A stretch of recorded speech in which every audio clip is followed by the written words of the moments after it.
Howdy guys, Western Illinois EAS and more here. Also broadcasting this over to Pearson Castile with his channel. Hey, we've got multiple states of severe weather ongoing right now, multiple areas, and this severe weather outbreak has been ongoing all day and is expected to continue into the overnight hours tonight, as well as tomorrow, all day tomorrow and into tomorrow night, and again Sunday. This is quite a big system. We've already had confirmed tornadoes, as I mentioned in the description down below, and destructive hail with these things, anywhere from the Dakotas all the way down through Texas and parts of New Mexico. So this system has been going crazy for quite a while. We had a confirmed tornado with some destruction over by Denver, Colorado. We had another one with also confirmed destruction over in Casper, Wyoming. The other day with this same storm system, we had a confirmed large tornado in not Perryton, Texas. That was a different day. That was another system. In the small town of Matador, Texas, just an hour away from Lubbock, Texas. And that tornado, sadly, has been confirmed to have taken 4 people's lives far too soon. So my heart's with those families down there dealing with that crap. We just got a tornado continuation over in Prowers County, Colorado. Not exactly sure where Prowers County is, but if you are watching and you want to interact in the live chat, go right ahead. We will be paying attention to that tonight, or trying to anyway. I'm pledging for that.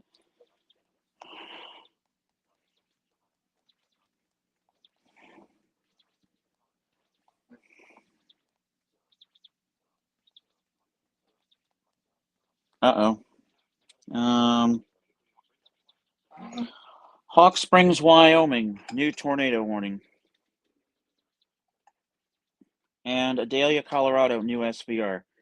One of the SVRs over in Colorado does have hail to the size of 2 inches in diameter.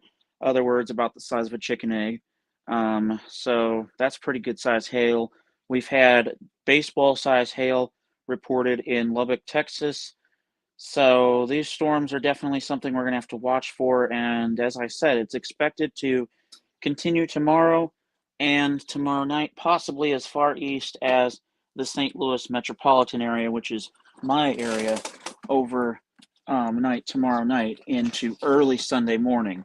But the biggest risk is actually north of me across sections of the northern plains, including Iowa, the Dakotas, Nebraska, Wyoming, all those northern plain states.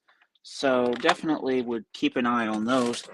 Let me think here. I'm going to turn on my speakers here and see if I can get the WJON pulled up so that I can do some watching for the alerts on that. So that way we can continue to track these storms as they move through the area. Let me think here. Are they on? Yes, they are on. Yay. Alrighty.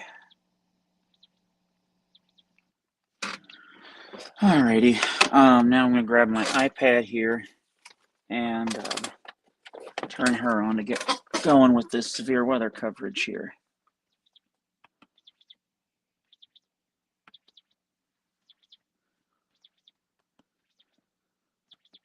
Okay, they must now want my line in.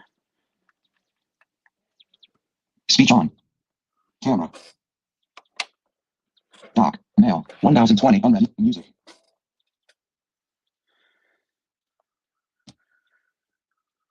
Mail. 1020. Unread emails. Music. Safari. Message. Page 1 of 9. Adjust. Page 6 of 9. Page 9 of weather scan. Our stations. WJO and IP radio. Okay, so Safari. Text field. Button. WJONID radio. Heading not found. Heading not found. WJONID radio. Local music genre. WJON weathers. WJON. W heading not found. Local. Skip forward. Remaining. Mute. Airplay. More. List. Double. Contact. IceCast server. Visited. Link. IceCast server. Visited. Link. Mount point / WJON LOC.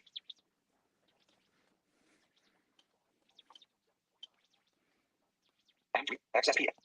Rob. Current. HTTPS. Stream URL. Top 40. Genre. 1. Listeners. 0. Listeners. Thursday. Stream start. Audio / MPEG. Content type. Today's web stream description. 107.9 WCSG #1 music station. Stream. XSPF. Link.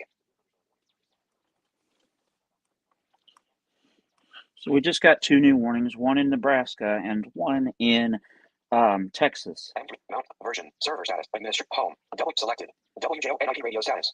Home. Link. Administer. Server version. Mount. X stream. Stream. Today. Audio. Stream. Third. Listener. 0. Listener. 1. John. Top. Stream. H. Current. Robin. Mount. M. X. Stream. W. Stream description. EAS relay. Content type.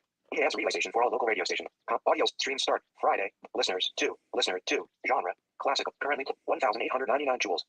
Mount point / WJONMASSNW. X stream. Stream. Audio / streams. Friday. Listener. 3. Listen. 4. John. End up currently playing. Mount point / WJONWF. Currently playing. Mount currently playing. All right, we just got a warning out of Wyoming and Nebraska for hail to the size of 2 inches. Mount point / WJONWFCN. Heading level 3. M for you. Visited. Link. M for you. Visited. Link. Remaining. Indefinite time.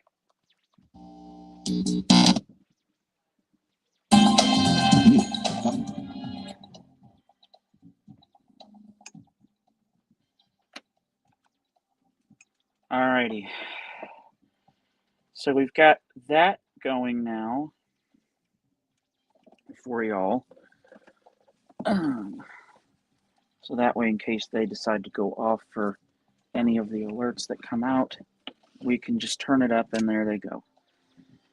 Let me see if I get anybody in the live chat that I need to.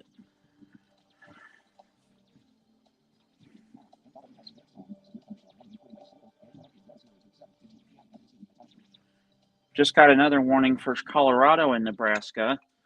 That goes until about 8. Damn, that goes till 8:30, I think is what it just said. Central Time. Let me see. What did that say? Did that say no and no? I don't know what the problem is.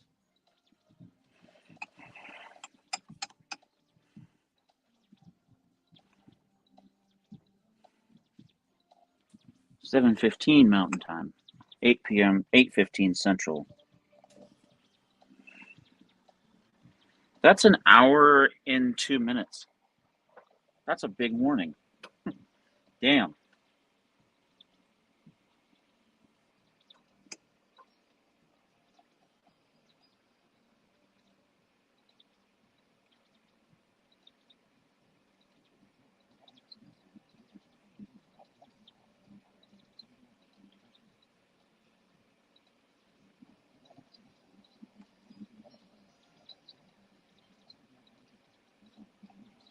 Jesus Christ.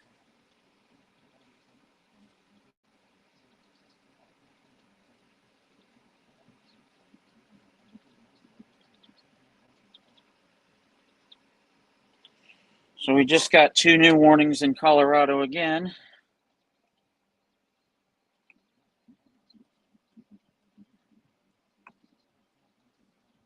Updates SVR for Butte County, South Dakota.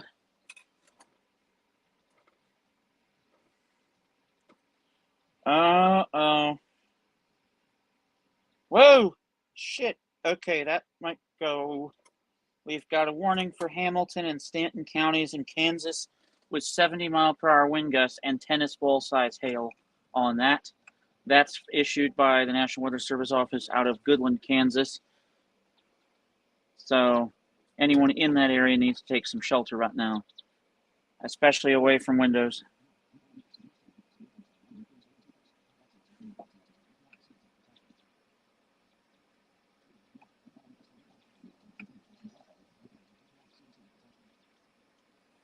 Okay, we just also got a new tornado warning update for Cimarron County, Oklahoma.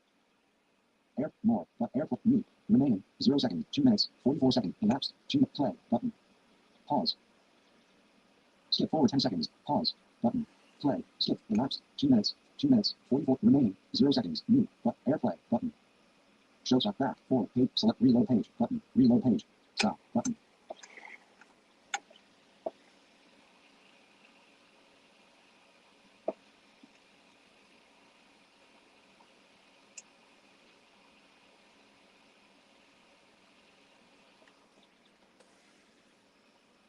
Remaining. Indefinite time. Play. Button.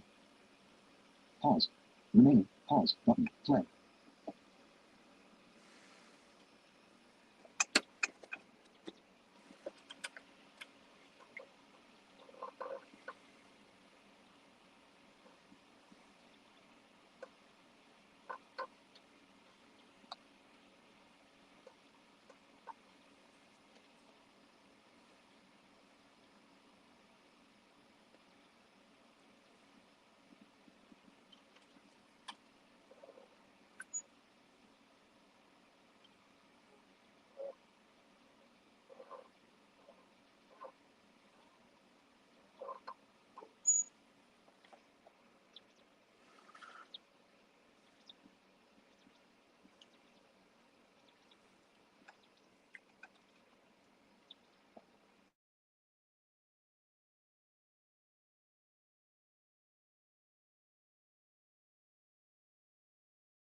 All right, guys, I'm back. I was sending a link over to somebody.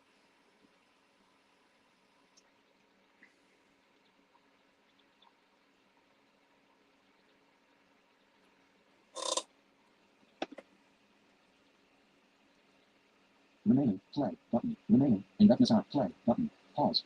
Remaining. Mute. Button. Show back. 4. Page selected. Add. Reload page. Button. Reload page. Stop. Button. Alrighty. Somebody's in there. Let's see.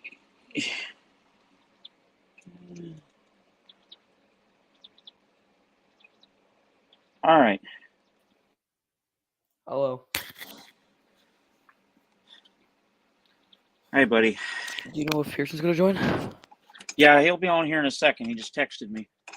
Okay.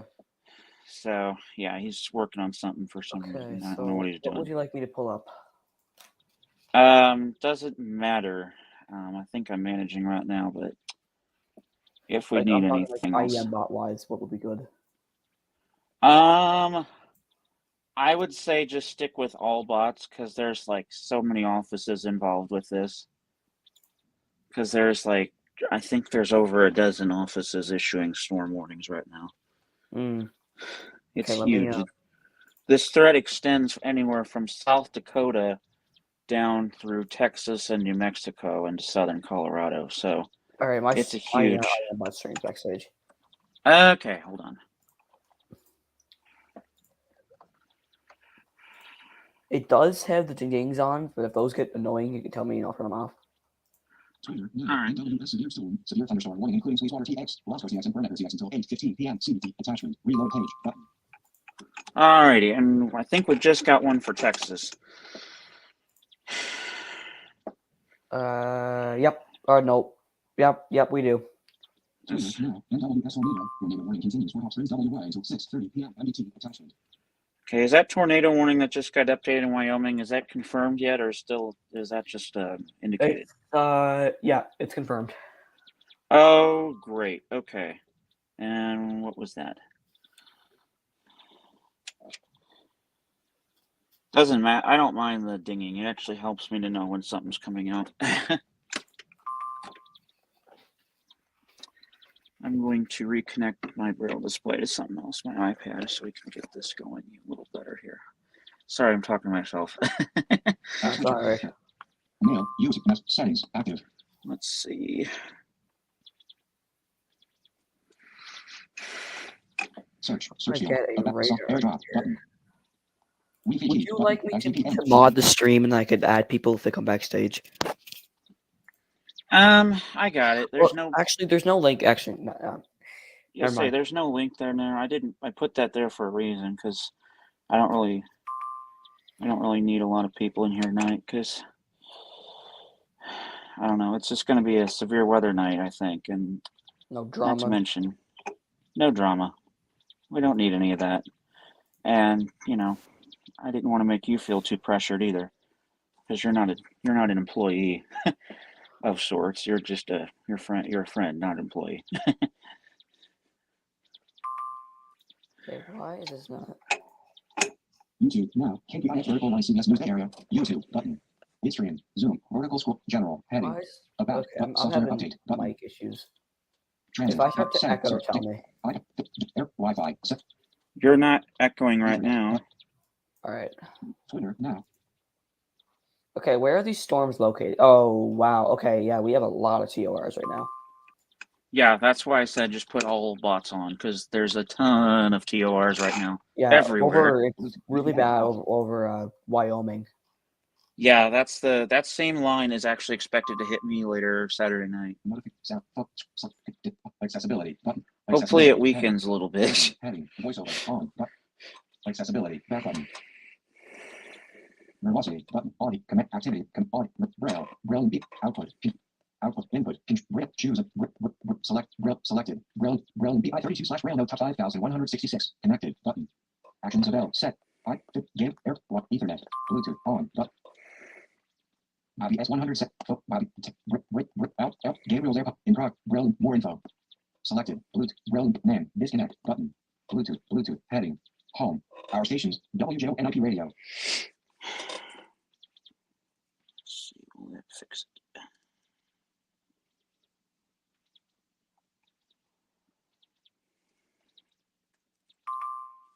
Yes. Weather stand. Speech off. That's better. So yeah, I mean we're seeing some crud already developing here. I'm gonna pull up some, see if there's anything popping up in the email. Nope, I don't want that one.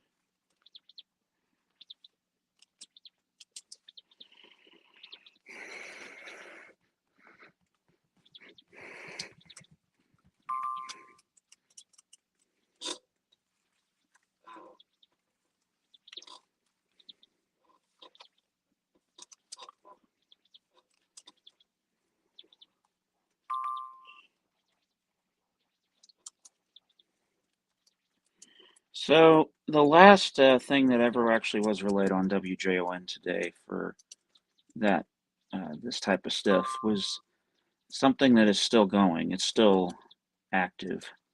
So I'm going to see if I can get this to go over because it's a tornado warning. And I don't know. Let me see which one this is.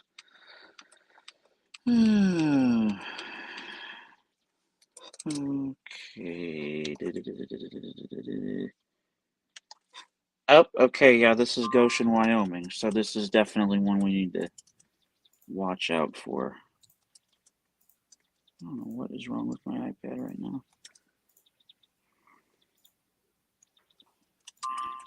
Okay, am I echoing? No. Or actually, yeah, you are. Sorry. Okay, let me Okay, there. That's better. Oh, okay. Continues SVR, tornado possible, damage are considerable for Scotts Bluff, whatever that is, and Goshen. Oh, yeesh. Yeah, that warning just got issued earlier. Law enforcement reports tornado. Uh-oh. Yikes. So here's the tornado warning for that storm over Goshen County. In Goshen County in southeastern Wyoming until 6:30 p.m. Mountain Daylight Time. At 6:06 p.m. Mountain Daylight Time, a confirmed tornado was located near Hawk Springs, or 22 miles southwest of Torrington, moving east at 25 miles an hour. Expected hazards included a damaging tornado and hail up to 2 inches in diameter. A tornado has been reported by the public. The following impacts are expected. Flying debris will be dangerous to those caught without shelter. Mobile homes will be damaged or destroyed. Damage to roofs, windows, and vehicles will TOR. Tree damage. Oh god, yeah, we just got 2 new TORs. Big thunderstorm include Hawk Springs Recreation Area and Hawk Springs Campground. To repeat, a tornado is on the ground. Take cover now. Move to a basement or an interior room on the lowest floor of a sturdy building. Avoid windows. If you are outdoors, in a mobile home, or in a vehicle, move to the closest substantial shelter and protect yourself from flying debris. Repeating, a tornado warning has been issued until 6:30 p.m. Mountain Daylight Time for the following county: Goshen, Wyoming. So that's the tornado that we've been talking about over Wyoming. We just got 2 new TORs. Yeah, that's the one tornado that was over by Hawk Springs, Wyoming, in Goshen County. Okay, I'm streaming this to my channel, so All right, that's fine with me. No big deal. record event report. What the hell? Where was that at? That's not that important. Never mind. Is that over Texas, I'm assuming? Yeah, heat. Holy crap! What? Nothing. These storms. It just looks so powerful. Yeah, they are crazy big. Oop. Alrighty, folks, I am here. Yeah, we've got several confirmed tornadoes, Pearson, as well as some damage of considerable nature with these storms. Yeah, we have a confirmed TOR. See, I've been watching that And start to play out. Definitely, it's been pretty severe. yeah, some pretty severe stuff, as I just relayed that tornado warning for Goshen, Wyoming, with tornado and 2-inch hail. You don't see that every day. No, so for the broadcast, let me see. Oh, okay. We have a considerable TOR. Oh, PDS TOR. PDS TOR. Oh, geez. Yeah. That will go over WJON here in a few minutes, because they Yeah, relayed the PDS same one TOR. for another area. So just hold on, folks. Hold on. All right. Is When I Gage get gonna join? this, no, not tonight. I don't think. What's this? Hold on. Baca County, Colorado TOR as well. Is that confirmed, or is that just a capable? That's just a regular TOR. Okay. Just wanted to be sure, because there's tornado warnings everywhere. Yeah, we have a whole crap load of TORs. This is just an army of thunderstorms that is just. I see Travis County. Confirmed PDS TOR. Travis County commented down here. I'm scared for the preliminary report for the Matador, Texas. tornado. Indeed, that was definitely a. That was definitely a powerful one, and I am kind of freaked out myself to see that report. I would say at least EF3. I probably see. would not go EF5, but EF3 definitely. I see. Brendan said, "What's up, Gabriel? It looks like it's going to be a active night. Indeed, it does. We seem to Yes, have sir. Really active. pretty Yes, good sir. system. We have very a pretty Okay. strong. We have another confirmed TOR. We're at South Holly, 14 miles southwest of Coolidge, Hamilton, Kansas. oh shit. That's and we just got another one. Whoa, severe storm warning for Fairpoint, South Dakota, Rapid City. Just put that out there. Oh, yeah. Also a new warning in Montana with that just being a normal one. Continues SVR for Sweetwater, Texas. That's a standard. We also got an update for a storm over Laurel, Nebraska. And let's see. And we also, yeah, that tornado warning for Hamilton County, Kansas. So, bunch very of warnings.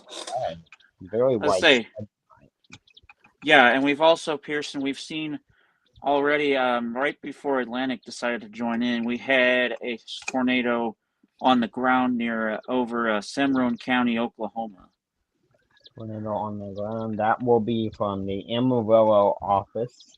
So Yeah, that's that was Amarillo's office, but it was on the ground in Oklahoma. So that'll just thought be I'd. Oklahoma Panhandle. Oh We'll Jesus! Okay. Oh geez! Tornado Converse County, possible. Converse County, Wyoming tornado possible on that. This is a very widespread, robust disturbance that has formed over the middle part of the country. I want to say thank you to the viewers down here. It looks like Okay. Holy shit! Whoa! We have a warning now as far east Pearson as Houston. I think Travis County down here says the tour for Campbell and Weston was a debris signature. Thank you for passing that along. We're definitely going to let me see here. Yeah, we're definitely going to have to keep that up. And thanks for interacting with us in the live chat, by the way, to our viewers. That is helpful. If you have any sort of information, if you just want to make a comment, say something. Please do, because we are going to start paying attention to that live chat a lot more tonight and from now on. Because trust me, I like interacting with the live chat on other streams. So, and we might be able to get some in here. I might put the link in there. It's not going to be necessarily a broadcast for just adding a bunch of people, but occasionally I might bring people in. I'm gonna, because I had seen Travis County asked if he could join to share the debris signature, I believe, in the radar thing, and the radar debris signature deal. So we might bring occasional people in here. Is what I might do. I'll say, especially if we get a PDS somewhere more than just this one over Wyoming. If we get another one tonight, then we'll do that, because this one's already been on the ground for a while. That PDS started over as just a simple tornado near. Hello, County WX. Nice to see you in here. Don't know that I've ever seen one of these before. That's from my channel, probably. Who?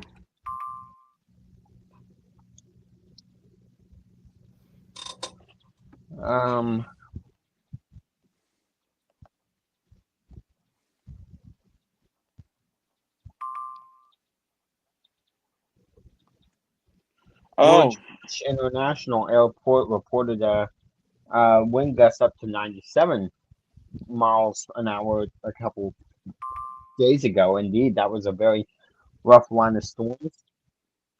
Yep, as I say, that was another nasty line, and it was stemmed by the same area of low pressure that has just been sort of sitting and spinning around the central and northern plains of the United States.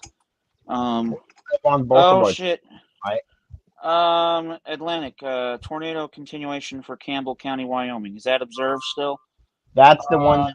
No, it's been downgraded to radar indicated. Okay, because that was That's the one that was debris signature, so that's why I said something. I see Gage posted is asking, is this the same shit that's been over stuff? I'm gonna try and censor a little bit of swearing, guys. I'm gonna try and do a little better at that. But yeah, Gage, just so you know, this is the same system that is expected to move over the St. Louis Metro, but we are not expecting nothing as strong as this. The system is expected to run into an area of air that is actually too dry for this type of severe weather, widespread anyway, to form. Doesn't mean we're not going to see anything, because we are still under a conditional slight risk across the St. Louis region tomorrow. However, the highest risk area remains north of us in Missouri, and especially Iowa, Nebraska, and the Dakotas. Indeed, it's very interesting to see this starting to play out here across And the it's plain. And I think we're going to keep to noticing this stuff really progress through on tonight, through on tomorrow morning. We also have a pretty good amount of risk areas tomorrow and Sunday, slight risks at the moment. Which I'm not sure about tomorrow's risk. I think that may stay slight. I think Sunday could go enhanced a little bit. It's going to have more air to work with from what I've analyzed. We got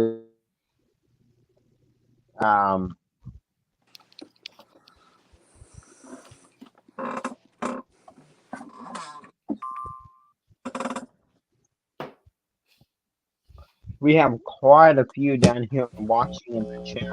Also, DXing is there. Travis County.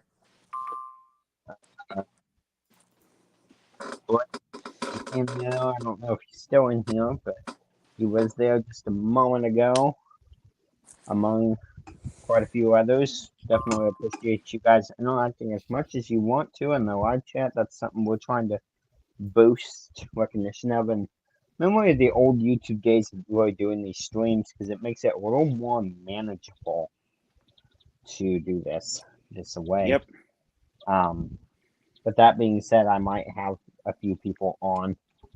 What we're trying to do is get this situation, the system of rotating people in and out. We'll have a few people that'll stay in permanently, but then we might rotate one or two people out, just occasionally, especially like, hold on.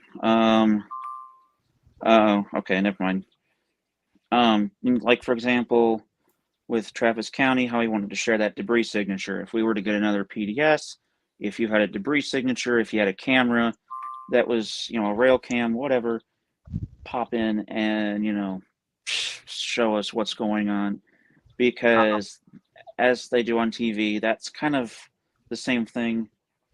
Also, we just got 2 updated SVRs, one for San Angelo, Texas, and the other one near Catrop, Texas. So, yeah, they're now as far south as West Central Texas. And I see Gage asked, do we know there was baseball-sized hail in Texas earlier? Yes, indeed. Yes, we did. Yep, that was that's actually what made me start this in the first place, because I was thinking about doing it, and right as I started thinking about it and getting ready to ask Pearson and Atlantic their thoughts on this, I see Lubbock come out with spotter confirmed destructive baseball size hail, and I'm like, no, we're going live. This ain't I'm thinking about. We're going live. We have destructive. This is getting really bad. Yeah, and it's been hit or miss with live streams, but sometimes it's just like, why not? We can cover this for a while. And tonight it seems definitely like we made the right choice, because things are really bubbling up and playing out like madness. Definitely. We're live on both channels, right? Yeah, we're actually live on all 3. We're live on mine, yours, and then Atlantic decided to pop it in on his, which I don't mind that at all. I mean, Gotcha.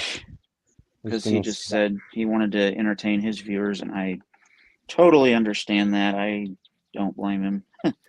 Yeah, I was gonna say that's No big deal. all good with me. And for our guests, when you do decide to come in here and stream, if you'd like to, what we can do is we can put the guest link in here, and you can stay backstage if you would like. And Yes, stream. especially, and stream it onto your personal device. You don't have to be in the studio to stream it. You can just go backstage. You're a guest at that point, and then open it up on your channel and just go crazy. Because, you know, I understand if, especially for people down in Texas, for example, if you're, you know, Travis County, I can understand why you're wanting to do this, especially if you want to do this because, you know, of course, Texas, that's your home state, although Texas is so big, I don't know. I mean, I'm just, you know, trying to offer up examples of real life. Uh-oh, what's this? Hold on. Oh, Jesus. Goodland, Kansas itself is now under an SVR. That also includes the town of Brewster, Kansas. So that's now over a major city. Prowers County, Colorado. Tornado continues. Not sure if that's confirmed or not. It wasn't earlier, but as we've seen with the storms in Wyoming, that can change in a heartbeat. Let's take a look here. Let me see. Let me go grab my Bluetooth keyboard and everything, and I'm gonna get the link in here. Like I said, everybody knows us. Everybody knows my rules. I'm not really gonna go over all that because everybody knows, and it's not really gonna be a matter of everybody joining. It's just gonna be a matter of the link is there. You can come on back. Yes, got it. Yep. So continues SVR for Goshen County, Wyoming, and Scottsbluff, Nebraska. That is just a standard now. However, we did also just get a new warning for areas near Spearfish, Belforge, and Lead, South Dakota from Rapid City. So that is starting to push further east into South Dakota as we speak. That goes until, damn, that's a long one. It's fudge. That goes for another hour and 2 minutes yet. That's a long one. Way too big. Oh, shit.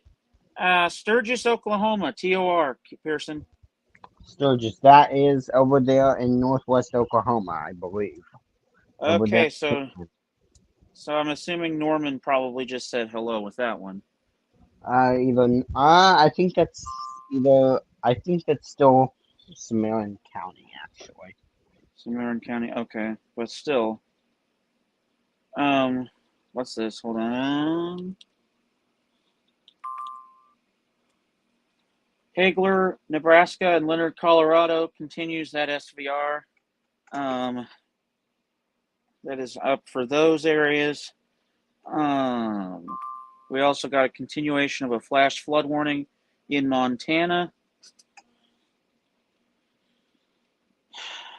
Jeez, this is just playing out like madness right now. This is going to be interesting to see how it all plays out for the rest of the night. Uh-oh.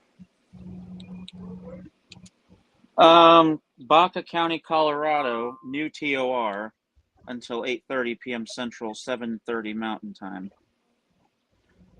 Alrighty. Well, and whoa! Severe thunderstorm warning. Whoa, okay, that came out of nowhere. I'm not even sure if that's a pop-up or what that is. Lake Charles, Louisiana. That goes until 8:45, so that's also an hour in length. Damn. Where did that come from? And we also just got a new SVR in Plainview, Texas, and Hale Center, Texas, and Seth Ward, Texas. That goes until 8:30 Central. So this system is like steaming on. I swear. Whew. This is nothing to be fooling around with. Indeed. And I don't care if St. Louis sees a severe storm tomorrow. We don't need that. I just care that we see some thunderstorm activity. I could go with a good storm right about now. But anyway, back to this situation. As you guys can hear, Atlantic Canada has the IEM bot on in the background on the screen here, and it is dinging like off the hook. It's not annoying. I'm just saying Hey, it's. I'm back, guys. So Atlantic, wow, we've got like probably close to 40 active. 40 active. Oh shit. Hamilton County, Kansas. Is that still confirmed? No, that is radar indicated. Okay, so that one has lifted. We also got a new one in Colorado for Baca County. Not sure if that's confirmed. And then another one over Crowers County update. I'm not sure if that's confirmed either. It's still. I know, they're just coming at you left and right. I'm sorry, buddy. Because this system is just blowing up, I swear. Holy shit. Yes, I said that. My bad. I just don't know what else to say. Let me see.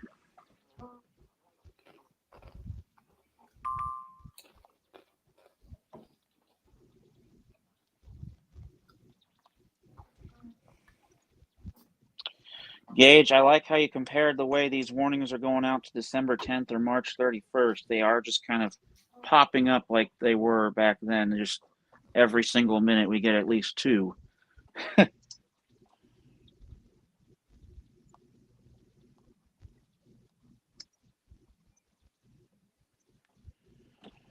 Travis County, thanks for sharing those reports as always in live chat there.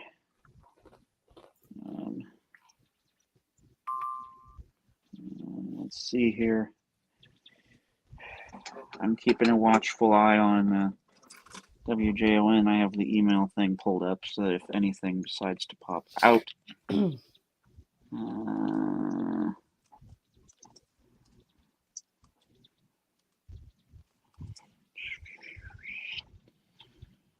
don't know why, but WJON is not monitoring half of this crap right now, so I don't get it. Let's see. Nope. Okay. Huh. But I think we're managing all right anyway. But yeah, so as I was saying, IAMBot is going off the hook right now, which is just a sign of how many storms we have ongoing. It's pretty much an army of thunderstorms marching across the United States Central Plains right now, extending from north to south, and some of them even reaching as far east as the Gulf coastline. Oh, okay. We got a new SVR for Converse and I don't know who to say that. Wyoming. Yeah, Commerce, Wyoming. We just saw that popped up. And that also includes Niagara County, Wyoming. So that goes until, I believe, hold on, I'm looking. That goes till 8:30 Central, 7:30 Mountain Time. Yeah, these are long. They are very long. We've got. I put out the link. I put in my little word of advice to everybody down there. Whoa, So hold on, Pearson. You guys don't gotta worry about anything there. Yeah, we just got a bunch of updates. I'm going to read these off. Severe storm warning continues for Houston and Pasadena, Texas. That still is in effect until 8 p.m., so that's got about another 10 minutes on that. Also, severe storm warning continues for the San Angelo metro area, and that goes till 8:15 p.m. That storm has we have a TOA 70. expansion. For what area? Nebraska. Oh, great. Okay. To expands So, area to include Chase, Hayes, Perkins, Nebraska. okay. Thanks for the information. Oh, but yeah, okay. that New confirmed Oh. TOR. where at? Oklahoma. Oh, damn. Okay. Uh-oh, Pearson, it's that one in northwest Oklahoma over Seymour Oh my County. God! Reports thunderstorm wind gusts of 70 miles an hour. Is that over Texas? Yeah. Tom I'd Green. say that's near San Angelo. Because that warning has 70-mile-an-hour wind gusts cited in the actual threat now. It's considerable. Also just got a warning update a while back for Farmington, Montana. That's a standard warning that goes till 7 p.m. Mountain Time. TOR canceled for Hamilton. Okay, so the TOR tornado warning has lifted for Hamilton, Kansas. That storm's probably still severe, just there was no longer a tornado on the ground and no longer a possibility of a tornado at this time as far as the rotation concerned. Doesn't mean we won't need to watch that cell again because these storms seem to be cycling. So, yikes. Oh, Jesus.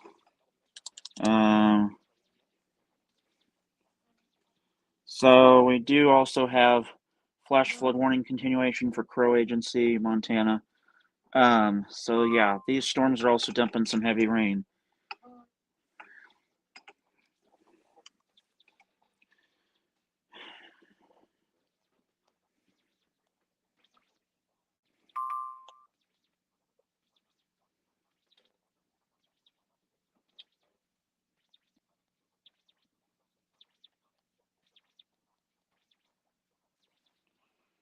So yeah, this is definitely getting crazy as far as the threats are concerned. We're seeing more high-end severe weather, and I think it's just going to continue to get stronger as the sun sets this evening, which could present us with a whole new area of hazards, especially considering that nighttime tornadoes are so deadly in the United States. Oh, Jesus. New tornado warning for Weston, Wyoming. New tornado warning. I think that's probably just indicated, but I'm not sure. Alrighty, so I'm Yeah, currently eating. That's just indicated, Gabriel. All right. What, Pearson? I'm currently eating some dinner, but I'm managing the behind the scenes parts of this broadcast, and All right, buddy. You're good. if there's anything notable, of course, let me know, and I will. Anything guest wise, I'll handle all that tonight. All right, buddy. All right, buddy. So yeah, see you after dinner, man. Okay. Bon appetit. Tornado watch canceled for Nada Terrena. Is that in Wyoming? I would Yes. assume. Okay, so that I have no clue to say that. yeah, no big deal. I mean, I don't know how to say that one, so don't even. I mean, it sounds like I understand why you'd have such issues. That's kind of like me trying to say certain tiny towns in Canada. It's like,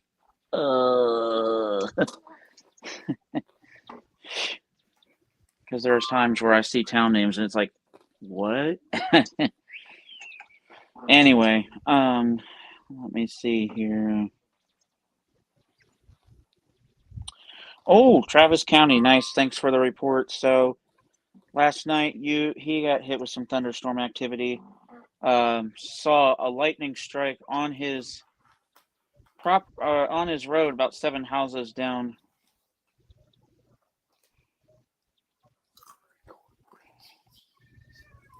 So, And the storm over Lake Charles, Louisiana now is considerable with yeah. golf ball Considerable size hail. SPR. Golf ball size hail on that.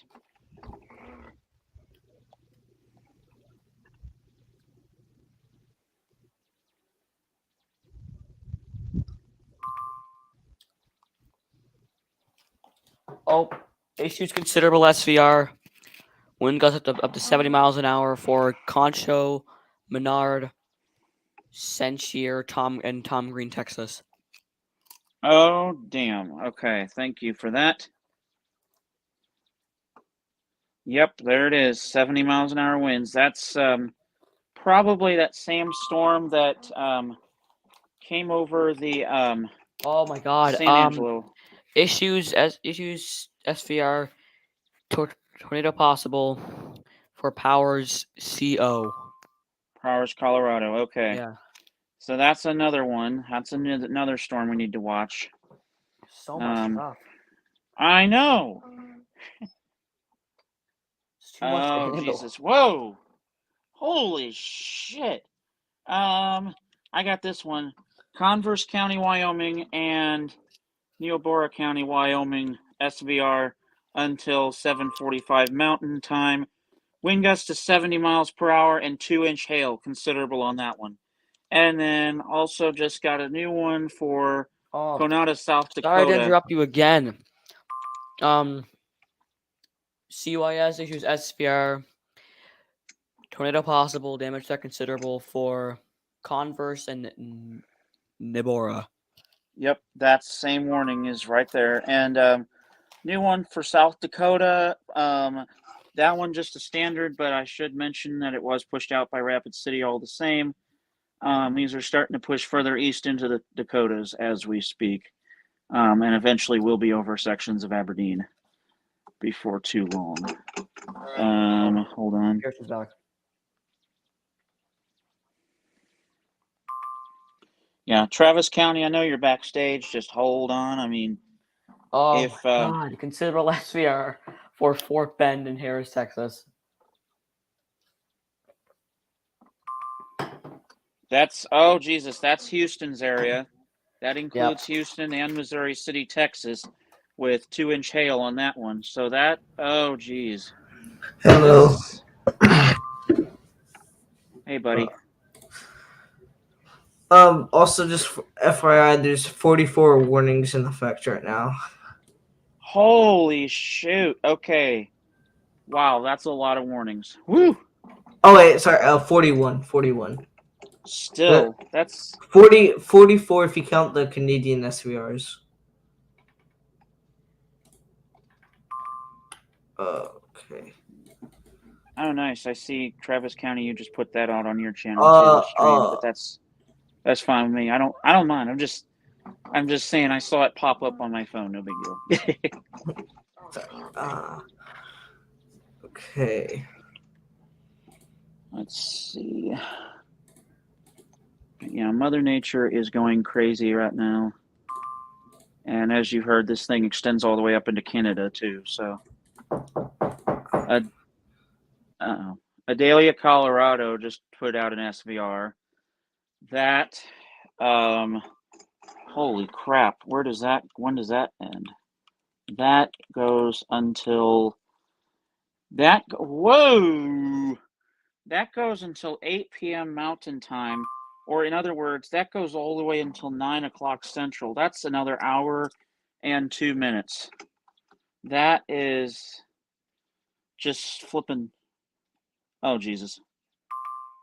Oh, no. Considerable storm warning for Scottsbluff County, Nebraska, and a new tornado warning for Goshen, Wyoming, and a new warning for Hamilton County, Kansas.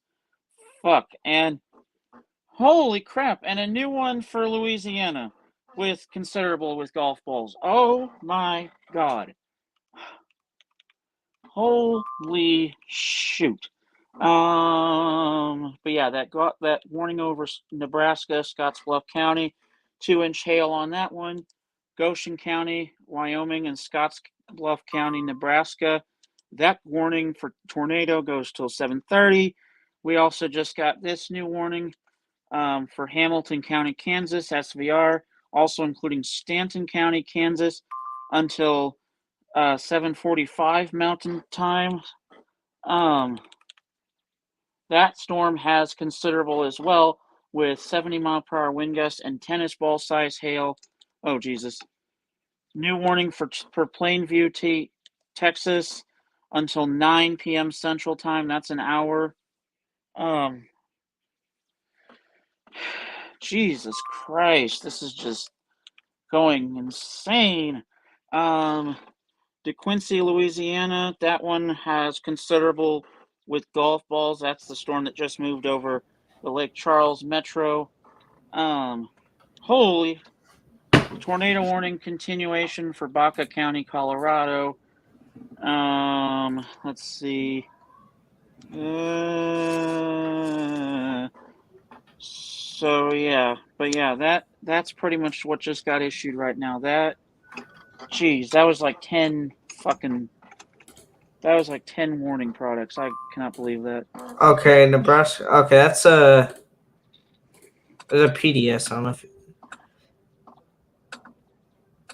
So the one for Goshen in Scott Bluffs County in Nebraska and Wyoming, that has a PDS tag on it. But Okay, so that's but at the moment there's no sign of it being on the ground. okay. So that is a good thing.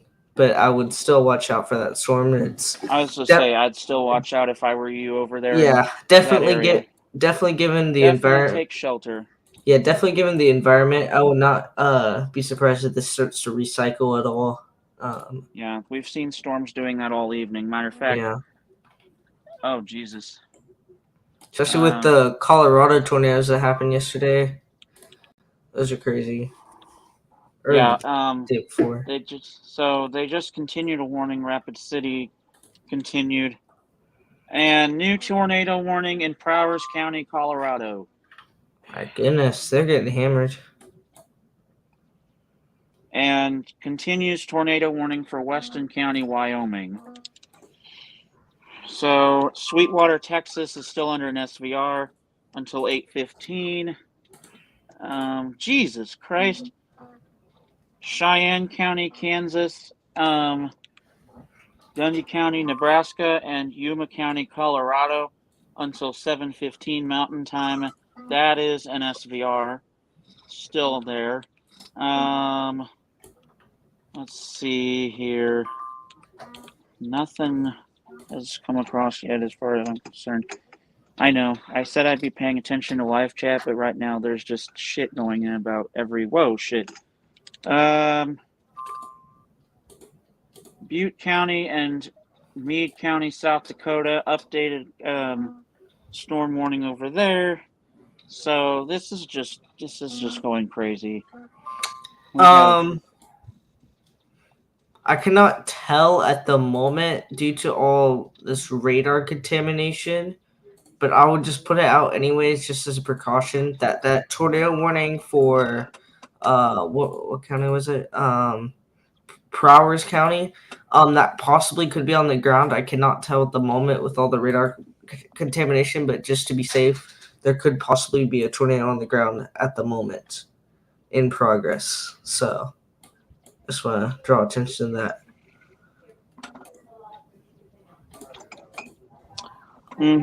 Yeah, I get it there. I get it.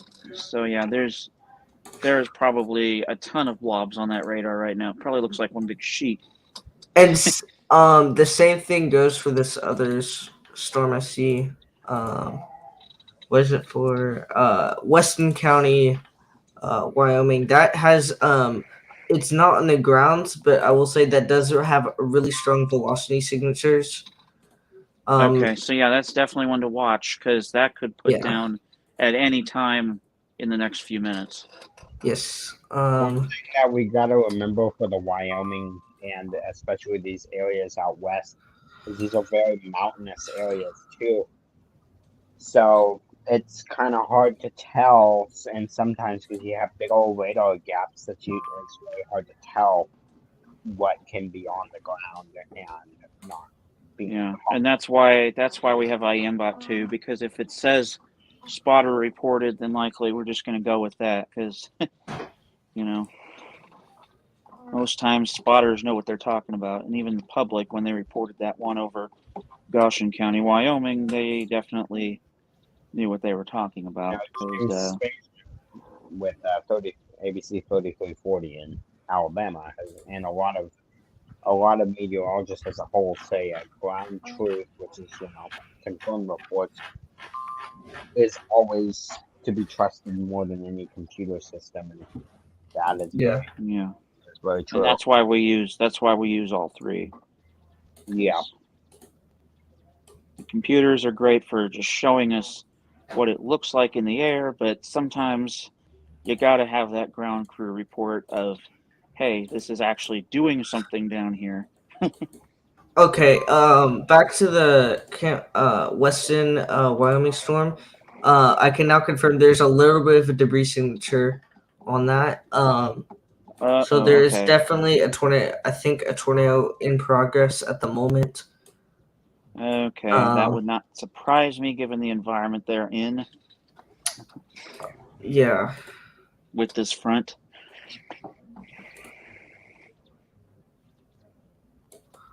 I'm checking. There's not the good thing also about this happening in Wyoming is there's not a lot of big population centers. Yeah, to that's true, but that's true. But we've already had one hit Casper, Wyoming earlier. We had one over there, and it hit the center of town, and there was reports of damage over there. So doesn't just because there's not a lot of people doesn't mean that we don't have to Yeah. watch, because this thing, it's, as we've seen, it still hits. It's still been known to occasionally go over these tiny towns, and especially in these smaller towns, this is where the devastation really comes out, sadly, a lot of times, because it's these small towns that just, you have people that, yes, might be prepared for it. However, the Okay, I'm back, town guys. is wiped. Okay. Yeah, Atlantic, we have a ton of warnings right now. Over, I'd say easily. That I'd say easy. that storm that could possibly be producing a tornado. The good thing is there's absolutely not a single town or city that's in that warning. Nice. But yeah, we So have at least 40 warnings outside right now, Atlantic. Like, it's ridiculous. That's how many damn storms we have outside of this area, and even there's some storms that are not even severe. So, I mean,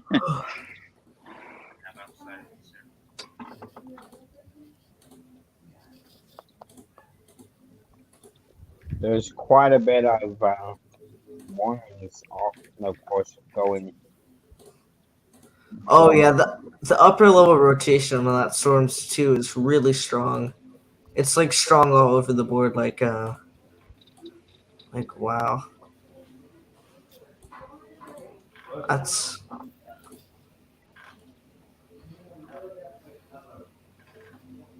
yeah, this is just insanity. I cannot believe it. I just can't. It's sheer chaos. we're in a I'm in a martial risk. What? Uh-oh. That's probably from this stuff out west. Yeah. I'm not concerned Okay, about we it. have a destructive TOR.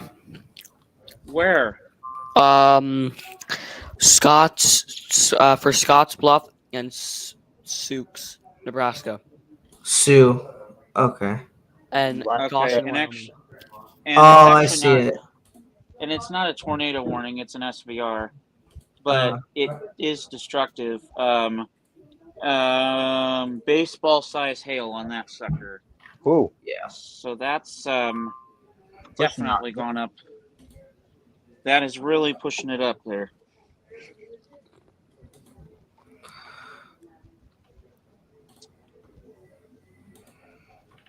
yeah, that sucker ain't playing. That's for sure.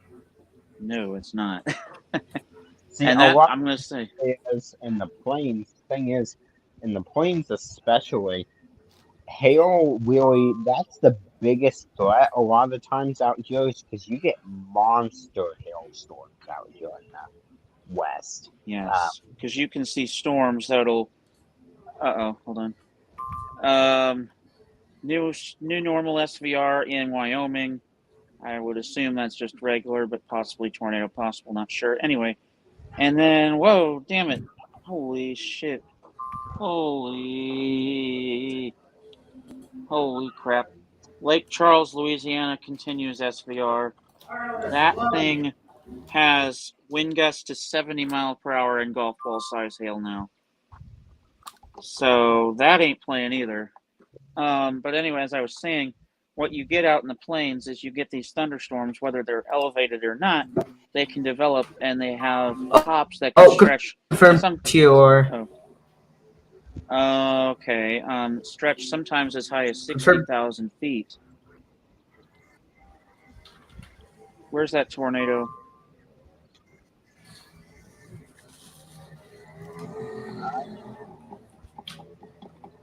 We have a big.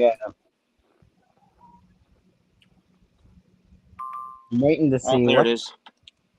Let's see. Holy So, crap! They continue that SVR that they just put out over Wyoming already. Okay, that's really bad news. That probably means something was observed.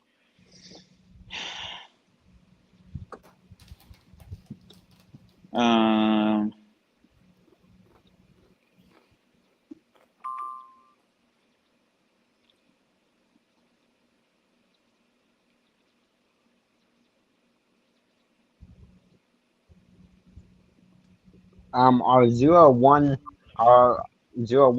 outlook. If it's not already out, it should be out here shortly. yep, because they're The probably going to SPC. be from the SPC for the rest of the night.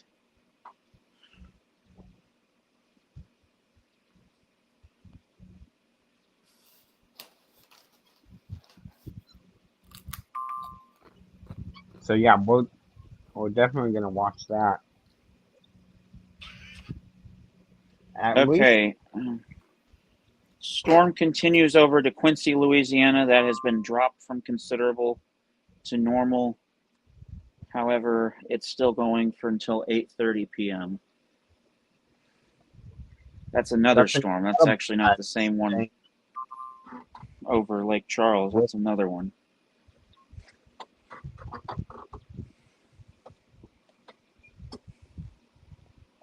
Sorry, Pearson, go ahead.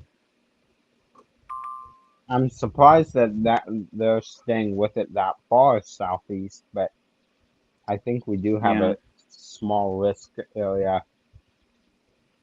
Yeah, I'm surprised they're staying with it down there too. And I'm thinking, I'm not sure though, but I'm almost kind of inferring based on that if that's what's going to happen tomorrow. Because the thing to note here too is these are low-based storms, most of them anyway. They're not elevated, they're low-based and they're growing out from the top, which is not a good thing. That's why we're getting these hailstorms, as well as the tornadoes at the same time.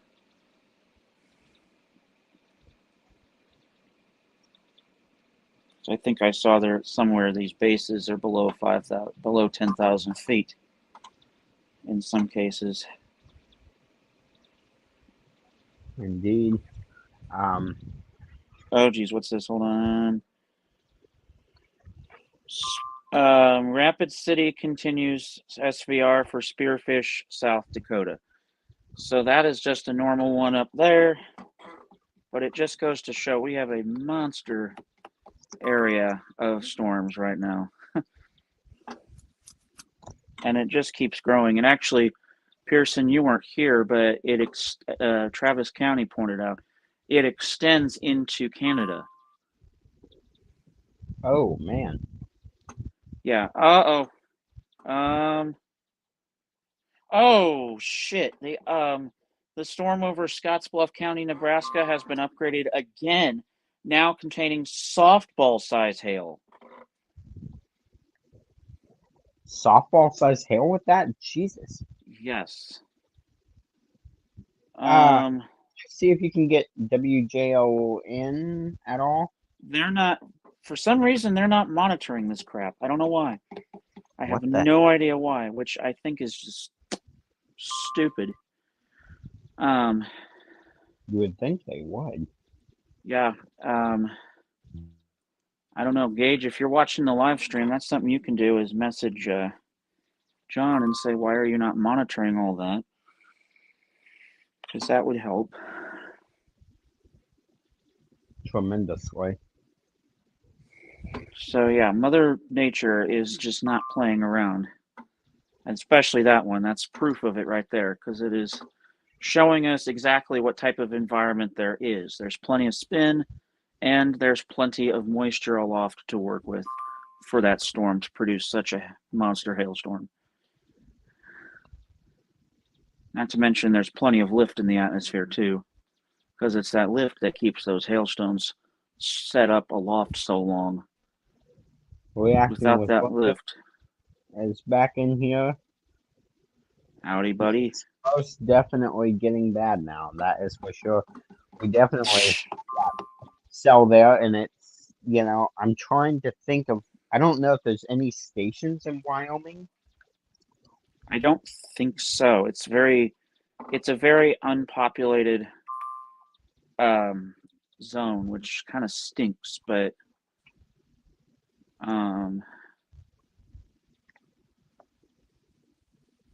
I will say though, it's definitely going crazy. You're definitely right on. It's getting very bad now. You're definitely right, because it is definitely getting bad. Let's see.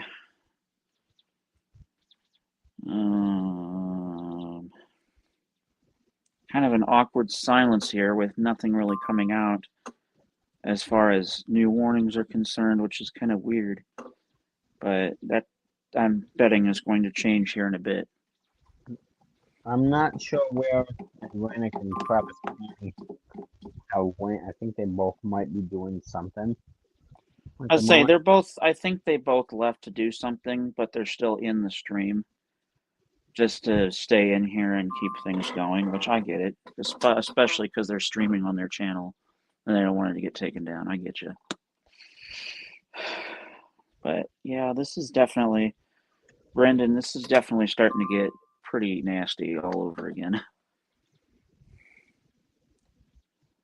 Luckily, the tornadoes haven't been too significant yet, but oh shit. Tornado warning for Hamilton and Stanton counties in Kansas. Oh, All right, I'm back. Shoot. So is that tornado warning from Kansas? Is that confirmed? Kansas one? Hamilton and Stanton counties see. in southwestern Kansas. All right. Let me see. I don't. Oh, I see it. I don't think so. Okay, so And just the radar. No, it's not. We also have a warning, I think, down here in Wyoming with softball-sized hail. It's actually really hard to tell because it has a lot of radar contamination. Like, it's in range folding, which is like I cannot tell anything. So we're gonna have to go off of like spotter reports at the moment. Which we can do. That's easy enough. Yeah, that's for sure. But yeah, that is definitely producing some softball-sized hail, according to National Weather Service.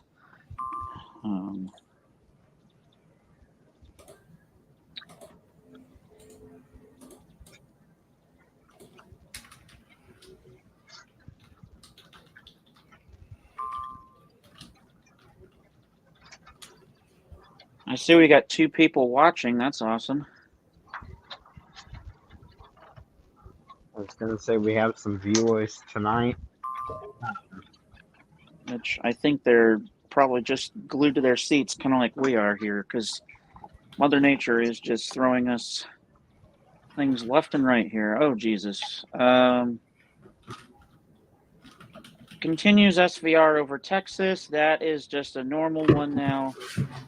That one over by the Tom Green area. Nothing considerable on that anymore. It is just normal.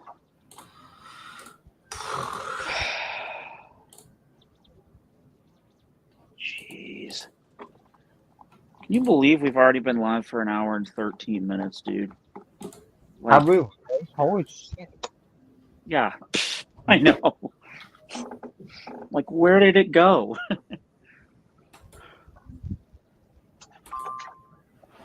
Yeah, that's nuts. I didn't think we were live for that. I guess it's out. Oh yeah, tornado on the ground in Cimarron County, Oklahoma. Still? Yeah, Oh, they, great. if you look Oh, at great. IAM they just reported another tornado. 813. It's not really a specific location, just within the county. Alrighty. Niobrara County, Wyoming just got put under an SVR. But yeah, that doesn't surprise me that they're under a tornado. They've got a tornado down there. Yeah, Because they are definitely in an unstable environment down there. there's a debris signature on the Cimarron tornado. Okay, so that does have. So And that is still there. That's in an area where they are very close to the Colorado and New Mexico border. Fun fact. And a county south of there is close to Texas, and I can't remember what county it is. I think one of those counties right there touches one in Colorado, Kansas, New Mexico, and Texas. There's the. I don't think any of them do. The only one that is close to that is Cimarron County, which touches Texas, New Mexico, and in Colorado. None of them touch all four though. Ah, gotcha. I was gonna say I wasn't quite sure. I know that they are very close to each other, the borders there. But wait, I was wrong. I was actually wrong. Cimarron County shares all five. It shares a border with Kansas only for 0.8 miles. Oh, PDS tornado warning, Scottsbluff. Oh Jesus! I could have told you that was about to happen. I could have. I wonder. I could have told you that was about to happen with that storm. There's a weather that Scottsbluff. Does it work? No, it doesn't work. It's offline. No. Which fucking sucks, I swear. We need a new one down there so bad.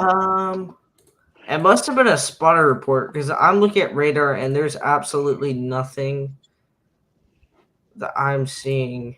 Oh shit! Sorry to disrupt you, but considerable storm near Fort Laramie, Wyoming. 2-inch hail on that one.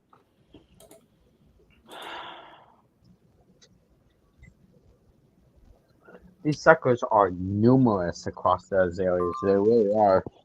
They really are. It's just going insane. And to think Okay, I'm looking at the path. This is gonna go right towards the center of Scottsbluff. Oh no. Oh great. Even if there's no tornado, that hail, that's gonna cause some damage. Oh my god. Oh yeah, it's a 15,000 people. It might go to the south where it is like suburb called Terrytown, which is still pretty populated, around 2,000 people. Sorry to disrupt you, but Raymer, Colorado just got put under another SVR. Just standard. Holy shit.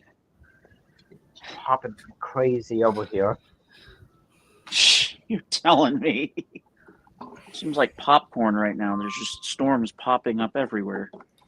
Oh yeah, Weston County reports tornado 719. Oh, that's a while ago. Oh wait, no, that's right now because I forgot it's. Let's say that's actually right now because that's mountain time. So it's Weston County. Weston County, Wyoming. So yeah, that okay. So that's on the ground. Okay, that's not the one that's heading for Scottsbluff. That's a different one. That's another one. It said, where did it say? Did it say Wyoming? Hear what it said. Yeah, Weston County, Wyoming. Weston County, Wyoming. Oh, that's that north. That's the northern one I was talking about. I told you it was on the ground. Yeah, that's still on the ground there. Yeah. There's still reports of that coming in. Wow. They haven't even issued a confirmed TOR. Oh, geez. Ever since I brought it up, they've never. Wow. Okay. Okay. Wow. Well, they might now because they've got an official law enforcement report. What's this? Okay. Okay. I think I might have a debris signature. Not a very big one, but with the one heading towards Scottsbluff. I might have Okay. a small one. New warning for Houston, Texas.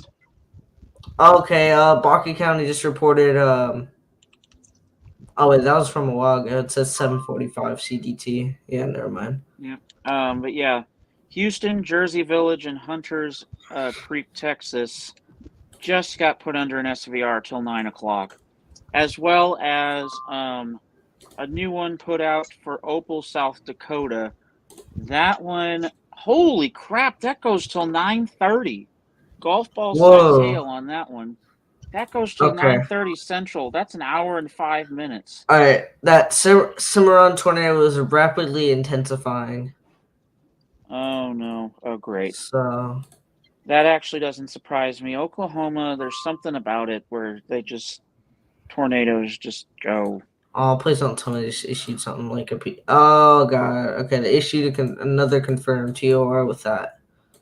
Oh no. I'm trying to think of some in the Cimarron County area because I know I've gotten them from there before. So I'm trying to remember what I used. I know. Because I swear this just going crazy. This I is think like the Scottsbluff one. I wonder if Piggy Pork. What do you bet Piggy Pork Chop will upload a video? I give it 10 minutes. Uploads a video of that warning. oh, I bet you Piggy Pork Chop got that one, I'm sure. And I might just give him credit to that because I'm sorry, but I want to actually hear where that's at, as well as just with the National Weather Service, what they're seeing at their office. I'm surprised they haven't issued the preliminary report yet. They said they were gonna do it tonight.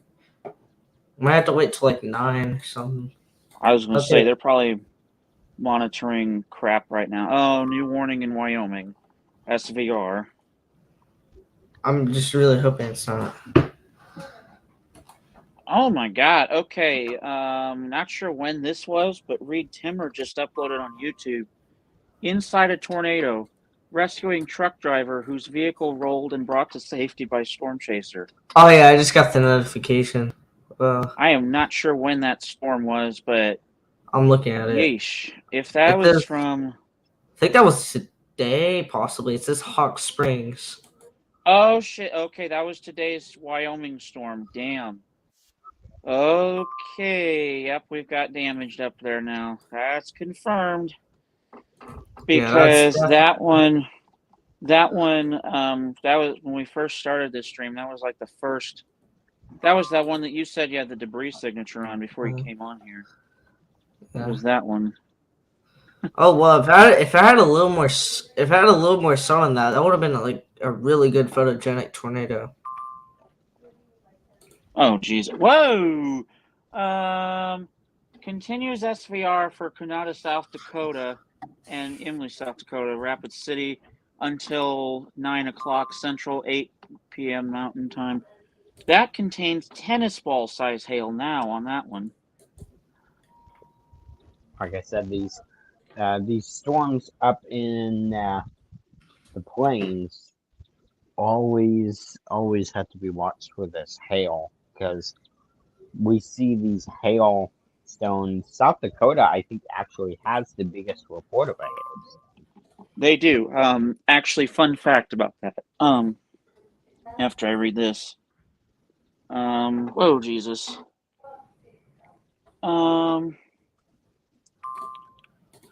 Continues SVR for Hamilton and Stanton counties in Kansas.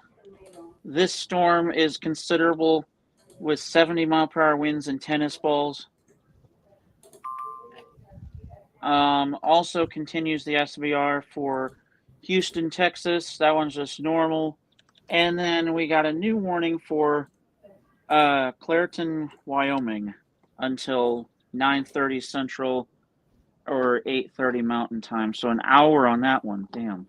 But anyway, fun fact about South Dakota. Pearson is right. They do have the record holder for the largest hailstone ever recorded. That stone measured a whopping 8.5 inches in diameter, basically the size of a soccer ball. Wow. And it apparently fell from a storm that had already been confirmed to have produced hail to the size of 6 inches all over the place. So that fell back in July of 2010. Anyway, we also just got a new YouTube video from another storm chasing channel that confirmed and actually shot video of Chugwater and Slater, Wyoming areas with tornadoes touching down an open field from a supercell storm. So that is now confirmed that we've had storm chaser video of that. Updates to the Quad Cities forecast. Upper 80s to mid 90s in eastern Iowa with thunderstorms possible Saturday afternoon through Sunday morning. Some of those will be severe, as they just put out. I have good news. That tornado heading for Scottsbluff is currently off the ground. They continue the PDS, but at the moment, through radar, there's not a current sign of a tornado on the ground. All right. Tornado warning. They've continued that one for Cimarron County, Oklahoma. Oh, Cimarron and Texas County, Oklahoma. Shoot.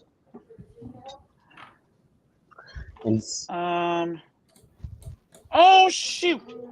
Tornado emergency for Scottsbluff, Nebraska. I was wrong. Okay. There's not. Oh shit. There is not any radar indication of a tornado on the ground. This must be a spot. This must be spotter because I am not seeing anything. I was going to say I'm pretty certain, and actually, I'm going to give this a couple of minutes. I'm going to give this a couple minutes, Pearson. Maybe about four, okay. No, the new scan came in. Yeah, there's definitely a tornado on the ground. I can see it on CC. I say, I'm going to give it a couple of minutes to be issued, and then about 5 minutes, I will pull it up on my weather app on my iPad and read this off. 4-inch size tail with this too.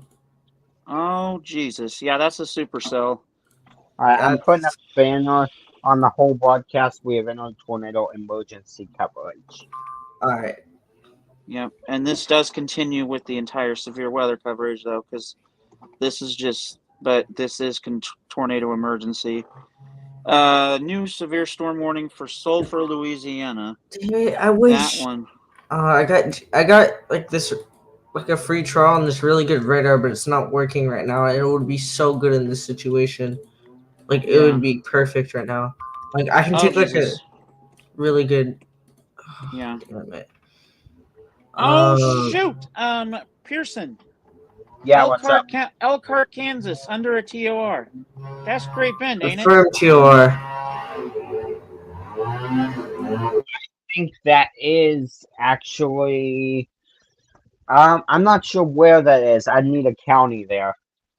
What county in Kansas just got put under an SVR? Travis County. It says Morton. Morton. Yeah. That's right on. That'll be in the Great Bend coverage area, probably in a good 45 minutes to an hour. Yeah, so we'll watch that one. Anyway, I'm gonna go ahead and pull up this. See if I can pull up this tornado emergency because I want to see what the hell this is saying and just read off this product for y'all on this stream since there's no stream for the actual weather station. So just hold on. I'm lucky I have my iPad here. Weather. Sorry. Oh, Jesus.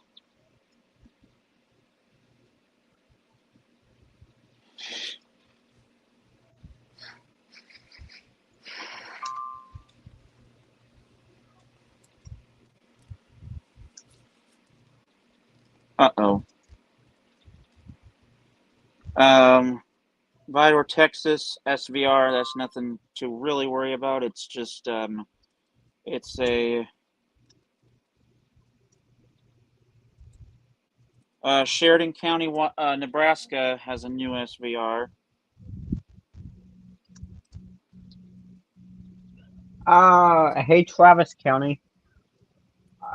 If you're able, could you tell me how to spell Scott's Bluff real quick? I got it. It's SCOTS Okay. BLUFF. It's 2 words.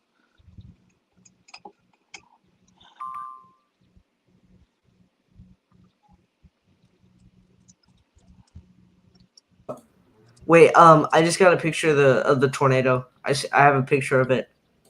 Okay, hold on. I'm gonna share it. Let me share my screen. That is a large tornado.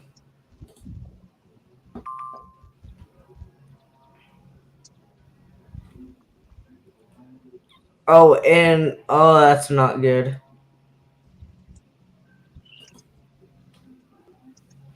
Okay.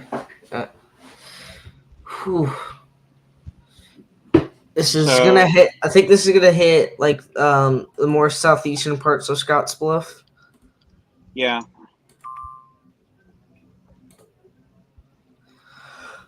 Oh, So I'm looking. I just pulled up the product on my phone, or my iPad rather, and I'm going to go ahead and pop into these and read them out loud so we can see what the hell. yeah, I'm gonna try to get this. I probably have missed it already. I'm just gonna see if I can still try to get this tornado emergency. I don't know what the chances are though, but Okay, so they've just issued a new tornado warning in Oklahoma, Somrona and Texas counties, and then also a continuation of that tornado warning over Hamilton County, Kansas. So this is what the warning for Scottsbluff has said right now. Tornado emergency for Gering and Scottsbluff.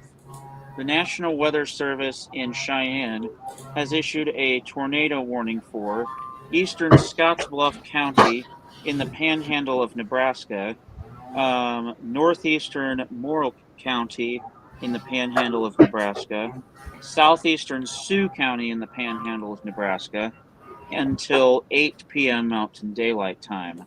At 7:30 p.m. Mountain Daylight Time, a confirmed large and destructive tornado was observed over Scottsbluff Nation Monument, or near the town of Scottsbluff, moving northeast at 30 miles an hour.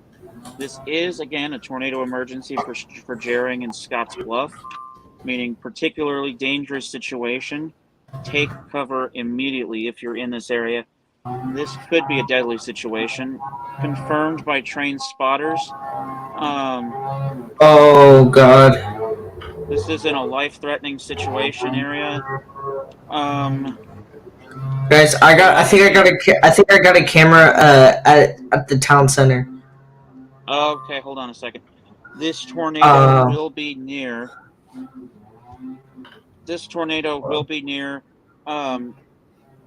Tyreetown around 7:35 Mountain Time, Scottsbluff and Gering around 7:40 p.m., and Scottsbluff Airport around 7:45. Let's see, Miniatar and Lake Alice around 7:50, and some other locations in this storm's path include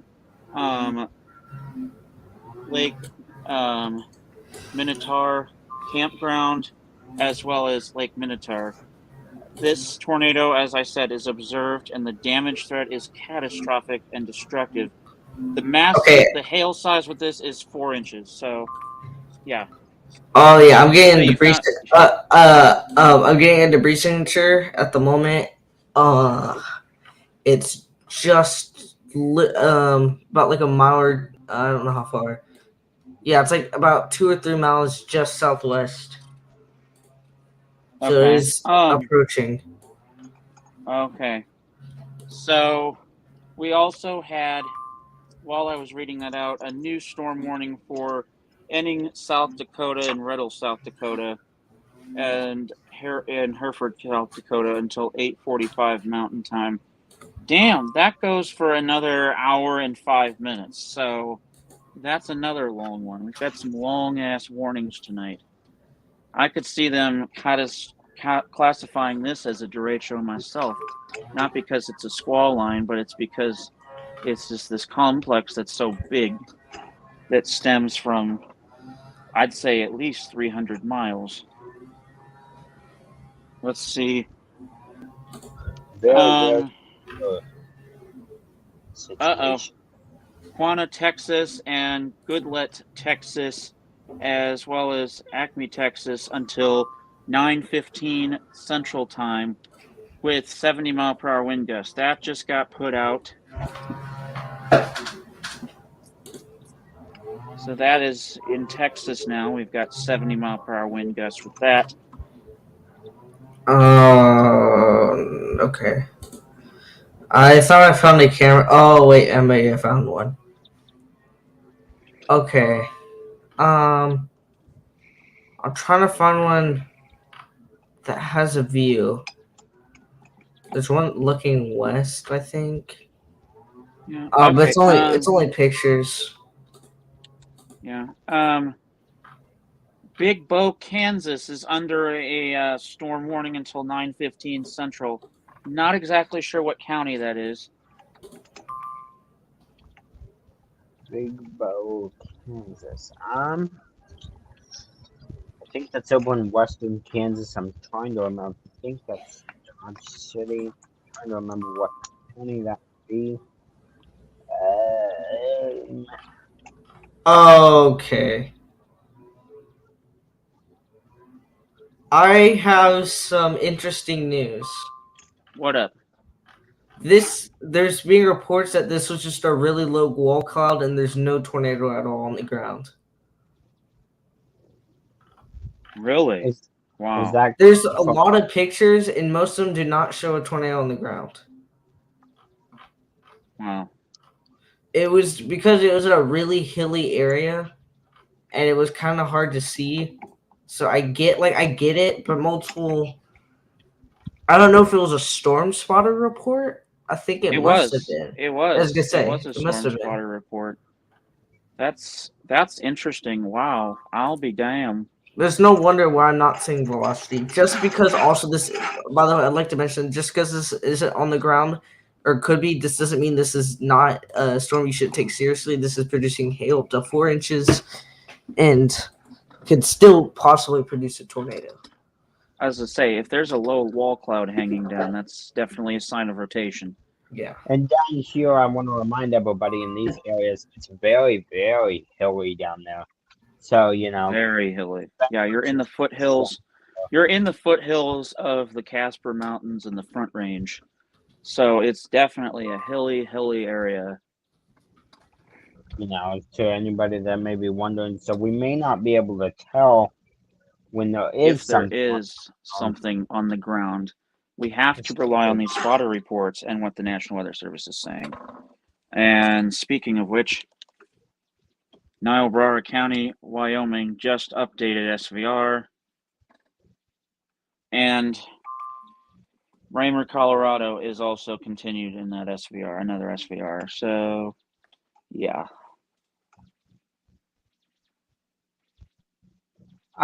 Travis County, could you look at the broadcast and see if you see the banner ticking across there?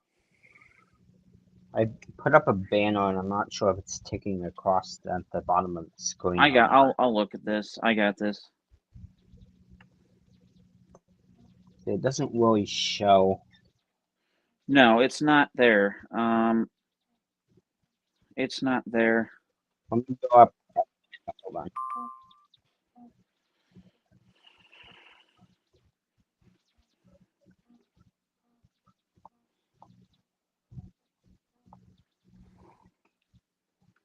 This is insanity. All right.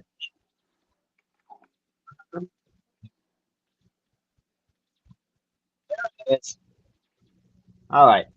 We're Yep, up there it there. is. Boom. We got a We got banner. a banner ticking across here that we are now in destructive mode, tornado emergency, and I think we can also say this for use that as for the hailstorm as well, because that is definitely a hailstorm. Yeah, up I there did. that would be, I will say it this way, that is definitely that hailstorm that could kill somebody. If you're outside, you could be dealing with hailstones driven by winds over 65 miles an hour, and by that time those stones would likely be falling at more than 110 miles an hour, which would be enough to, if they would hit you, possibly break several bones or even kill you. Just for some context, Okay. It's actually now having a sign of it if it being on the ground. This is a little to the southeast of Scottsbluff it. itself. Yeah, so I think it. Not saying they're completely in the clear, but I think this is past most of the populous area, Okay. which is good. And we just got Scottsbluff just got put under another SVR. I'm thinking this is a separate storm with tennis ball size hail. The So continues tornado emergency, which I'm not surprised. Nope, I'm not surprised by that. But yeah, tennis ball, just for context, last night in Denver, Colorado, or actually Los Angeles, Colorado, at the Red Theater in Los Angeles, Colorado, they got hit by a hailstorm, which sent several people to the hospital with broken bones. Yeah, I heard about that. That was crazy. And then considerable storm now in Houston, Texas, with golf ball size hail on that one. So yeah, just so you know, that's how the hail can be. I mean, if you even golf balls, that can even sting a little bit. I've gotten punched by one of those when I went outside. Stanton, Kansas reports tornado 840, which was 7 minutes ago. Okay, that's one to... Out of Dodge City, so we have a confirmed out here, and I think Stanton is Dodge City. Yeah. Stanton County is eastern Dodge City, Kansas. That, if it continues to hold together in the next 2 hours, could be within the western side of the Wichita coverage area. Say that. We're gonna have to watch how these things. The SPC. I haven't seen the 01Z outlook. I probably should take a look at that. Let me see if I can. Tornado warning continues in Oklahoma.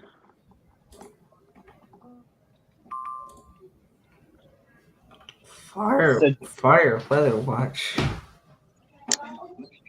So WJON isn't going for this, huh? No, they are not, which is weird. Pain.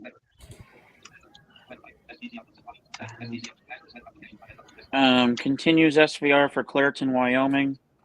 Standard. No big threats there, just a severe thunderstorm warning.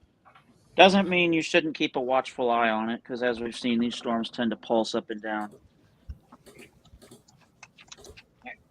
Well, my computer's going to take forever to load that page, but we're just going to let it do it. That's how that's how the SPC is. Their site is just... Well, my internet is also like, if this tells you guys anything, I tried to load up the StreamYard website, and for it to even pop up the StreamYard logo, it took me 15 minutes. So that should tell you how bad that was. Damn. Yeah, don't fucking get AT&T. That's all I'm gonna say. Yeah. But let's take a look back here. Really trying to figure out if there's any way I can get. I'm gonna double check that WJON. Oh, I'm getting incredible photos of this storm. Tornado continues for Weston County, Wyoming. Not sure if that's just a radar or what that is. I think that is. Gage asked if WJON got the tornado emergency? I don't think so. Nope, they did not. They did not at all, which is really a shame Has because the emails just not been going through, or is there nothing on the radio it's station? nothing on the radio station either. It's ridiculous. The last thing they sent out was at 7:39 p.m. So over an hour ago.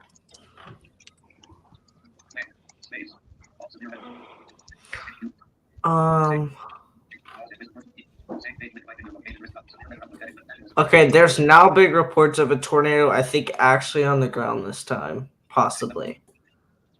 Okay, so And I think I can follow up on that and say I think that is true looking at radar. So it looks like they maintained the risk Yeah. for these tornadoes, at 5. that 5% twister tornado risk is still there.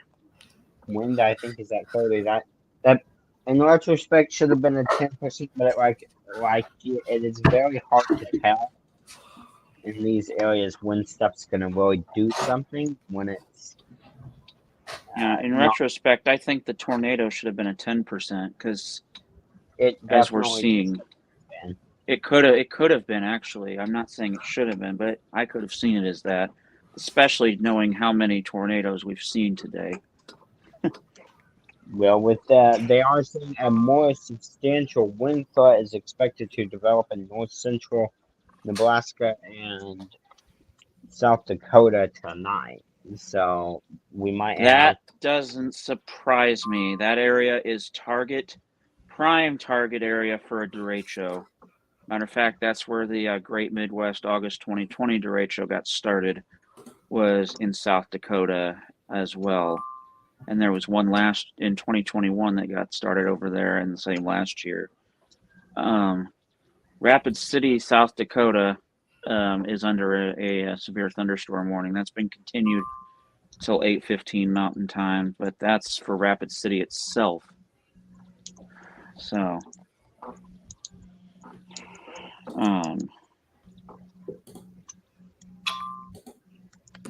and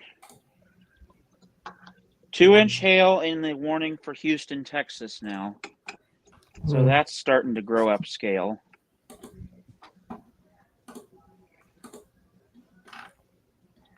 So we have quite a few areas of convection that are just, and I think we'll lose some of these areas pretty quickly once our daylight hours kind of fade out. Our daylight heating. Some of the southern, I think the Texas in particular is just going to go bye-bye once the daylight starts to fade away completely. The heat does anyway. But as far as the stuff up north, I don't see that going anywhere anytime soon, because that is with an organized system of thunderstorms. That's, you know what I'm saying, Pearson? Yeah, some of these. That's with an organized area of low pressure that's pretty intense right now. Matter of fact, I was looking at some pressure readings. Scottsbluff right now, their pressure at their airport was 29.59 and falling. Yeah, so they're dropping some pretty deep low pressure up there. So they're dropping it right now fast. And okay, they say rain wrap tornado with lofted debris that was reported 4 minutes ago from the Scottsbluff. So yeah, that was I think the report I was talking about. That now there is definitely a tornado on the ground. Does anyone know how fast this thing is going? How fast the warning was saying? The warning, let me read it. It says it was moving northeast at 25 miles per hour. Okay, so we've probably almost gotten the tornado out of this. This tornado's probably out of the Scottsbluff. Yeah, it is currently east of. It's probably east of Scottsbluff, but doesn't mean it's not within that area of towns. Yeah, it's definitely still holding I'm sure in that area we probably moved And on. so we just had a new SVR update for Quanah, Texas. That storm, 70-mile-per-hour wind gusts on that is still going. Still have the storm. We have. Oh Jesus.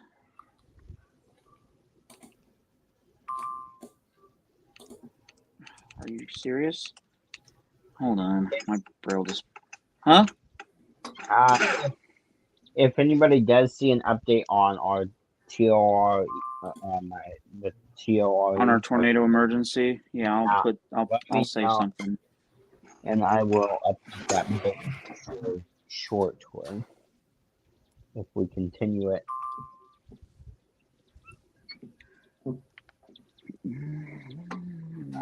It looks like that is You're cutting out, buddy.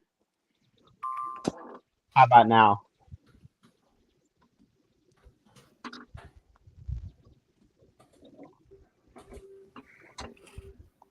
Speech on. Mail. Multitasking. 93% battery power. I'm not sure. Messages. 93% battery power. Not charging. Status bar item.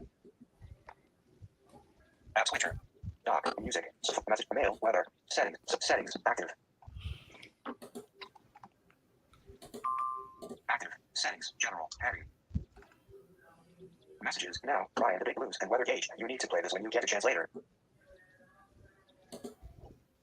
About. Button. Twitter. Now. Set.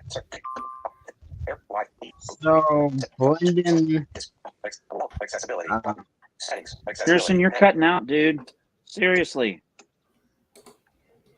Voiceover. On. Button. Settings. Verbosity. Audio. Commands. Activity. On. Braille. Braille. I30. Output. I'm trying to reconnect. Braille sense 3800. Selected. Focus 14 BT. Selected. Selected. Braille I32/RailNet top 5166. Still cutting out. All right. It is no longer. Alert. They've downgraded it to a PDS tornado warning. YouTube now. Show low Fendi. Rare. Nebraska tornado. Emergency. Twitter now. NWS severe storm. Severe thunderstorm warning continues. Nebraska WI till 8:15 p.m. So this is no longer. The tornado emergency is going to be expired in 2 minutes. This is now a PDS tornado warning. Still has a large and destructive tornado. I'm trying to read the text. A large and extremely dangerous tornado was located over Scottsbluff Airport near Scottsbluff, moving northeast at 25 miles per hour. This is a particularly dangerous situation. Take cover now. This is Lake Minotaur campground and Lake Minotaur around 8:15 or 8:10. These are the only areas that are included. So again, also by looking at everything east of Scottsbluff is mainly just not really populated. So that's another good thing that now that this is on the ground, won't seem to have. Okay, everyone just left.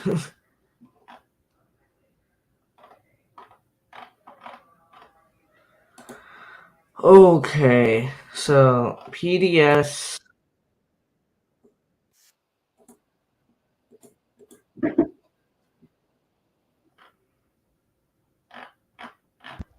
Alrighty, let's try that again. Is this any better?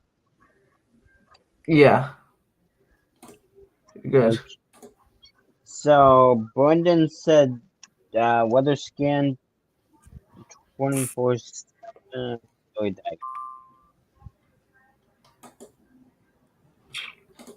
Weather scan 24/7 always takes this step. I'm surprised you're saying it's not. I haven't seen it on WJON. I assume that's what weather 24/7 scan. I assume that's what you're talking about there. I haven't really seen it, to be honest. That's a Gabriel thing. I assume his internet went out. Yeah. I think I got mine back in. Oh. Gosh, the pictures of this the supercell. I found a picture of it. It's absolute. It's like incredible picture.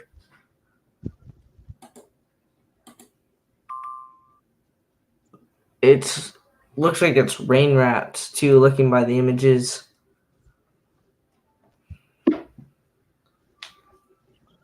It's definitely got a big.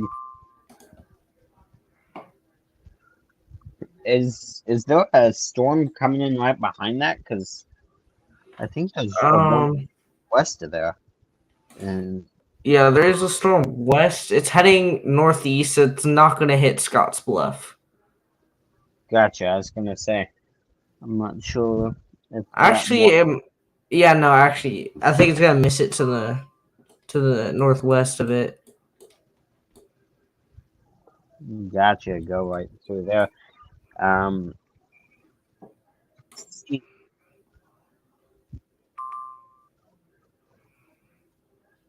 I'm still waiting for this. so we took out the tornado emergency. I think you had said, didn't we? Yes, they've let it expire. It's not been replaced with a PDS for areas east of Scottsbluff.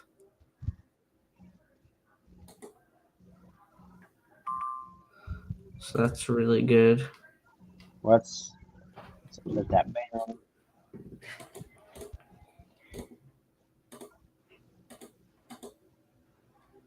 It's definitely the storm has weakened. I think this could possibly have lifted off the ground. It's not having the same intensity as it had earlier. So they've issued they've continued you're cutting out. They've continued the 20 possible SVR surrounding this as long as continuing this PDS tornado warning. Yeah. Am I still cutting out? You're fine now. Gotcha. Alrighty. I'm editing out our banner here.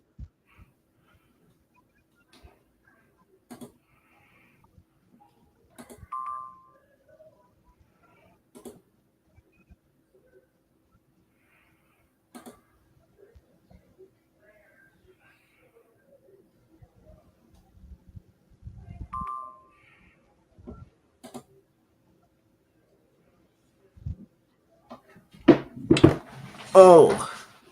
Okay.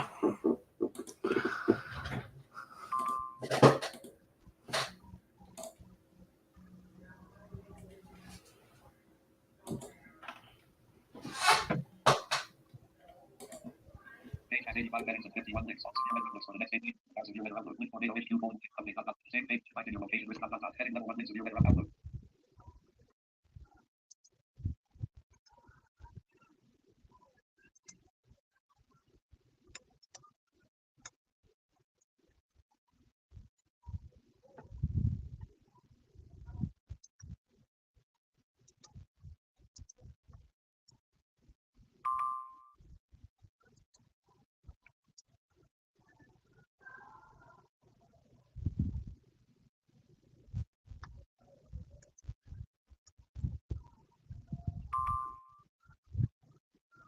Let's see here.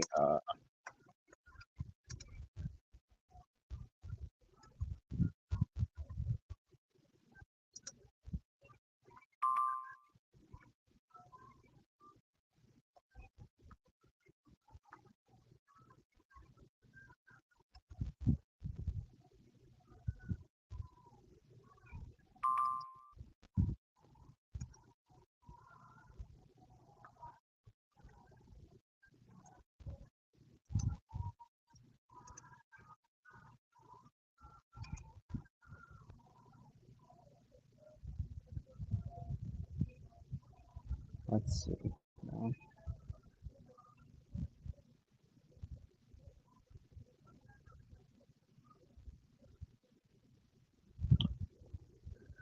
Completely stupid question, but the abbreviation for Wyoming is WY, isn't it?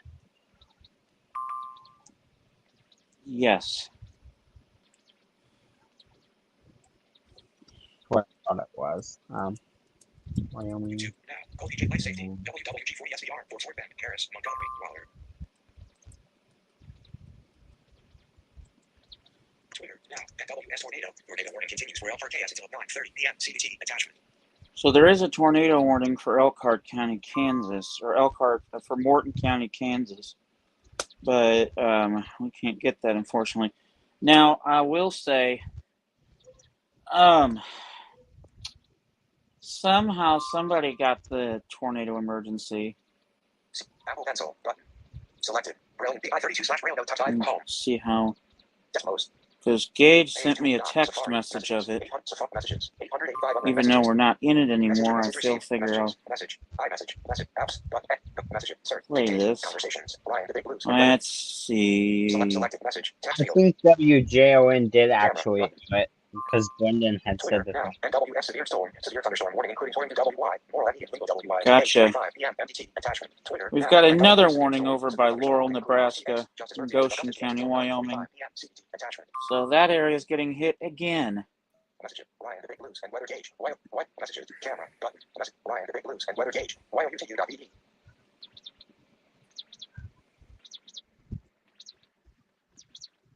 YouTube. Dictate. Little tornado right there. Comments. Tornado. Heading. Right there, guys. Got a tornado. So this is actual video of a storm chaser on the ground in Scottsbluff. Coming up. Just had a tornado.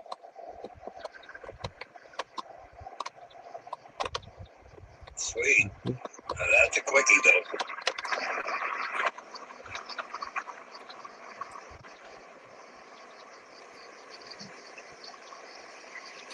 There you go, guys. We're just going to holler at you. Speech off. Speech on. Video player. Track position. 30-second full screen button. Second tornado forms over an open field button. So yeah. Shut utterance. Video. Collapse video button. And then Tornadoes touchdown over for cast. that tornado emergency, one of the channels I got today. that I follow, Tornado emergency 10 minutes ago. Shellowfinity, got that tornado emergency. I'm going to play this right now.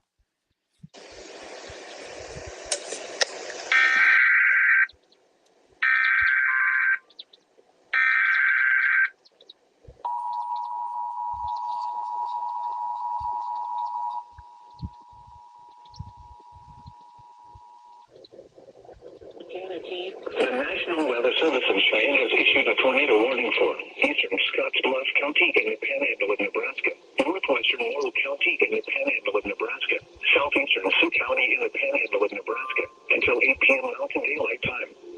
At 7:30 p.m. Mountain Daylight Time, a confirmed large and destructive tornado was observed over Scottsbluff National Monument, near Scottsbluff, moving northeast at 30 miles an hour.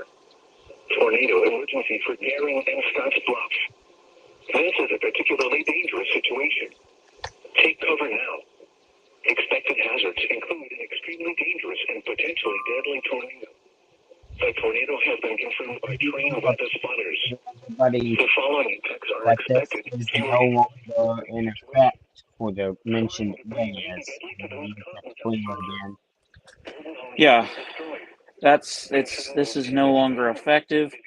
That's just what was going on.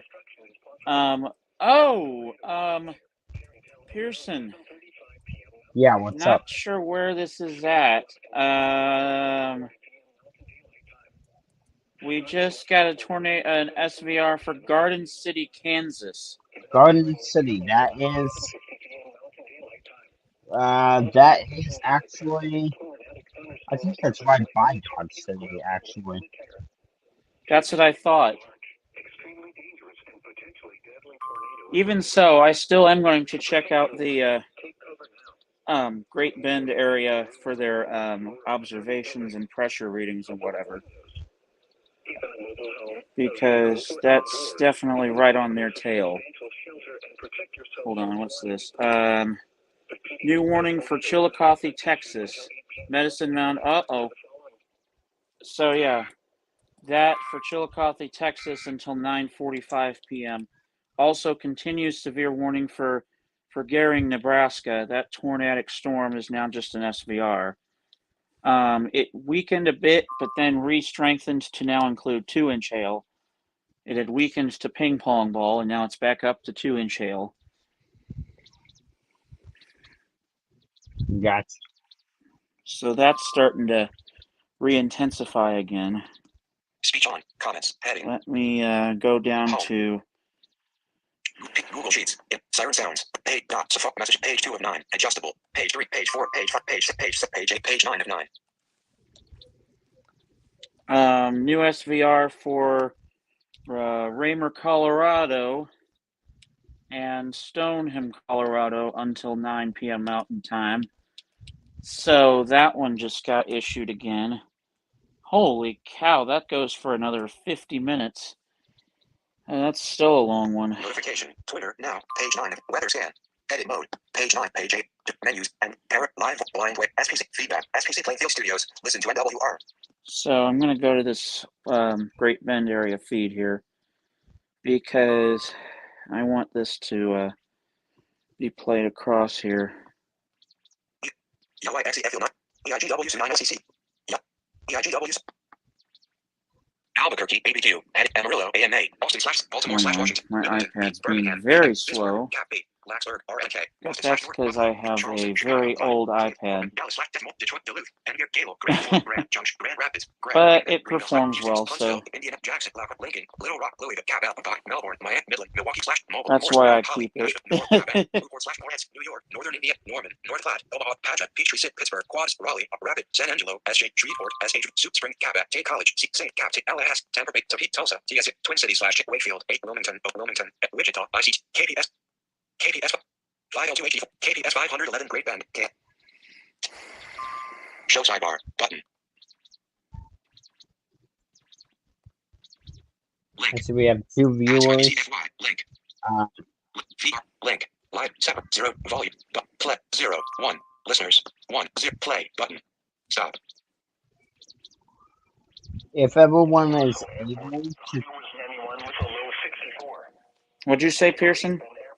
if everyone is able to, please be sure to go check out the broadcast on everybody else's channel. Give them a subscribe to all of our viewers here, whether that be me or Gabriel. You know, kind of share the love a little bit. Severe thunderstorm warning. Speech off. Southward across Oklahoma. Clouds associated with this complex of storms kept temperatures in the low to mid 80s over much of south central Kansas, while those in eastern Kansas topped out in the upper 80s to around 90. Much of western Kansas also experienced highs in the upper 80s. Widely scattered showers and storms developing across eastern Colorado early this evening may drift eastward, impacting Kansas tonight. Low temperatures are forecast to fall into the upper 50s and lower 60s across the high plains of western Kansas, while those in eastern Kansas see lows in the low to mid 70s.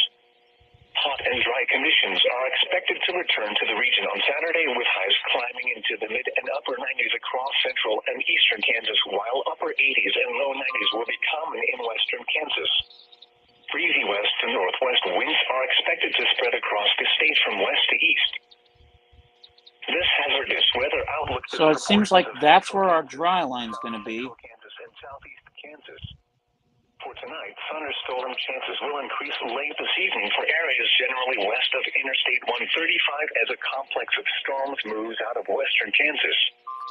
Strong to severe storms may occur with damaging wind gusts of 50 to 60 miles per hour, the main concern. For Saturday through Thursday, a front will move east across the area Saturday afternoon. Storm chances will be restricted to far southeast Kansas, with a few strong storms possible during the evening.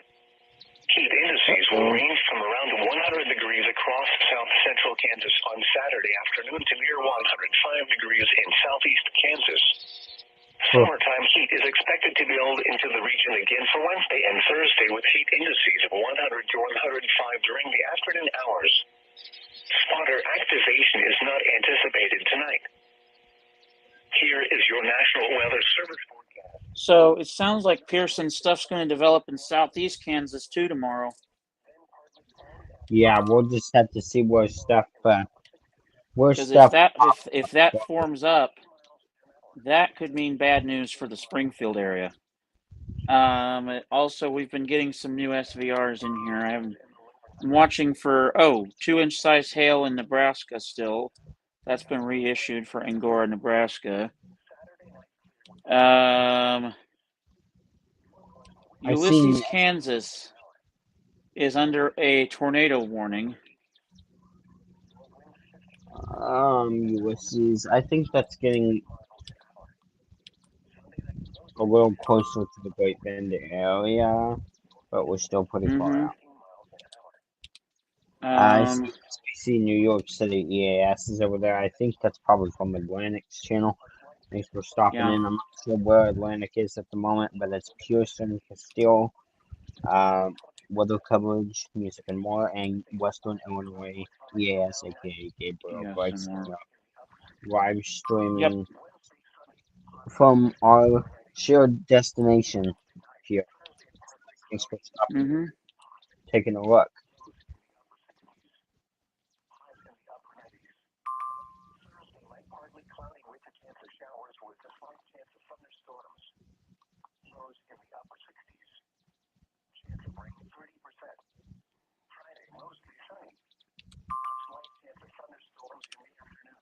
Tornado warning continues for hold on. Mauser, Oklahoma. So that's still going on down there.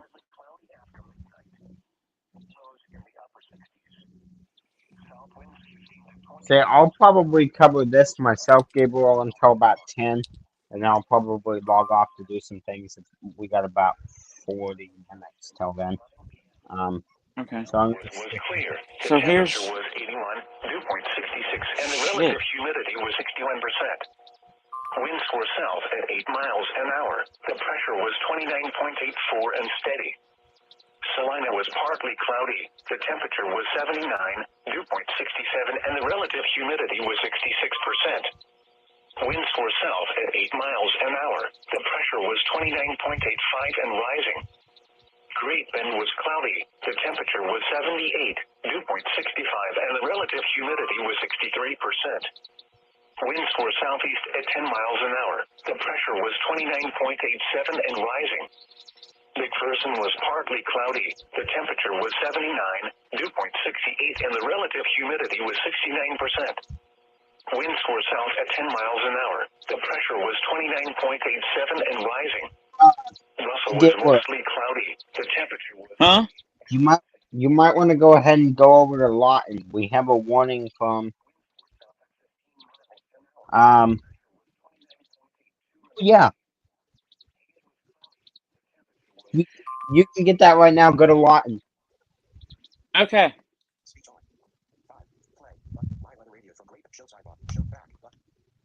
Will do.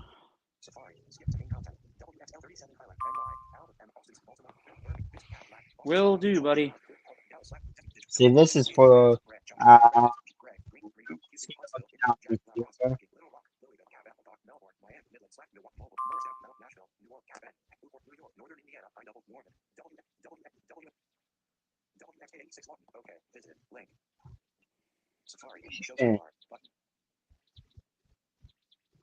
that's going to be that one that was for Chillicothe, Texas. And I think they said Jackson County, don't they? I don't know. I don't think so, but still wouldn't hurt to stay on here. That's moving straight east. Ping pong ball size hail and 60 mile an hour wind gust. And the threat for large hail is maximized near Chillicothe. All right. Bellamore, Nebraska just got put under a new warning, and then there was just a continuation for that tornado over Morton County, Kansas. Continued, a new SVR actually just issued for Jones County, South Dakota.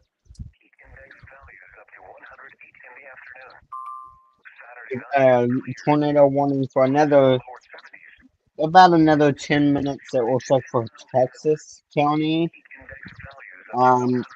That's capable of producing tornado. I'm not sure if we have more warnings or if it's just my weather that is acting like shit because it has been for a while. Unfortunately. New warning in South Dakota again until 9:30 Mountain Time. That is another long one because that is an hour and 10 minutes. Fuck. Good. Damn. Lows in the upper 70s. Jeez, listen to this. Wednesday, sunny, hot with highs 100 to 105. Wednesday night, mostly clear. Lows around 80. What? Thursday, mostly sunny. Hot with highs 100 to 105. Welcome to Thursday night, Southwest partly Oklahoma. cloudy. Lows in the upper 70s. Friday, mostly sunny. Hot with highs around 100. You're listening to Latin Weather Radio, and here are 9 p.m. weather Here's our observations. observations across the In region. Latin, it was clear. The temperature was 81 degrees, the dew point 69, and the relative humidity 67%. The wind was southeast at 6 miles an hour. The pressure was 29.89 inches and rising. At Wichita Falls, it was clear. The temperature was 82. The wind was southeast at 15. Observations from around the region. Temperatures were between 75 and 83 degrees. At Amarillo, a thunderstorm was reported. At Clinton, it was clear. It was partly cloudy at Dallas, Fort Worth, and Oklahoma City. At Lubbock, it was mostly cloudy. At Childress, it was cloudy. Once again at 9 p.m. at Lawton, it was clear. The temperature was 81. The following is your hazardous weather outlook. This hazardous weather Okay, outlook I'm is back. for portions of northern, western, central, and southern Oklahoma and western North Texas. What's Day happened 1, since I left? Tonight, thunderstorms A lot. late this evening and into the overnight hours. Thunderstorms are forecast to move east off the high terrain of West Texas into southwestern Oklahoma and North Texas. Damaging winds of 60 Hold on. miles an hour to 70 miles an hour and large hail up to the size of golf balls are possible across these areas after 8 p.m. Days 2 through 7, Saturday through Thursday, isolated thunderstorms may develop late Saturday afternoon across portions of North Texas and far southern Oklahoma. If storms do develop, they could be strong to severe with a threat of hail and damaging wind gusts. Excessive heat, triple-digit temperatures and heat indices are expected this weekend, and after a short break will return Tuesday through Thursday. A heat advisory is in effect for southern Oklahoma and North Texas for Saturday. Get graphics and more details at weather. So sounds like Norman might be getting involved later. Yeah, the But yeah, southern. Atlantic. Since you left, we had a tornado emergency in Nebraska. Oh. That's gone now, thank God. But we've had that. We've had a hailstorm of over 4 inches. I mean, we had a ton of crap. Oh shoot! New severe thunderstorm watch for parts of South Dakota until 5 a.m. Central Time. Oh, wow. That's an 8-hour watch, dude. Whew! That is a pretty extensive little one there, huh? That's a cool. It's, So this is going to be an overnighter event. for those areas. Yikes. For sure. Definitely not covering it till 5, but, Yeah. it is gonna be a, I would cover it more, but honestly, I woke up very early. For me today, I woke up at 5:30 this morning. For God knows what reason. Damn.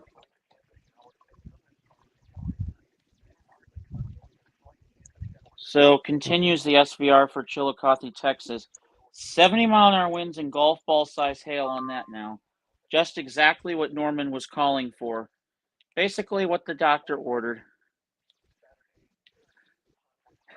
So pretty extensive. Oh, Buckingham, Colorado, tennis ball size hail.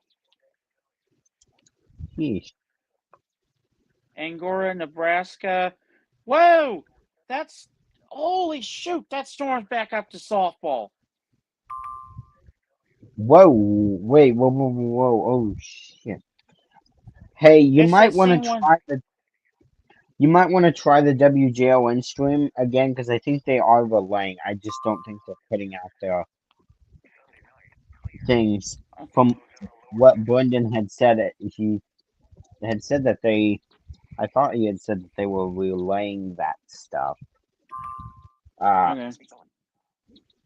Let So me you may see. I'll go try. check here. Come on, iPad. I don't really have very many sources down there for stuff I know about that local area, of course. So.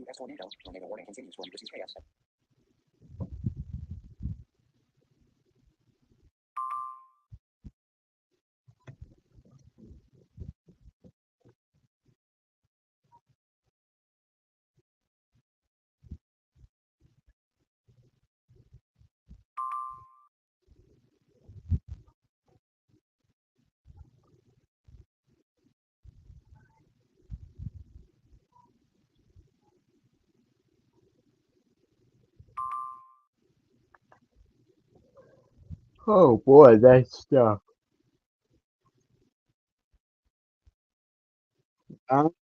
Looks like Cable's internet or something kicked him out.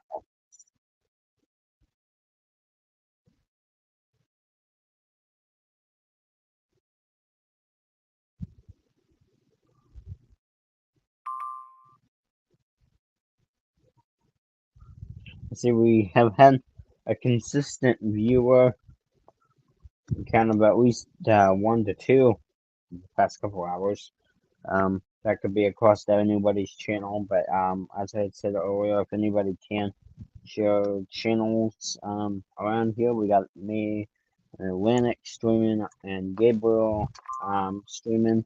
Among I don't really know who else has been. I don't think anybody else is, but we have quite a few that have came and gone streaming. Helping this Travis County really helped to cover that really extensively there. So we're gonna keep it.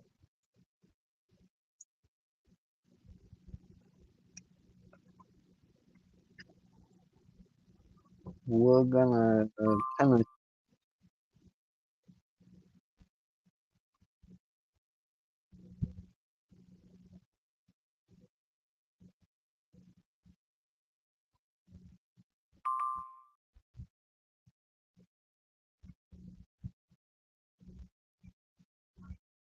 We're gonna try.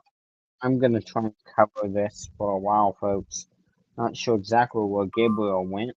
I think either his internet quit him or his uh, his internet. Oh, sorry about that. My microphone over here decided to glitch out on me. Shoot, my microphone did because I accidentally hit the on button. Anyway, I think he might be taking a call. Unfortunately, I can't really look at the IM bot to see what's coming out. I think we definitely have a lot by the sound of it. So I'm curious to see what all that is.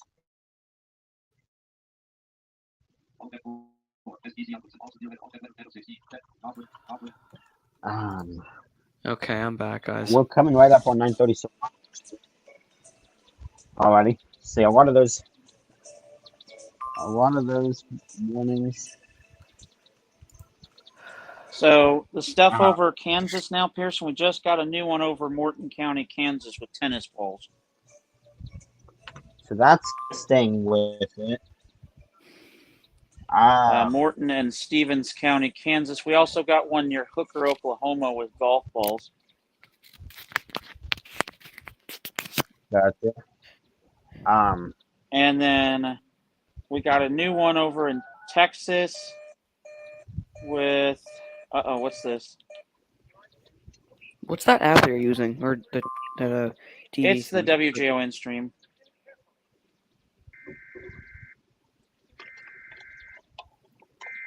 Jones County, South Dakota continues SVR. Let's see what's going on here. What's this? This is a special marine warning. Oh, wow. The National Weather Service in Jacksonville has issued a special marine warning That for came out of waters nowhere. from Fernandina Beach to St. Augustine, Florida from 20 to 60 nautical miles. Waters from St. Augustine to Flagler Beach, Florida from 20 to 60 nautical miles until 11:30 p.m. At 10:24 p.m., strong thunderstorms were located along a line extending from 33 nautical miles east of Ponte Vedra Beach to 35 nautical miles northeast of Ormond by the Sea, moving northeast at 30 knots. Hazard, wind gust 34 knots or greater. Source, radar. Impact, small craft could be damaged and briefly higher winds and suddenly higher waves. Locations impacted include Baby Turdock and Tournament Reef. Move to safe harbor until hazardous weather passes. If your vessel is caught offshore, immediately secure for heavy weather. Ensure all crew members are wearing USCG-approved Type I life jackets and non-essential crew are below decks. Deploy jack lines and harnesses if available. Check life-saving equipment, including batteries on handheld radios, for readiness. Repeating, a special marine warning has been issued until 11:30 p.m. for the following marine locations. Waters from Fernandina Beach to Flagler Beach out 20 to 60 nautical miles.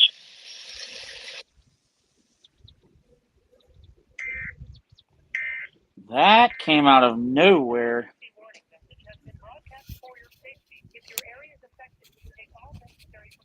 You Indeed. have Brendan's comment like highlighted on stream. Yeah, for some reason, every time somebody joins, it highlights a comment. I don't know. That's weird. Oh, doubleheader.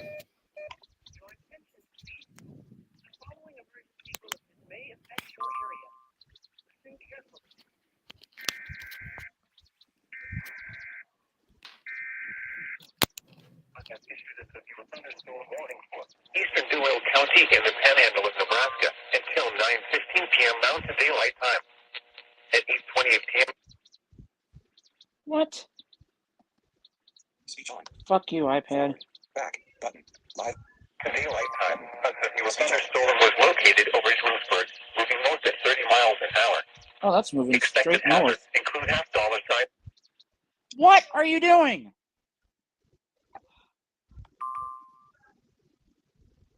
Speech on. That's it. More. Airplane. Mute. Remaining. 5 minutes. Elapsed. Play. Button. Show sign. Back. Forward. Heading. Page. Selected. Reload page. Button. Reload page.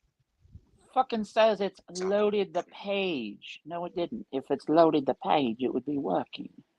A severe thunderstorm warning has been issued until 9:15 p.m. Mountain Daylight Time for the following counties: Duval, Nebraska. Your Wi-Fi doesn't keep up with the server really well. You JON. Boy. Twitter. Now. NWS severe storm. Severe thunderstorm warning continues for 20 WI. More money. Reminding until 8. Which I don't understand why. Unless, I don't know if it's because I need to do a software update, maybe? I don't know. Well, it's because it requires a lot of bandwidth. Probably because the audio quality is. Yeah. So,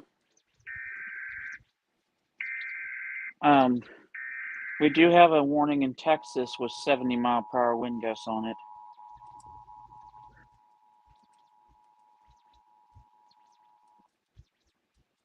The National Weather Service in Lubbock, Texas has issued a severe thunderstorm warning for western Dickens County in northwestern Texas, central Crosby County in northwestern Texas until 10:30 p.m. At 9:28 p.m., a severe thunderstorm was located 5 miles north of White River Lake, moving east at 15 miles per hour. Hazard, 60 miles per hour wind gusts and half-dollar size hail. Source, radar indicated. Impact, hail damage to vehicles is expected. Expect wind damage to roofs, siding, and trees.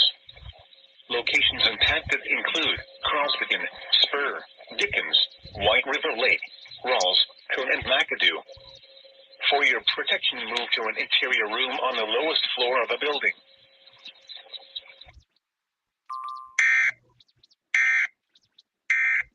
This emergency warning message has been broadcast for your safety. If your area is affected, take all necessary precautions and listen to any local So yeah, or cable outlets for further updates.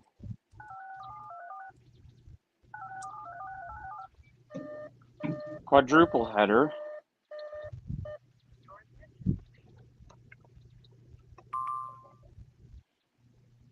Selected. Stop. Button. Five button. Button. The following emergency bulletin may affect your area. Listen carefully.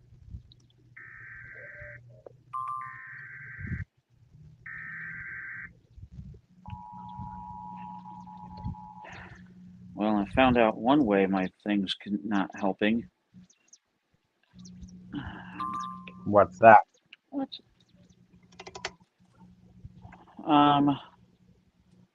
My Braille display's Wi-Fi takes up a ton of bandwidth. It's like eating everything. Yeah, and it may be because you're in a concentrated area with all your devices on one access point. So, oh, we got a guest here. Let me Yeah. get that. Play. Live broadcast. Play. Button. Shows back 4 page. Selected. Reload page. Button. Reload page. If we can't get WJO into work, that's okay. We just we'll just remember that if we do need it, we can. Highway 61 between mile markers 100. Yeah, I'm gonna see if this will help it a little bit. 92 between mile markers 115 and 133. I think the Manic is joining on his Facebook. It looks like he left and then came back. Okay, yeah, Atlantic. If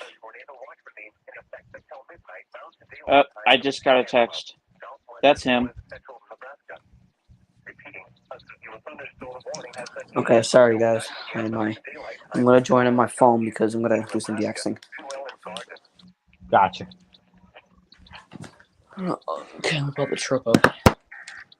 So Say, you're I'm under. wondering.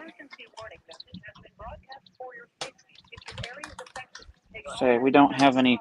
We do have another capable of producing a tornado over that same area that just got hit by that TOE.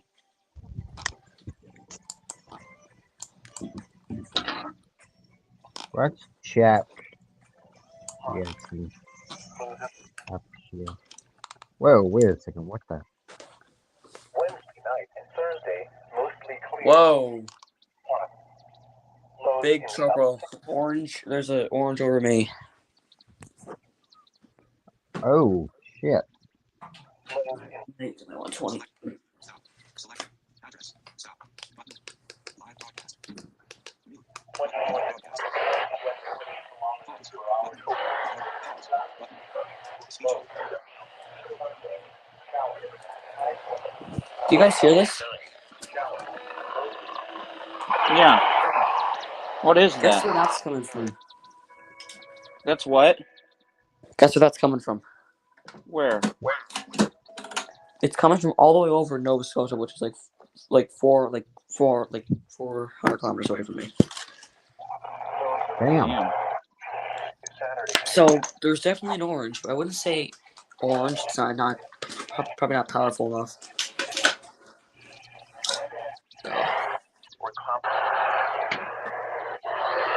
Sounds like it's pretty quiet here. Let me turn off my computer. Shut all this screen. Holy shit! What is that?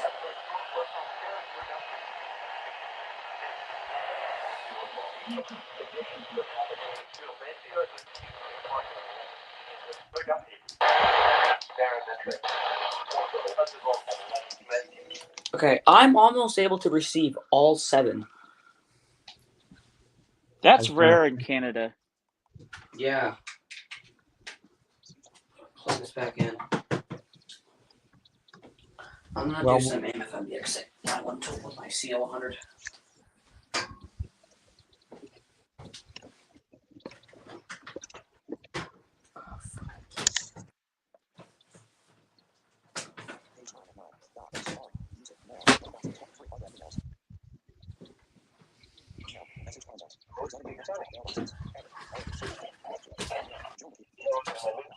that's a villa, Gabriel.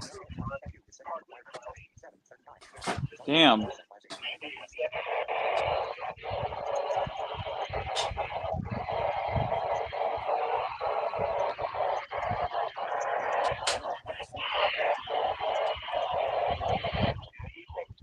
Okay, see if we can pick up 1030. Oh, crystal clear. Listen to WBZ Boston.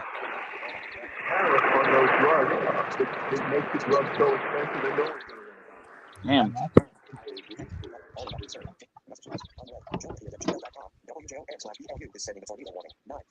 Yep, we're getting KDKA too. Holy shit! Gabriel, Construction work that blocks at least a couple lanes. Here's what you need to know about guess what that is? I have no idea. That's coming from Pittsburgh. Fuck that, dude. Hey, That is Atlantic. amazing. Can Yeah. you try 6:50 a.m.? Don't keep it on too long. But I just have I wonder if it might work. Could you try 6:50 a.m.? Yeah, I got it here. That's out of Nashville.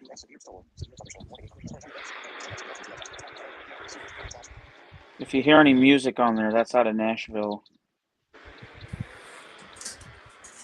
Yeah, nothing. Gotcha. I was gonna say sometimes that signal can reach really far. But that's coming from Pittsburgh. My God, that's crazy.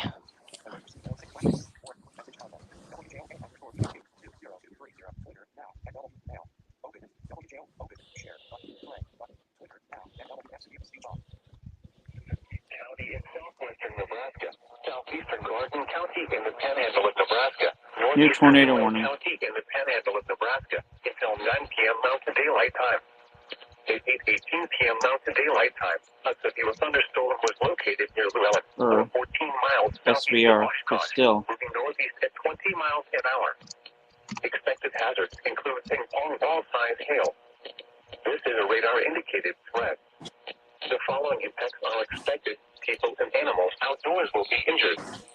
Expect damage to roofs, siding, windows, and vehicles.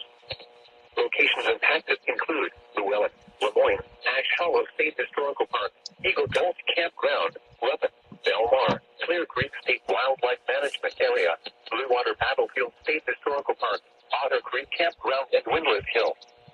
This includes the following highways. Highway 61 between mile markers 102 and 110. Highway 92 between mile markers 115 and 133. A tornado watch remains in effect until midnight.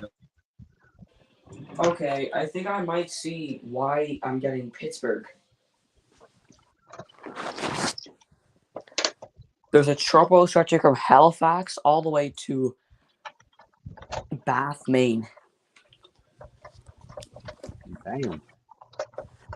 And it's an orange, so that would probably explain a lot. I was gonna say that'll usually start to make some of those come in. And AM, you have to remember that tropo doesn't really count for AM. AM just travels very far at night. Oh, Like isn't it AM, like FM and WX? Isn't that really for tropo? WX, pre-scanner frequencies, things like that of that nature are usually what travel on tropos. AM, you usually get scatter from like what they call meteor scatter. You Yeah, get like this, I rarely ever see Pittsburgh. Like, rarely.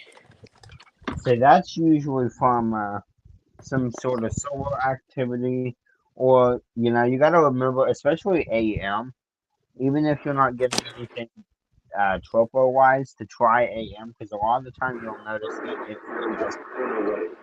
Oh, getting an E-skip.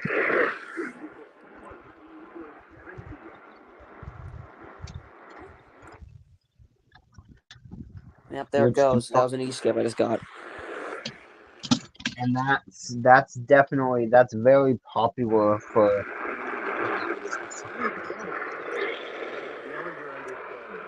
1060. I don't know what that is.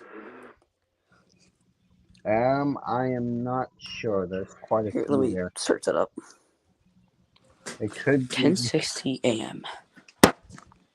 there's quite a few there.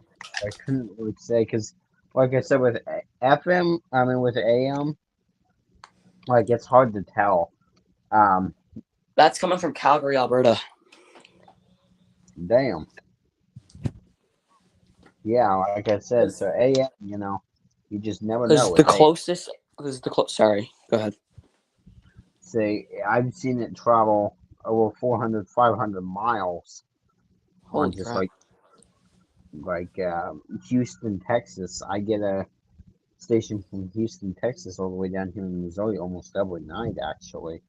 So it's like it's one of those things to where you just gotta, try, try on nights, 'cause in the summertime too. It really opens up like drastically. Like I guarantee, if you try in a couple hours, you'll get stuff from like central U.S. states. Yeah. By the way, guys, we have a new tornado warning in Sterling, Colorado. That's Oh, just been God. sent out. Colorado has issued a tornado warning for West Central Logan County in They're northeastern actually sending them out Colorado again. until 9:00 p.m. At 8:37 p.m. Mountain Daylight Time, a severe thunderstorm capable of producing a tornado was located 6 miles northwest of Pawnee Pass or 20 miles west of Sterling, moving northeast at 10 miles an hour. Hazard, tornado antenna small size hail. Source, radar indicated rotation. Impact, flying debris will be dangerous to those caught without shelter. Mobile homes will be damaged or destroyed. Damage to roofs, windows, and vehicles will occur. Tree damage is likely. This tornadic thunderstorm will remain over mainly rural areas of west central Logan County. Take cover now. Move to a basement or an interior room on the roof. What? To put it in perspective, if there was a tornado on the ground and they're saying it's moving at 10 miles per hour, that would mean the tornado would be over you for 6 minutes. That's Damn. definitely very that's bad. I'm glad that that's not on the ground, but even with the hail, Show sidebar. Message content. Is automated. Show sidebar. Button. Show sidebar. Mailboxes. Back button. Messages. Okay, what is the station that you would suggest me to open up if I were to want to catch alerts? Mailboxes. Back button. Edit. Dictate. I don't know, man. honestly, if you listen to WJON IP radio, Message was sent by Sage digitally and DEC. Do not reply. Message. HTTP. Period. WJON underscore EW it's like weather scan network where they WJON underscore EW 20230. Yeah, I can send you the link to the station list if you want. I'll just search it up. Okay, but I got a link here if you want. That's all right. Play. Speech off. The National Weather Service in League City has issued a severe thunderstorm warning for northeastern Austin County in southeastern Texas, southeastern Burleson County in southeastern Texas, southwestern Grimes County in southeastern Texas, south central Brazos County in southeastern Texas, eastern Washington County in southeastern Texas, Waller County in southeastern Texas, northwestern Harris County in southeastern Texas, until 10:45 That's a p.m. lot of Central counties. Daylight Time. At 9:41 p.m. Central Daylight Time, A severe thunderstorm was located near Prairie View, moving northwest at 20 miles per hour. Hazard, 60 miles per hour wind gusts and quarter-size hail. Source, radar indicated. Impact, hail damage to vehicles is expected. Expect wind damage to roofs, siding, and trees. Locations impacted include Brenham, Katy, Hempstead, Prairie View, Washington, Hogley, Waller, Pine Island, Cypress, Monteville, and Independence. For your protection, move to an interior room on the lowest floor of a building.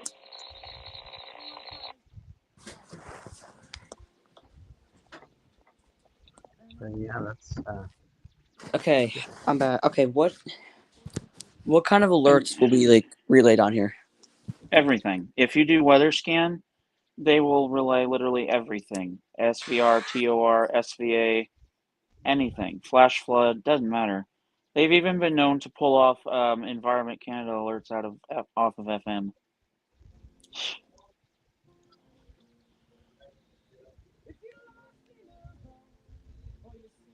Not that one. That's a mainstream weather scan. Do you know what weather scan means? No, Atlantic? not really. It's like how do I? So weather scan plays copyrighted free music. Copyright free music. Suggestion. Doc. Music. Safari message. Page Let me weather go to scan. the Our stations. WJO and IP radio. link and share it over the Our Stations tab because Safari, Twitter, now, NWS severe storm, severe thunderstorm warning, including hip hop chaos until 10:30 p.m. CDT attachment. Listen to WJO and IP live. Shows up. Back. 4. Page selected. Stop. Share button. Twitter now. Dismiss pop-up. Add bookmark. Add cop. Book. No. New. Message. Messages. Button. Book. Cozy. Discord. Copy. Button. Safari. Show sidebar. Button. Home. Doc suggestions. Web edit mode. Safari message. Page 9. Doc. Messages. Yeah, if you could send me that link, that would be great. yeah, I can send you that Our Stations. Edit home screen. Show all windows. Edit. Show all Get windows. out of it. Weather scan. Page. Doc. Safari. Messages. 876 unread messages. Message received from. Message. Text message. Ed. Message. Selected. Ryan Debate. Pearson Castile. +1. Hold on. Oh, damn it. Wrong person. Damn it. Edit. Message.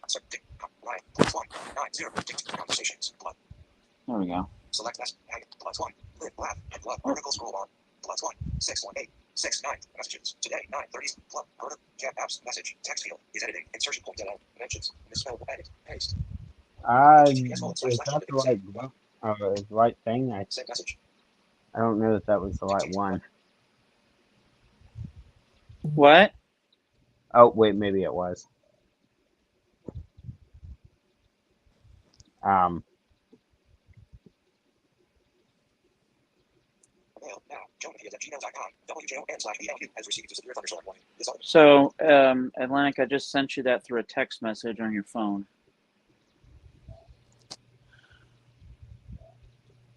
Because that's all I have ways to send it to you. I don't have.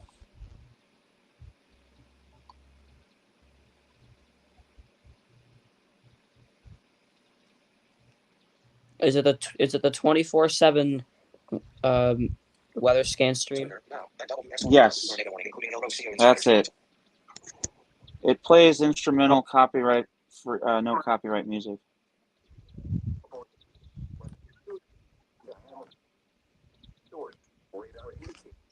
Okay. Yep, there you go. See? Yeah. Mail now. Jonathan@gmail.com. WJON/BLU is sending a tornado warning. This automated message was sent by SH digitally and DEC. Do not reply. Speech off.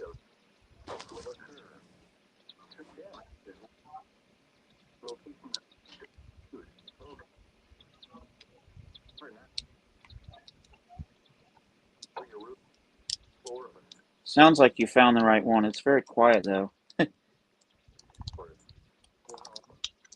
Let's see here. I made it quiet. I don't want it to be too loud.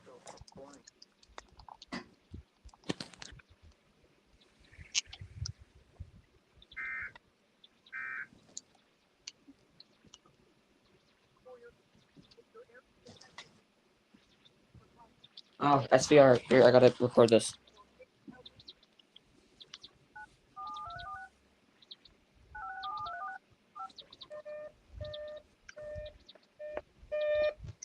Your attention, please.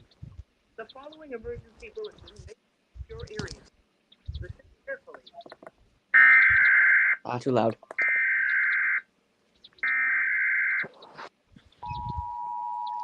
Yeah, SVR.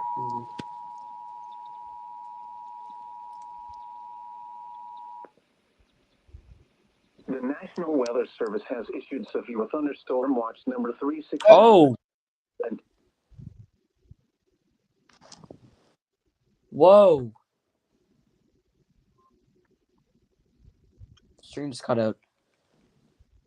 The hell? That's a new watch. Wait. Already at 3.6. Did that say we're at 3.67 already? Yeah. Jesus, we were at like 288 a week, like 2 weeks ago.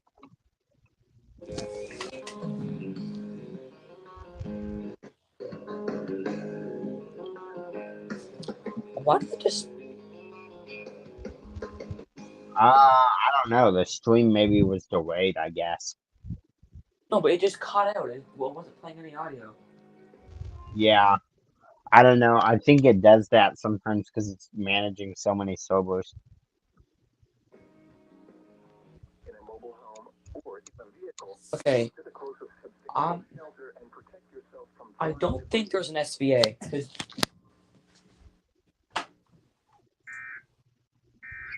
They may be backlogged.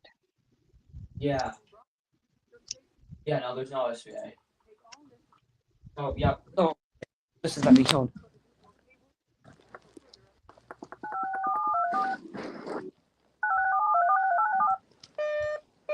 Considerable SVR. We'll be on higher. Please. The following emergency bulletin may affect your area. Listen carefully.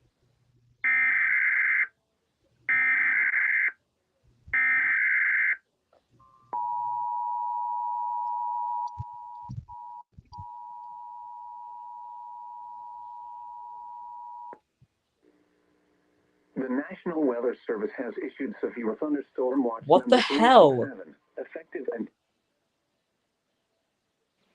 Oh, I know. Oh, I know what's going on. Refresh your page. Seriously, refresh your page. Seriously, What? Okay. because What? here's what it did. Here's what it did. It does this to me, and this is not because of our internet thing. It's a fucking glitch with Safari. It's fucking Safari's fault. Basically, what Safari does is it pulls out a record. It thinks you're recording it, so basically, then it just plays it on a loop when it cuts off. Which Oh, is why I fucking hate Safari right now. I fucking hate it. I'm using Google. the severe thunderstorm warning for southwestern Garden County in the Panhandle of Hill County in the Panhandle of Nebraska until 9:45 daylight time. At 8:55 Mountain Daylight Time, a severe thunderstorm is near large Okay, there. miles northwest Because it kept saying SVA. I'm like, oh my god, new SVA. expected hazard include long fall time hill. This is a radar indicated the fall are speech on dictate iMessage damage home vehicle locations attached American Bird Sounds Pro music YouTube weather doc music Safari Safari show sidebar but back forward Here's selected some. stop share button share I think he got power kicked stations out. double Jonah option I mom Pierce share Karen Kong, Grandpa, Chuck, Airdrop, Message, Mail, Amazon, News, Remote, Notes, Books, Dole, K, Cozy, Discord, More, Copy, Add to, Add Book, Add to Fit, Add to Quick, Find, Add to, Market, Print, Search, Edit Actions, Edit, Search with Google Lens, Button, Print, Mark, Add, Add, Copy, More, Discord, Cozy, More, Button, Champion. More, Radio. Apps, Edit, Favorites, Airdrop, I'm here. Messages, Mail, Suggest, Amazon, News, Remote, Notes, Book, KSTK.co.uk. Code Discord, Google, Zoom, Skype, Google Drive, Mail, Zoom, Skype, Group, Twitter, Group, Snapchat, Google, Base, Google Classroom, YouTube, Now, Jeopardy, Female Author, Facebook, Messenger, Messenger. Yep, apps, edit, AirDrop, messages, mail, suggest, Amazon, news, reminder, notes, books, Dole, books, note, Amazon, suggest, mail, messages, AirDrop, favorites, edit, button, apps, edit, done, button. More, dismiss pop-up. Edit actions, button, mark, add, font, add, more, copy, button. Show sidebar, button. Home. Batteries, window. Music. Mail, one out, set, voice memos. Page 1 of voice, set, book, app, iTunes Store, App Store. App Store, loading. Loading. Tab bar, arcade, 1 up, search, tab, 5 of 5. Search, heading, search, my account, games, apps, stories, and more. Search field is editing, search. YouTube, now, MSN, tab bar, apps, tab, 3 of 5, filter, search field is editing, games, apps, Yeah, I stories, think this and is more. gonna take Character because mode, you have insertion to point back. to start. Discover, heading. Filter, search field is edit. Twitter, now. Dim, filters, dimmed. Filters, dimmed. Search field is editing. Discover. Games, apps, my account, button. Account, heading. Loading, in progress. Loading. Dismiss. Loading. Account, in progress. Loading. Dismiss. Loading. Personalized recommendations, button. Upcoming automatic update. App Store connect. Update. This updating. Reverse phone booker. Update. Revalid name. Update. Battery test. Updated. KS89. Open. We update. Google. Open. Bullet. Messenger. Today. Version. Open. We update our app. TikTok. Open. Easily add the sound to your video. Actions available. You. Open. Easily add the sound. Small. Open. Minor. Transit. Bullet. Subway. And bus time. Easily. Open. TikTok. We open. Messenger. Google. Today. Version 269.0. Bullet 283.3 megabytes. Button. Open. Bullet bug fixes and performance improvements. We've opened. Bullet bug fixes and performance improvements. We fixed user report issues and added new features to provide a better search experience. Action. Open. Button. Account. Heading.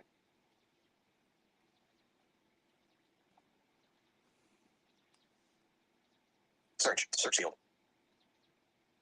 Voice search. Button. Camera search. Button. That's a double header we're having here. Escaping descent. Camera search. Voice search. Search. Search field. What are you trying to do? Search field. Braille table. Default. Search Me? field. Is edit characters. Yeah, because your voice speaker is like really loud. Oh, sorry. No, it's fine. It's just what are we trying to do?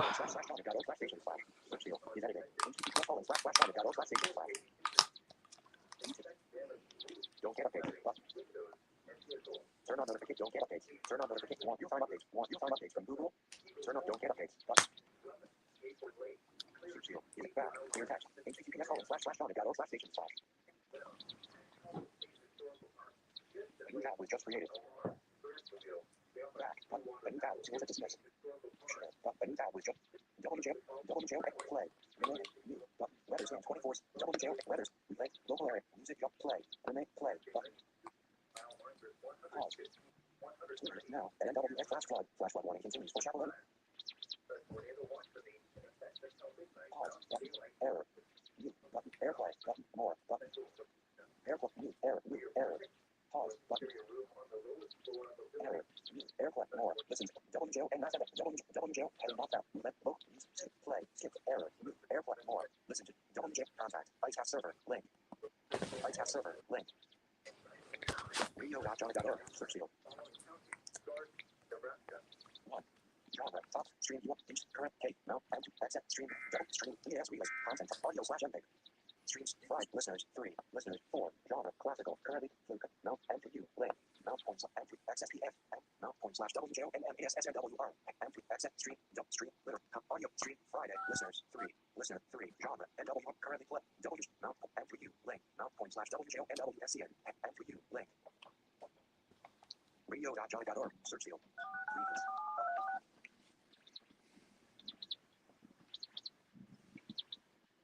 Refresh page. Previous. Refresh. Add to share. Fuck. Elapsed. 1 second. Play. Elapsed. 1 second. Adjust. Elapsed. Play. Shift. Share. Add to collect. Refresh. Refresh page. Button. Refresh page. Add to share. Play. Button. Remaining. Indefinite time. Play. Button. Twitter. Now. NWS severe storm. Severe thunderstorm warning including Belmar MD. Martin and Uclay warning until 9:45 p.m. MDT. The destructive storm will contain softball size hail. Attachment. Live broadcast.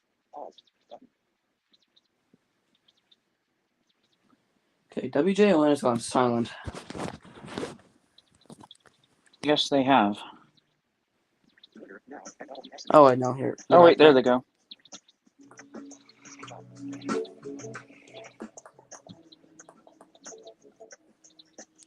By the way, we just had a destructive warning issued in Nebraska. Softball size hail. I heard that.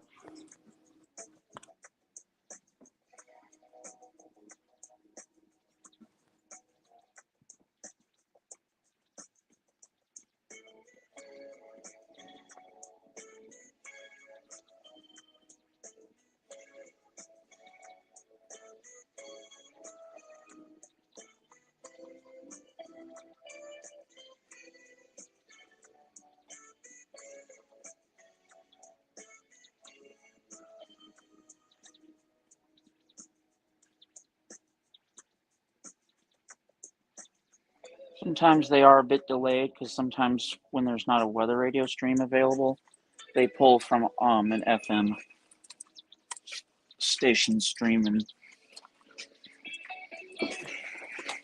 for some reason those FM stations have timeouts.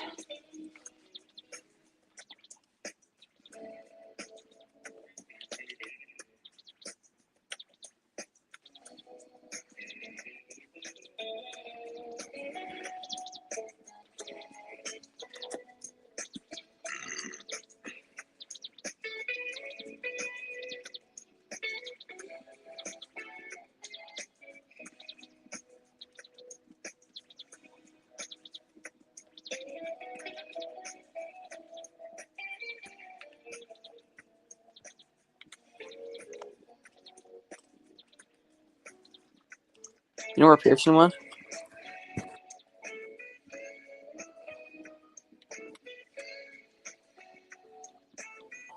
Yep, Pearson left.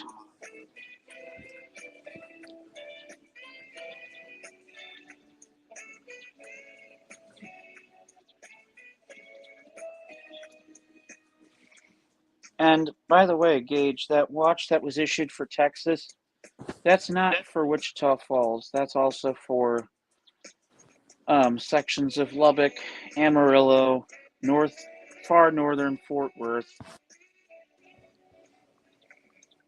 I'm probably gonna go to sleep, but I'll stay on stream. All right, buddy. And why don't you join Gage? Because you're just talking to Pirate Chat. He's actually backstage. I'll add him in. Oh, okay.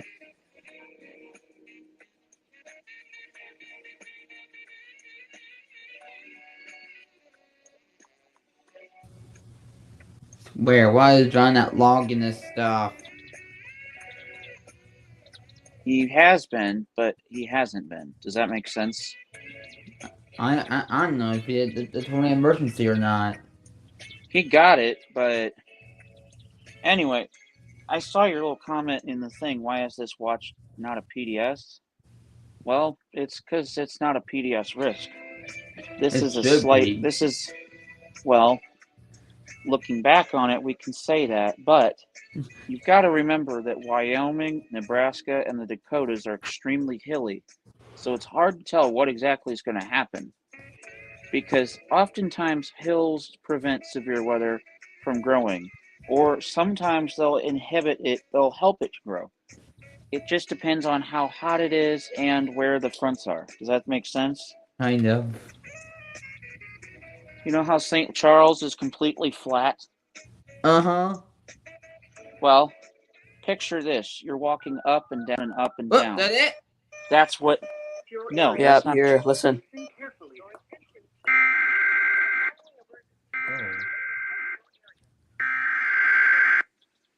has issued a flash flood warning for Whoa. southeastern Meade County in west central South Dakota, northeastern Pennington County in west central South Dakota, until 3 a.m. Mountain Daylight Time. Whoa. 9:07 3 p.m. a.m. Mountain Daylight Time. Doppler radar indicated thunderstorms producing heavy rain across the warned area. Between 2 and 4 inches of rain have fallen. Damn. Additional rainfall amounts of 1 to 3 inches are possible in the warned area. Oh, jeez. Flash flooding is ongoing or expected to begin shortly. Expected hazards include flash flooding caused by thunderstorms. Source: radar. The following impacts are expected: flash flooding of small creeks and streams, county roads, as well as other poor drainage and low-lying areas. Some locations that will experience flash flooding include Union Center, Elm Springs, Hereford, Curlew Lake and Mayfield, and drainages into Elk Creek and the Belle Fourche River. Be especially cautious at night when it is harder to recognize the dangers of flooding. Repeating, a flash flood warning has been issued until 3 a.m. Mountain Daylight Time Saturday for the following areas: in South Dakota, Central Pennington, Eastern Pennington, Southern Meade, and Western Meade.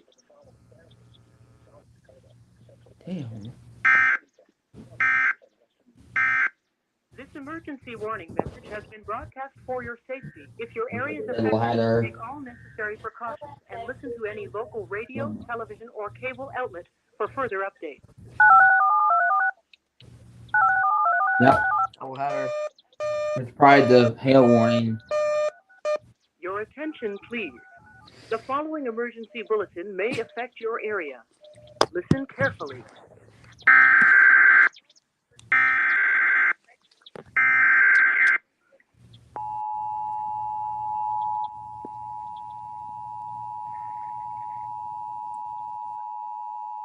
The National Weather Service in North Platte has issued a severe thunderstorm warning for southwestern Arthur, central Nebraska, northwestern Keith County in southwestern Nebraska, until 9:45 p.m. Mountain Daylight Time.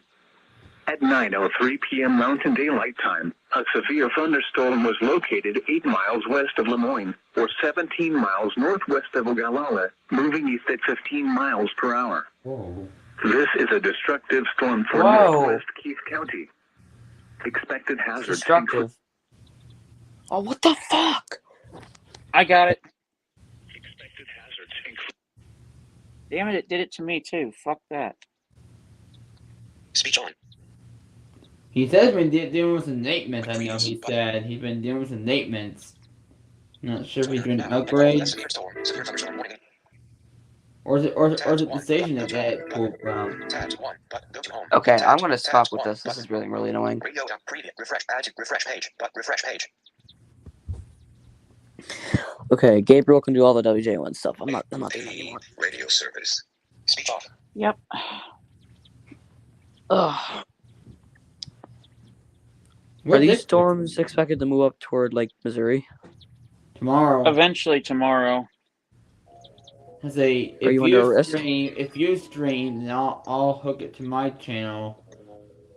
Are you under a risk at all, Gage? Yeah, the entire St. Louis office is. Oh, is It's it a slight risk. Oh, So we're gonna get our first watch since May 8th, I believe. Yep. I wouldn't say. I'm going to say this. We're probably not going to get a watch because the biggest risk is north of us. What From Macomb? Trenton. No, not even Macomb. It's like from Trenton, Missouri, northward. Oh. Oh, TOR.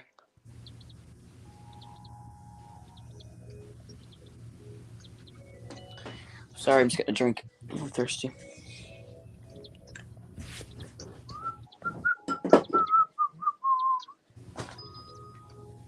Yeah, but tomorrow I'll wake up. I gotta clean my room and then I'll start. Actually, It won't be like I don't know if I tomorrow can- night when it's gonna hit us. Like after 9 Oh. like 9 p.m. like 6 a.m. what they're saying, what the news said. Oh, okay. Well then, I'll definitely be able to come on then. Just So like I don't know. pretty much about the time tomorrow when things will get going in our area. I'd say this, Gage. I'll be streaming it on mine. So if you want to just stream from. Yeah, that's what I was thinking. easy. Well, it's easier for y'all to do it from one channel and then just cast it and then cast it to like the other Yeah. ones. Yep. Not only does Gator get more. Let's try the tornado warning. Yeah. Your attention, please.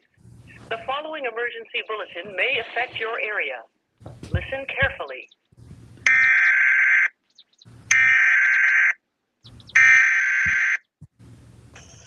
At 9:12 p.m. Mountain Daylight Time, a severe thunderstorm was located 10 miles east of Angora, or 12 miles south of Reliance, moving What the northeast fuck at was 35 miles an hour. Expected hazards include 2-inch hail and 60 miles an hour wind gusts. What just Severe happened? weather has been reported by the public. The following impacts Oh are my god. expected. People and animals outdoors will be But injured. they've been found the past few Expect hail days. damage to roofs, WJLN's drinking. siding, windows, and Yep. vehicles. Expect wind damage to roofs, siding, and trees. Locations impacted include Alliance, Wild Horse Butte, Korea, and Alliance Airport. A tornado watch remains in effect until 11 p.m. Mountain Daylight Time for the Panhandle of Nebraska. For your protection, move to an interior room on the lowest floor of a building. Prepare immediately for large hail and damaging winds. People outside should move immediately to shelter inside a strong building. Stay away from windows. Large hail and damaging winds and continuous cloud-to-ground lightning is occurring with this storm. Move indoors immediately. Lightning is one of nature's leading killers. Remember, if you can hear thunder, you are close enough to be struck by lightning. Torrential rainfall is occurring with this storm and may lead to flash flooding. Do not drive your vehicle through flooded roadways. A tornado watch remains in effect until 11 p.m. Mountain Daylight Time for the Panhandle of Nebraska. Repeating, a severe thunderstorm warning has been Hit issued until Omaha 10:15 later. p.m. Mountain Daylight Time for the following counties in Nebraska: Box Butte and Morrill. Yeah, I think what it's actually supposed to do, Gage, is it's supposed to not go to Omaha, but more up north towards the Dakotas. Oh, great. Because there's a massive SVA for sections of South Dakota until 5 a.m. No. 5 a.m. Our I'm time. not Yeah. staying up that long, man. No, I didn't say you had to. I'm just saying it was issued at like 8:30. Jesus, 5 a.m. Oh, what's that? Don't glitch out again. Tornado warning Oh for my central god. Logan County in northeastern Colorado until 9:30 p.m. At 9:12 p.m. Mountain Daylight Time, a severe thunderstorm capable of producing a tornado was located 4 miles south of North Sterling Reservoir, or 7 miles north of Sterling, moving east at 35 miles an hour. Hazard: tornado and hail up to 2 inches in diameter. That's the same Source: storm? radar indicated rotation. Impact: flying debris will be dangerous to those caught without shelter. Mobile homes will be damaged or destroyed. Damage to roofs, windows, and vehicles will occur. Tree damage is likely. This dangerous storm will be near, only around 9:12. What is going on? Speech on. Add to collection. Stop loading page. Button. p.m. Village on Proctor around 9:30 p.m. Take cover now. Move to a basement or an interior room on the lowest floor of a sturdy building. Avoid windows. If you are outdoors, in a mobile home, or in a vehicle, move to the closest substantial shelter and protect yourself from flying debris.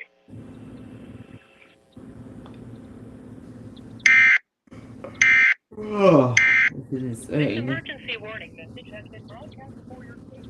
If your area is affected, So we have now had a break in almost 2 weeks now. radio, telephone, or cable outlets for further updates. This Sunday will be 2 weeks, and there's expected to be severe weather then. Yeah, for Ohio, that area, Pennsylvania, even it's calling for stuff. Actually, what the biggest risk is Indianapolis to like Lexington and Nashville. 10 p.m. Mountain Daylight Time. There it goes. At 9:15 p.m. Mountain Daylight Time, a severe thunderstorm was located near Sanal, or 11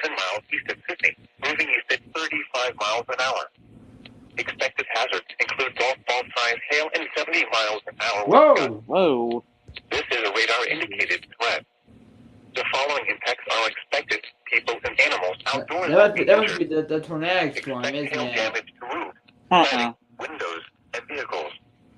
Expect considerable tree damage. Wind damage is also likely to mobile homes, roofs, and outbuildings. Locations impacted include Sydney, Lodgeville, Colton, Sunol, Sydney Airport, and Lorenzo. This includes Interstate 80 in Nebraska between mile markers 53 and 77. The tornado watch remains in effect until 11 p.m. Mountain Daylight Time for the Panhandle of Nebraska. For your protection, move to an interior room on the lowest floor of a building. Prepare immediately for large hail and deadly cloud-to-ground lightning. That tornado watch goes all the way till midnight Central Time. Stay away from windows. Yeah. The tornado watch remains in effect until 11 p.m. Mountain Daylight Time for the Panhandle of There's a Nebraska. new one. Repeating, a severe thunderstorm warning has been Probably an issued until SVA. 10:15 p.m. Mountain Daylight Time for the following counties: Cheyenne, Nebraska. I dare you to do it again, WJON. I dare you. It probably will. Yes! What the fuck? And listen to any local radio, television, or cable outlets for further updates.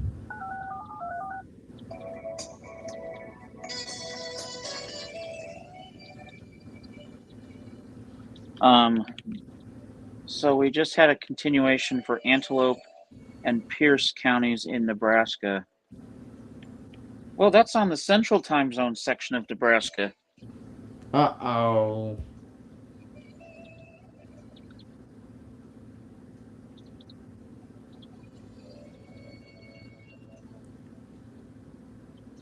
You still have no comment on your video yet, which is kind of odd. I don't expect any. True. I expect people to view and like. That's what I expect. Yeah. Because comments aren't necessary, Gage. It's a pretty self-explanatory.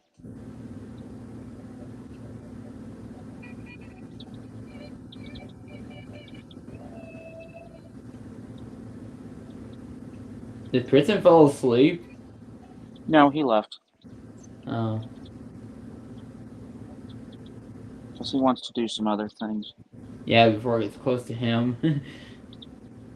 St. Louis, I dare you surprise me tonight. I dare you. They have before done that in generals. Well, he's not under...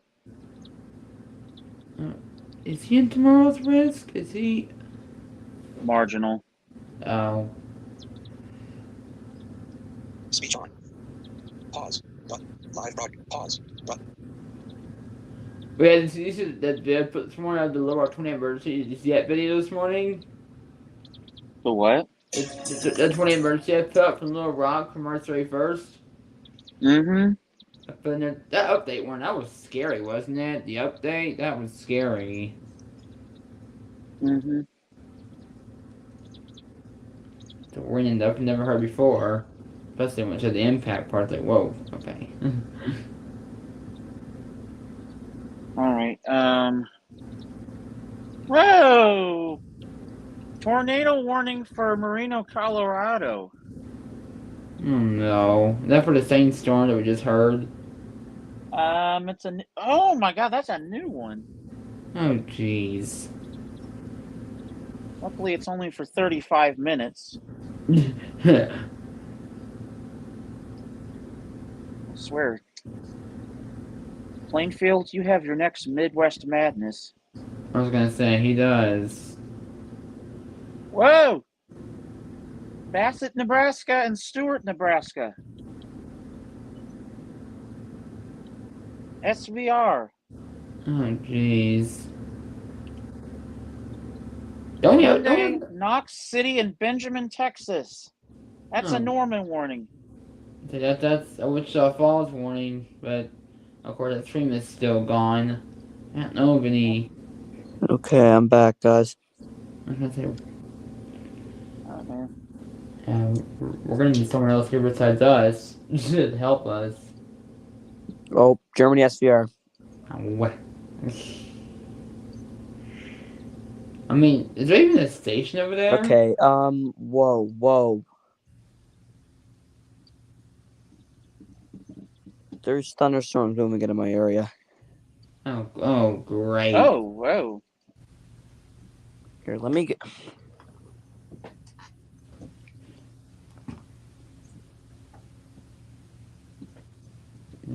There's a I'm point. just hoping for a good sized thunderstorm tomorrow. Right. Nothing severe. Here, okay, let me Uh-oh. look up radar scope. Oh, what's that? Your attention, please. I have The no following idea. emergency bulletin may Probably affect the your area. newest tornado warning. Listen carefully. Oh.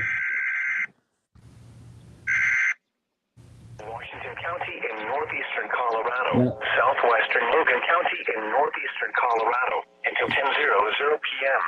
What the? At 9:23 p.m. Mountain Daylight Time, a severe thunderstorm capable of producing a tornado was located 6 miles north of Hill Rose, or 16 miles northeast of Fort Morgan, moving east at 20 miles an hour. Hazard: tornado and hail up to 2 inches in diameter. That's the same sound. Source: radar No, it's actually west of that storm. impact. Oh, Flying geez. debris will be dangerous to those caught without shelter. Mobile homes will be damaged or destroyed. Damage to roofs, windows, Okay, and these vehicles will storms look occur. really severe. Tree damage is likely. Which Locations ones? impacted include Pruitt Reservoir and Marino. Take cover now. Move to a basement or an interior room on the lowest floor of a security Probably. building. Avoid windows. If you are outdoors in a mobile home. Yeah, or speaking in of a thunder, that vehicle, reminds me, I still have not uploaded my rumbly thunderstorm in the distance from last Sunday.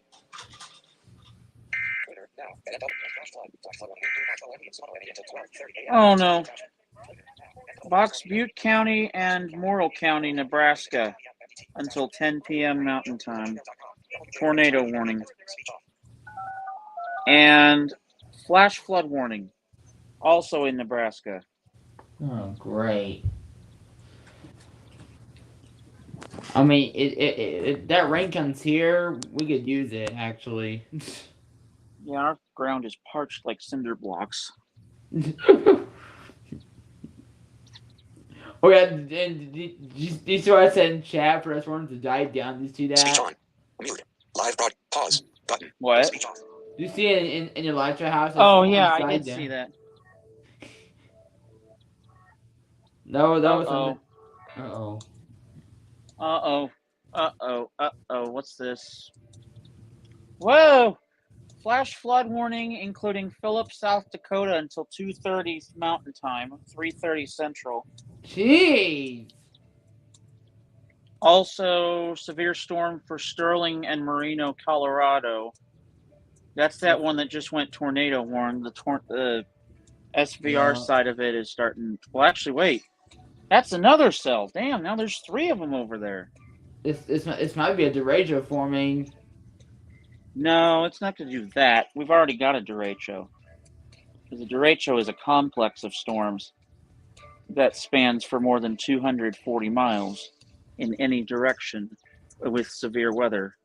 And make sure you take the fake community post down you made about Hot Point. Make sure you take that post down, since those were not the right kinds of serves. Make sure you take that down.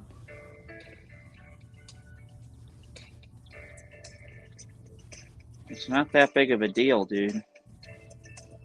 But people are like, wait, is this really true? Uh-oh. Watch, WJON's going to play in the middle of the warning again. Probably. What's this? Oh, jeez. Vivian, South Dakota. Oh. New watch possible. Where? Southeastern Cheyenne County in the panhandle of Nebraska until 12:30 a.m. Mountain Daylight Time. Whoa! At 9:26 Northeast p.m. Nebraska. Mountain Daylight Time, Northeast Nebraska. Doppler radar indicated thunderstorms producing heavy rain across the warned area.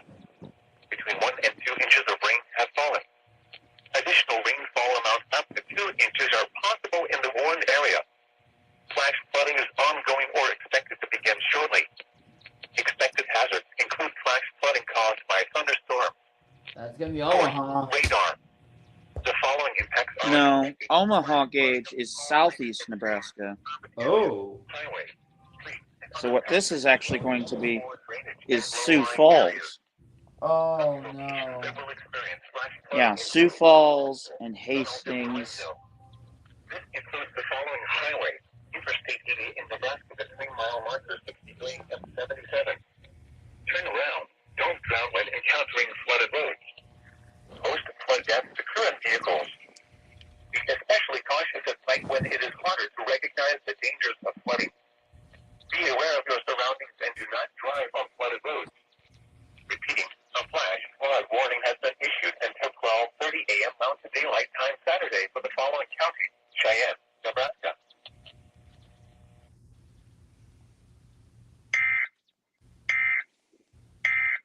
This emergency warning message has been broadcast for your safety. If your area is affected, take all Where necessary if we have precautions streams and over listen to there any one local day radio, again. television, or cable outlet for further updates. I know. Doubleheader. No. Are you screen recording Your this? attention, please. No, I'm The not. following emergency bulletin Probably may affect should your be. area. Listen carefully. Okay, I'm back again. I think they're gonna issue a watch. They will. I have my radios, or I have most of them off except one. I think for Northeastern CHH. Colorado, northwestern Sedgwick County in northeastern Colorado until 10:15 p.m. At 9:27 p.m. Mountain Daylight Time, a severe thunderstorm was located 4 miles southwest of Iliff, or 6 miles northeast of Sterling, moving east at 40 miles an hour. Hazard: ping pong ball size hail and 60 miles an hour wind gusts. Source: radar indicated. Impact: expect damage to roofs, siding, and trees. People and animals outdoors will be injured. Expect hail damage to roofs, siding, windows, and vehicles. Backwards. This severe thunderstorm will be near Iliff around 9:30 p.m. Proctor around 9:45 p.m. Other locations in the path of a severe thunderstorm include Fleming and Crook. For your protection, move to an interior room on the lowest floor of a building.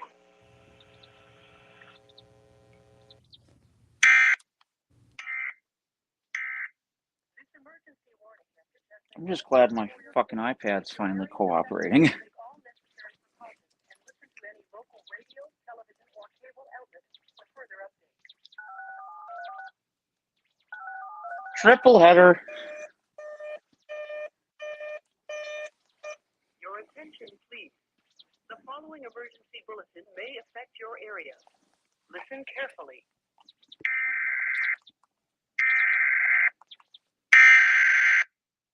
Flash flood warning for southwestern Hockin County in west central South Dakota, east central Pennington County in west central South Dakota until 2:30 a.m. Mountain Daylight Time. At 9:27 p.m. Mountain Daylight Time, Whoa. Doppler radar indicated thunderstorms producing heavy rain across the warned area. Between 2 and 4 inches of rain have fallen. Whoa. Additional rainfall amounts of 1 to 2 inches are possible in the warned area. Oh, Flash you have flooding a is comment ongoing or showing expected on to begin screen. shortly. Which one? Expected hazards It's one of include my flash flooding comments. caused by thunderstorms. Source: radar. The following impacts are expected: flash flooding of small creeks and streams, urban areas, highways, streets, and underpasses, as well as other poor drainage and low-lying areas. Some locations that will experience flash flooding include Phillip, Grindstone, and What's the Grindstone. actual? What That was the an old hell? video. Sorry. Okay. I don't know if they're gonna issue a watch. There's They so much will seems later weekly. on. Once the tornado was expired, that's how we know. No. I'm talking for me. Oh. Okay. Anyway, I'm probably gonna go to sleep, but I'll stay on stream. Fuck, I have to do. Yeah, the comment is still showing. Which one? Yeah. The one saying the watch is only for British Falls. Oh. I'm like. Quadruple header. Oh, Jesus. okay. We do have a TOR for Germany. Oh, great. You.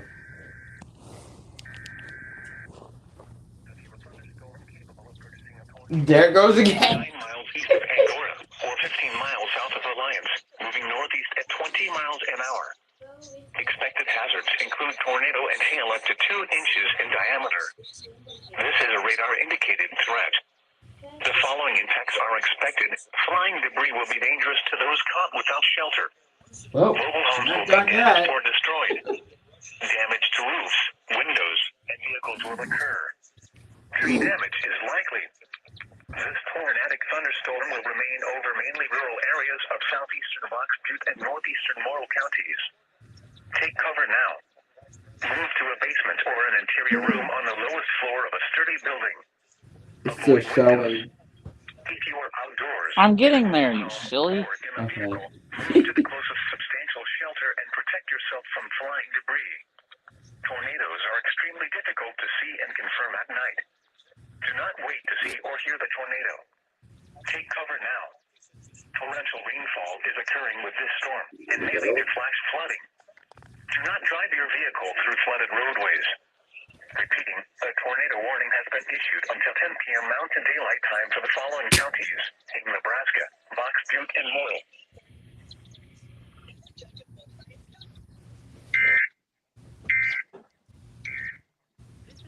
Whoa! Fuck that!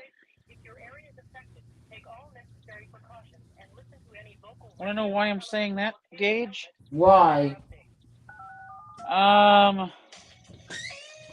Let's just say it this way. A new watch has been issued for Nebraska until 6 a.m. Is it for Omaha? I don't know. Oh, great.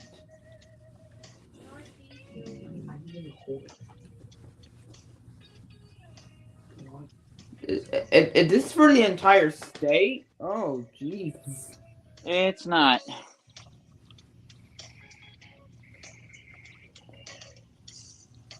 Damn. Why are we getting all these 8-hour watches like this? This is ridiculous. Because it's such a big complex. Oh. Orchard, Nebraska, SVR.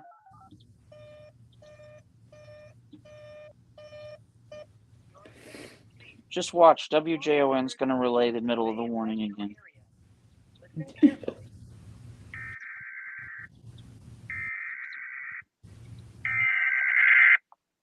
Logan County in northeastern Colorado, northeastern Morgan County in northeastern Colorado, northwestern Sedgwick County in northeastern Colorado, east central Weld County in northeastern Colorado until 12:30 a.m. At 9:34 p.m. Mountain Daylight Time, Doppler radar and automated rain gauges indicated thunderstorms producing heavy rain across the warned area. Between 1 and 2 inches of rain have fallen. Additional rainfall amounts of 0.5 to 1.5 inches are possible in the warned area. Flash flooding is ongoing or expected to begin shortly. Hazard, flash flooding caused by thunderstorms. Source, radar and automated gauges. Impact, flash flooding of small creeks and streams, gulches, roads, and poor drainage and low-lying areas. Some locations that will experience flash flooding include Sterling, Marino, Phillips. Do you not know what a Dulce is? North Sterling Reservoir, It's a mountain drainage pass.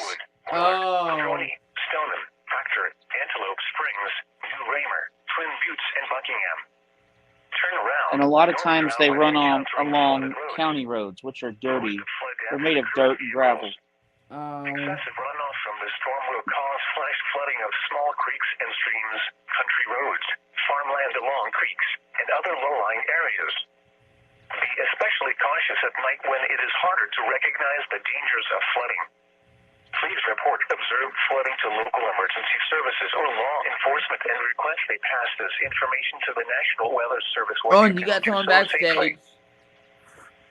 I do? Yeah. Is there guest people on? Emergency warning message has been broadcast for your safety. If your area areas affected, take all necessary precautions and That's listen to not any all. local radio, television, or cable. Carolina Elevators and EAS. Haven't seen him in forever.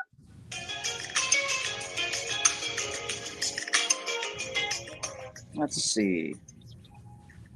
It went down until they relay the new watch. Hopefully he's monitoring whatever this is for.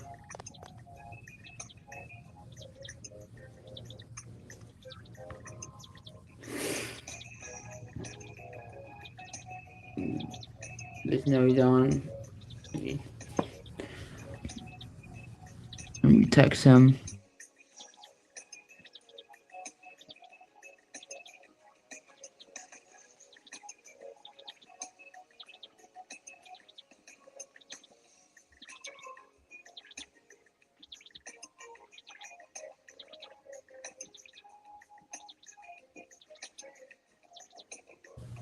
Yeah, just text him in case he wasn't watching. Who? Current elevators. Oh. It's possible that he probably had it forever waiting and. But Tonight I told him that you were tonight on. has been crazy. So that's why I've been having trouble keeping up with everything. I know, that's ready for like December 10th. I mean, the way the warnings are coming out, it feels like December 10th again. I'd say it's more like March 31st, buddy. There was one time when I first started streaming, buddy, where we had 52 warnings out at once. Oh, wow. That's only topped by March 31st, where we had 68 at one point. Damn. How did you guys have 52 warnings? In the total country, I mean, all over the place, because we were using IMBot all the way, and there were 52 warnings about storms anywhere across the region, anywhere from South Dakota to Texas. What's this? That's probably. It's not the watch. Oh, it is! Well, that is Omaha! No, it's probably Fillmore. The National Weather Service has issued severe thunderstorm watch number 368, effective until 06:00 a.m. Saturday. This watch includes the following county: Fillmore, Nebraska. I called it. Remember, a severe thunderstorm watch. What station is that? Conditions are favorable for the development Beatrice. of severe weather, Oh. including large And hail that's actually not damaging a winds in Omaha and County. close That's to the watch Hastings. area. While severe weather may not be imminent, persons should remain alert for rapidly changing weather conditions and listen for later statements and possible warnings. Stay tuned to NOAA Weather Radio, broadcast radio and television outlets, or internet sources for the latest severe weather information. Their watches. Repeating, severe thunderstorm watch number 368 has been issued until 06:00 a.m. Saturday for the following county: Fillmore, Nebraska.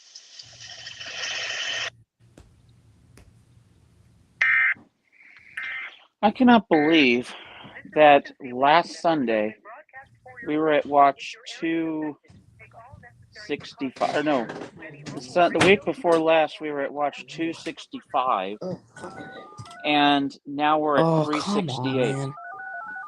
Yeah. We've already reached 100 watches in this 2 weeks. That's. Wow. Gabriel, your microphone is really high pitched. Is it still there? Yeah.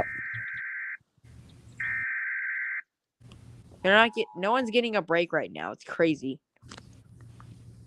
Literally crazy.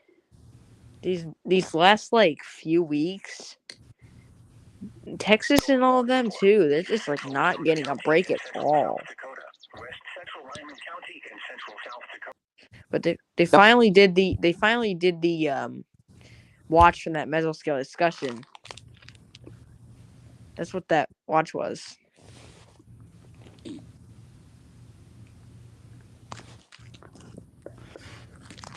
And Gabriel left.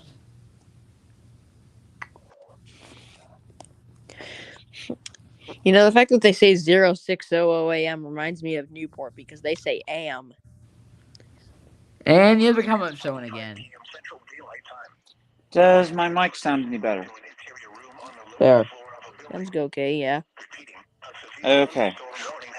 At least I don't sound like a chipmunk anymore. Oh, and that comment is showing again. Of course it is. Well, now that the new watch is out, that's not good. Okay, This is going what to the be going fuck? on all night. Take all necessary precautions and listen to I any hear local that radio static. I hear that television, or static. cable outlet for further updates. Why does that phone thing go off every time there's an alert? That's the Sage encoding the alert. Oh, geez, there's somebody backstage again.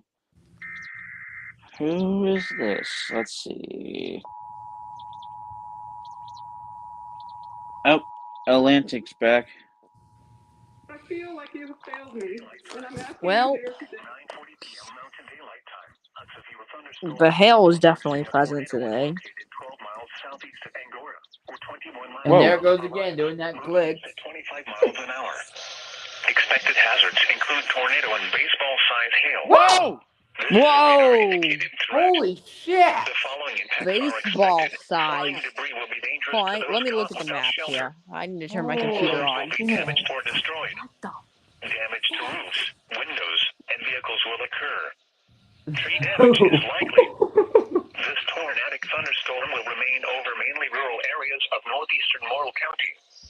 Take cover now. Move to a basement or an interior room on the lowest floor of a sturdy building. Avoid windows. If you are outdoors, in a mobile home, or in a vehicle, move to the closest substantial shelter and protect yourself from flying debris. Tornadoes are at sea and confirm at night. Do not wait to see or hear the tornado. Take cover now. Repeating, a tornado warning has been issued until 10:15 p.m. Mountain Daylight Time for the following county: Morrill, Nebraska. And the comment is still showing. No, it ain't. The one for you're about the new watch, or which one? Yeah, I think that's what it is. Can somebody confirm that? So, what's the worst hail we've had so far today? That's it. Actually, no, it ain't. Oh? We've had 2 softballs. One of which actually had that tornado emergency in it, Gage. Oh, wow. One of them was a tornado emergency with softball size hail. That reminds me of the original tornado emergency. Uh-huh. It was pretty much the same thing. Oh, we just Wow. got a SVR out of Fort Worth now. Oh, no. They're already going off. Yep, there it is. Southeastern Garden County in the Duval County in the Panhandle of Nebraska until 10:30 p.m. Mountain Daylight Time. At 9:41 p.m. Mountain Daylight Time, severe thunderstorms were located along a line extending from 12 miles northeast of New Allen to near Ovid, moving northeast at 25 miles an hour. Expected hazards include golf ball size hail and 60 miles an hour wind gusts. Golf ball. This is a radar indicated threat. The following impacts are expected. People and animals outdoors will be injured. Yeah, pretty much every warning has had hail bigger than quarters. Windows and vehicles. Well, this one has quarters. Siding and trees. Locations impacted. This one that just got issued. Oh, we got another SVR now. This one is for Texas, Ford and Hardin counties, Texas. That's Wichita Falls. This is Norman. Yeah, Norman. Yeah, Ford and Hardeman County. That's the Wichita Falls metro area. Yep, Wichita Falls. We have an SVR. Well, it's actually under quarter-size hail, believe it or not. 107 and 134. Highway 92 between mile markers. Now we have a special weather statement with 50-mile-an-hour winds, so I would actually expect this to be upgraded to an SVR at some point. This is for Holt and Boyd in Nebraska, issued by North Platte, Yeah, that'll be popped up soon. including the city of Spencer and Minowie. That city with one person in it. So one person will be affected there, and The tornado watch remains in effect until midnight. Mountain Cheyenne Daylight Time. cancels SVR for Cheyenne, Nebraska County. Gotcha. This emergency warning message has been broadcast for your safety. You know, the fact that on the watch they said 0600 a.m. is reminding me of Newport, because Newport sometimes, if it ends in a 15, they say AM and not AM. Mm-hmm. They said until 10, 15 AM. That's weird. Yeah, Newport. Yeah, that's what Newport does. And one time Wilmington completely broke when they decided to start breaking with their wind thing, which they'd never done before. It was just basically they broke because they just started just a bunch of scribble scrabble. Has issued a severe thunderstorm warning for Arthur County in west central Nebraska, western Keith County in southwestern Nebraska, southeastern And Gardner how far County behind in are the these Panhandle of warnings? Nebraska, Joe County in the Panhandle of Nebraska until 10:30 p.m. Mountain Daylight They're Time. backlogged a bit. At 9:41 p.m. Mountain Daylight Time. What counties was that? Did they say Thunderstorms were Keith? located along the line Yes. extending from 12 miles So that was northeast issued of in Llewellyn to near 1142. Bowie, moving northeast at 25 miles per hour. Expected That's how hazards far include golf behind they ball are. size hail and 60 miles per Yeah. hour wind gusts. Golf balls. Yeah, they're literally 10 minutes behind in alerts. Impact. People and animals That's outdoors will crazy. be injured. Because then after this, there's going to be the Cheyenne severe thunderstorm warning for Box Butte and Morrill counties, Nebraska.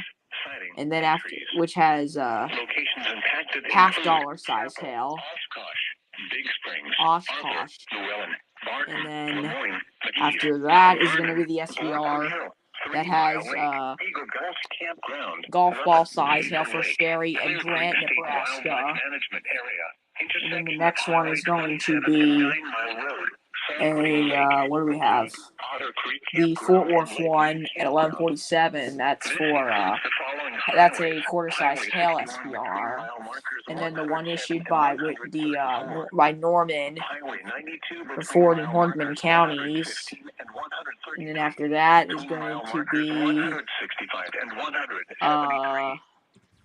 it might actually Interstate 80 oh in no, Nebraska yeah, that's it 79 for now. and 111. So they might actually have a tornado chance to watch catch up. remains in effect until midnight Mountain Daylight I would Time be from surprised 10 if they southwestern and caught north up. central Nebraska. Prepare immediately for large hail and damaging winds. People outside should move immediately to shelter. This emergency warning message has been broadcast for your safety. If your area is affected, Oh, train spotter reports 0.7 inch in hail in Meade County, South Dakota, which is actually not that big. Well, there's been a that's lot about of hail reports and wind, not only wind reports and rain reports. Like, we've got tons of reports coming in today. It's crazy.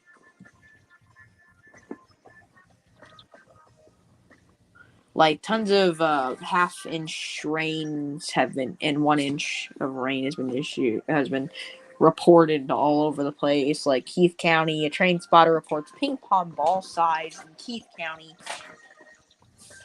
yeah.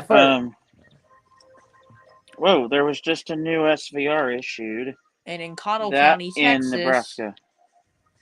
Oh, yeah, new one for Banner and Scottsbluff, Nebraska, and Goshen, Wyoming.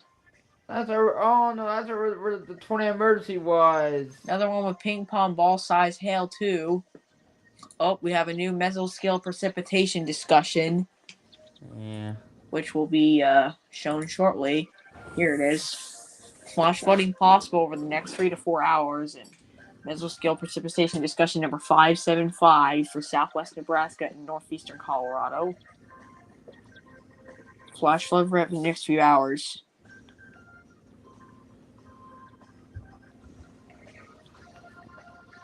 Two to 2.5 inches of rain per hour rates in some areas.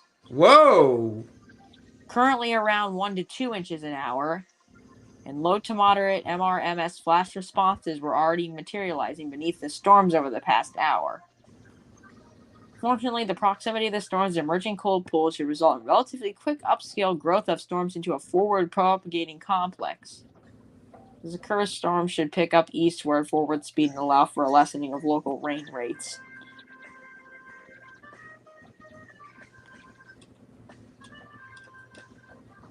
These include the National Weather Services of BOU, CYS, GID, GLD, and LBF.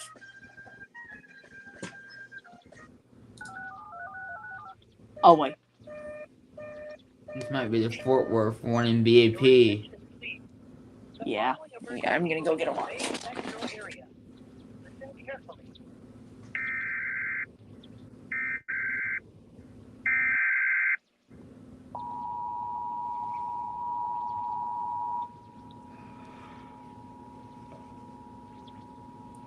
The National Weather Service in Aberdeen has issued a severe Whoa! thunderstorm warning for southwestern Jones County in central South Dakota until 11:30 p.m. Central Daylight Time.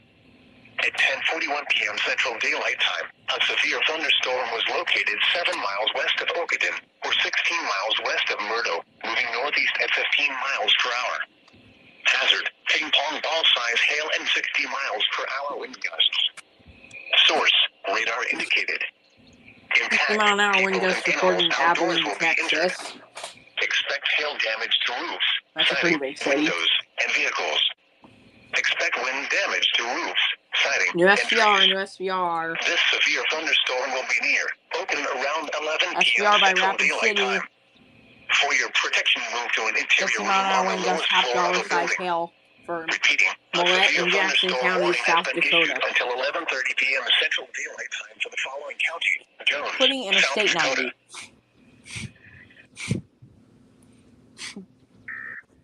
Well, and we also just got another SVR for Morrill County, Nebraska.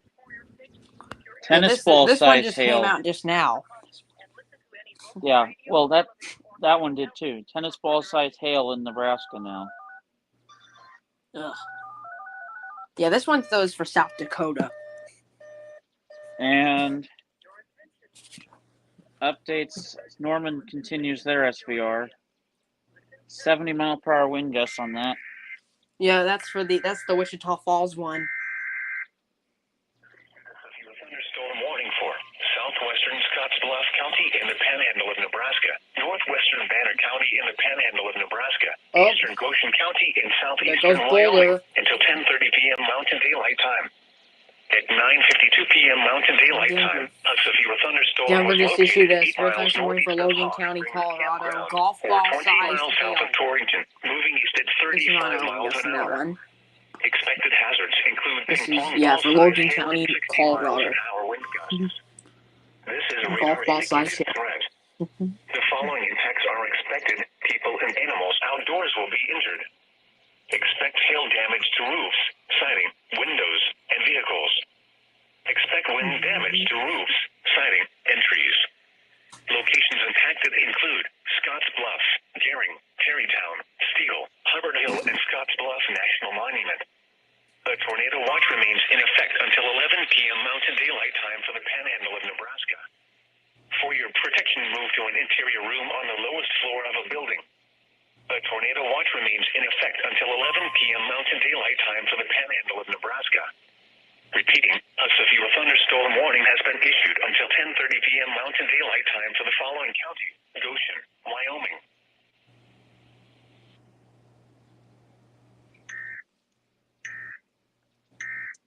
This emergency warning message has been broadcast for your safety. If your area is affected, take all necessary precautions and listen to any local radio, television, or cable outlet for further updates.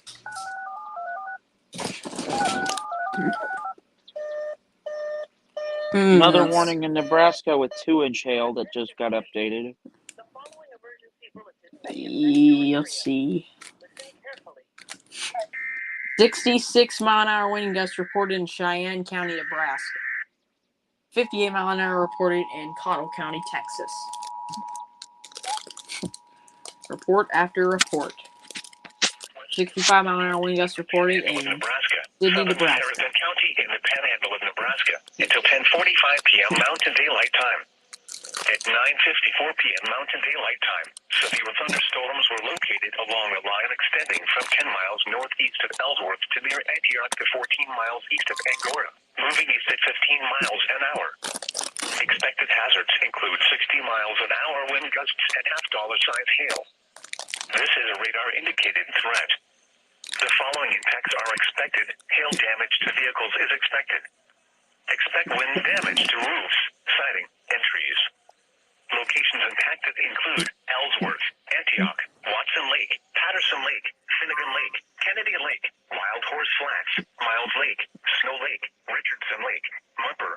Also, Lake, warning Diamond Lake, continuations. Lakeside, Wolf Hill, Herman Lake, Cherry Lake, Kraus Lake, and Trowner Lake.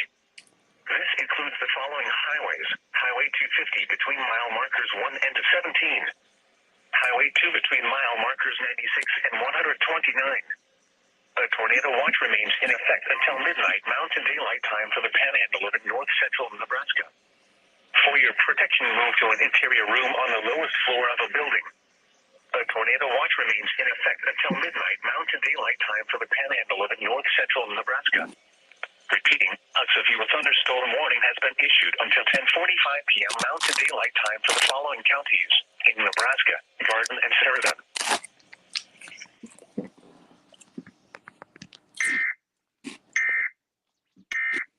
This emergency warning message has been broadcast for your safety. If your area is affected, take all necessary precautions and listen to any local radio, television, or cable outlet for further updates.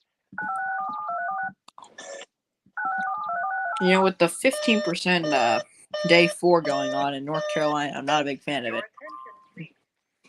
15%? Damn. Okay, that's day 4. wow. That's not good. Yeah, for day 4. And whenever it's day 4, it's usually not very good. Especially because it's in my area, and it's in the exact same area of the moderate risk from 2019. Imagine if it would actually be another moderate risk, just like a repeat of 2019. Northwestern Garden County in the Panhandle of Nebraska. Southern Harrison County in the Panhandle of Nebraska. Remember when we were under the moderate risk in 2021, and then nothing happened? Yeah, that was just awful.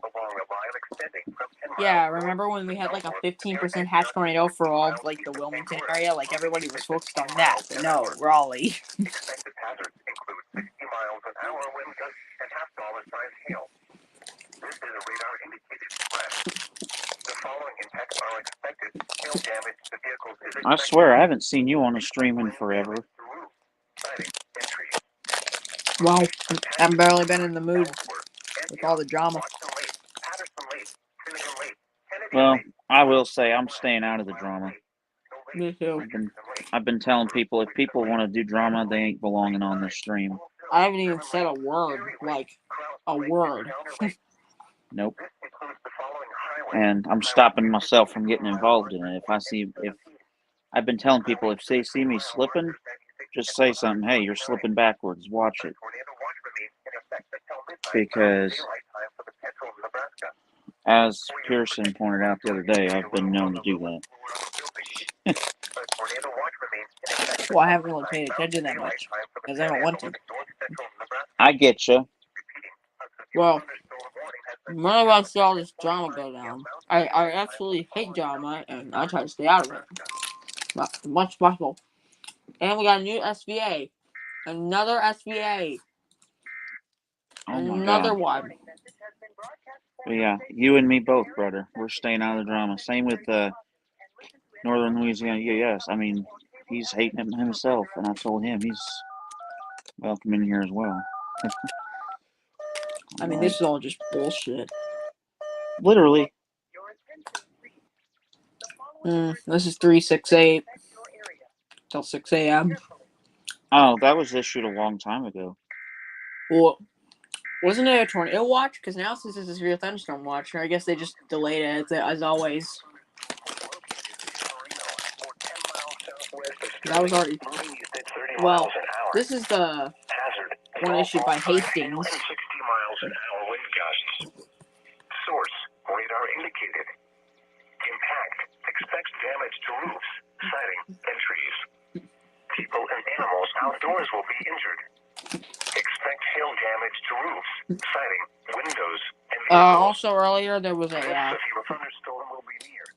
one for Morrow, Nebraska, 1156. The one that had a tennis ball size hail. Mm-hmm. So it's not looking good.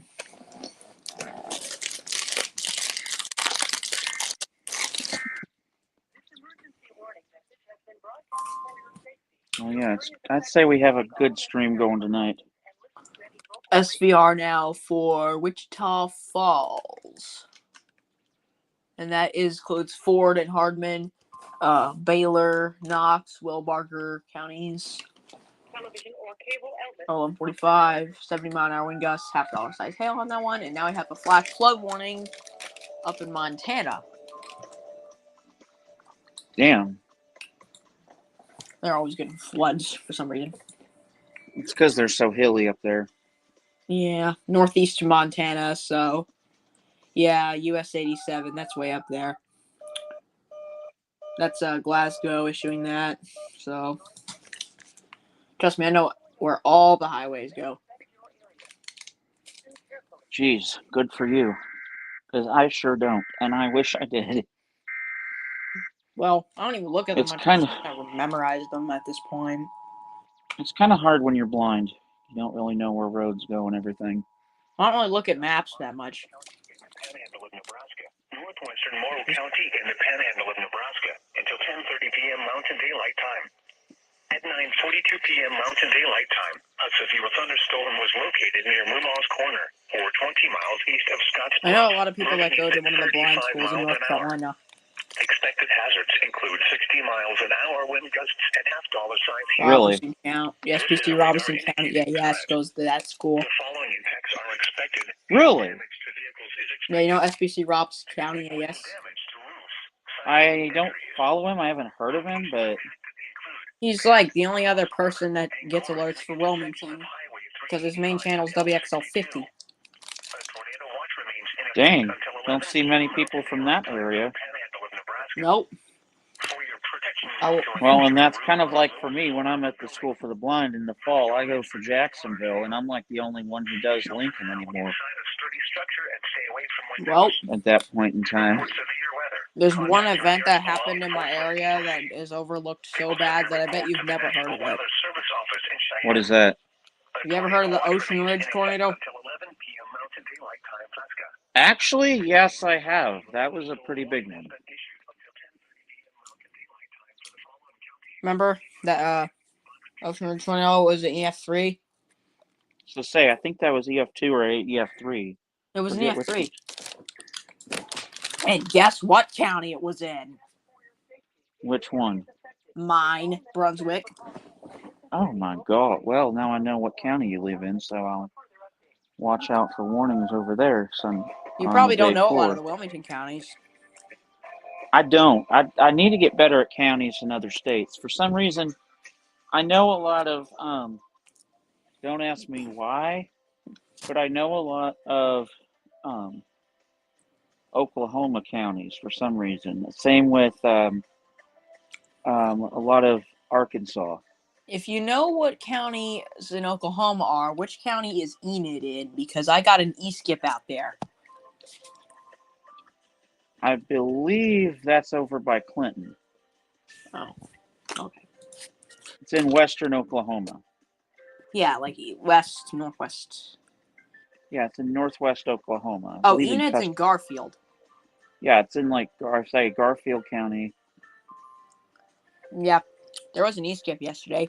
I got a ton of stations from Tulsa. A couple stations. I got a station. I got KSYN. You got that? Yeah, KSN 925, that one EIS scenario station everyone knows about. I got that on the E-skip. I have the video of it on my channel. Jeez, dude, I swear, E-skips have been going insane lately. There was a guy. I know. There was a guy who lives in Alberta who got something out of Spring Valley, Illinois, which is like 1,200 miles. Oh well, there's been such a crazy E-skip that there's been so many E-skips. I literally have just made a log. I have a note. I have notes, and they're full of stations that I've gotten this year. Just this year. It's just for 2023 alone. I'm actually going to join on my computer, so I'm going to leave for a second so I can look at my log here. Where is it at? Live. Let's go here. And continue with YouTube.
Okay, updates SVR for Nebraska, Hague, Nebraska.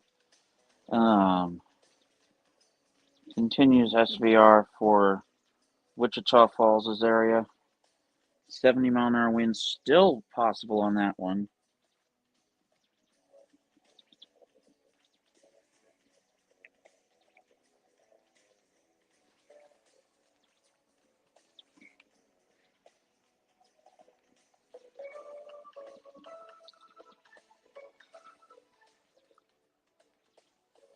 I'd say they've been doing a pretty good darn job with these watches.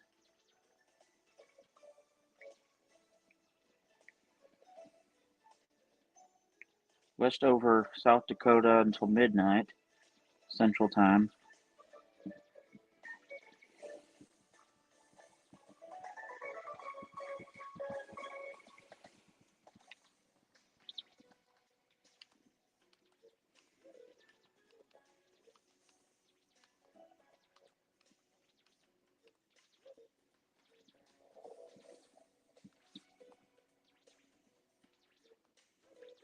Whoops, I got a guest. There you are, buddy. Sorry. Yeah, I was gonna join on my computer, so I wouldn't have to worry about my phone losing its battery so fast. Oh, yeah, I get you. Oh, and it feels like it's gonna explode every time. Here's my eSkip log. So far this year, here are all my eSkips. For June 11th, KRBB in Wichita, 97.9, 1,100 miles. KINZ in Humboldt, Kansas, 95.3, 1,000 miles. They are known as Z95.3. KHDL in Americus, Kansas, which is near Emporia, on 99.5, 1,050 miles. They're known as My Country 99.5. So only 3 stations on that day. And only 1 station on June 21st. This was a northern eSkip from my area, WQHR in Presque Isle, Maine, 96.1, which was about 1,000 miles. They are Q96.1, and their slogan is Maine and New Brunswick's #1 station. And then on June 22nd, which is our big day so far, I got a lot of stations on just yesterday. Here they are. KIGL, known as Eagle 93.3 the Eagle, and they are licensed to Seligman, Missouri, and they serve northwestern Arkansas. That is about 900 to 950 miles. And this is the one in Enid, KQOB from Enid. This was my furthest catch of the year so far on 96.9. This was 1,100 to 1,150 miles. Damn. They are known as Freedom 96.9. Then we got all the Tulsa stations. I got 4 Tulsa stations. 4 in a row. Like, the eSkips must have really been going that way because I got 4 different stations in Tulsa. And Tulsa's 1,000 miles away. The 22nd was a big day for eSkips here in Illinois. I follow a bunch of sites online that digitally log their reception. Yeah, so here's the 4 stations in Tulsa, which is 1,000 miles, is KMOD, Rock, Oklahoma, 97.5, KVOO, 98.5, The Bull, KRAV, Mix, 96.5, and then KTBT, 92.1, The Beat. And here it was the catch KSYN in Joplin, 92.5, which is 950 miles. Kiss the 92.5, you might know that one. And then KTLO in Mountain Home, Arkansas, which is on 97.9, 800 miles. And one that I didn't record was KZCH in Wichita on 96.3. I didn't record that though. Yeah, because to date, that FM, there's one over in Milford, that digital tuner. Mm-hmm. Like, for example, today they got all the way down to Florida. Oh, wow. I'll just read some of these off here. In the previous years, I've gotten stations out of Nebraska before. Damn, because I'm gonna go if I sort this by forever and just do by the time frames, you can eSkips this year have been going nuts. Something, you know, the e-skip was so crazy that when my dad was driving back to my house during the lunch hour, because he's on the air on the local radio station, right? He's on the air WILT. Mm-hmm. But on his way back from work, because he works for the station there, he's always listening to WRMR 98.7. They have a big signal. They have a really big signal. They serve Wilmington, Jacksonville, and Newburgh. So they serve a lot of eastern North Carolina too. But they because obviously he was listening as normal, and all of a sudden, because the car radio is an HD radio, all of a sudden he keeps getting this HD station that's KNSS Wichita's #1 talk. It's like it says it on the screen. He sent me a picture of it. Of it, the HD station getting around, not the regular station, just the HD signal getting around it. Damn. All right, folks. So I didn't add that to the logs because I wasn't there to catch the station, but that's crazy.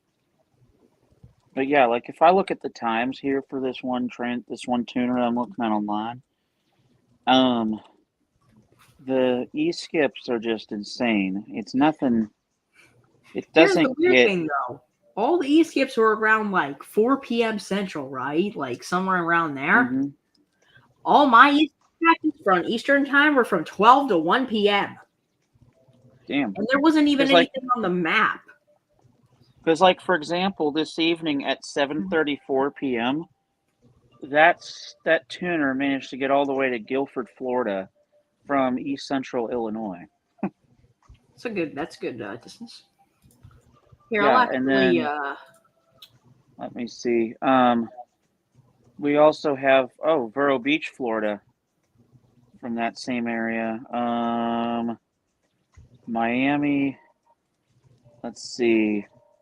That's Vero Beach again. Flagler Beach, Florida. Let's see. E-skips are weird. They come and they go. It's weird. I know. But doesn't mean that we're not going to see any. I have not even gotten any. I've never really gotten anything on NWR. I've had really bad luck with that. Like, yeah, I live in a great Tropo location though. Like, because I can only get one channel normally, I live in a great area for Tropos. Oh, I do too. And that's actually why I've wanted you to talk. You only get one primary station? No, I get. Well, nowadays I do. I only get 3. I used to get 4, but I only get 3 now, and only one that's primarily close enough that almost nothing can block it out. The other 2 are within 50 miles of me, so. Well, it's annoying. I wish I had more locals because I don't even get that many EAS alerts because of the location I'm in. I'm such in a bad location that I can't even get that many alerts anymore. Yeah, I will say, because I get, of course, KDO 89 being here in St. Louis, but then my 4th local, KXI 79, which would have been in Hillsboro, has been knocked down off the air because of a tower lease expiration. They're looking for a new tower to put that thing on. And then for that channel is now open. I get a combination of stuff from southern Missouri. I've gotten as far south, actually, on that frequency as Lawrenceburg, Tennessee. On Tropo? Yeah, during Tropo. And then as far as northern stations on that state frequency, I've gotten all the way to Carroll, Iowa from southern Illinois. And then my channel 3, KXI 70 and KXI 42, they're within about 50 miles of me. However, due to the fact that they're about the same distance away from me, whenever there's Tropo opening, KXI 48 out of Newton, Illinois, near the Indiana state line, loves to come in and take over. But sometimes I've gotten as far away as Mountain View, Arkansas, on that. I haven't had much luck to my north because to I my often get a north bunch there's of a whole south. bunch more stations in the area. Like there's been Tropos from South Carolina to Pennsylvania, but even then it's like, why am I not even getting stations in Virginia most of the time during those events? Yeah, I get you. But like for example, this other tuner that I was just looking at. Come on, Mr. Braille Display. What are you doing? This let's see. Gabriel, I'm not sure if you can hear Whoa. me. Oh, never I think mind. your phone is doing that glitch. Yeah, I don't think you can hear me. They've gotten as far as Tropo is concerned. They've gotten all the way to Fort Wayne, Indiana, which is actually about 150 miles. And then as far as other things are concerned, e-skips and whatnot, let's see. Whoa, they got all the way down to Louisville today. Fuck. That's pretty far away. And Georgetown, Kentucky.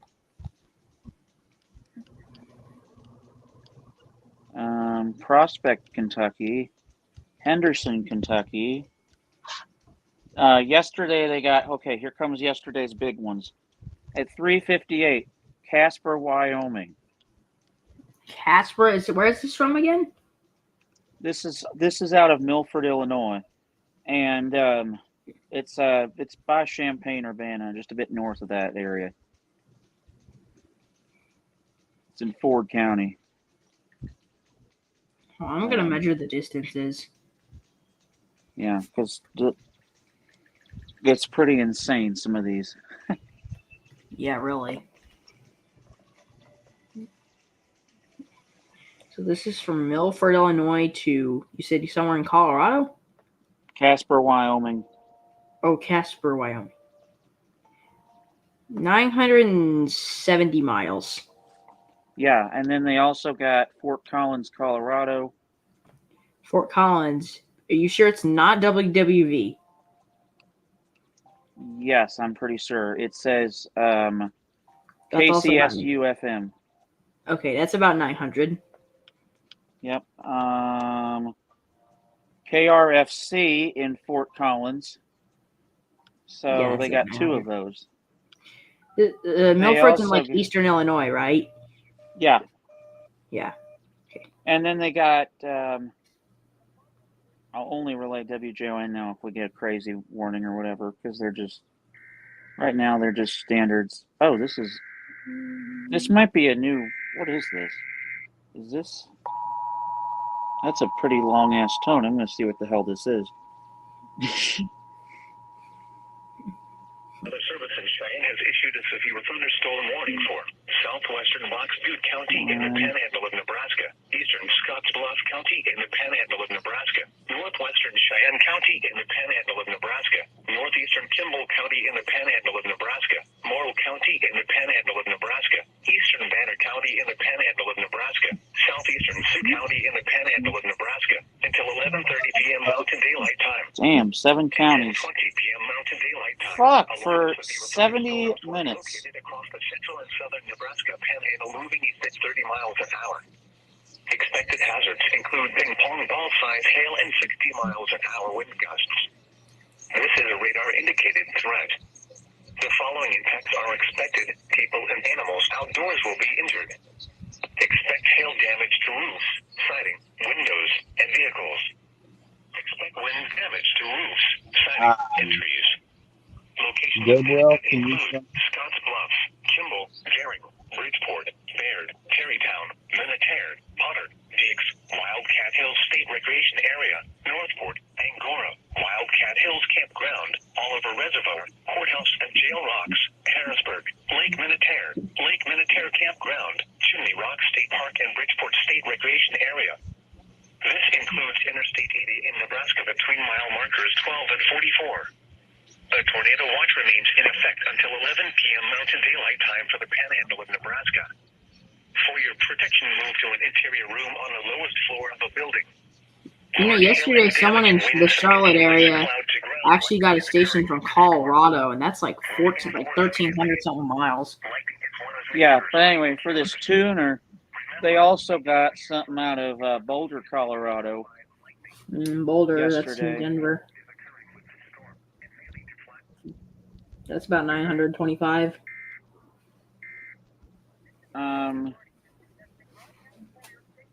Wheat Ridge, Colorado. Cambridge, you said? Wheat Ridge. Can't find that.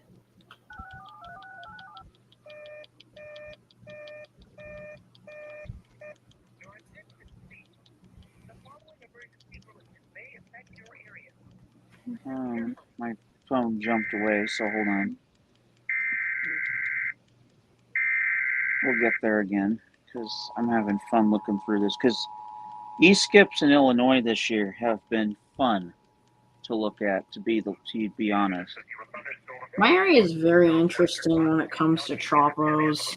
Yes, I get you. But the thing I like about this tuner in Illinois is a lot of times when there's e-skip, they get caught in the middle of every direction.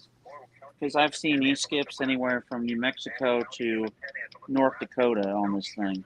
Yeah, those areas of the country can get congested. And then I've also seen, as far as I said, as far west as California and as far east as Florida. One time I actually saw something as far southwest as New Mexico on this.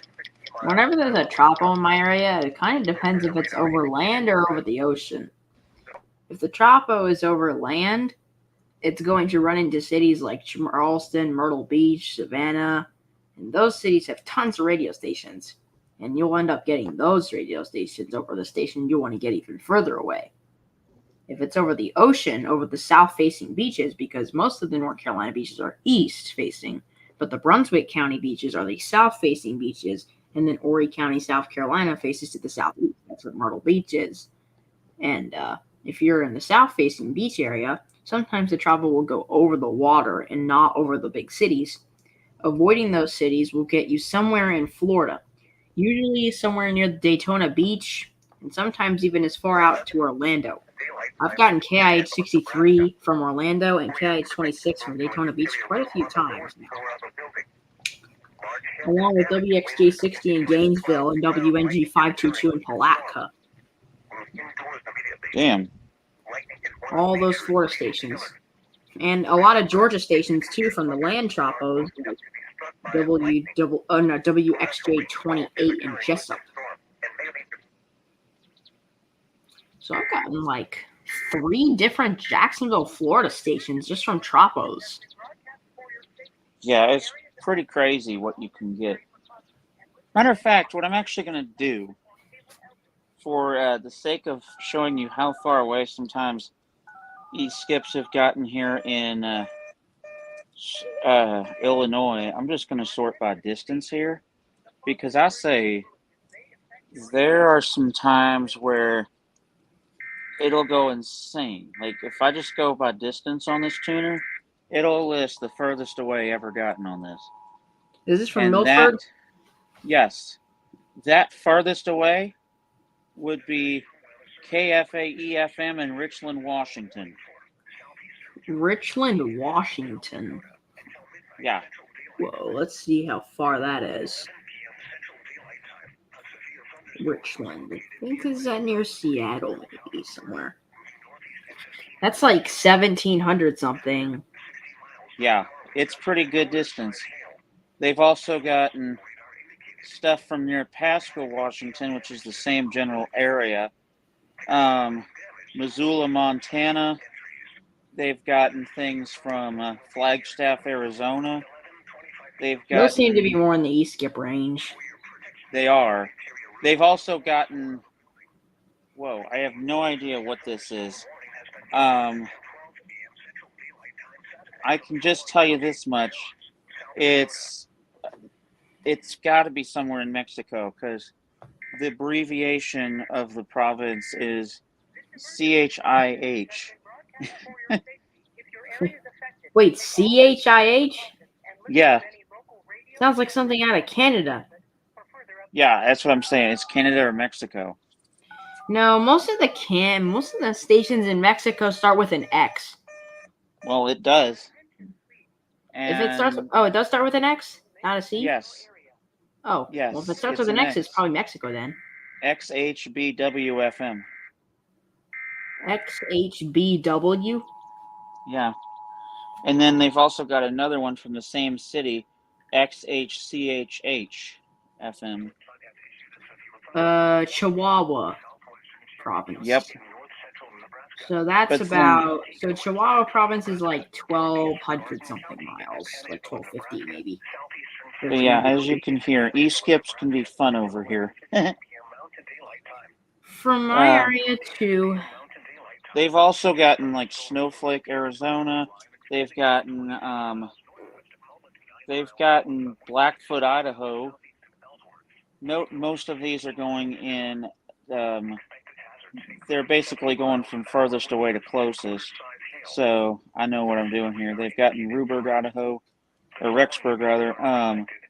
They've gotten stations from Dartmouth, Nova Scotia. Halifax as well. They've gotten two from theirs in their history of being a thing.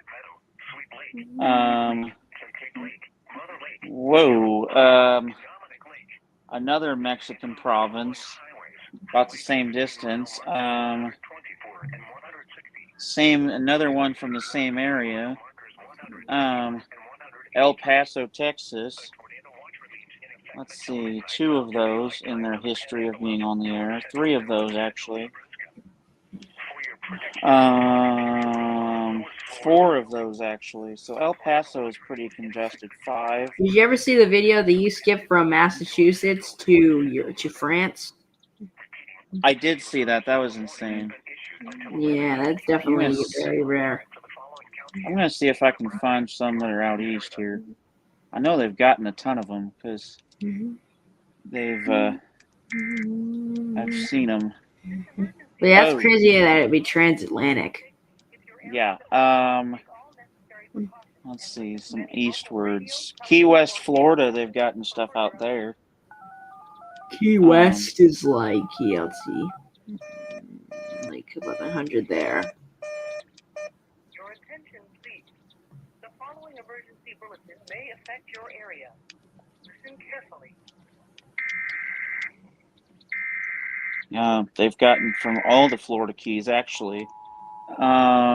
Cutler Bay, Florida, they've gotten things out of, let's see, St. John, Nova Scotia, or New Brunswick, actually. That's New Brunswick. St. John? Yep.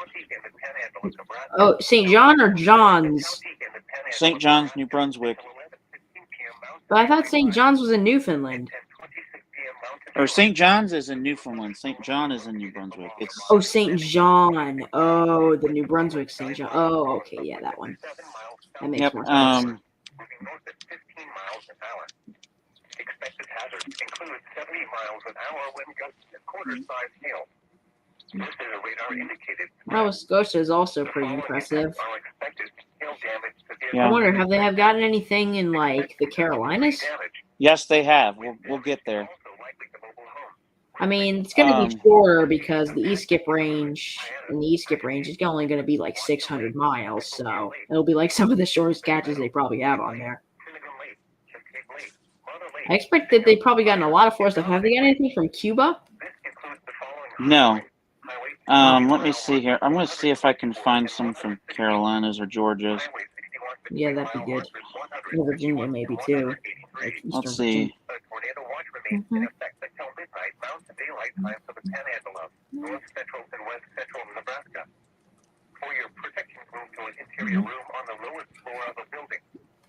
A lot of Miami and Fort Lauderdale stuff. That makes sense. It's like 1,000 something, so that probably makes sense. Yeah. Yeah, Miami's about 1,100 miles. Mm-hmm. Also, a lot of Albuquerque. My area of Wilmington would be about 700 miles from there. Yeah. Couple of stuff from Maine. Maine, yeah, that makes sense too. I don't even like our National Weather Service that much. Yeah. Seems like they just want everyone to die.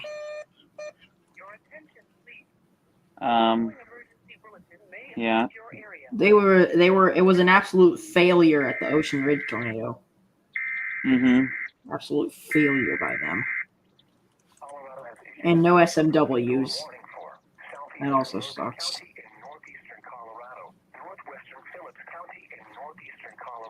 Let's see. If it's from the Carolinas, it'll definitely be in the coast. There's no way they'd be getting inland stuff. That'd be like really short for an E-skip. I'm looking to see.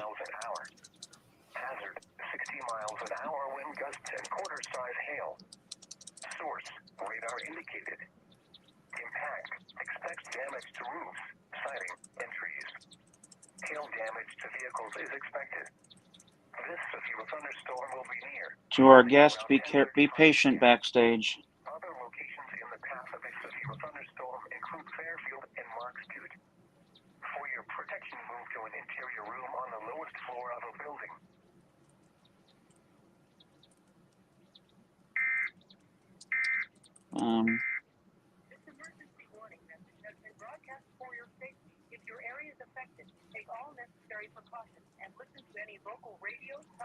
How do you find this stuff? Like, what? How do you get the transmitter? Like, where do you do that?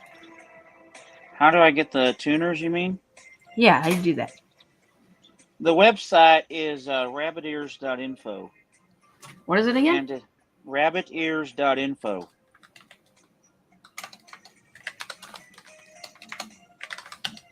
And it's basically for TV DXers and FM radio DXers.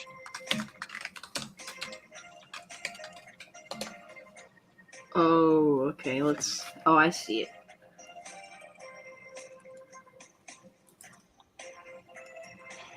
There's all sorts of stuff on there. FM live band scan. Oh, live. Basically, what they do is they have tuners online that'll live go through the FM bands like every minute or so. And this seems like a good way of checking for E-skips in a way, and tropos. I often use it to check for tropos myself. Oh, let's see. You're looking at the Milford. Yeah, so let's see. They've also gotten. I'm looking to see if I'm getting to Georgia now. Because let's see. I'm trying to figure out how you pin down to this thing. Looks like a lot of Florida coming in from there.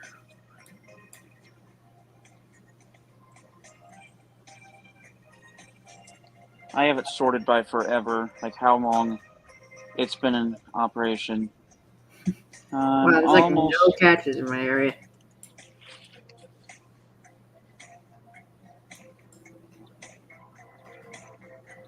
Locations.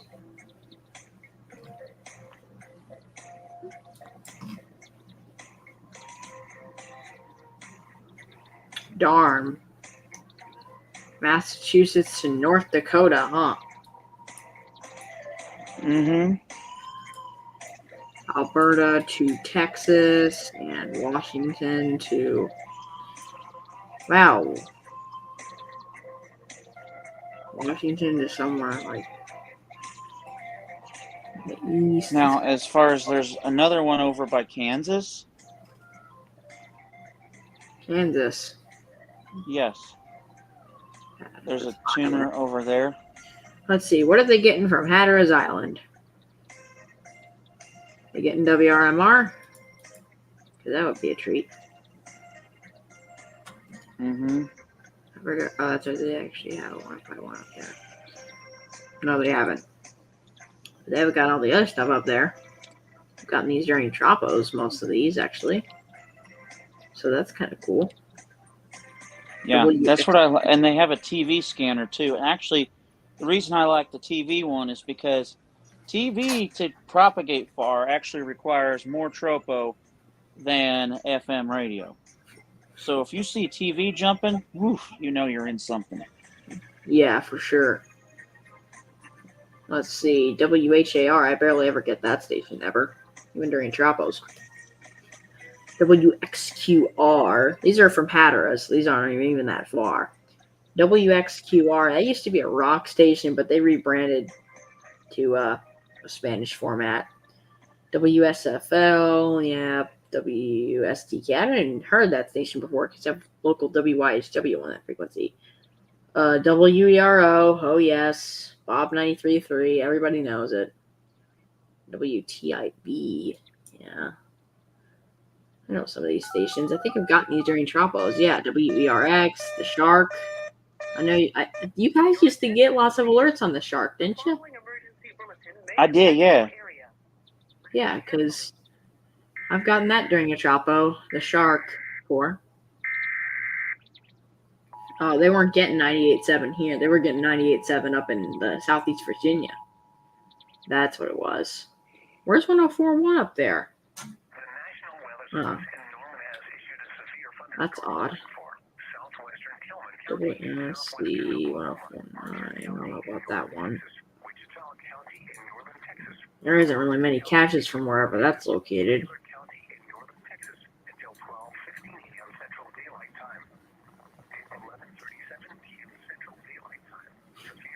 CIHI. Is that the one you were saying earlier? Yes. That's from like the Fredericton, New Brunswick area. That was received. Oh wow, that was actually received from Hatteras, North Carolina. Wow, impressive. Even though I still got a similar distance, from the Wilmington area to Maine, so that's a very similar distance, but that's pretty good. Still, not a lot of with all the stations people are getting over here. Seems like they're avoiding me out of everybody, but I'm pretty used to it. I don't live in a very active area, but there's like nothing. Yeah, because like for example, there's one. I'm looking more in my side of woods, obviously, but for today in E-Skip over by St. Mary's, Kansas, they got stuff all the way to Sandy, Oregon, and that was today. That was like today at 2:06 p.m. Same with Burley, Idaho, at 12:04 p.m. And then Twin Falls, Idaho at 11:59. Let me see. This map actually might be useful for me in E-Skips because that other E-Skip map doesn't work as well as this. If they're always band scanning and they get stations from far away, I'll know when to see if there's an E-Skip. Mm-hmm. This would actually help quite a bit. Yeah, like I'm going to just show you some of these crazy ones that this tuner I was talking about has gotten in the past. I guess you have to keep this website in mind. Let's see. Well, yesterday they got Moscow, Idaho. I want to see how Washington. I'm trying to see how I can find all their catches. Yeah, there's a button that says Ever. If you click on that and refresh your page. There's one that says what? Ever. If you go up to the configure screen, way up at the top. Looking at the map where all the stations are. Oh, click on it. Oh, click on a tuner. Click on an individual location. Yeah, this is Milford, Illinois. Oh, just like any like catch. Just any individual location. Oh. Because if you click on one of those, what you'll see is it'll pop up a list from that tuner, and you can sort it whether you want to see all of the things it's caught or what you want to see. Okay. I'm trying to see if I'm trying to see if St. Mary's has captured anything from Carolinas, because I think they did yesterday. I know they did, actually. I saw it. Yeah, they did. Charleston, South Carolina. There we go. Yesterday at 2:15 p.m. Charleston? What station is it? It is WSSX-FM. What frequency is that? I have no idea. Wait, WSSX? Yep. Maybe that's 951. Yeah. Let's see. Yeah, that's 95SX. Yep. That must have been They an also, East then, 95SX. yeah, it was. They also got stuff I don't. as That, far that's a hard south one for me. as they got as far south as Gainesville, Georgia, too, yesterday. Oh. WSRV. I've actually gotten a WSSX on a Tropo before, but that one's tough for me to get because that one's pretty stuffed because WRNS up to the north, it's a very strong signal. So Yeah, they've also gotten Belvedere, South Carolina. WAFJ. WAFJ. Yesterday. Yep. Oh well, I've never heard of that. Yeah, me neither. New Ellington, South Carolina. WGUS FM. WGUS. Yeah. Sunny 102.7. You know, Yep. locally I have some 103.7. That's funny. Oh, they serve Augusta, Georgia. That's for Western South Carolina. Yep. Isle of Palms, South Carolina. They got WMXZ. WMXC. Z. Yep. Oh, that says Mobile, Alabama. It's WMXZ, not C. Oh, Z. Yep. I've gotten this one too. Yep. But it was very hard because I actually have a local on 95.9, but since they have such a low, they're very low power, and I was able to get around it because the Tropo was just that strong. Oh, I get you. I have signals like that sometimes. They've also gotten Goose Creek, South Carolina, WSCC FM. WSCC. Yep. I've gotten that one too. They've gotten stuff in Fort Valley, Georgia. WQBZ. WQBZ. I don't think I've gotten that. No. Yeah. Middle of Georgia rock station. I've gotten I know the rock station in Savannah though. I've gotten. Yeah, I'm looking to see what others they've gotten in Carolinas. Because I know they've gotten them. County in west central Nebraska, northeastern Perkins County in southwestern Nebraska, southeastern Grant County in west central Nebraska, Oh, never mind. eastern Keith County in southwestern Nebraska, southern Hooker County in west central Nebraska. Trying to figure this website out. In southwestern Nebraska, western Logan County in west central Nebraska. Once you get it, it'll be easy. Took me a while too. Southwestern Thomas County in north central Nebraska until 12:30 a.m. Central Daylight Time or 11:30 p.m. Mountain Daylight Time.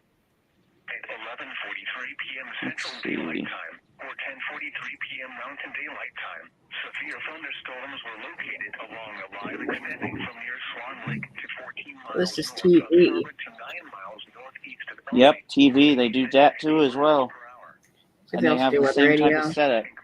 No, they don't, actually. Which they should, but they don't. Looking to see more E-skips on this. I'll get there eventually. Hold on. Found all the. Wait. Western North. Yep. Get on right many over here. Where's the... No one knows. Columbia, South Carolina. Myrtle Beach. They've received stuff in Myrtle Beach. Yeah. Oh, that's TV. I'm always looking at TV. I don't want to look at TV. I want to look at Oh yeah, digital TV market listings. Yeah, I get you. Well, I can only see if people are getting my local station. WWAY and WECT. So, this tuner in St. Mary's, they've also gotten WHMC FM in Conway, South Carolina. Oh, WHMC. Yep. Conway? Oh, that's not actually that far away. Oh, that's 90.1. I don't even know many. I don't really know that station. They've also gotten WEPR in Greenville, South Carolina. That's up north. South Carolina Public Radio. I don't know that one. I cannot find the FM section. Every time I search something up, it's about TV. They've also gotten WMHK in Columbia, South Carolina. I've not really gotten anything out of Columbia. WKRO in Fort Orange, Florida. Let's see if there's any other South Carolina. Or North Carolina even. North Carolina might be a bit short. Maybe even tropical distance. It's good enough. This severe thunderstorm will remain over mainly rural areas of southwestern Stanley County. For your protection, move to an interior room on the lowest floor of a building. Am I supposed to use the signal search map? Yeah. This is how I go in any location right now, I think. What location? Whoa! You may not be surprised. You may be surprised to hear this. What? Guess what they got one time in the last 2 weeks? What? WKHC in Hatteras, North Carolina. WKHC. I don't even. Oh, that's that. Oh no, 997.1. I've gotten these. I'm getting a lot of these stations. I just don't remember. Hatteras is actually a bit of ways up there because I'm all the way down Wilmington, so I'm closer to Myrtle Beach than I am to Hatteras. I've gotten They've also got Boiling Spring Lakes, North Carolina. Whoa! That's really close. Is that W240AS? No, it's WKXB. WKXB, yes, that's 999. My dad's station. My dad's one of the stations at the broadcast over there is WKXB. Yeah, I can get you. They've also gotten Gaffney, South Carolina, WYFG. That's up north, but yeah, WKXB, that's really close. Yeah, that's actually one of my local stations. I should really listen to it right now. Chesterfield, South Carolina, WRFE. Haven't gotten that one. It's up north as well. Bolivia, North Carolina. Well, that's close too. That's also in my county. WYAY. WYA. Oh yeah, WYY. That's Carolina Gold. That's 106.3. And they've actually gotten something out of Wilmington. WGNI. Yeah, a lot of them aren't going to be licensed for Wilmington, but Bolivia and all that stuff is really close.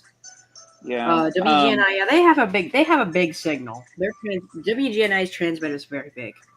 What about WFVL? WFVL. I don't think we have that. It's in Lumberton. Lumberton? Oh, Lumberton, as they call it. Yeah, Lumberton. That's what WXL50 says. In Lumberton. Whoa. If you're wondering, 102.7 GNI is this station right here. I hear. Probably playing copyright. And WKXB is right here. Damn. Probably also copyright. Probably turn it off. But anyway. Have they gotten WRMR? I don't know yet. Oh, they've gotten Bucksport, South Carolina, WGTR. Never heard of that one. Hanahan, South Carolina, WAVF. WAVF. I've heard of that, but I've never gotten that. No. Yeah. I keep trying to figure this website out. This is tricky. WSCI in Charleston. WSCI? Where's that? Charleston. Yeah, I don't know that one. Mount Pleasant, South Carolina with WRFQ. WRFQ is, Q1045. I know that station, just haven't gotten it. Where how the heck Let's do you see. use this thing? They've also gotten. Let's see if anything else out of the Carolinas.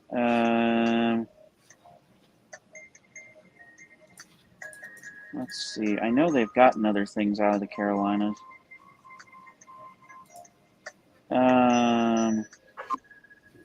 Funny that when they got the stuff out of Wilmington, was that an e-skip or a tropo?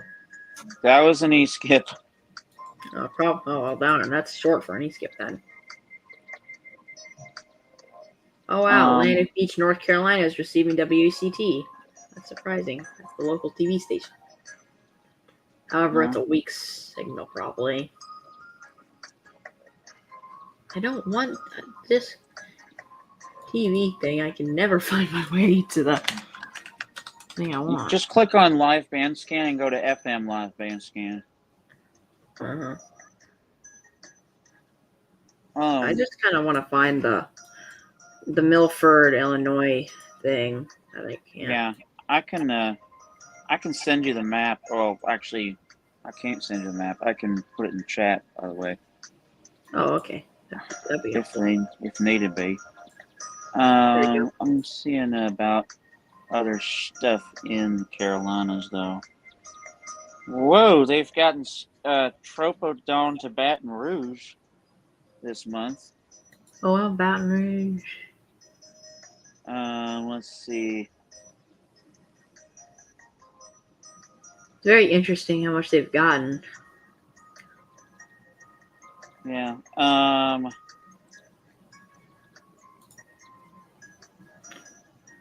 single location map.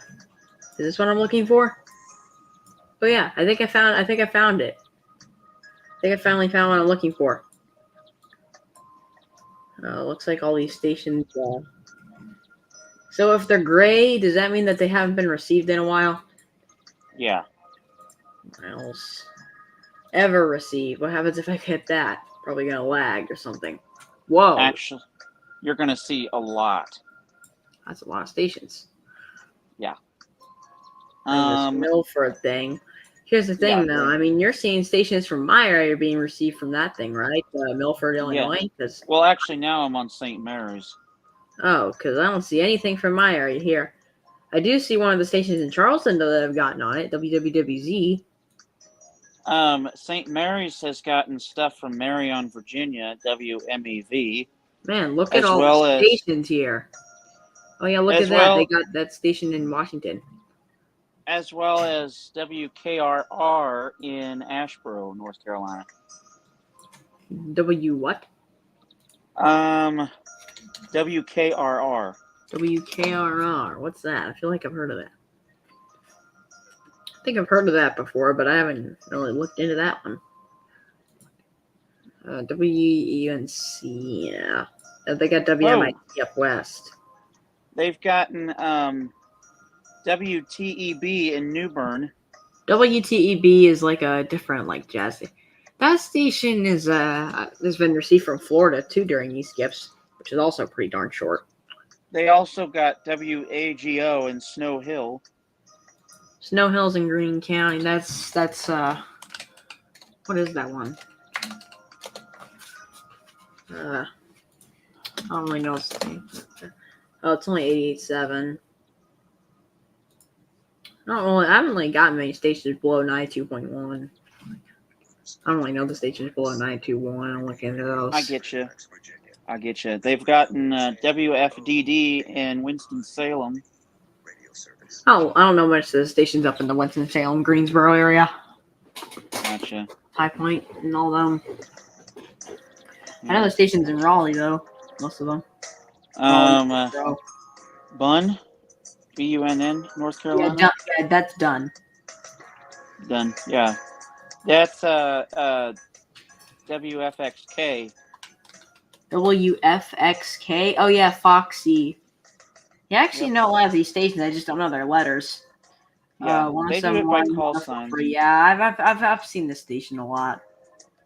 Whoa, they also got WQDR FM in Raleigh. Yeah, that's 94.7. That one I actually know. The letters on that one. Cary, North Carolina, WNCB. Haven't actually heard of that. So it's B939. Okay, yeah, I have gotten that one before. WERO in Washington. Oh, that's North Bob Carolina. 933. There it is. WERO. Yep. Bob 933. I love them. Let's see. Oh, they got another Greensboro, North Carolina, WNNA or WNAA. I only know the stations up there. Yeah, I know you don't. Very north. I'm just mentioning. Wilmington's They in got southeastern North Carolina. they got WCPE in Raleigh. Raleigh. Raleigh, sorry. Never heard anyone call it that before. Yeah, it's okay.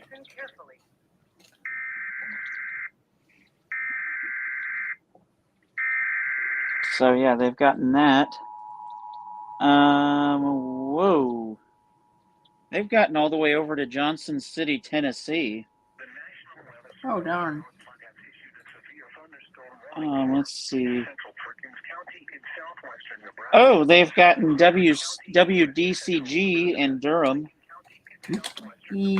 Oh yeah, that's G105. That station I got a tornado warning off actually somehow. They have a big transmitter because I've gotten them on tons of times. They've also gotten WMGV out of Newport. WMGV is 103.3. That's Magic 103.3. Yeah. They've also gotten WIKS from New Bern. Yep, that's 101.9. I actually heard both of those stations just today. Damn. WCMC FM from Holly Springs. That's up north. That is that's the ESPN station up there. Bayboro, North Carolina. They've gotten WNBB. WNDV. No, BB. BB. Oh, BB. BB, actually. Oh, WBB. No, WNBB. Oh. Grundy, Virginia. No. It's actually located in Bayboro, North Carolina. Oh, so it's in the east. Okay. Yeah. I mean, WBB only.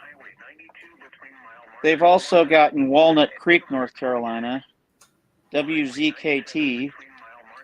WZKT. Which one's that? 97. I don't think I've gotten that one actually. They've also gotten Greensboro, you would know that.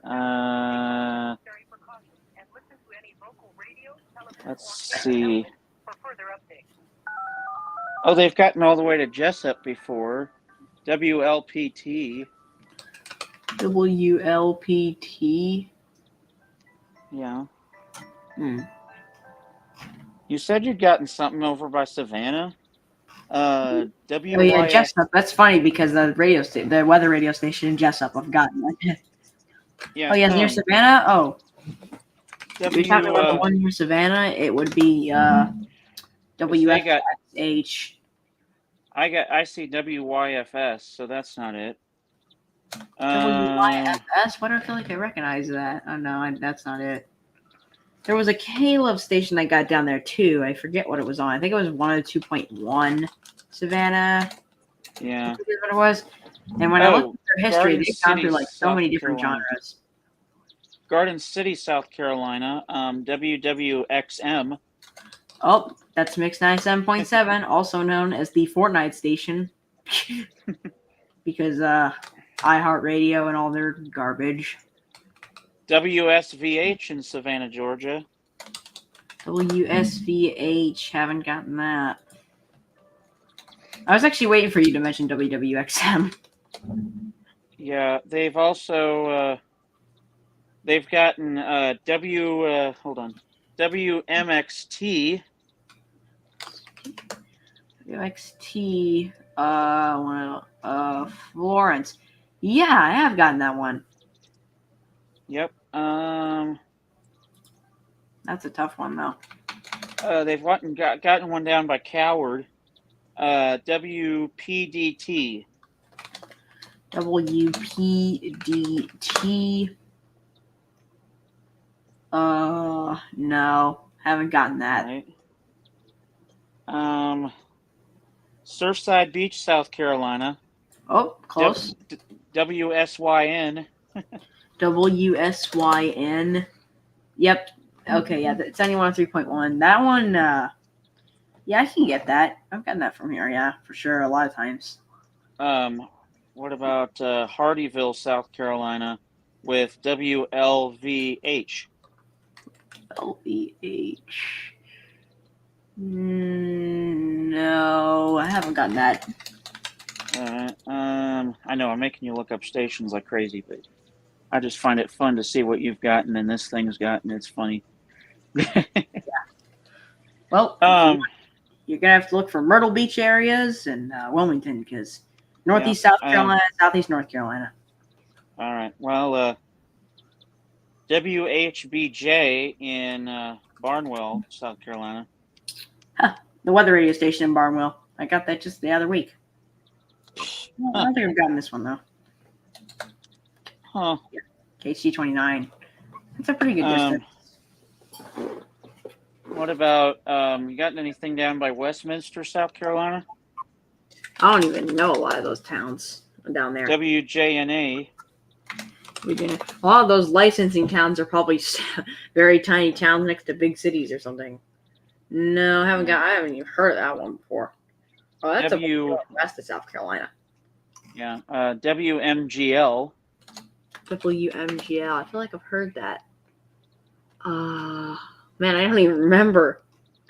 I feel like I have gotten that one, but I also feel like I have. But I think so, actually. Damn. Charleston, yeah. Let's see. WJNI. WJNI? No. I wonder if WIWF is on there. It might be. Hold on. The Charleston ones. I'm looking for some more. Oh, wait. WCOO. WCOO, yeah. I've gotten them a few times. But the Trapo has to be strong and in that direction because of the 105.5 in Jacksonville. But yeah, I get you. North, but yes. WYBB.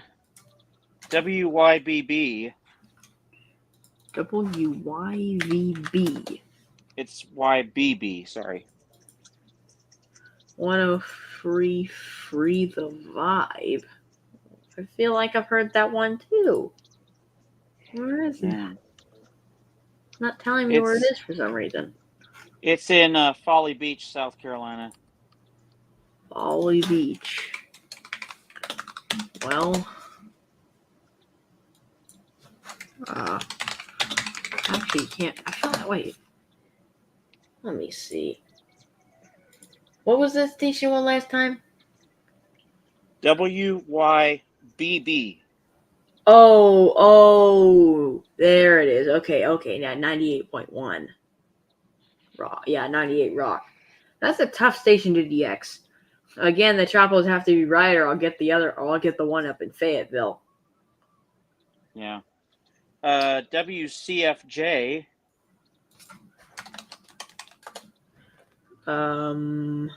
Note that most of this that we're going through right now has been received on June 11th. We're still on June 11th. Yeah, that's the time. That's the day that I get the 3 stations up in Kansas. Well, I can see why. WCFJ, haven't gotten that one. Because let's see. Whoa, they've gotten all the way down to Atlanta on that day. Wow. Let's see about other stuff over in that area.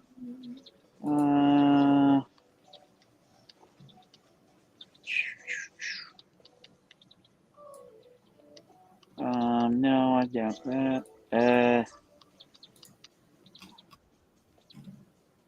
Oh wait, WHAR. Oh, that's the 105.1 up in eastern North Carolina. That's near what town is that? Havelock? Yep. Havelock. So that one is actually harder for me to get than the one up than WDCG up in Raleigh, because they have a smaller transmitter. But yeah, I've gotten them during the correct conditions. All right. Oh, WMNX. Well, that's a big one, because they're licensed to Wilmington and they serve Wilmington, but they have such a big transmitter that they serve the cities of Myrtle Beach and Florence just because of how big their transmitter is. Damn. Just like WRMR, because they serve big cities like Jacksonville and New Bern, and that's way away from Wilmington, which is their biggest area. Yeah. Let's see. I'm looking. I was actually waiting for you to say WMNX. That one's been received a lot before in the past, I think. Yeah. I'm looking, because there's a lot of Florida too. You say this one's from St. Mary's? Yes. St. Mary's. Is that where in Illinois is that? What area of it? That's actually in Kansas. It's in northeast Kansas. St. Mary's, Kansas. So they've gotten my stations all the way from Kansas, and I've gotten their stations all the way from North Carolina. How funny is that? That is funny. Because I was getting that same day, I'm getting stations in Kansas. That's funny. I was actually curious about that. Oh, here we go. This is where I can see where they got all my stations. Oh, they did get WRMR. Look at that. Yep. Look at that. They didn't get WILT though. Not the station my dad's on, but let's see. They got 107.9 down in Myrtle Beach. One WFVL 102.3 Lumberton. Yeah, that's what you were talking about. WWPL. And now this is a lot easier. I can just look at all of them right here. Yeah, quite a few. I have this set to ever received. It says in the last 24 hours that they received the station in Oregon.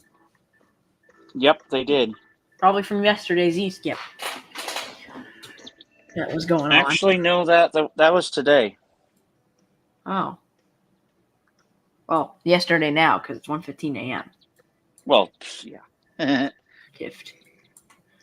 But this is a useful map because it updates in real time. I don't have to refresh the page or anything, right?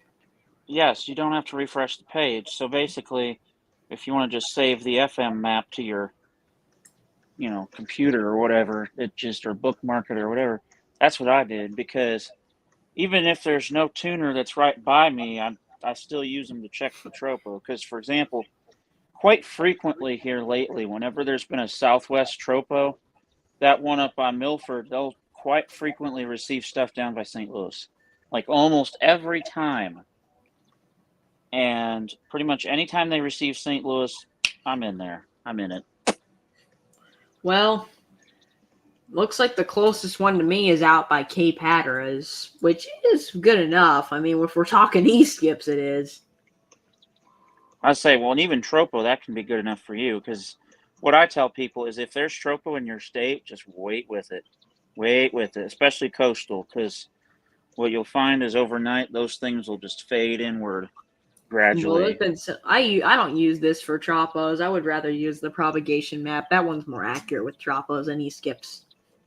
But the e-skips, at this point, there's been so many tropos that I've pretty much memorized almost every station. Like, I know what I'm going to get. I usually know. Like, if at this point is if I ever get a new station, it's usually very rare. Same here.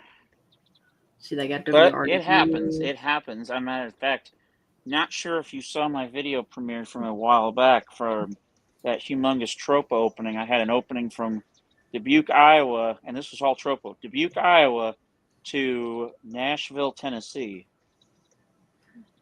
Wow. And that's from just east of St. Louis. So that was about, I think I looked it up, About 600 something miles. Like, Man, the amount of stations this guy's gotten in Florida from St. Mary's. Jeez. I know. It's like it's covered in it, but it's Florida. Can't Yeah, that expect guy. much out of that one. That guy in St. Mary's, I love that tuner. That's a good E-skip propagation one.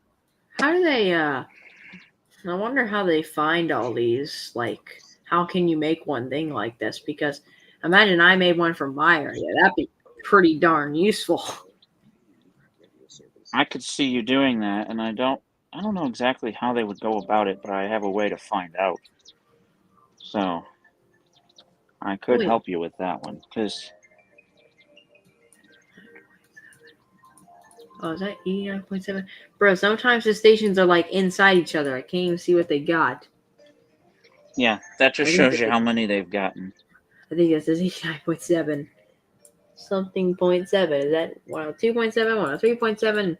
Oh, it's 102.7. Okay, good. Or is it 92.7? I don't know. 102.7. Okay. Yeah, that's WGNI. Yeah, I can't even like see what the stations they have. So many they've gotten. Darn. Carolina Gold. I mean, I can get all these stations. Yeah, WRMR is way out here in Holly Ridge, like not even near Wilmington, because their transmitter is that big. Like, they're actually that far away from Wilmington. Their office is in Wilmington, but you can receive them all the way out in like Fayetteville sometimes, and like even their listening area goes out to there to like the Whiteville area in Columbus County. You probably know counties where I am, so if you want to know every single Wilmington county, I could literally say it right off the bat. In North Carolina, Bladen, Brunswick, Columbus, Pender, and New Hanover and Robeson, as they say on the weather, it's Robeson, but they say Robeson. And then the counties in South Carolina are Darlington, Dillon, Florence, Georgetown, Horry, Marion, Marlborough, and Williamsburg. Wow. Because, yeah, there's actually interesting fact. There's an online weather radio stream from the Wilmington office. Yeah, KC95 has a live stream down in Myrtle Beach. Yes, they do. There used to be one for KHB31, my station, actually, a long time ago, but that's not there anymore. Yeah, I wish they put that one back, I swear. There used to be one. Everyone's talking about that one, actually.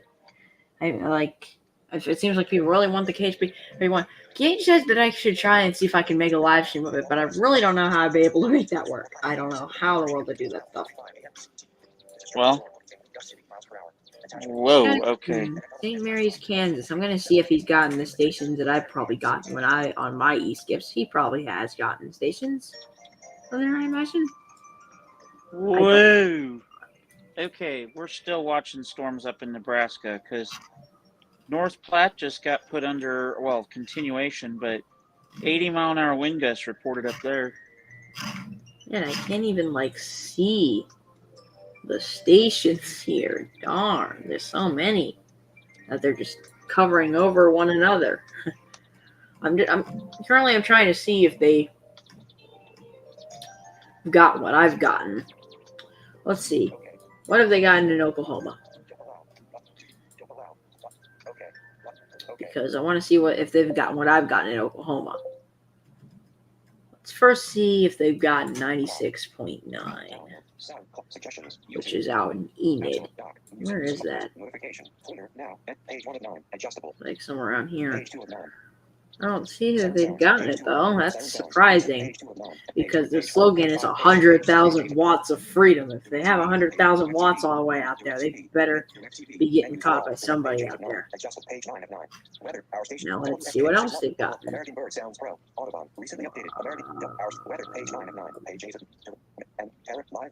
Not much, it seems, but I should probably be focusing on the Tulsa area, because that's where all the stuff was coming in on my last e-skip was. It was all in Tulsa. So let's check Tulsa. Oh, yep. There it is. KMOD, KTBT. Yep. That's it, though. They didn't get a what was it? KRAV. And they didn't get the other one. What was it? Can't think of it. Top of my head. I have to look at the log. Here, check my logs. It was KVOO. That's what it was. But but yeah, KSYN was interesting. KSN That was interesting. 92.5. That's what I got on my end.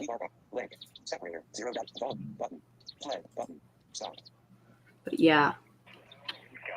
Yeah, I have the video on my channel of the e-skip.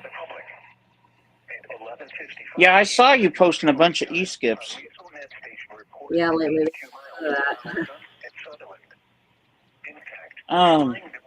Yeah, I'm listening to this warning over North Platte. That 80-mile-per-hour wind gust, that was confirmed by a Mesonet observation. Damn. That is insane.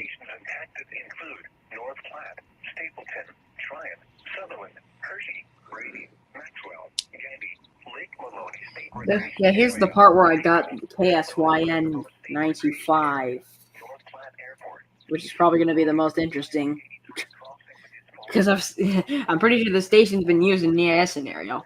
I've seen it in EIS scenarios.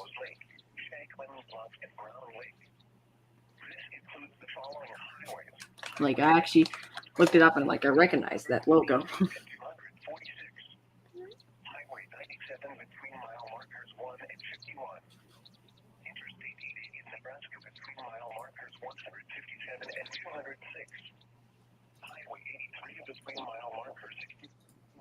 In terms of my DXing,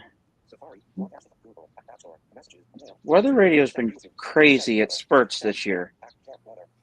I want to get an e-skip to St. Louis.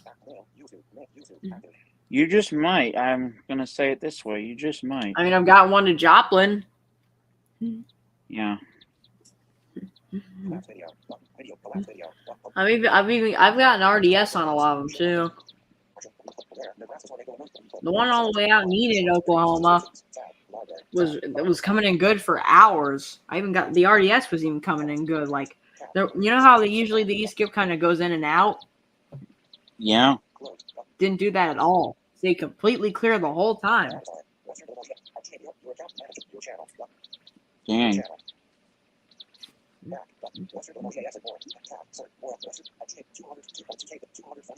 Sometimes, though, it's a lot harder to get to confirm what stations are under 921. Once you get under 921, they do different programs, and it's kind of hard to find out what station it is. They don't tend to tell you what it is. Yeah, I get you.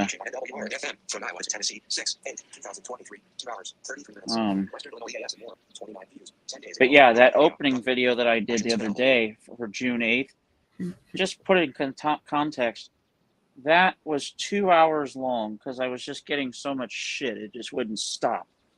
I was like, I can't stop this. I can't stop. What's funny is the e-skip on June 11th started when I was I didn't even find out about it until I was on my way back home from SBC Robeson County AS's house. Damn. And then the car radio, when I was listening to Modern Rock 97 WRMR on the way home, something bleeded through, which didn't make sense. So that's when I started band scanning at home. This is what my weather radio sounded like that day. Listen to this.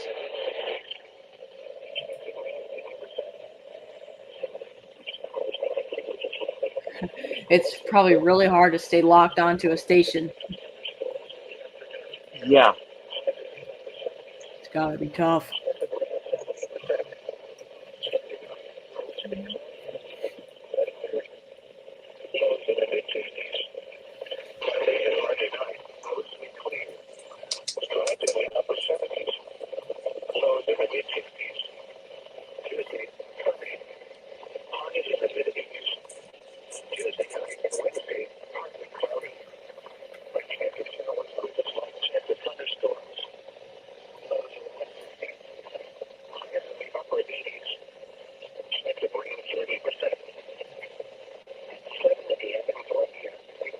Yeah, that was from Columbia, Missouri.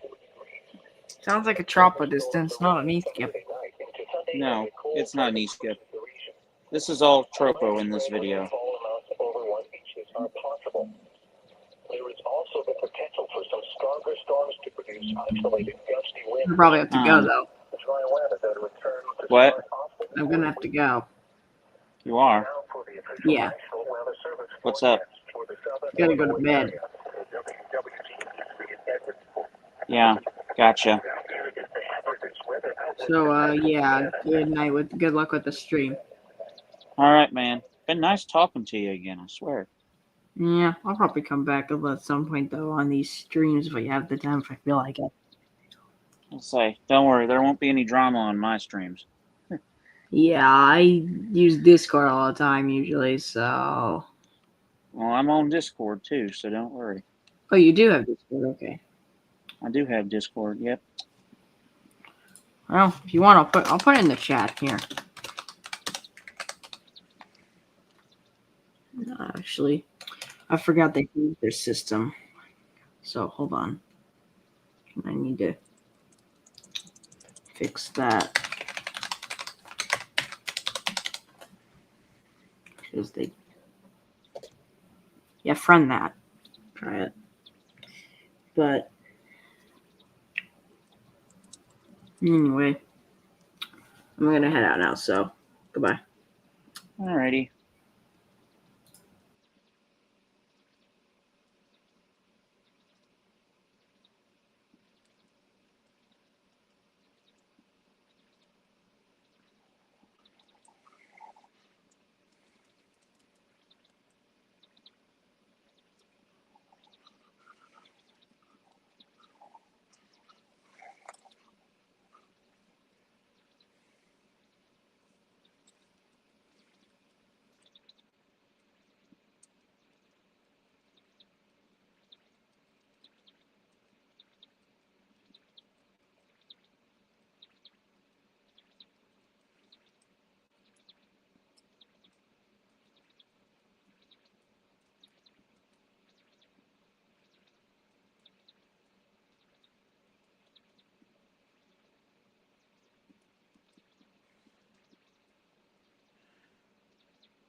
Thankfully, things in SARS severe weather are calming down for the most part as of right now. But we do still have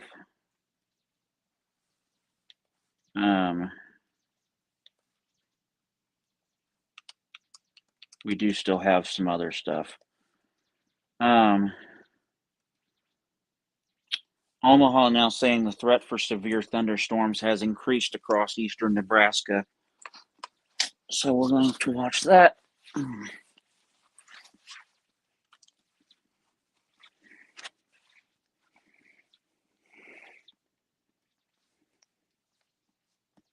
Speech on. Track as next video button. Forward play button. App switcher. YouTube active. Safari Google Apps mail setting weather settings active. General heading. About software update button. Set general back button. Software automatic F16.1. Software update automatic iPad F16.6 public beta 3. Apple link. This beta software is now available. HTTPS download and install. Download and install. Download and install. But enter passcode heading. Cancel. Enter your passcode 1 2 3 4 5 4 3. Download and install button. Automatic software update heading.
Twitter now. NWS severe thunderstorm warning, including Bird Brandy Center and Yazbazaville until 1 a.m. CET. Attachment. New SVR in Nebraska until 1:30 Central.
Mail now. JohnMcFeels@gmail.com. WJON/BLU is sending us a severe thunderstorm warning. This automated message was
All right, guys, I'm back.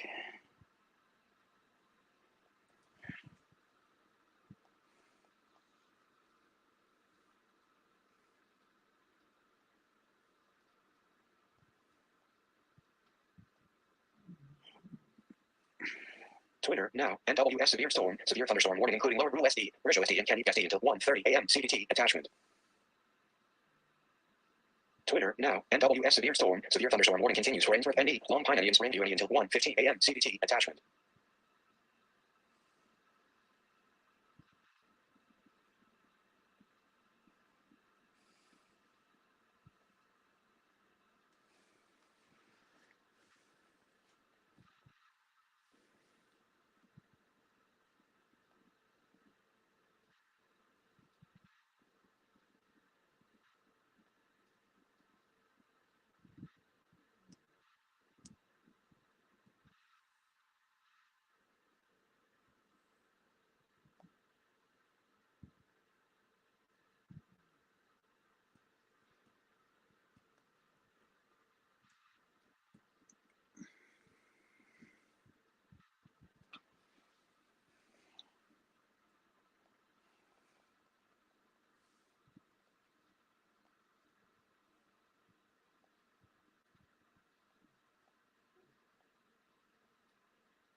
So, guys, as you might noticed, I took away the we are in PDS coverage. We're no longer in the PDS coverage situation.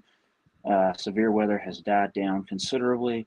However, there are still some active warnings and watches out there that I am keeping my eyes on, especially considering the fact that this whole system is expected to flare up again later today, Saturday, June the 24th.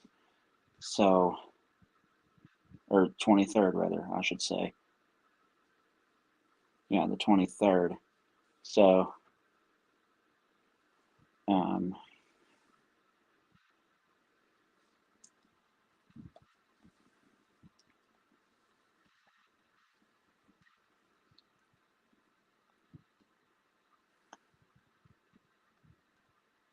Alert. Low battery.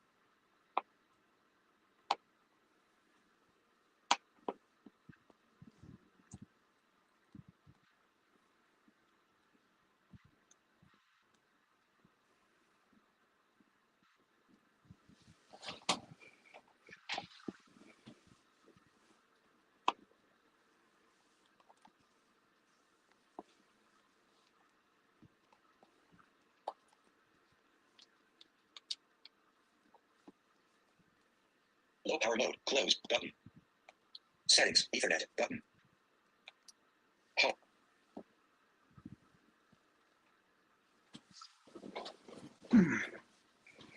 I'm going to do a little DXing on my brother radio while I wait for another warning to come out.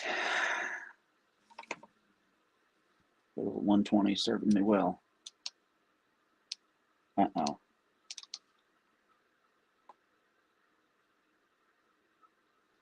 Just what I feared. He's dead. So, I won't be using the 120, unfortunately. I'll be using the 310 with the broken antenna base for tonight, but it'll get the job done easily. It always has. I do have some batteries. They're just out in the kitchen, and I don't want to wake my mom. Well, double fucking shit.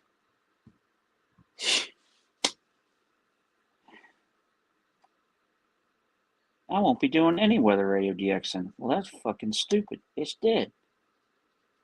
I guess I'll wait until she's fallen. I'm sure she's fallen asleep, and then I'll just start doing it. Anyway.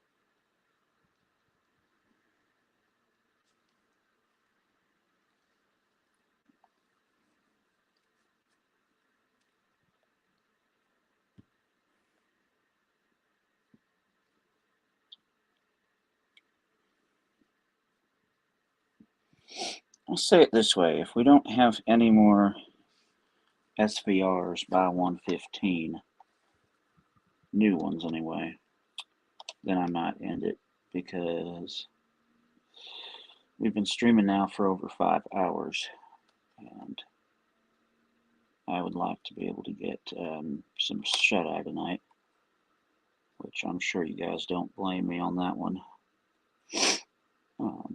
Not to mention, I haven't taken a look to see exactly when the threat of thunderstorms is expected to roll into Troy. I'm going to actually do that right now on my iPad.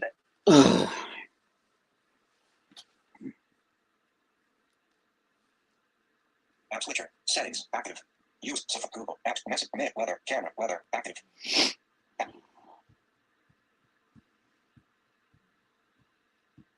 Back. Dip.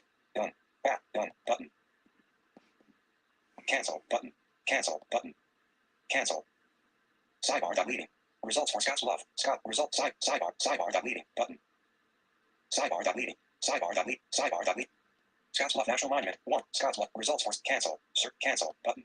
Cancel. Hide sidebar. Button. More. But weather. Head. Search for severe. Dictate. But stay informed. Close. Button. Get notifications for severe weather, rain, and snow near you. Enable notifications. Button. Enable Allow location access. Heading. You'll need to permission to always use our location. Continue. Not now. Continue. Button. Alert. Allow. You keep only what change to always allow. Button. Weather. Continue. Button. Not now. Continue. Your location, which is not associated with your identity, will be sent to Apple to provide relevant weather forecasts. If you enable severe weather notifications, Apple can continue. Button. Continue. Alert. Weather would like notification. Don't allow. Button. Alert. Weather would like to send you critical alerts. Always don't allow. Don't critical alerts. Always play a sound and appear on the lock screen, even if your iPad is muted or do not disturb is on. Manage don't allow. Button. Weather. Allow notifications. 10-day forecast. Friday. Mostly cloudy. High 92. Hides. More. Weather. Search source. Dictate. Fairview. Selected. My location. Troy. 68 degrees. Air quality alert. High 94 degrees. Low 65 degrees. Bolivar. 12:54 a.m. 70. Model. Hits. Berlin. Othel. Jackson. Sing. Troy. Chicago. Troy. Buffalo. Sage. Fairview. Selected. Dictate. Selected. Selected. My location. Troy. Fairview Height. Selected. Hide sidebar. Weather. Hide sidebar. Button. Show sidebar. Sidebar. Location. Troy. 6. Air quality alert. Air quality. Hourly 4. 1 a.m. 2 a.m. 3. 4. 5 a.m. Clear. 5. 6. 8 a.m. Clear. 9. 10. 11. 12, 1 p.m. Partly 2 p.m. Mostly clear. 92 degrees. 3. 4 p.m. Partly cloudy. 5 p.m. Isolated thunderstorms. 93 degrees. Button. 6 p.m. Isolated thunderstorms. 92 degrees. Button. 7 p.m. Isolated thunderstorms. 30% chance of rain. 89 degrees. 8 p.m. Isolated thunderstorms. 30% chance of rain. 85 degrees. 8:28. 9 p.m. 10 p.m. 9 p.m. Isolated thunderstorms. 10 p.m. Isolated 11 p.m. Drizzle. 12 a.m. Rain. 1 a.m. Mostly precipitation. 10-day forecast. Sunday clear. Today thunderstorm. 40% chance of rain. High 94. Low of 65. Sunday clear. High of 93. Monday windy. High of 83. Tuesday mostly clear. High of 86. Wednesday partly cloudy. High of 87. Thursday isolated thunderstorms. High of 94. Friday mostly cloudy. High of 92. Saturday mostly cloudy. High of 92. Sunday mostly cloudy. High of 84. Monday mostly clear. High of 92. Air quality 97. Moderate. Air quality index is 97, which is similar to yesterday at about this time.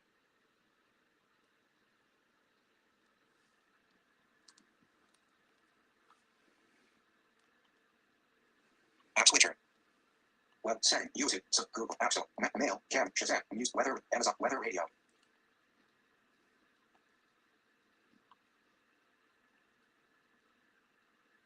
Weather radio. Add button. Supercharge your read. Canada weather radio. NHC tropical weather. National Hurricane Center. Miami. Just checking the latest on tropics. The tropical weather outlook. East at 1:12 a.m. For the North Atlantic, Caribbean Sea, and the Gulf of Mexico, active systems. The National Hurricane Center is issuing advisories on tropical storm drift located over the central Caribbean Sea and on tropical storm Cindy, located several hundred miles east of the Leeward Islands. Tropical cyclone formation is not expected during the next 7 days.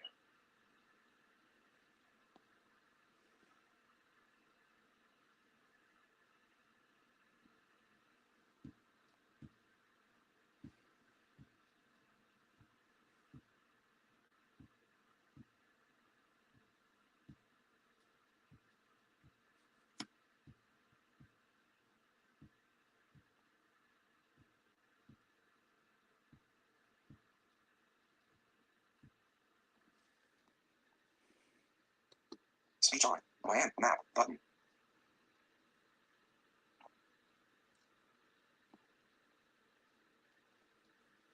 App switcher.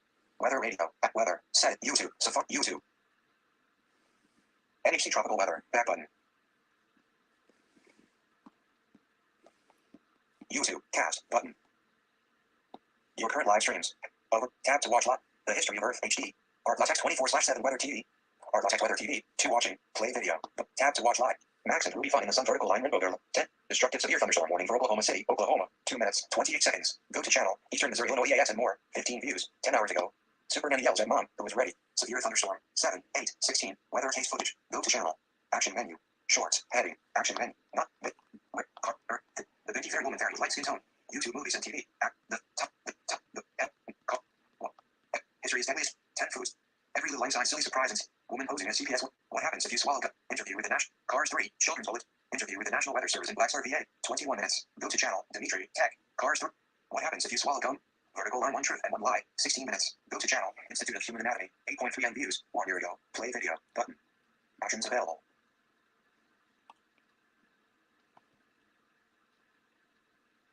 Truths and lies about the human body. Like if you were to swallow chewing gum, would it really stay inside your body for extended periods of time?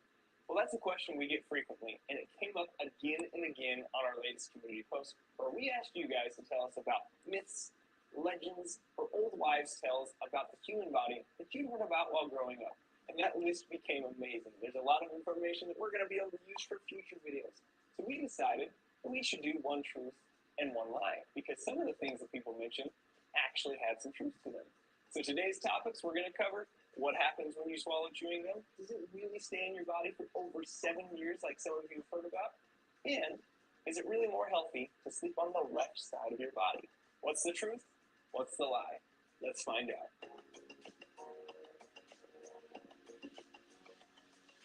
So let's start with my chewed up gum here. And what would happen if this gum got down into the stomach here? Now, to help us with this story, it's going to be very helpful to understand what this stuff is truly made of.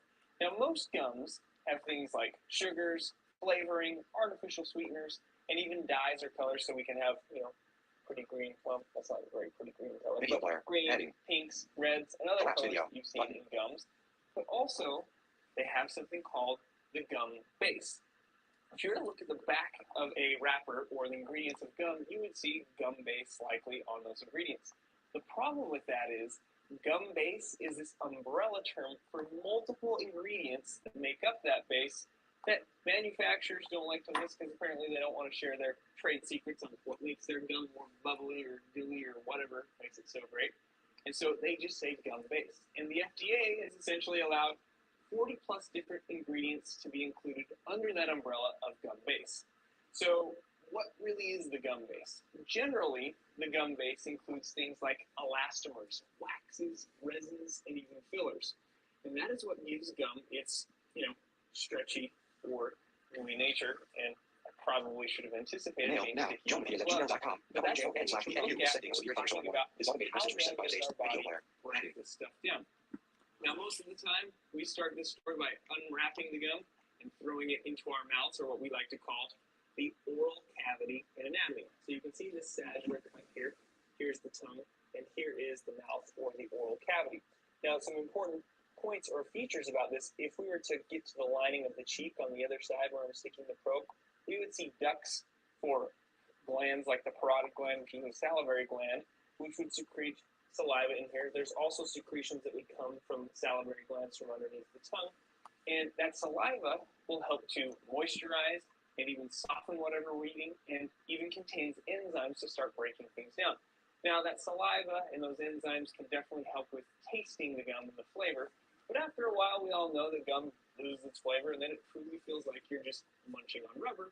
So that saliva and those enzymes don't break down the gum base at all. Now, the other component of digestion in the oral cavity, because if I didn't mention that already, key point, digestion starts in the mouth or the oral cavity. Mail now. JohnPeter's@gmail.com. WJON/ENU has received a severe thunderstorm warning. This automated message was sent by digitally and DXing. Do not reply to this message. Emergency 06/24/23/0200. And monitor number I filters of CSEM. Received but not replied.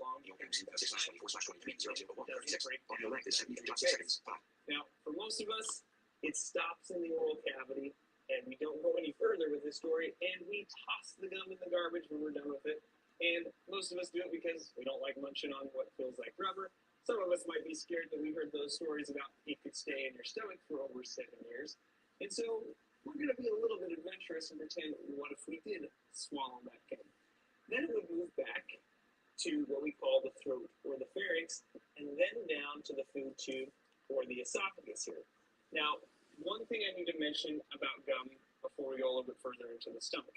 Now, we're used to, and it's already happening now, as you can see it's sticking to my gloves, we're used to that when we take this out of our mouth, we've seen it stuck under desks. We've seen it on the ground and accidentally stepped on it. It's impossible to get off your shoes. And it seems like it stays in public wherever it was stuck for time and all eternity. And so we may have this fear, is that going to happen in our stomachs? But let's take a step back here and just compare the environments. I throw it outside of my mouth. It's no longer coated in saliva or moisture, and then it tends to dry out a little bit and get a little more firm. That isn't going to happen when we swallow the gum, because as it moves down the esophagus or the food tube here, it's still going to be coated in mucus on its journey to the stomach. So let me show you that as we go on to a different cadaver here. So what you're looking at here is the windpipe or the trachea here, not the food tube, but just a reference here. But here is the rest of the esophagus. You saw the beginning of it again over here on the sagittal head dissection, but we can see that tube coming down like so. And the gum would move down that tube, and eventually, here's the bottom part of the esophagus, get into the stomach. Now, obviously, as we know from the previous part of our story, is the mastication or the chewing and the enzymes in the saliva didn't do anything to break down that gum base. So now let's throw some different things at it and see how we do. Inside the stomach, we've got hydrochloric acid and other enzymes that are going to try to break things down, and typically does a pretty good job of breaking down a lot of the components of food. But what we find out that even those additional enzymes and even the mixing nature of the stomach to mix things up, and even the acid doesn't break it down. And just for good measure, to kind of prove the point, hours ago, prior to starting filming this video, I mixed some hydrochloric acid and diluted it to the same concentration as stomach acid, and then plopped some gum into that mixture to see what it would do, or at least to prove that we know it's not going to break it down. Look at me go. And even hours later, we look at it again, and you can see that it hasn't changed much at all. So let's stop there and just kind of think, okay, so we're seeing that the gum is not breaking down in the mouth, is not breaking down in the stomach, so now it's going to be stuck there forever. It's never going to get out of there. I'm just going to build up gum in there. If I swallow more than one piece, I'm dead, right? No, that's not what's going to happen here. The stomach has an ability to mix and move and propel things along. And eventually the gum will make it out of the stomach and to the small intestine. And to give you guys a little bit more context on that, I've had patients, typically they're kids, that swallow things they're not supposed to. My latest patient was a 2-year-old. We thought he was a hero because he was really proud of himself when I saw him in the clinic, and he swallowed a pendant from a necklace of his mother's. She was not happy about it, but she was also worried. It was almost the size of a quarter. And we did an x-ray and made sure enough, it was down in the stomach.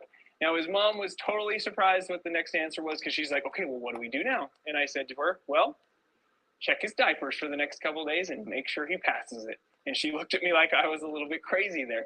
But that's often what happens with certain foreign bodies. As long as we don't have toxic or noxious things like batteries and other things, a lot of times we just let the digestive tract propel it along.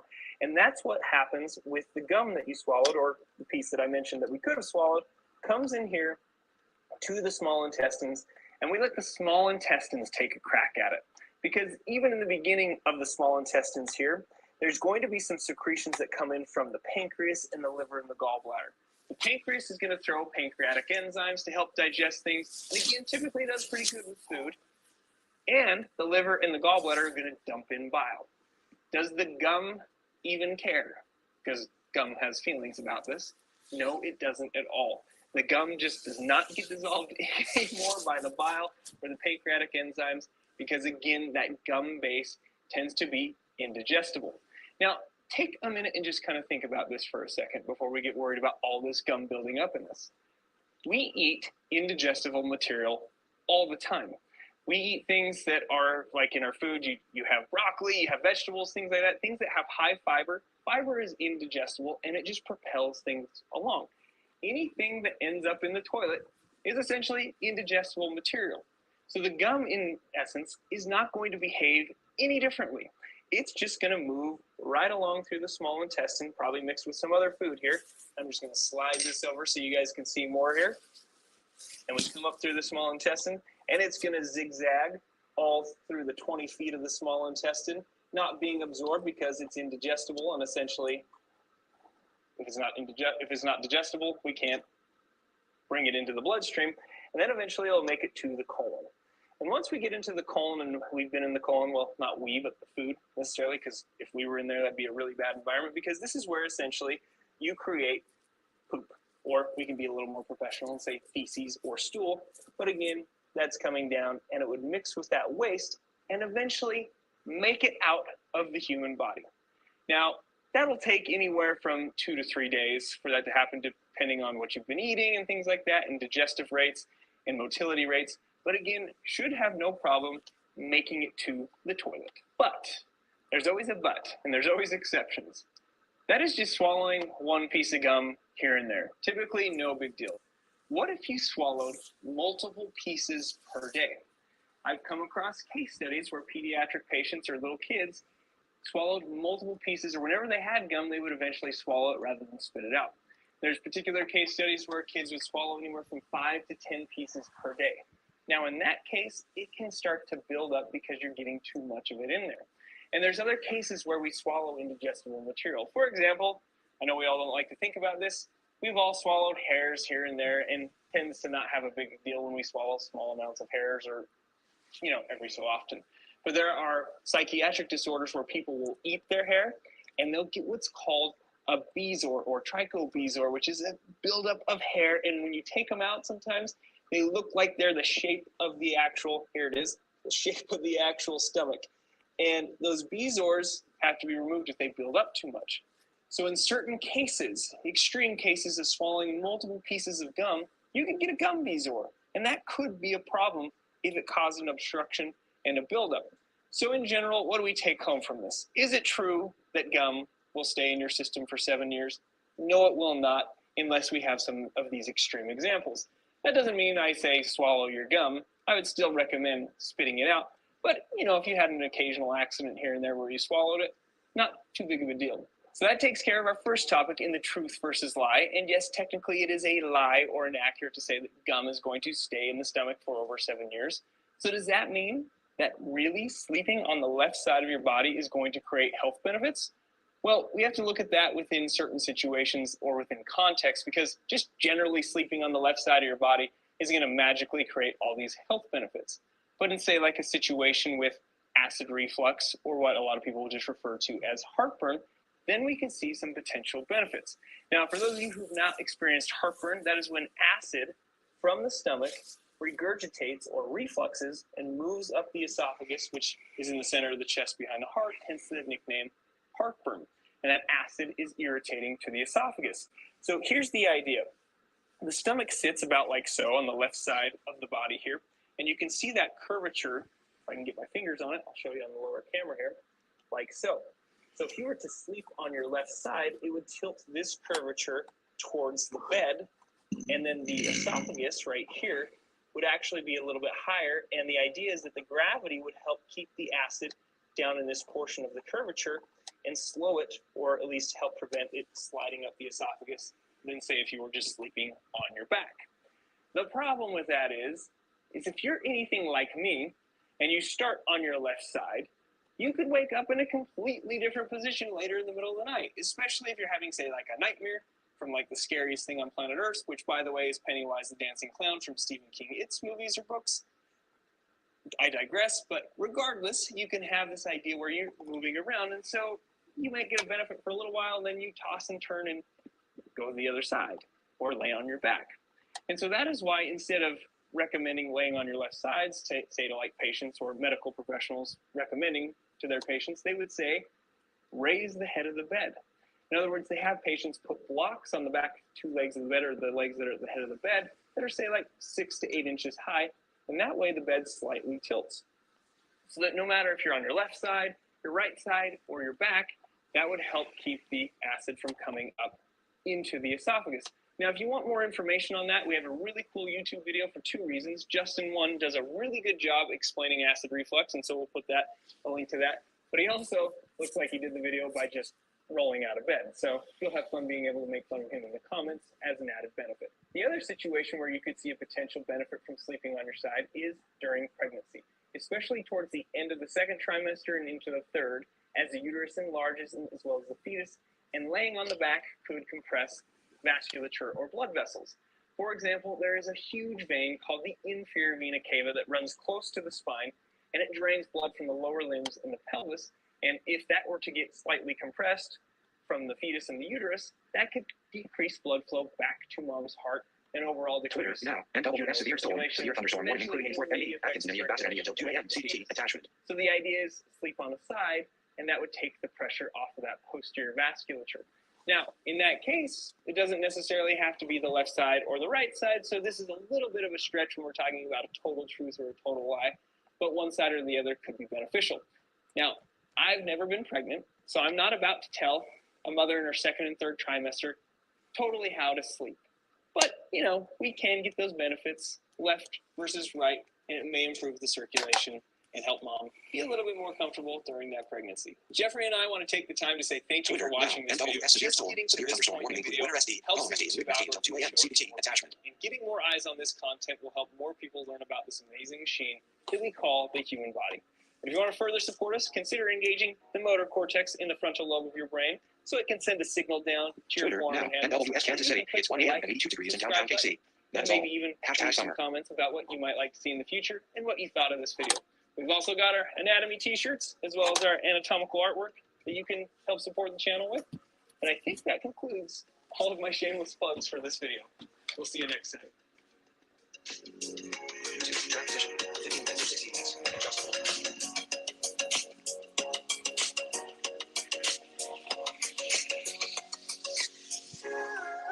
See, show list. Filter. What happened? Institute of Human Anatomy. 5.65. What happens if you swallow gum? Vertical lip. Tab 4. Short videos. Short lip playlists. Tab 5. Back button. IOHA. Data added. Newest. IOHA Shorts. Institute of Human. Behind the Scenes. Institute of COVID. Effects of substances. Urinary system. Digestive system. Endocrine system. Integumentary. Musculoskeletal. Nervous system. Respiratory system. Cardiovascular. Male reproductive. Study tips. Institute. Live stream clips. Institute. Female reproductive system. TikTok compilations. Best Institute of Vertical scroll bar. Best Institute. Tips. Female. Live. Stud. Male. Card. Respiratory. Nerve. Endocrine. Digest. Urine. If. See. Behind. IO. Data. About. Channel. Commute. Select. Lit. Shorts. Videos. Tattoo. Back button. How much oldest? Popular. Oldest. Oldest. Oldest selected. What is a deviated septum?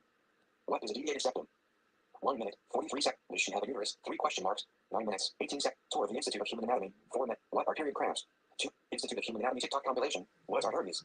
8 minutes. Institute of Human Anatomy TikTok compilation. 23 minutes. Institute of Human Anatomy. 1.5 M views. 3 years ago. What are hernias? 8 minutes, 52 seconds. What are growing pains? What are shin splints? 7 minutes. 17. What are shin splints? The anatomy of a lobotomy. 4 minutes. What are shin splints? 7 minutes. 17. Anatomy of the digestive system. 12 minutes. Institute of Human. What are pins and needles? 6 minutes. 8 seconds. Institute of Human Anatomy. Video player. Video is loading. We've all been there before. You know, that moment where you're sitting on the floor, cross-legged, enjoying yourself, having a great time, and you decide to get up, go to the restroom, and about 5 steps in, Twitter now. all of a sudden you feel like you're walking on glass. If you're anything like me, you're overly dramatic about it too. You know, hopping So I'm around, still watching making some a show. severe storms over South Dakota and Nebraska. Your leg has fallen asleep. In today's episode, we're going to figure out exactly what's going on with it. So, let's do this. I love this Institute of Human Anatomy channel on YouTube. Needles really is. And its real name is called paresthesia. Now, paresthesia kind of sounds a little bit like paralysis, and they do go hand in hand because those individuals who do have some paralysis will also be experiencing some level of paresthesia. Paresthesia is just that which we already know comes with pins and needles, right? We get numbness, tingling, stabbing, burning. A lot of people even describe it as like this staticky type of feeling. I know myself, that's how I feel. It's very staticky, just crunchy type of sensation. And that's paresthesia in general, but there's even two subsets of it. You can have what's called transient, or you can have chronic. Transient is the one that we're talking about today, and this is one that is pretty short lasting, and it's typically coming from some type of awkward posture and pressure that you put onto the nerve itself, or maybe even the blood supplying it. Chronic, on the other hand, this is obviously more long-lasting and typically comes from damage or some type of infection, such as Lyme disease, that's affecting the nerve and causing these sensations to occur. We are going to spend our time, like I just mentioned, talking about transient.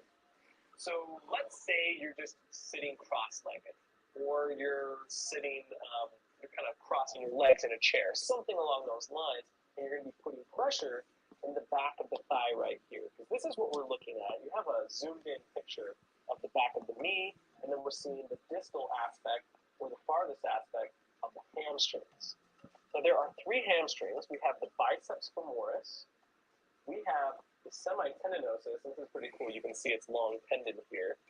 And then we also have, just underneath it, the semimembranosus. So there are three YouTube now. TWC concert. NBC News special report 6/20/2023 attachment. Closely, you might see these two little tubes coming out, and if I kind of bring them to the surface, you are looking at the sciatic nerve as it splits into two smaller nerves. You see, the sciatic nerve is really two nerves bundled together as one. And we can see them splitting Mail here. now. JohnMathias@gmail.com. WJON/BLU is sending a severe thunderstorm warning. This automated message was sent by Sage digitally and DEC. Do not reply to this message. Alert sent at 06/24/23/02/1830. The National Weather Service has issued a severe thunderstorm warning for Sully, SD, and Potter. SD beginning at 2:15 a.m. and ending at 30. The bottom of the foot. And that's going to be important, especially when we start explaining the symptoms of paresthesia. Right, so let's say, again, you're in this cross-legged position and you're just putting pressure. So even though this nerve is still deep to the hamstrings, the constant pressure that can be put on this is enough that over time, the nerve kind of gets a traffic jam. You can literally think that the signal is not able to be sent, so it starts to shut down. And that's why you experience this numbness. Now, if the pressure that you're applying is significant enough, you could be affecting the blood vessels that are deep down that supply the nerve to make it work, giving it oxygen and energy in the form of glucose. If you do that, the nerve just pretty much... Mail now. JohnMathias@gmail.com. WJON/BLU has received this. Obviously, it can't send the proper What are signal. pins and needles? That's Full screen. paresthesia. So you usually feel, oh no, my leg is going numb. And then what do? You get up, and if you're like me, you're being overly dramatic with this, but all of a sudden, as you restore blood supply, as you take the pressure off of the nerve itself, you can think of it as rebooting. The whole thing just comes back online. And as it comes back online, it just starts sending signal after signal after signal, this rush of signals, and your brain interprets that as pain, or the staticky, burning, stabby type of feeling. And you feel it all the way down, right? It's going to go down the lower leg, and it's going to even go to the bottom of the foot. I know for me, again, it's like I'm standing on tacks or something like that. Remember, I am being overly dramatic with this, but that pain is coming from the nerve rebooting. That's what pins and needles are. They are the nerve turning back on. You turned it off, flipped the light switch, and it's letting you know that you were applying significant enough pressure and you were kind of sort of harming it. Now, if you did that long enough, you literally could create long-lasting damage. But I think most of us aren't going to be doing something like that. At the same time, though, individuals who may not have as much of a choice, let's say someone who's in a wheelchair, again, just because you may be paraplegic or have some kind of issue with your legs doesn't mean you've lost all feeling in all scenarios. They could be having that pressure and they could be feeling some really intense pain and doing long-lasting damage. The same can go for those who just spend way too much time sitting or in bed. You can just create the scenario yourself and probably have a good idea as to what's going on. But there you go. Twitter now. NWS severe storm. Severe thunderstorm warning, including Burwell ND. Sergeant Denny of Taylor ending until 2 a.m. CBT attachment. Nerve rebooting.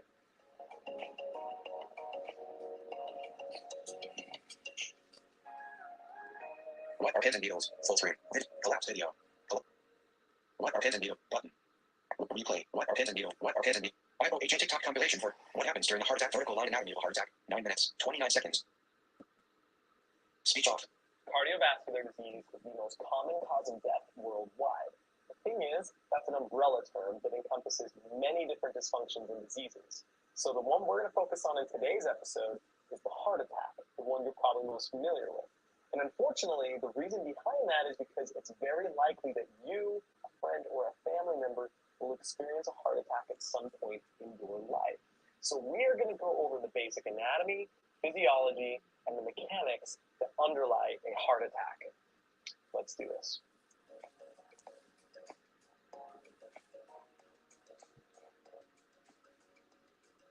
A heart attack is more properly known as a myocardial infarction. Now, an infarction is simply when tissue of any kind is experiencing necrosis or death due to a lack of oxygen. In the case of a heart attack, that's brought on by a lack of blood, which carries that oxygen. So in order to best understand what's causing this infarction to begin with, we first need to look at the mechanics of the heart. How does blood properly, under normal operating circumstances,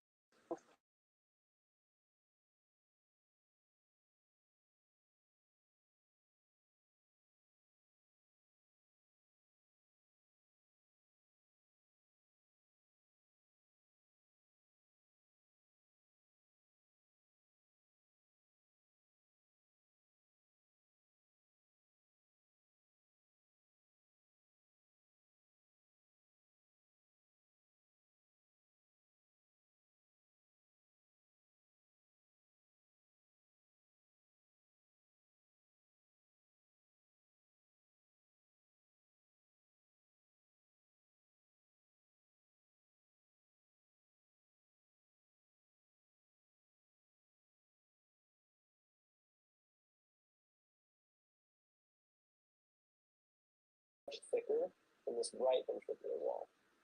But if we're going to learn how blood travels through the heart, we have to start right here in the right atrium. So maybe it's best to start like this. This side is going to be the right side of the heart, and then this is going to be the left side. The right side is deoxygenated, and the left side is going to be oxygenated. There's two upper portions called the atria, and then there's two lower portions called the ventricles. The atria are what gather blood from coming from pretty much everywhere else in the body on the right side, and the left atrium gathers it coming back from the lungs once it gathered oxygen. So this right here is that right atrium. This would be gathering blood coming from your head, your lower body, your arms, literally everywhere, including the heart muscle itself. All the blood that's been used and is now deoxygenated is going to pool into that right atrium.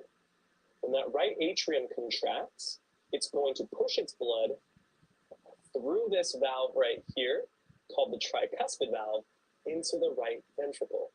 This right ventricle will then contract, and it's going to push it through. It's kind of hard to tell, but this should be more tubular. We've cut it in order for you to see this valve here, called the pulmonary valve. But this tubular structure is called the pulmonary trunk.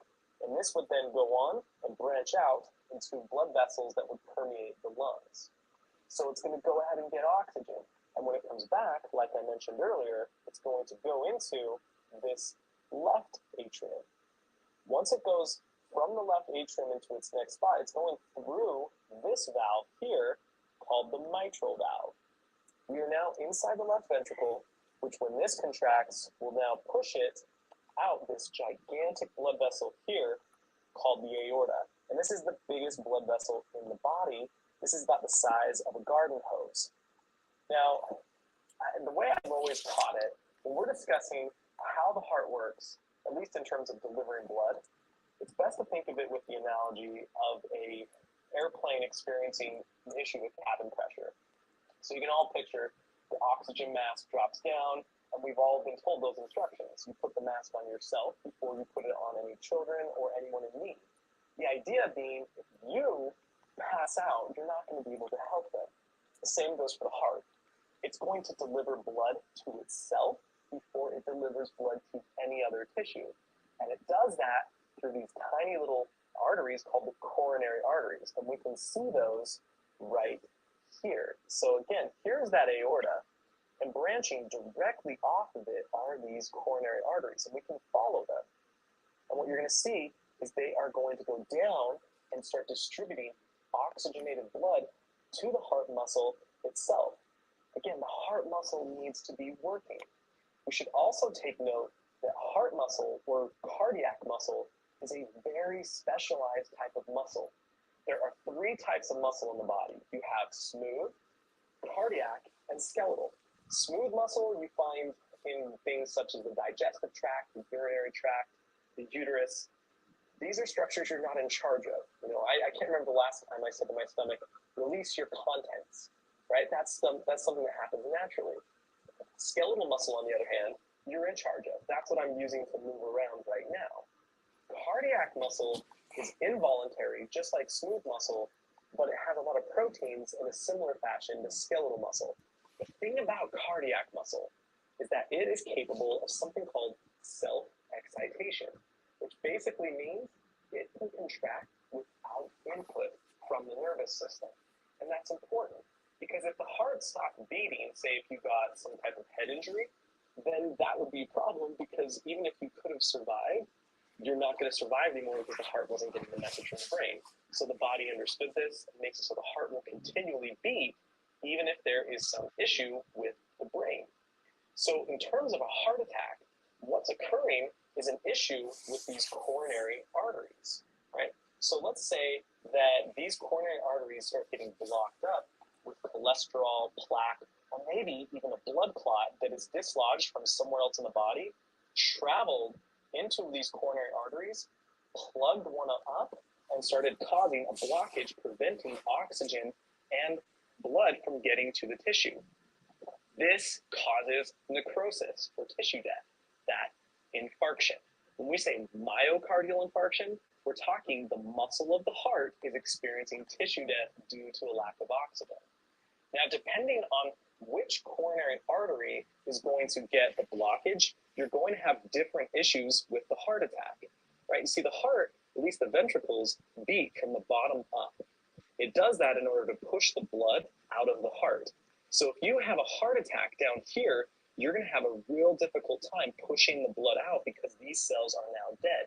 Again, myocardial cells, cardiac muscle is so specialized that it cannot divide. You can't make any more of it. You're born with as many cells as you're ever going to have. So if they die, they're gone forever. But let's say you have a heart attack somewhere else, maybe in an upper part of the ventricle or maybe in an atria. Definitely still going to be severe. Definitely still going to be a problem. But it's going to be less severe than, say, if you had a massive heart attack down in this apex or lower portion of the heart. Where you have the heart attack matters. The amount of distribution, the spread, how much area of the heart is experiencing the problem is also going to be a big issue. Now, if you're having a heart attack, you're going to experience differing symptoms. And this is interesting too, because even men and women can experience differing symptoms. But typically, as we all probably heard, you're going to experience pain going down the left arm. It can go up into the jaw and the neck, pectoralis pain. There's different types of symptoms that are going to manifest. Sometimes they're more subtle and sometimes they're more extreme. Men, on average, tend to experience more breathlessness than women do. And women have even been known to experience right arm pain as well.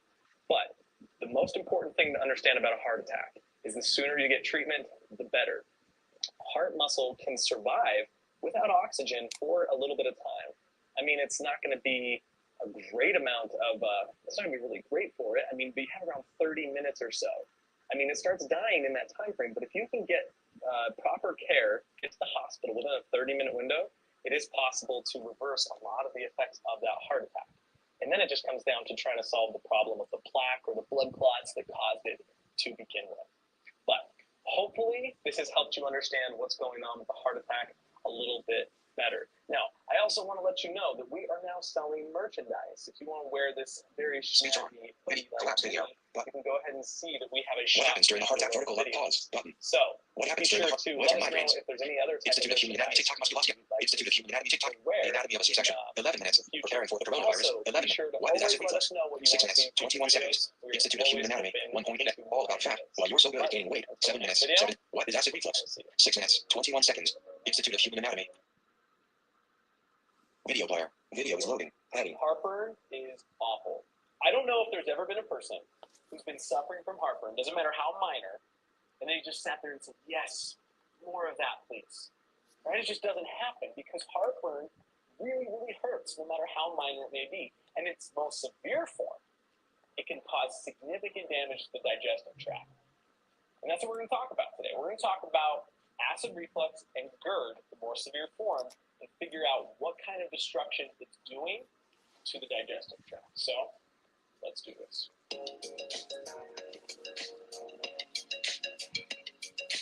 First of all, let's figure out the difference between acid reflux and GERD. Because while they're similar, they are most definitely different.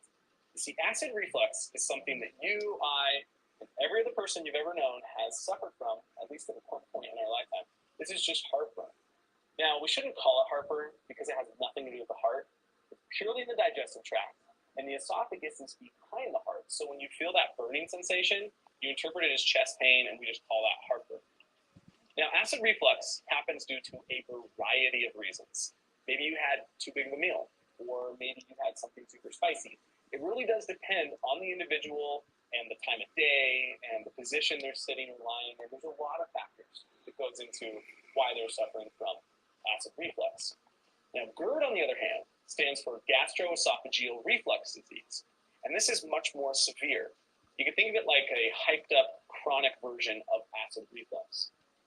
Individuals who suffer from GERD typically will get this multiple times a day. So imagine heartburn multiple times a day, and they can even get ulcers in their esophagus. It can come with quite damaging results, but it doesn't just happen in adults. This can happen in infants, and a lot of the parents out there will recognize GERD because of this. I know my son suffered from a minor bout of GERD, and it was really horrible to go through, right? Because picture infants. YouTube now. Watch JoJo. Baby fox becomes attached to a human and her dog after being rescued. Attachment. In fact, you gain that control around the first Twitter now. right? NWS severe storm. Severe thunderstorm warning including Kimball SD, White Lake SD, and Puff 1 SD until 2 a.m. CDT. Attachment. Suffer from GERD, and you have to kind of put them in different positions until their esophagus can learn to close properly. But GERD, just literally think of it, multiple times a day, acid just coming up and starting to consume the esophagus because your esophagus is not designed to handle stomach acid like the stomach is. So what I want to do is take a look at the inside of the stomach to figure out how all of this is starting. So you're looking at a stomach that has been cut in order for us to see inside, and this is absolutely incredible. This is one of my favorite things to look at in the human body. These are called gastrogruphi, which literally means stomach folds. And these allow the stomach to expand, as well as they do some grinding of digestive material to further break it down. Now, there are cells that line the inside of the stomach, and the main ones we want to talk about are called mucosal cells. Mucosal cells protect the stomach by secreting mucus, and the acid can't break through the mucus. And you also have what are called parietal cells. And again, these are microscopic, so you're not going to be able to see it, but parietal cells are what secrete hydrochloric acid, or what most of us would call stomach acid. And the stomach acid is going to bathe the digestive material. So you can kind of picture the stomach just kind of contracting and grinding, and it's going to turn that digestive material into a paste called chyme. So now you're looking at a fully intact stomach, and you can see the base of the esophagus here, and then as well as it's turning into the small intestine down in this area. So just picture this thing loaded with chyme, and what's going to happen is it will slowly release that chyme into the intestines through this area here. This is called the pylorus of the stomach, and inside of it is an extremely strong sphincter called the pyloric sphincter. And that pyloric sphincter, which pylorus literally means gatekeeper, is what's going to determine whether or not the material can go into the small intestines to be absorbed. But our focus is up here. You see, what you're looking at is the base of the esophagus as it turns into the stomach. And this is a sphincter. It's able to shut. And we call this the lower esophageal sphincter. And this is what has the issue when it comes to acid reflux and GERD. Just think, if that lower esophageal sphincter is unable to close properly, you're going to get hydrochloric acid. It's going to go through it and up the esophagus. Now, there's debate as to what's causing or preventing that sphincter from closing properly in the first place, at least in terms of GERD. In acid reflux, it's typically just because you've produced way too much, or maybe you're putting too much pressure on your abdomen and it's kind of pushing it up the esophagus. But in terms of GERD, something is literally causing it to improperly close, or it's staying open more than it should. And that's still up for debate. We're still trying to figure it out. But just think, with acid reflux, that's a temporary exposure. So as painful as it is, it's really not that bad in the long term. As soon as the stomach is able to release its contents, stomach acid content goes down, and then you're typically going to feel better.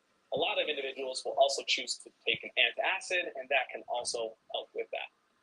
But with GERD, your typical antacids aren't going to help. They usually have to get some kind of prescription medication that is going to significantly inhibit the production of the acid. Otherwise, they are just susceptible to all sorts of damage in the esophagus. It is excruciating, and while I've never suffered from it, my heart goes out to those of you who have. Now, hopefully this helped give you an idea of an understanding as to what's going on between acid reflux and with GERD.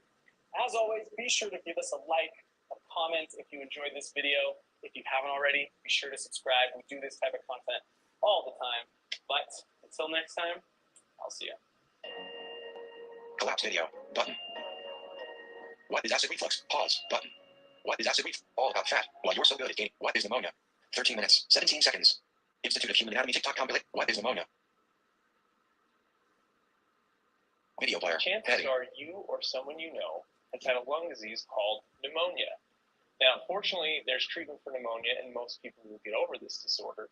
However, there's up to 50,000 deaths per year, according to the CDC.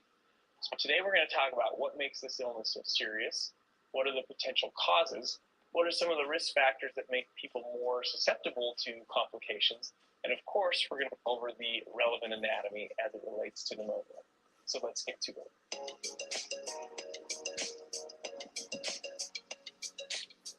So let's start with a definition of pneumonia. Pneumonia is inflammation of the lung tissue caused by infection. Maybe some of you have heard of a term called pneumonitis.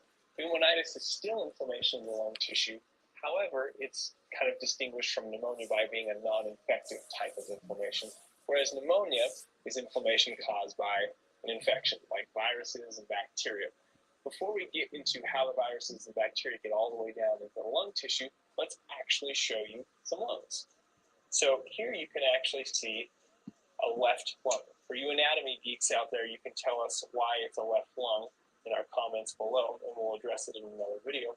But one of the first things that students ask when they see this is, one, what are all these black lines here, or purplish lines there? Are those like from smoking or disease states? And no, those are actually from all these little blood vessels just penetrating through the lung tissue. Because the main function of the lungs is to exchange as much carbon dioxide and oxygen with the bloodstream as possible. And one of the things that's cool about lung tissue is its soft and elastic nature. These tissues just stretch and fill with air. And one of the reasons why the stretch is so great is because when they stretch, they actually have this elastic recoil, which actually helps you breathe out. And we'll talk about what happens in certain disease states in another video when you lose that elasticity in the lungs. Just real quick, I want to also show you a right lung, just because I want the anatomy geeks out there to tell us what is wrong with this right lung. Spoiler alert, it's not the discoloration, that's just some dryness because the preservative has a hard time penetrating that tissue here.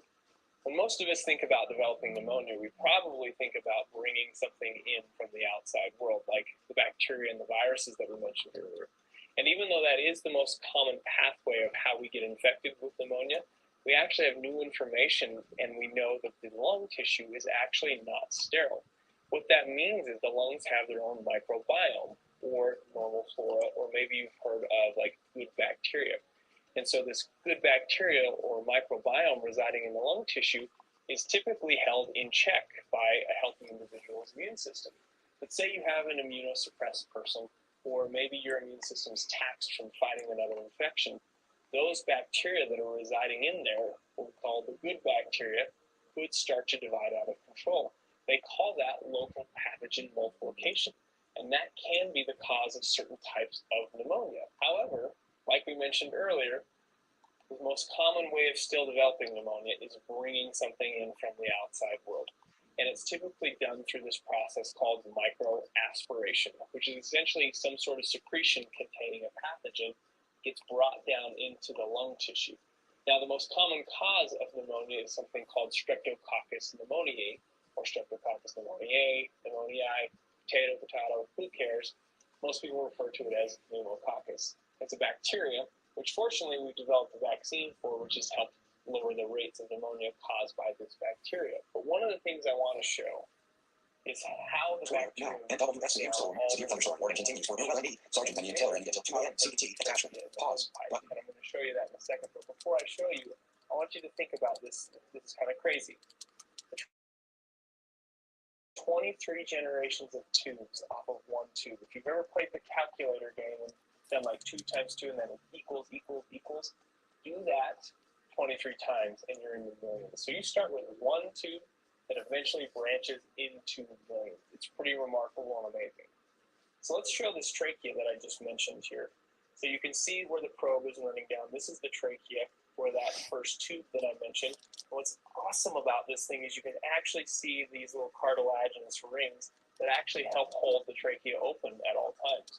You compare that to the esophagus behind, which that's collapsed, which is okay, because we shouldn't be eating 24 hours a day, 7 days a week, but we definitely are breathing all the time. Now, we mentioned 23 generations, meaning this tube branches and branches and branches. And the first branch of the trachea are these main or primary bronchi. Now, a lot of you have heard of bronchitis, which is for another video, but here are the first branches of the trachea. Now, the next thing we're going to use, because the cadaver dissection just ends there, is I'm going to jump over to one of our pictures that we got from Codex Anatomicus, which has got some really cool anatomical artwork that I'm going to show you right here. Twitter now. NWSCM storm severe thunderstorm warning continues for Ainsworth, ND, Atkins, and Ambassador until 2 a.m. CT attachment. Codex Anatomicus. We'll put their link in the description, and they're offering a 25% discount to anybody who uses our coupon code on their website. So if you're interested in anatomical artwork, check them out. They've got some really cool stuff. But back to our discussion of the bronchial tree, again, coming back to this structure, that's the trachea, which we already mentioned. And just to be clear, every time you have a branch in anatomy, or a branch in the tube in anatomy, they change the name, which is a joy for all students to memorize more names, right? So the next one, again, is the main or primary bronchi, which we previously mentioned on the dissection. As it branches again, we get to these structures called lobar bronchi because they're going to individual lobes of the lungs. Continuing the branching, you get to things called segmental bronchi. And we don't stop at the segmental bronchi. We continue to branch to bronchioles, which are just smaller bronchi, down to these structures called alveolar ducts. And they form into alveolar sacs, which kind of look like a cluster of grapes with all the pictures you see of these. And then each individual grape in that little cluster, or the alveolar sac, is called an alveolus, or alveoli for plural. So this is where the magic happens in the lungs, at the level of the alveolar sacs and the alveoli, because these are engulfed with these tiny little blood vessels called pulmonary capillaries. And this is where we can exchange oxygen and carbon dioxide with the bloodstream. So something really important to address here. If we have anything that interferes with oxygen and carbon dioxide exchange between the alveoli and the pulmonary capillaries, that can be a problem. And that's why pneumonia can be a problem, because pneumonia typically starts to create inflammation in the alveoli and alveolar sacs. So one of the things that our respiratory system tries to employ to keep pathogens out of the deeper lung tissue is to create some barriers on the inside lining of the tubing, like the trachea and the bronchi that we mentioned earlier. So if you take a look at this cadaver here, this is a different dissection here, and we actually have cut open the trachea here.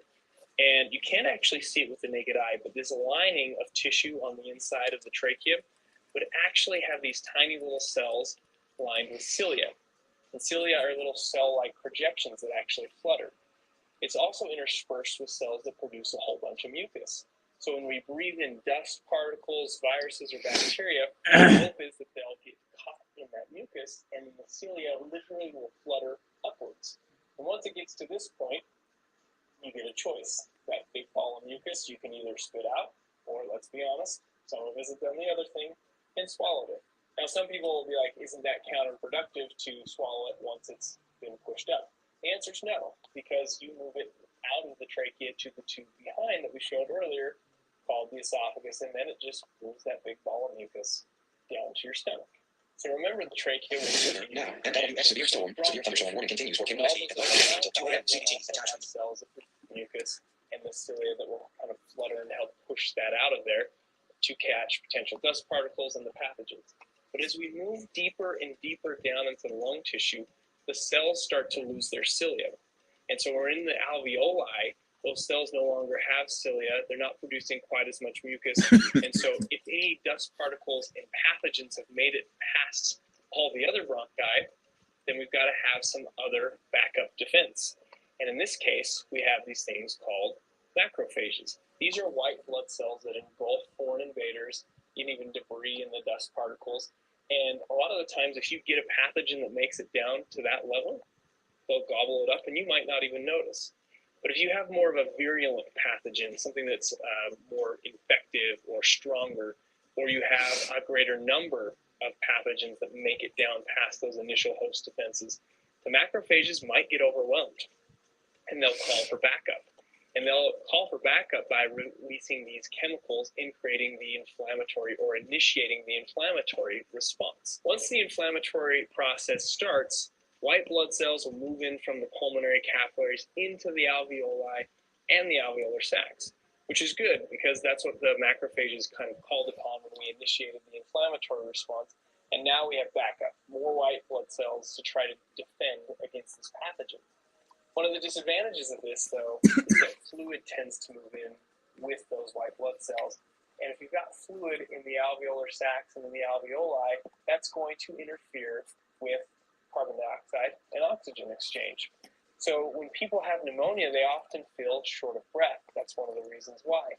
You stick one of those pulse oximeters on their finger and you'll see that they're reading lower oxygen levels than they normally would because of this interference of carbon dioxide and oxygen exchange. Now, many people also know the body will be coughing more, will create a cough reflex with pneumonia.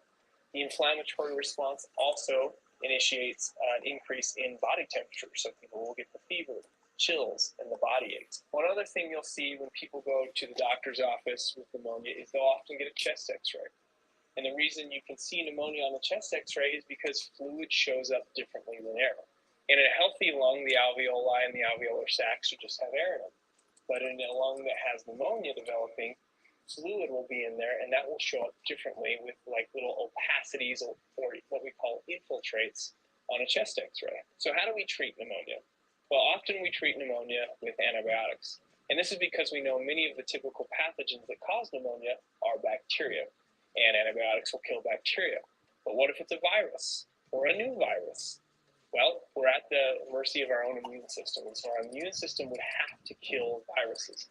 And the only thing we can do for viral pneumonia is what we call symptomatic or supportive therapies, like pushing fluids. You can use cough medicines, but if people get really, really sick and they end up in the hospital, that's when you'll have to almost help facilitate oxygen exchange by putting them on ventilation or giving them high flow oxygen and things of that nature. So one of the other things that I wanted to mention is risk factors. Who's more at risk for developing pneumonia? The elderly are definitely more at risk. Now, NWS flash flood warning continues for Philip SD until 2:30 a.m. FDT attachment. Now, NWS severe thunderstorm warning including Miller SD, St. Lawrence SD, and Reeves SD until 2:30 a.m. CDT attachment. Pathogens with pneumonia at a certain age. Other things that put people more at risk are lung diseases like COPD or other things like smoking, lung cancer. Also, people who are on immunosuppressive drugs. If your immune system's suppressed, you're obviously going to be more susceptible to infections. And even healthy individuals, they can get more prone to getting pneumonia if they've got another infection going on. A lot of the times, pneumonia just doesn't develop out of the blue. Somebody starts with an upper respiratory tract infection or or just an infection like bronchitis, and then pneumonia starts to develop afterwards. So hopefully you guys enjoyed this video and you learned something new about pneumonia. Just to let you know, our merchandise is up and running, so if you want to wear some snazzy IOHA attire, go ahead and Like this video along with 30 like always, comment, let us know what you think What of is the pneumonia? video or any Pause. questions you have. Or What is pneumonia? Action menu. future videos. Institute of Human Anatomy TikTok. What is appendicitis? 12 minutes. We're now on Pastor Young. What is endometriosis? 11 minutes. Calf strains, tendinitis, and Achilles tears. Human Anatomy TikTok compilation. Behind the scenes look at how human cadavers are stored vertical up. Why teenagers are reckless. Ellipsis.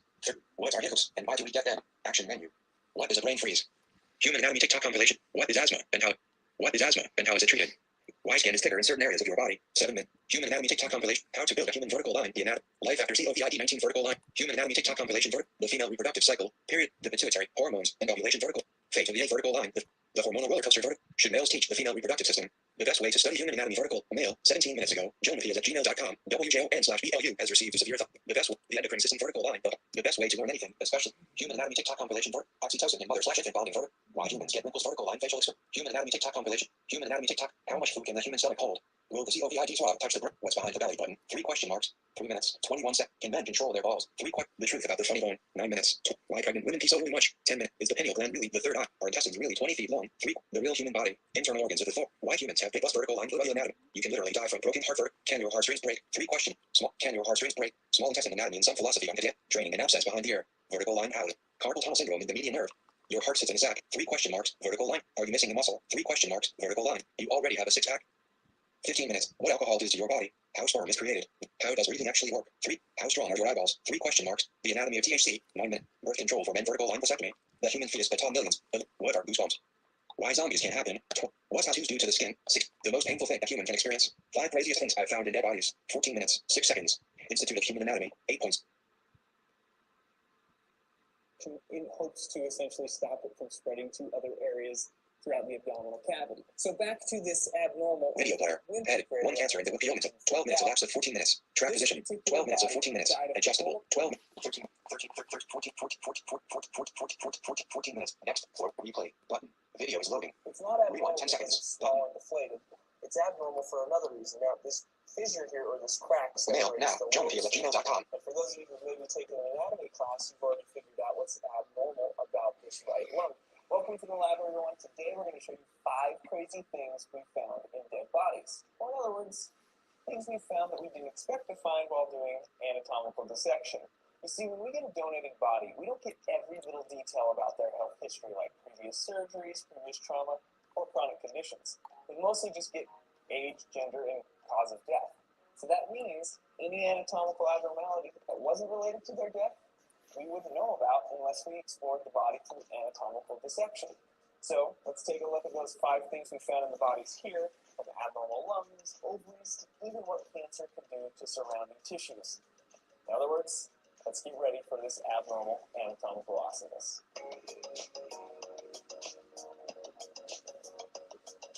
So before we start, I want to say thank you to all those who donate their bodies to science.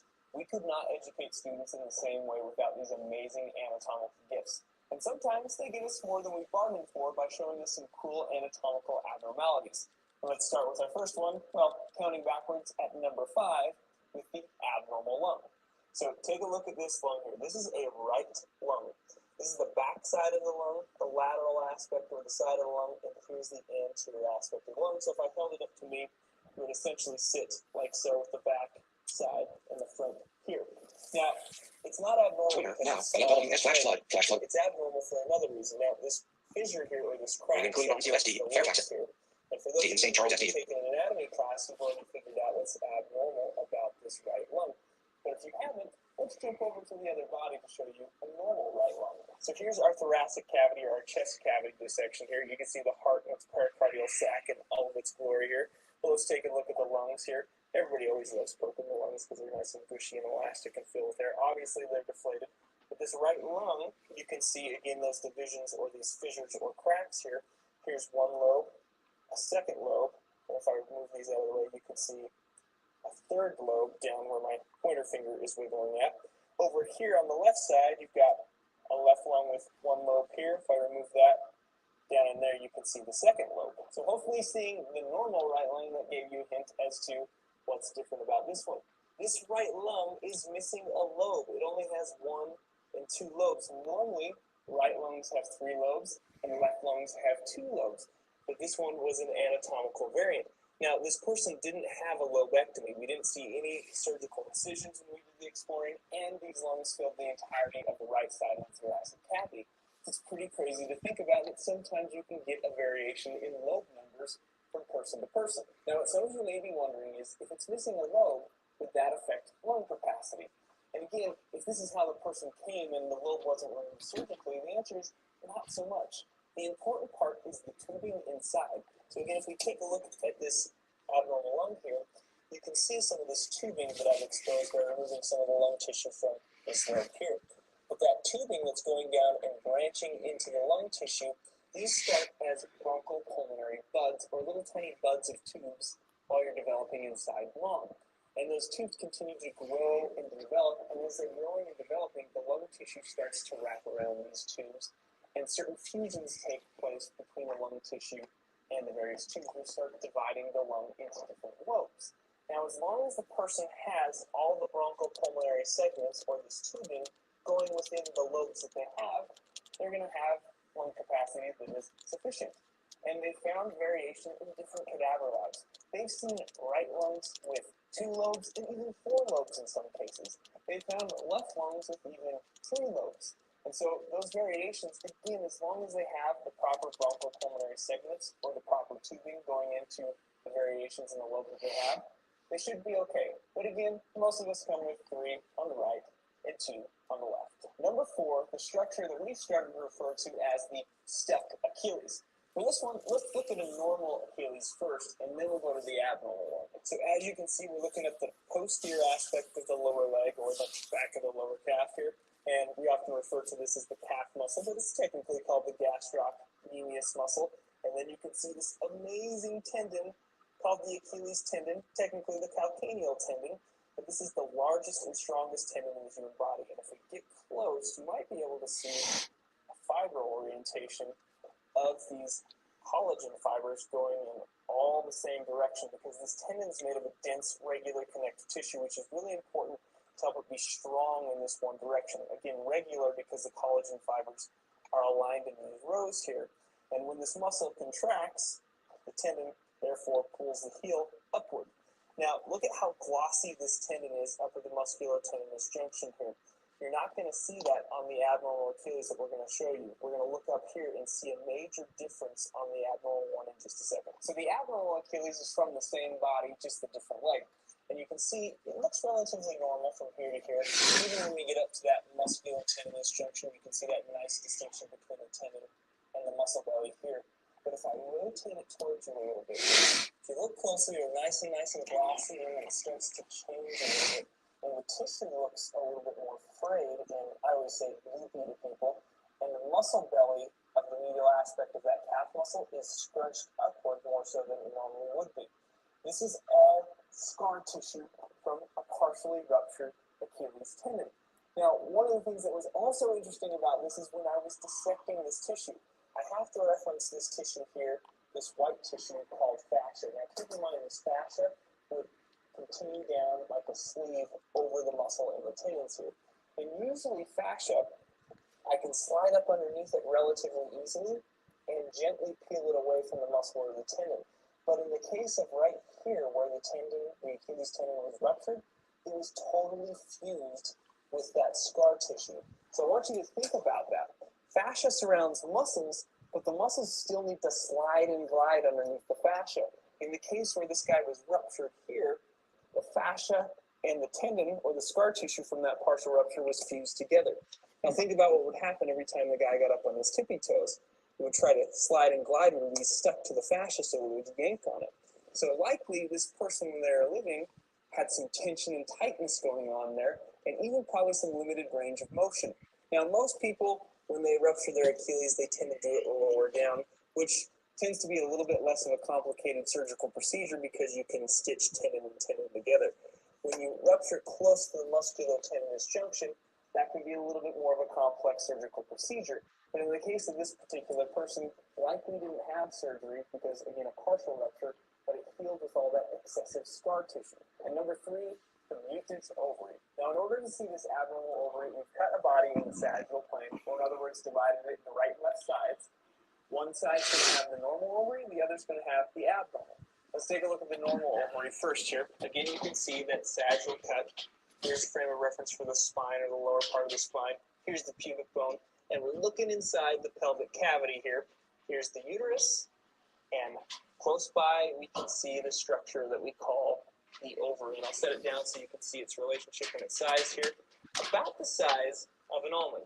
So not a huge structure, and we know the ovaries produce eggs, or in other words called ova, also release estrogen and progesterone. But what about the abnormal ovary here? So let's take a look at the other side. Again, the sagittal cut. You can see the spine, pubic bone for a frame of reference, and again the uterus. But oh my goodness, look at the size of this ovary. It's like quadrupled in size compared to the normal ovary here, and potentially this could be something from PCOS, is what we theorize, polycystic ovarian syndrome, where the ovary develops all these cysts and enlarges. This particular body also died of breast cancer. Now, there's mixed data or mixed literature that says PCOS can be a risk factor of breast cancer, and other studies say not so much, but it's something to think about. Now, Twitter now, NWS severe storm, severe thunderstorm warning, including NLST until 2:15 a.m. CET attachment. So again, women, you are troopers. We love you, and you're awesome. I mean, guys, could you imagine what would happen if one of our testes quadrupled in size? We would probably die just from the emotional distress alone. Number two, the confused heart. Now, why would we refer to a heart as being confused? Well, it's probably because the heart forgot how to beat properly, or in other words, there was a problem with the conduction or the electrical system of the heart. And every once in a while, we'll open up cadavers where they have a pacemaker. And on this particular heart, you can see the wire. The wire is often referred to as the lead of the pacemaker system. If I get closely, you can really see how that wire is going into the right ventricular chamber, and it attaches to the heart wall, or in other words, the heart muscle. So when it gets an electrical impulse from the pulse generator that's typically implanted in the chest, it can control rate and rhythm more properly for those who have had issues with the conduction system of the heart. Now, one other thing I want to mention about the pacemaker system is that the heart of the pacemaker, pun totally intended, is again that generator which has the battery and creates the stimulus that goes down through the lead and therefore makes the heart contract. Now, it would make a lot of sense to place that generator in a more superficial position if, say, like the battery ever died or we needed to replace that generator. It's a much less intensive procedure. Mail now, joemathias@gmail.com. Having to replace previous video, rewind 10 seconds. So definitely we want to get this right and leave that in relatively permanently. But if we had to ever replace the generator of the pacemaker, that would be a much less intensive surgical procedure. And number one, cancer in the wimpy greater omentum. Now, what's a greater omentum? Well, funny you should ask, because we're going to take a look at this in the abdominal cavity here. Now, a lot of times when we think of the abdominal cavity, we think of the guts or the small intestine that you can see in my hand here. You would actually see this apron-like structure draping over the small intestine, and this is called the greater omentum. Now, it's not attached inferiorly. It's actually just attached up to the stomach and the transverse colon, so you can actually reflect it away and then bring it back down. When we first opened up this cadaver, the first thought I had was, wow, this thing is so thin comparatively to other greater omentum that I've seen in the past, and it's also shifted over to the left side. Now, to really appreciate that, let's show you a normal looking one. Now, here you can see the abdominal cavity of another cadaver. joemathias@gmail.com. WJOS, rewind 10 seconds. Muscle underneath this white tissue here, so you lift the muscle away. And that's the first thing you would see is that greater omentum. And you can see this one is a lot thicker, does a better job of covering the majority of the small intestine here. And what's cool about the greater omentum is you can see from that yellow tissue, it is a place of energy storage because it's made of adipose tissue. It also has lymph nodes, so it provides some immune function. And one really cool thing is it actually will migrate. Remember, it's not attached down here, so there's some freedom of movement for this structure. But it can migrate to areas of infection or even areas of trauma. Let's give an example. Let's say this little structure here called the appendix ruptured. They've seen cases where the omentum will migrate around that a little bit and shift over to there and encapsulate that infection in hopes to essentially stop it. Twitter now. NWS severe thunderstorm warning including John ST. Wolfie ST reports into ST until 2:45 a.m. CDT attachment. Greater momentum that has been thinned out. This particular body died of colorectal cancer that metastasized to the liver. You can actually see some of those nodules or those areas where the liver is unhealthy here. And that's eventually what, unfortunately, caused this person to pass away. But in regards to the greater momentum, with the cancerous nodules in the colon and the rectum here, the idea is it possibly shifted the momentum over to that side. And oftentimes, if people are on chemotherapy and drugs of that nature, it can cause a lot of weight loss. So that might have also pulled some of the adipose from this. And there's a theory that possibly even the cancer cells maybe have used it for an energy source. Thanks for joining us on this tour of 5 crazy things we found in the human body. Go ahead and comment below if you've heard of any crazy things that people have found in human bodies, or just future ideas that you guys have or videos that you want Speech collapse video. Also, you can see we've got some cool 5 craziest things. artwork. 5 craziest things. How bad is it when something goes down the wrong tube? 3 question marks. 15 minutes. Do you really need that? Organs you can live without. 7. The excruciating anatomy of bowel obstructions. 20 minutes. What bacon does to the body? What it's like working with dead bodies. 3 biggest weaknesses of the human body. Watch. Relocating my patient's finger. 11 minutes. 10. Is your brain really made of FAT? 13 minutes. They aren't what you think. Ellipsis. 12 minutes. Experimenting with stomach acid vertical line. How strong? While you have a kneecap and how it unleashes your quad. The anatomy of pain. 20 minutes. You don't want these inside you. 18 minutes. Why picking your nose is dangerous. What happens if you swallow gum? Women have weird elbows. Ellipsis. 12 minutes. 3 seconds. How much poop is stored in your colon? 17 minutes. It's the insane complexity of the human hand. 17 minutes. How skin color works. 15 minutes. The scariest disease ever? Dead body myths you shouldn't believe. Can we actually kill Frankenstein's monster? What ibuprofen does to the body? 16. Humans have an actual superpower. How many muscles does it take to poop? The truth about gluten. 23 minutes. How bone marrow keeps you alive. Why drinking water is so important. How the heart changes with exercise. Drowning. What happens most? It's time to stop believing these myths about your body. The bacteria that live inside of you. What testosterone does to the body. What's actually happening during a seizure. What caffeine does to the body. Don't hold your pee. 14 minutes. Should you stop taking Tylenol? Fecal matter transplants. 6. What estrogen does to men and women? What explosions do to the body? 5 reasons why guys lose their testicles. Surgery gone wrong. Surgery gone wrong. The terrifying reality of an abdominal fistula. Sneaky chlamydia vertical line. How dangerous are belly flaps? How your muscles change with exercise. This is your body on cannabis. 16. Why you need vitamin D vertical line. When the injuries lead to amputate. What pre-time does to the body. Skin burns a lot faster than you think. This is what's causing your back pain. 20. What you need to know about video games. Ellipsis. This is why you need vitamin C every. What you need to know about blood clots. Ellipsis. 19. What gonorrhea does to your body. Thanks for creating me that with your. What is causing your headaches. Thanks for creating me that with your testicles. 6 minutes. What is causing your headaches. Why sleep is important. How interaction works. 10 minutes. Is foam rolling bad for you? 5. While your colon produces flammable gas. Let's talk about irregular heartbeats. Ellipsis. The most stressful thing the body is. How to perform a tracheostomy. And what sugar really does to the body. So, this is what happens during the liposuction. The worst kind of back pain vertical line. Why I've had this dead body for 10 years. Inside the brain of a psychopath. The exercise that prolongs life. 8. Let's look at a real placenta. 12. What diabetes does to the body vertical. Why fentanyl is so incredibly dangerous. How your bones change with exercise. What exactly are muscle mass. How a female erection works. This is your body on vegetables. Things you didn't know about the tongue. 12. How armpits are killing military veterans. 16. How armpits are killing military veterans. 16 minutes. Is sweating too much ruining your games? How the brain responds to blindness. 10 minutes. Erection gone wrong. What muscle shape? The hidden factor. How your lungs change with exercise. Inside the brain of a cadaver. Best way to lose. Inside the brain of a cadaver. 18 minutes. Best way to lose fat vertical line. Besides removing 80% of the stomach. Sex, fat, and weight loss vertical line. The gland. The most painful surgery ever. This photo show has vertical line overcoming constipation. Can you build a human with 2 hearts? How stretching really works. 18 minutes. Doctors found something during my colonoscopy. Ellipsis. 10 minutes. How to save your muscles from aging. The key to building and keeping muscle. Herpes. The gift that keeps on. The benefits of working with a personal trainer. Muscle variability and fitness. Why the eye has the fastest muscles in the human. What pregnancy does to the body. How your blood changes with exercise. The scary truth about visceral body fat. Can exercise prevent heart attacks? What energy drinks do to the body. The best time to have sex. Ellipsis. Shoulder pain 100. Debunked. Why the 10% meth is wrong. What low testosterone does to. Why cocaine is so incredible. What you do and don't know about bacon. The coolest eyeball video. Look. How much protein you really need. Vertical scroll bar. 87 pages. How much protein you really need according to science. 15 minutes. Institute of Human Anatomy. 320k views. 5 days ago. Play video. Button. Options available. Well, guys, I think I'm going to end the stream off here because the severe storms, we do have a few over. Wait a minute. Huron, South Dakota. Ain't that Sioux Falls? I think that's Sioux Falls. Hold on a second. Maybe not. Hold on a second. Let me. Tab 3 of 5. App switcher. YouTube. Weather. Set weather radio. Active. Weather updating weather. NHC tropical weather. NHC tropical weather updated. NOAA weather radio. NOAA weather. Alabama 6 stations. Tab. NOAA select. West South Dakota 4 stations. Aberdeen lead weather radio. Rapids tab. Sioux Falls weather radio. Sioux Falls weather radio.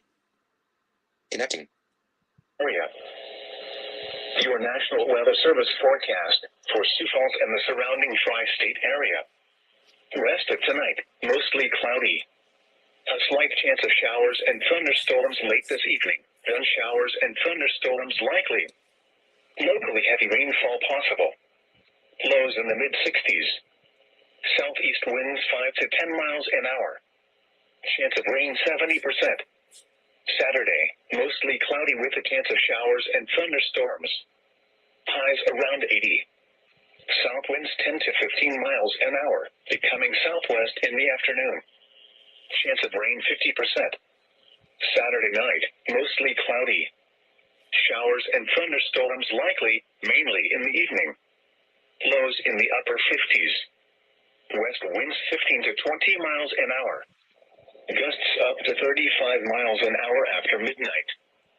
Chance of rain 60%. Sunday, mostly cloudy. A chance of showers and thunderstorms, mainly in the morning. Windy with highs in the lower 70s.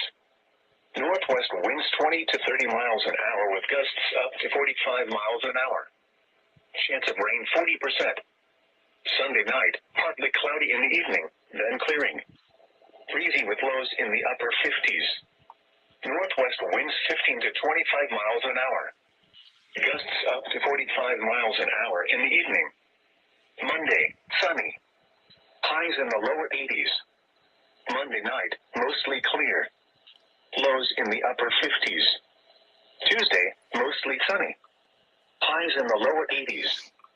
Tuesday night, mostly cloudy. A chance of showers and thunderstorms after midnight. Lows in the lower 60s. Chance of rain 50%. Wednesday, mostly cloudy with a chance of showers and thunderstorms in the morning, then partly sunny in the afternoon. Highs around 80. Chance of rain 50%. Wednesday night, partly cloudy with a chance of showers and thunderstorms. Lows in the mid-60s. Chance of rain 50%. Thursday, mostly sunny with a chance of showers and thunderstorms. Highs in the lower 80s. Chance of rain 50%. Thursday night, partly cloudy with a chance of showers and thunderstorms. Lows in the lower 60s. Chance of rain 40%.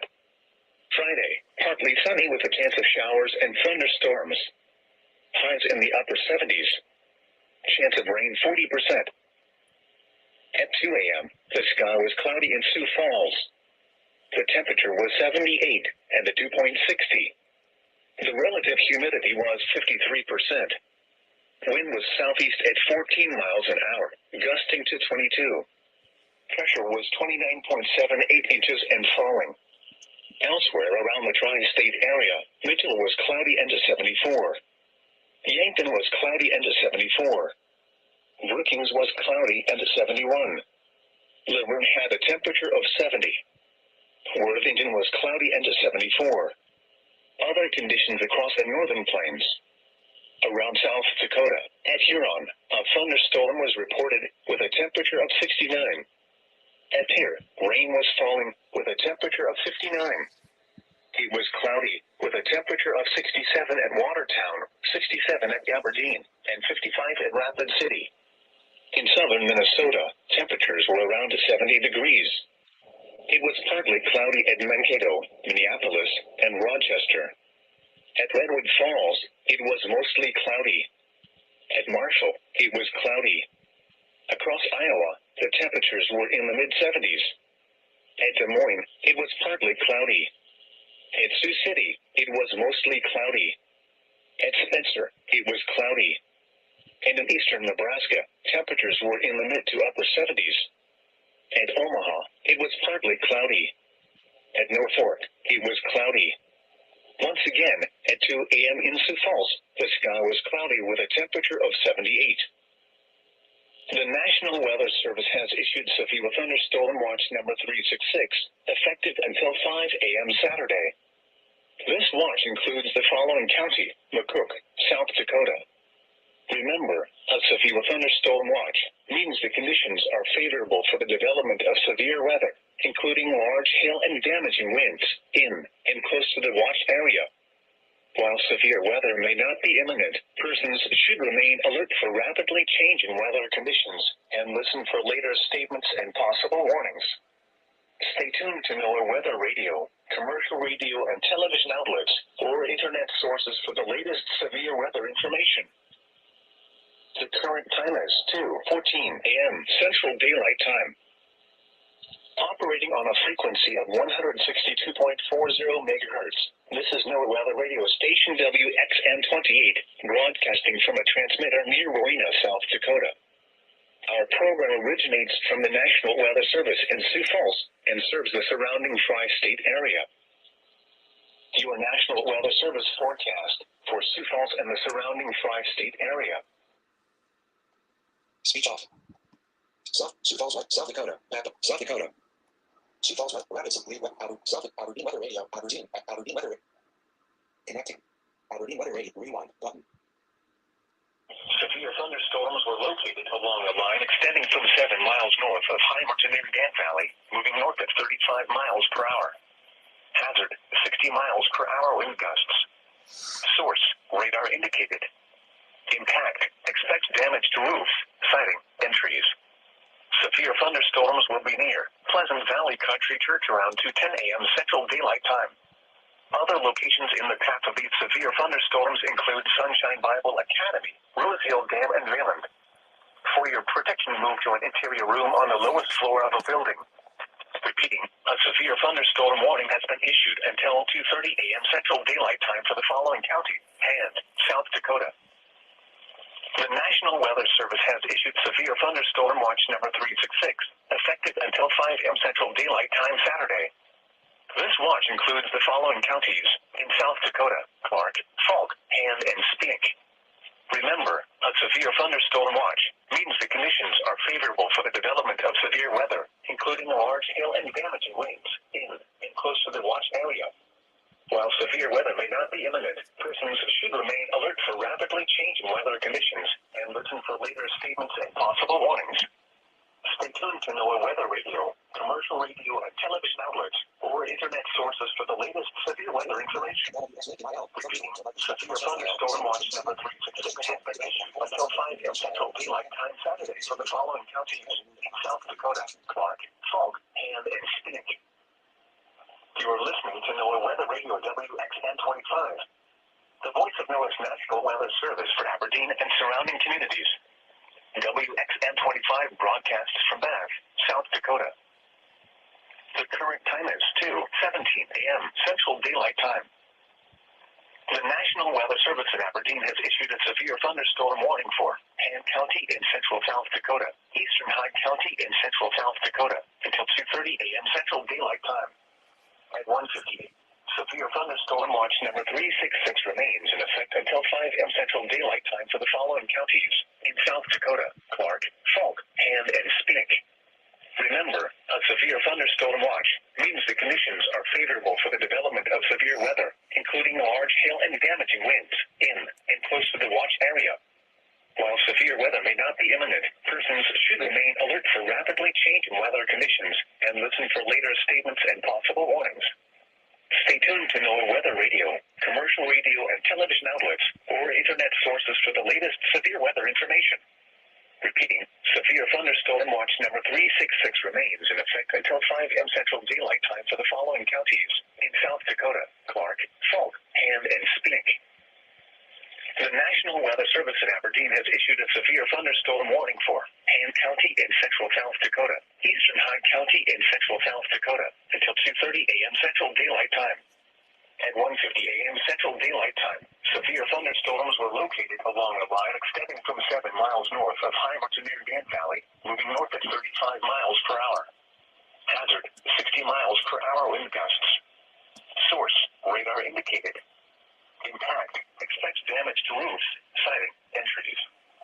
Severe thunderstorms will be near Pleasant Valley Country Church around 2:10 a.m. Central Daylight Time. Other locations in the path of these severe thunderstorms include Sunshine Bible Academy, Rose Hill Dam, and Vayland. For your protection, move to an interior room on the lowest floor of a building. Repeating, a severe thunderstorm warning has been issued until 2:30 a.m. Central Daylight Time for the following county and South Dakota. Severe thunderstorm watch number 366 remains in effect until 5 a.m. Central Daylight Time for the following counties in South Dakota, Clark, Salt, Hand, and Speak. Remember, a severe thunderstorm watch means the conditions I cannot believe this is still going. I swear. including large hail and damage winds in and close to the watch area. While severe weather may not be imminent, listeners should remain alert for rapidly changing weather conditions and listen for later statements and possible warnings. Stay tuned to NOAA Weather Radio, commercial radio, and television outlets, or internet sources for the latest severe weather information. Severe thunderstorm watch now 367 range affect until 5 p.m. Central Daylight Time for the following counties in South Dakota, Clark, Salt, Hand, and Speak. You are listening to NOAA Weather Radio WXN 25, the voice of NOAA's National Weather Service for Aberdeen and surrounding communities. WXN 25 broadcasts from Bath, South Dakota. The current time is 2:20 a.m. Central Daylight Time. The National Weather Service in Aberdeen has issued a severe thunderstorm warning for Hand County in central South Dakota, Eastern County in central South Dakota until 2:30 a.m. Central Daylight Time. At 1:15 a.m. Central Daylight Time, severe thunderstorms were located along the line extending from 7 miles north of Heimer to near Dan Valley, moving north at 35 miles per hour.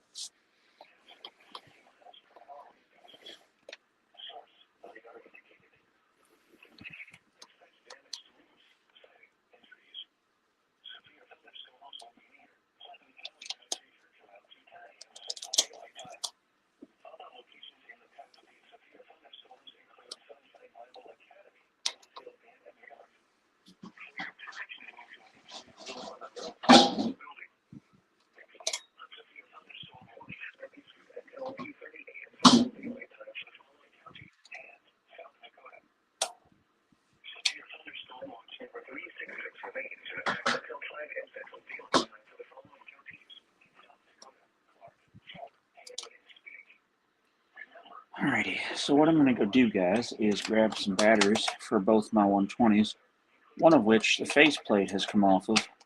I've just put it back on to keep it on. But I think it'll still work. I'm not sure, but I'm pretty certain that it'll still work.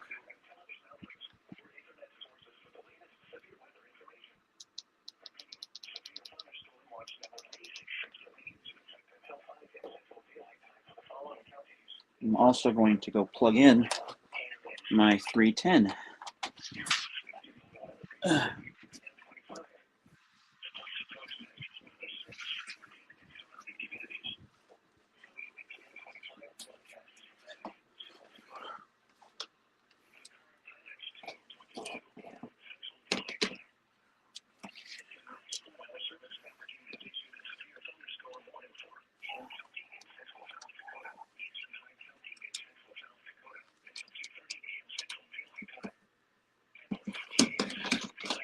Boom. My 310 is plugged in and charging. moving north at 35 miles per hour. Hazard, 60 miles per hour wind gusts. Source, radar indicated. Impact, expect damage to roofs, siding, and trees. Severe thunderstorms. Alrighty, now to go quietly out and get these batteries.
right, just in time. There's an EAS going.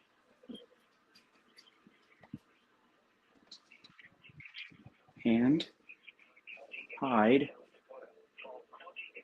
Falk, Spenick are all under this one for South Dakota.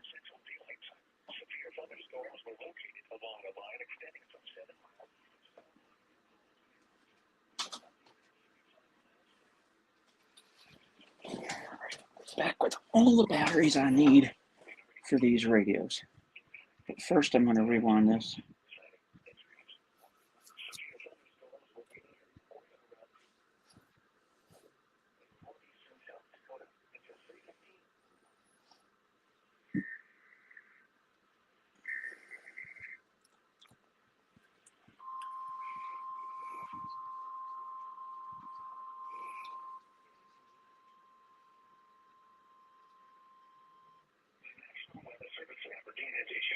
Thunderstorm warning for Han County in central South Dakota, eastern Hyde County in central South Dakota, Falk County in north central South Dakota, Speke County in northeastern South Dakota until 3:15 a.m. Central Daylight Time. At 2:30 a.m. Central Daylight Time, severe thunderstorms were located along a line extending from 7 miles east of Stone Lake to Polo to near Virgil, moving northeast at 35 miles per hour. Hazard, 60 miles per hour wind gusts. Source, radar indicated. Impact, expect damage to roofs, siding, and trees. Severe thunderstorms will be near or at around 2:40 a.m. Central Daylight Time. Seneca around 2:50 a.m. Central Daylight Time. Other locations in the path of these severe thunderstorms include Miranda, Rockland, Brookmere, Brentwood Colony, Zell, Falcon, Thunderbird Colony, Evergreen Colony, Athol, Norbit, and Blemingard Colony. For your protection, move to an interior room on the lowest floor of a building. Repeating, a severe thunderstorm warning has been issued until 3:15 a.m. Central Daylight Time for the following counties in South Dakota: Falk, Hand, and Spenick.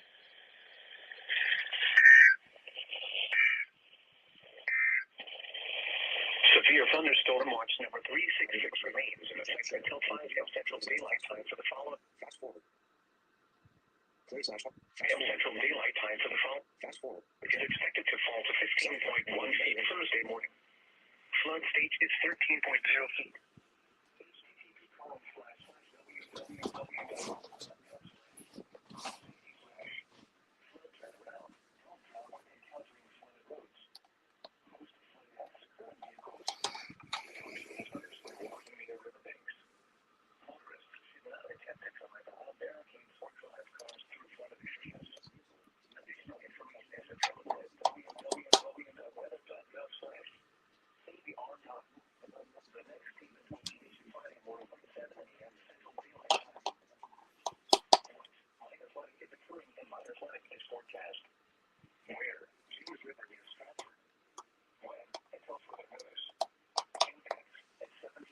Yay.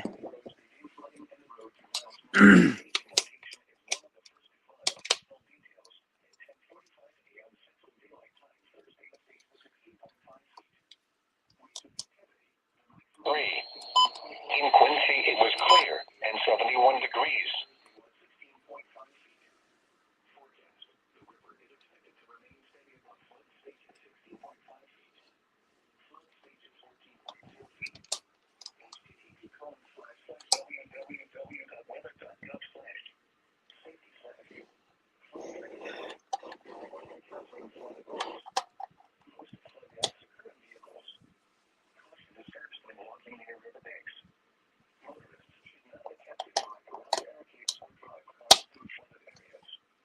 Additional information is available at www.weather.gov/. The next statement will be issued Friday morning at 7 a.m. Central Daylight Time. You are listening to NOAA Weather Radio WXN 25. The voice of NOAA's National Weather Service for Aberdeen and surrounding communities. WXN 25 broadcasts from Athens, South Dakota. The current time is 2:35 a.m. Central Daylight Time. 9-2 including falling. It was partly cloudy in Jefferson City and the temperature was 71. In Rolla, it was clear with a temperature of 68. Across the region, it was partly cloudy in Kansas City with a temperature of 76. In Springfield, Missouri, it was partly cloudy and 71 degrees. In Joplin, it was partly cloudy and the temperature was 75. It was mostly cloudy in Cape Girardeau with a temperature of 67. And at Kirksville, it was clear and the temperature was 67 degrees. Once again at Lambert Field in St. Louis, it was partly cloudy and the temperature was 78 degrees. Now here is the hazardous weather outlook for portions of eastern and central Missouri as well as west central and southwest Illinois. For tonight, no hazardous weather is expected at this time. And now the extended outlook for the period Saturday through Thursday. There is a chance of thunderstorms Saturday afternoon through Saturday night. A few of these thunderstorms could be strong to severe with large hail and damaging winds the primary threats, but an isolated tornado is also possible. There is a chance of thunderstorms Sunday afternoon across southeastern Missouri and along and east of the Mississippi River, and then again Wednesday through Thursday. Spotter activation is not expected at this time. The current time is 2:38 a.m. Central Daylight Time. This is NOAA, Weather Radio WNG7 28 Hawk Point, Missouri, broadcasting on 162.425 megahertz. This program originates from the National Weather Service Forecast Office in St. Louis, Missouri, and serves parts of central and east central Missouri. Rest of tonight, mostly clear.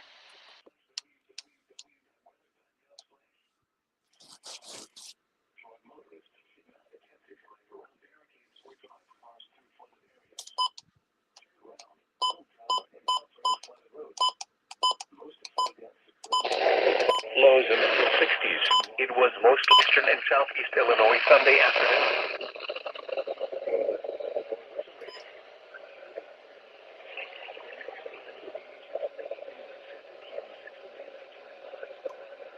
Severe thunderstorms. 366 remaining. West of tonight, mostly clear. Near steady temperature in the lower 60s. Southwest winds around 5 miles an hour.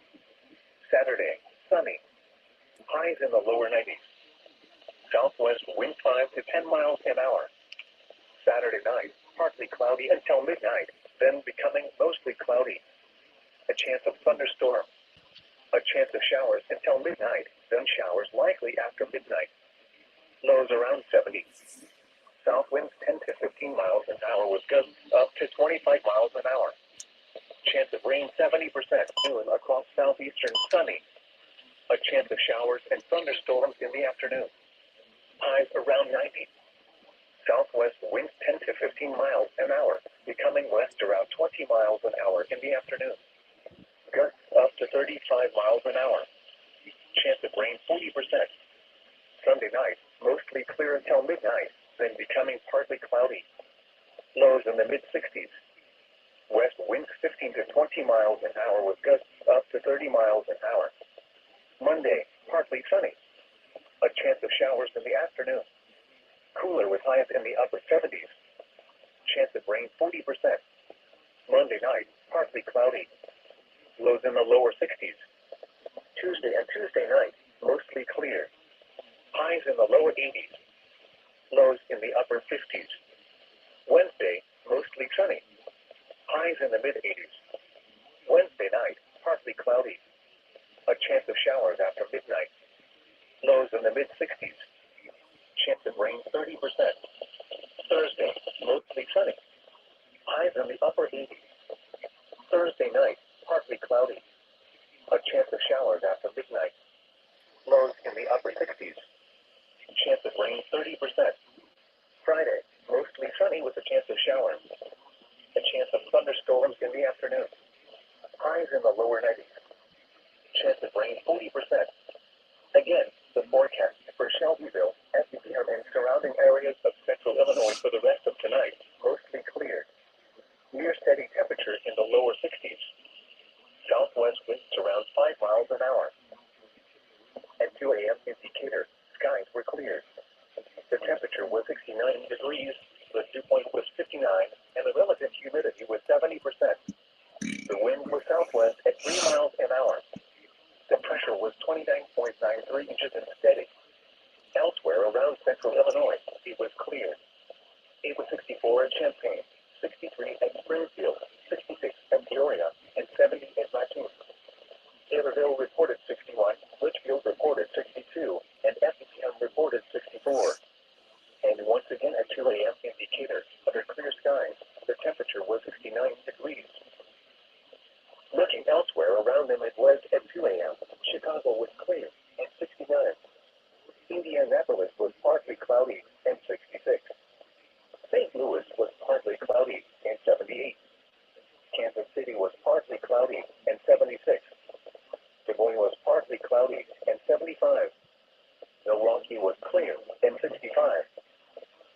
The time is currently 2:43 a.m. Central Daylight Time. Here is the regional forecast summary. Hot and dry conditions will prevail during the daytime hours of Saturday.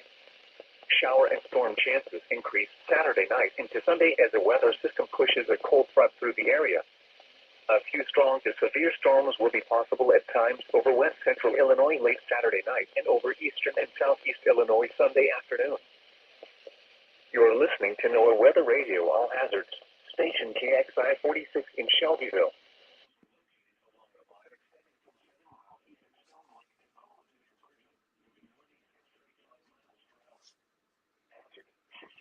Per hour wind gusts.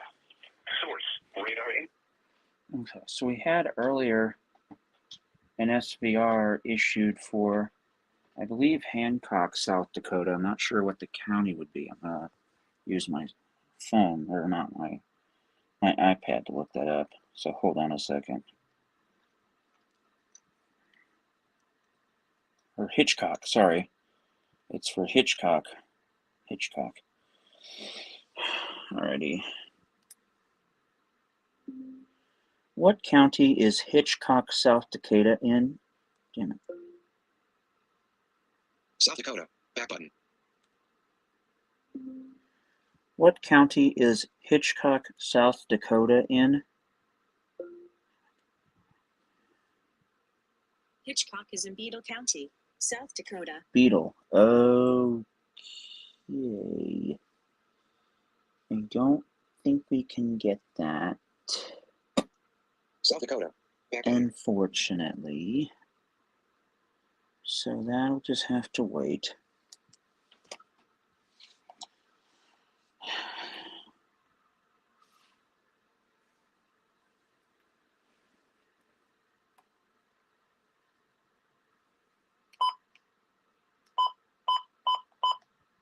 Once again, it's the rain 20%. Thursday, mostly sunny.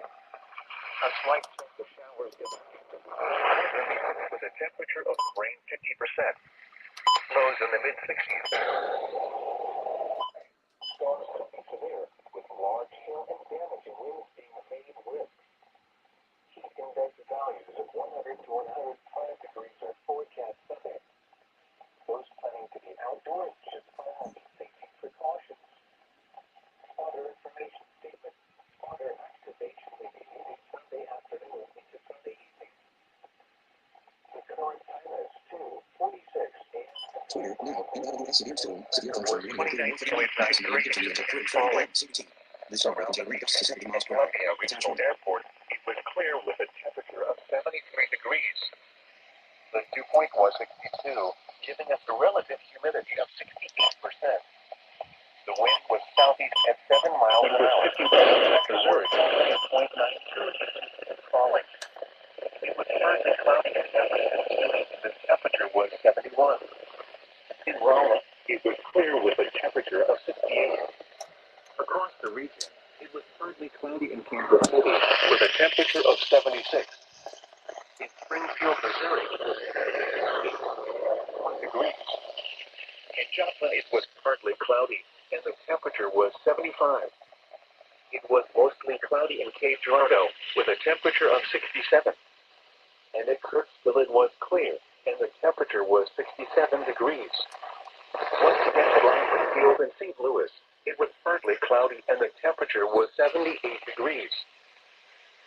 Now here is the hazardous weather outlook for portions of eastern and central Missouri as well as west central and southwest Illinois.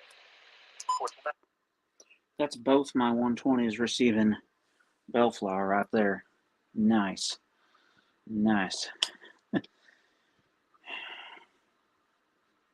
My older one is definitely starting to show its age. I might have to get me a new 120 to replace it soon. Now, NWS severe thunderstorm warning, including a UME, Spencer and UME until 3:15 a.m. CDT. This storm will contain wind gusts to 70 miles per hour. Attachment.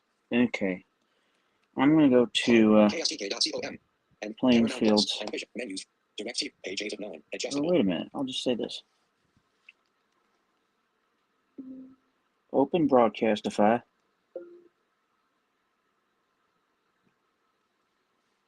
Broadcastify. About /version. But broadcast button. 7 out. Browse. Global feeds near. Feeds by feed. Top 20. New feeds. My favorites. Button. My favorites. Poll to refresh. Ellipsis. Lufkin area NOEA weather. Omaha area. House. Mont. West Olive area. Winona West Olive area NOEA weather. Radio WXN 99. Winona. Mont. Omaha. Luck. Polls. My broadcastify. Broadcast. My favorites. Button.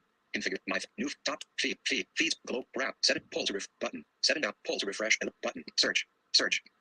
Support. Support. Search for feed or location. Search field. Search field is editing. Search for feed or location. Character mode. Insertion point at start. North Platte. Inserted North Platte. Space. Numbers. High keyboard. Number. Space. Dictate. Next number. Shift. Here. Com. And. B. Z. Z. Shift. Search. Broadcastify. Backup. Result. Union. Poll to refresh. Union Pacific Railroad North Platte. Rail. Lincoln County. NE. 0 listeners. Button. Union Pacific Railroad North Platte. Rail. Lincoln County. NE. Union. Poll to Union Pacific Railroad North Platte. Rail.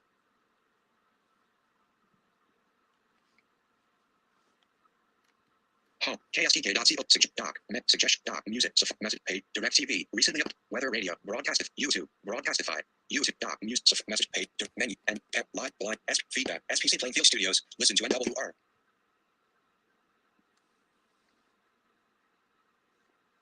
Skip to main content. Button. State. Aberdeen. ABR. Albany. Albuquerque. Emory. Austin. Baltimore. Birmingham. Birmingham. Blacksburg. Boston. Charleston. Chicago. Cleveland. Corpus. Dallas. Detroit. Duluth. And Gable. Grand. Jump. Gray. Greenville. Houston. Punt. Jax. Lake. Little Rock. Louisville. Capitol. Melbourne. Miami. Midland. Mobile. Morris. Mount. Nashville. Newport/Morehead City. At New York. Up Northern. Norman. OUN. North Platte. WXL 68. WXL 68 North Platte. NE. Visit. Show sidebar. Button.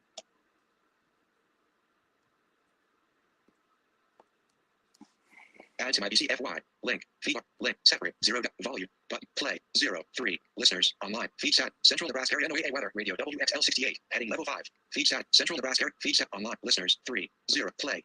Play. Button. Stop. Busy. West winds 14 to 24 miles per hour, increasing to northwest 24 to 26 miles per hour in the afternoon. Mostly sunny. Highs around 80.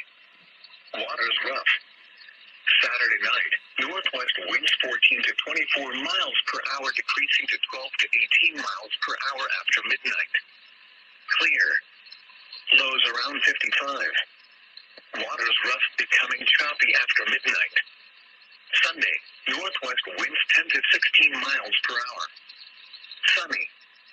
Highs around to 77. Waters a moderate chop.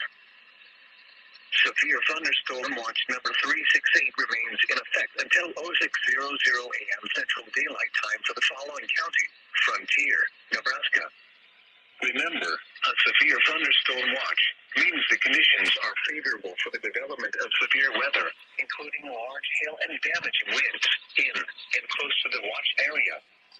While severe weather may not be imminent, persons should remain alert for rapidly changing weather conditions and listen for later statements and possible warnings.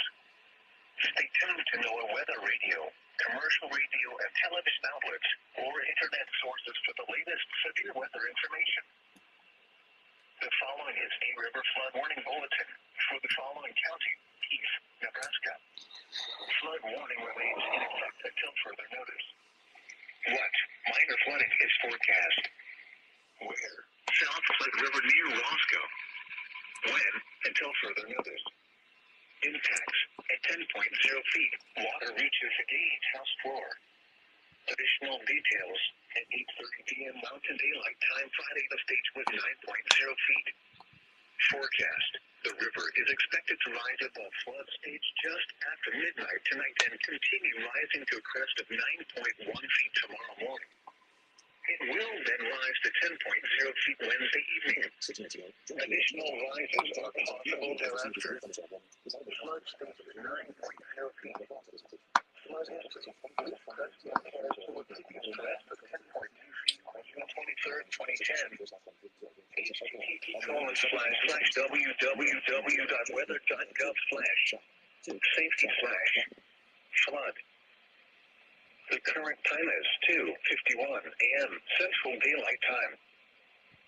Here is the hazardous weather outlook for tonight. Scattered to numerous thunderstorms are expected this evening into the overnight. There is an enhanced risk for severe weather across much of western Nebraska into the Sandy Hills and north central Nebraska. The main threats will be damaging winds of 75+ miles per hour, large hail of 2+ inches in diameter, and frequent lightning. Locally heavy rainfall will also be likely with the greatest potential across northern Nebraska. An isolated tornado threat is also possible for this evening. The greatest potential for severe weather will generally be between 8 p.m. and 2 a.m. Connecticut, with a heavy rain threat between midnight and 6 a.m. Connecticut. A flood warning is in effect along the stretch of the South Platte River in Bull and Keith counties. The river stage will rise to just above flood stage this afternoon. See the flood warning product for more details. And now the extended outlook for the period Saturday through Thursday. Near daily thunderstorm chances return on Monday night lasting through Thursday night. At this time, the severe potential remains uncertain. Spotter information statement. Spotter activation will likely be needed. Here are the 2 a.m. Central Daylight Time observations. At the North Platte Regional Airport, it was cloudy, with a temperature of 64, the dew point 58, and the relative humidity 80%. The pressure was 29.81 inches and falling. Downtown North Platte reported a temperature of 64.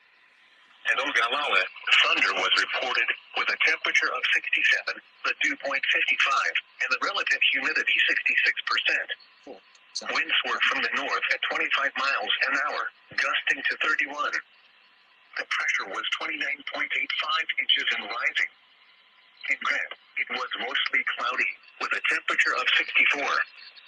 At Imperial, it was cloudy, with a temperature of 66. Elsewhere across Nebraska, in Scotts Bluff, it was partly cloudy, with a temperature of 60. At Chadron, it was cloudy, with a temperature of 61. In Sydney, it was partly cloudy, with a temperature of 59. At Valentine, heavy rain and fog were reported, with a temperature of 57. In McCook, it was mostly cloudy, with a temperature of 72. In Broken Bow, a thunderstorm was reported, with a temperature of 63. At O'Neill, it was cloudy, with a temperature of 70. In Grand Island, it was mostly cloudy, with a temperature of 76. In Lincoln, it was partly cloudy, with a temperature of 77. At Omaha, it was partly cloudy, with a temperature of 79. Around the region, at Wichita, it was cloudy, with a temperature of 73. In Denver, it was clear, with a temperature of 66. At Cheyenne, it was clear, with a temperature of 58. In Rapid City, it was cloudy, with a temperature of 55. At Pierre, heavy rain and fog were reported, with a temperature of 59. In Sioux Falls, it was cloudy, with a temperature of 78. Once again, at 2 a.m. Central Daylight Time, North Platte reported a temperature of 64. At Ogallala, the temperature was 67. The official National Weather Service forecast for southwest Nebraska. Rest of tonight, showers and thunderstorms likely. Lows in the upper 50s. Northeast winds 10 to 15 miles per hour. Button. Play button. App switcher. Safari. Weather. YouTube. Weather radio. Active. Updating weather. Weather updated. Aberdeen, South Dakota. Back, South Dakota. NOAA weather radio. NOAA weather. Add button. Wyoming, New Mexico, North Carolina, New York, New Jersey, New Hampshire, Nevada, Montana, Nebraska. 8. Friend weather radio. Hey, friend weather radio. Connecting. Friend weather radio.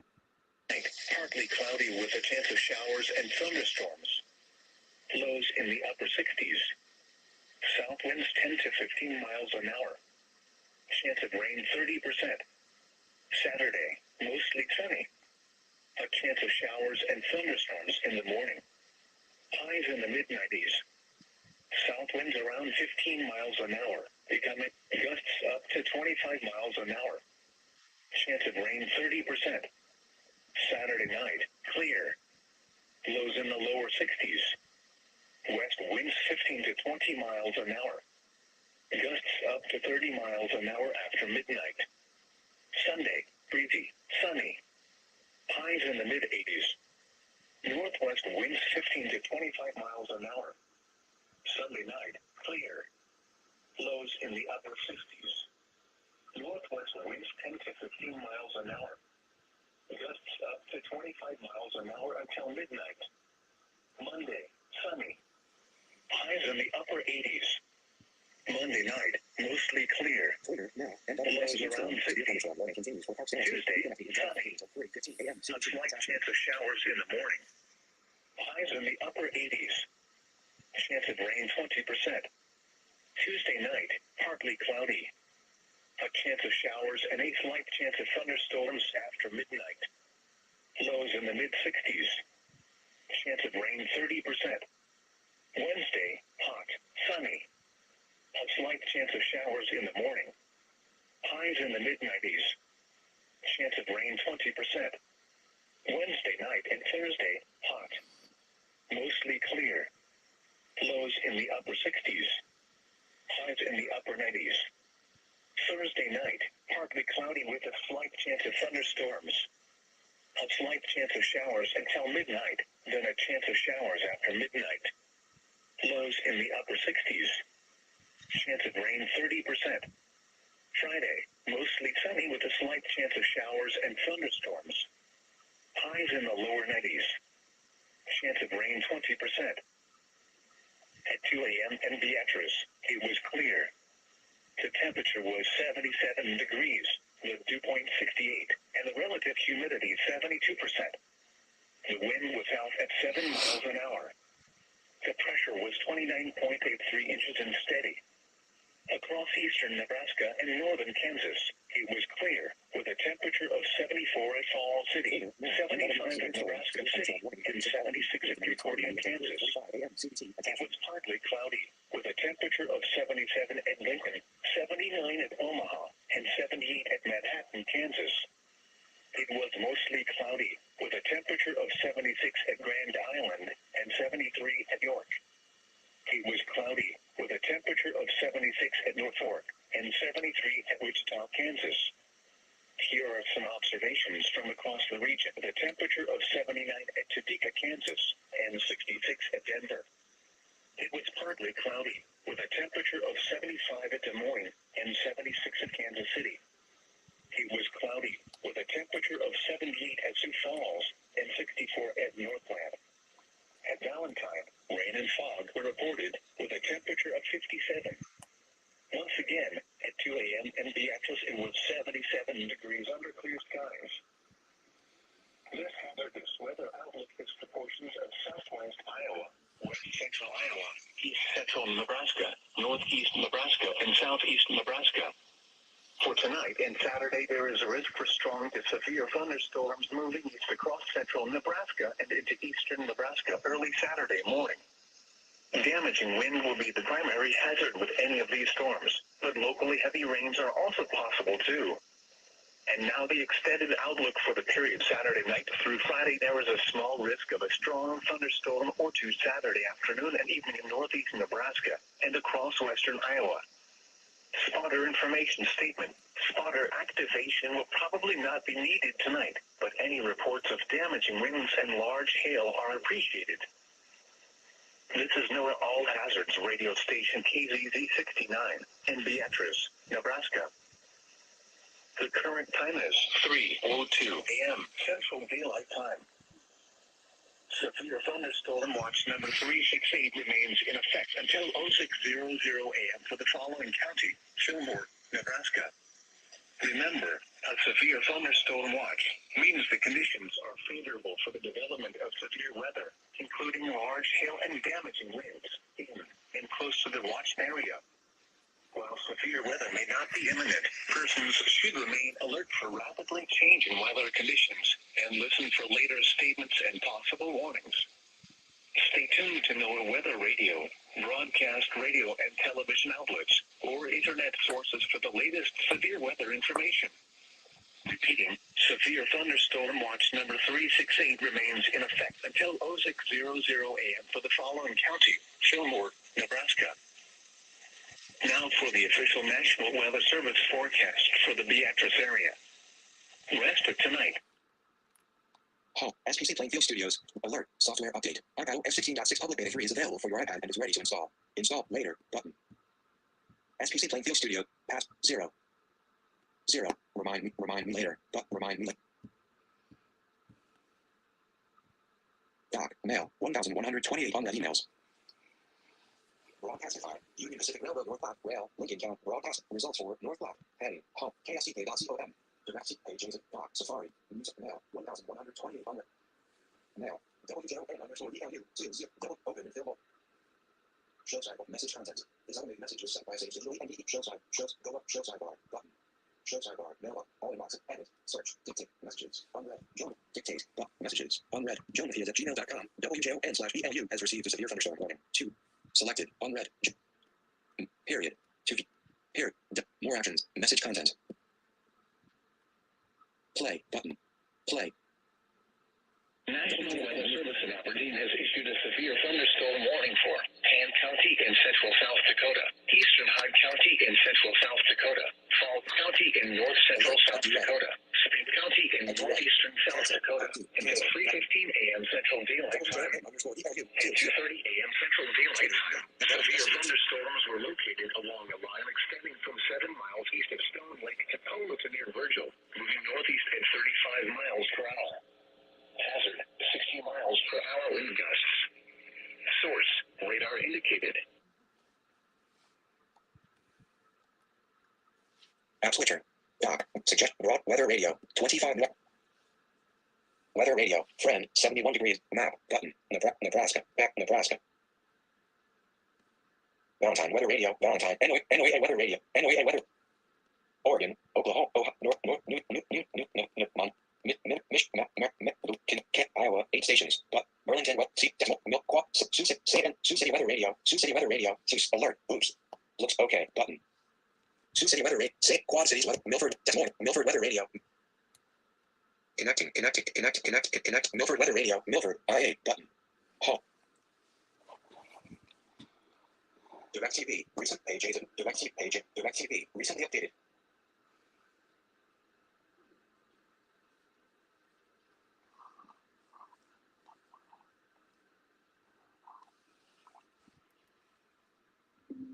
What county is Norfolk, Nebraska in? Norfolk is in Madison County, Nebraska. Home, clock, 3:06 a.m. Page, voice memos. Page 1, docs of mute mail, mute Safari. Safari, show sidebar, back, button. Skip to main content, button. WXM45 Middleville, NY, link. Albert, Emerald, Austin, Billington, This Cap, Laxler, Buck, Charles, Cleve, Dallas, Duluth, and Grant, Junction, Grant, Gray, Greenville, Houston, Huntsville, Jack, Black Rock, Lake, Little Rock, Little Cap, Mel, Miami, Midlands, Nashville, New Cap, New York, North, Oklahoma, Peach, Pitts, Quad, Raleigh, Rapid, Sioux Falls, FSD, WXL62 Sioux City, IA, WXM28 Sioux Falls, KCC80 Milford, KSI31 Jeffers, and Alger Yahoo Castro, WXM28 Sioux Falls, SD, WXL62 Sioux City, IA, link. Show sidebar, button. Skip, remaining, and skip, play, button, play, Button. Tuesday night, partly cloudy in the evening, then mostly cloudy with a chance of showers and thunderstorms after midnight. Lows in the lower 60s. Chance of rain 50%. Wednesday, mostly sunny. A chance of showers and thunderstorms in the morning. Highs in the mid-80s. Chance of rain 50%. Wednesday night, mostly clear with a chance of showers and thunderstorms. Lows in the lower 60s. Chance of rain 30%. Thursday, mostly sunny. Highs in the upper 80s. Thursday night, partly cloudy with a chance of showers and thunderstorms. Lows in the mid-60s. Chance of rain 40%. Friday, mostly sunny with a chance of showers and thunderstorms. Highs in the lower 80s. YouTube now. So County has Chance of rain 40%. 2493, number 2494. And KML KML, City had a mostly cloudy sky. The temperature was 72 and the dew point 62. The relative humidity Oh, I was see we have a 79%. viewer. Wind was southeast at 10 miles an hour. The pressure was 29.77 inches and falling. Elsewhere in northwest Iowa, Morris was cloudy and 75. Spencer was cloudy and 72. Other conditions across the northern plains, farther east in Iowa, skies ranged from clear to partly cloudy. It was 74 at Des Moines, 64 at Cedar Rapids, and 72 at Waterloo. In eastern Nebraska, temperatures were between 76 and 78 degrees. It was partly cloudy at Lincoln and Omaha. At Norfolk, it was cloudy. In eastern South Dakota, rain was falling with a temperature of 69 at Mitchell and 77 at Sioux Falls. At Yankton, it was cloudy with a temperature of 74. And in southern Minnesota, it was partly cloudy with a temperature of 69 at Mankato and 66 at Rochester. Nebraska and South Dakota. It was mostly cloudy with a temperature of 72. It was cloudy with a temperature of 72 at Worthington and 69 at Marshall. Once again, at 3 a.m. in Sioux City, the sky was mostly cloudy with a temperature of 72. The current time is 3:09 a.m. Central Daylight Time. Twitter now. NWS severe storm. Operating on a frequency of 162.475 megahertz. This is NOAA Weather Radio Station WXL62, broadcasting from a transmitter near Lawton, Iowa. Our program originates from the National Weather Service in Sioux Falls and serves Sioux City and the surrounding Siouxland area. This hazardous weather outlook is from northwest Iowa, west central Iowa, southwest Minnesota, northeast Nebraska, central South Dakota, east central South Dakota. Jesus.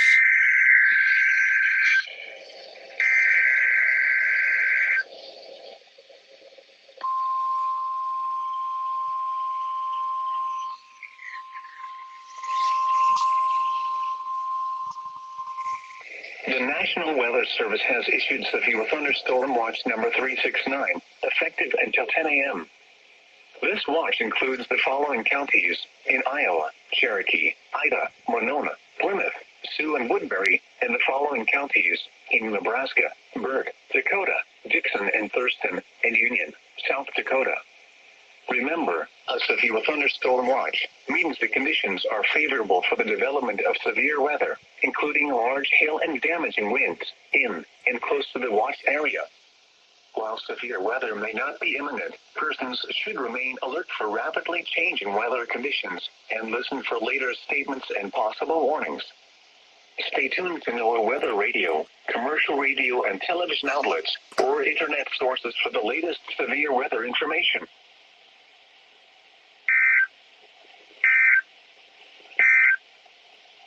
Operating on a frequency of 162.475 megahertz. Okay.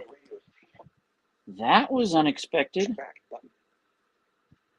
Previous page. WXL62 Sioux City, IA, link. Sioux Falls. WXM28 Sioux Falls, SD, link. KCT over, IA, link. Show sidebar, button.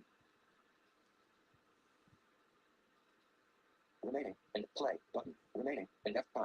Start page, tab. At Des Moines, Start page, it was tab. partly cloudy. It was mostly cloudy at Sioux City and the Radio.johnny.org, tab. At Redwood Falls, it was cloudy. In southeast South Dakota and eastern Nebraska, temperatures were between 74 and 78 degrees. At Sioux Falls, rain was falling. At Omaha, it was partly cloudy.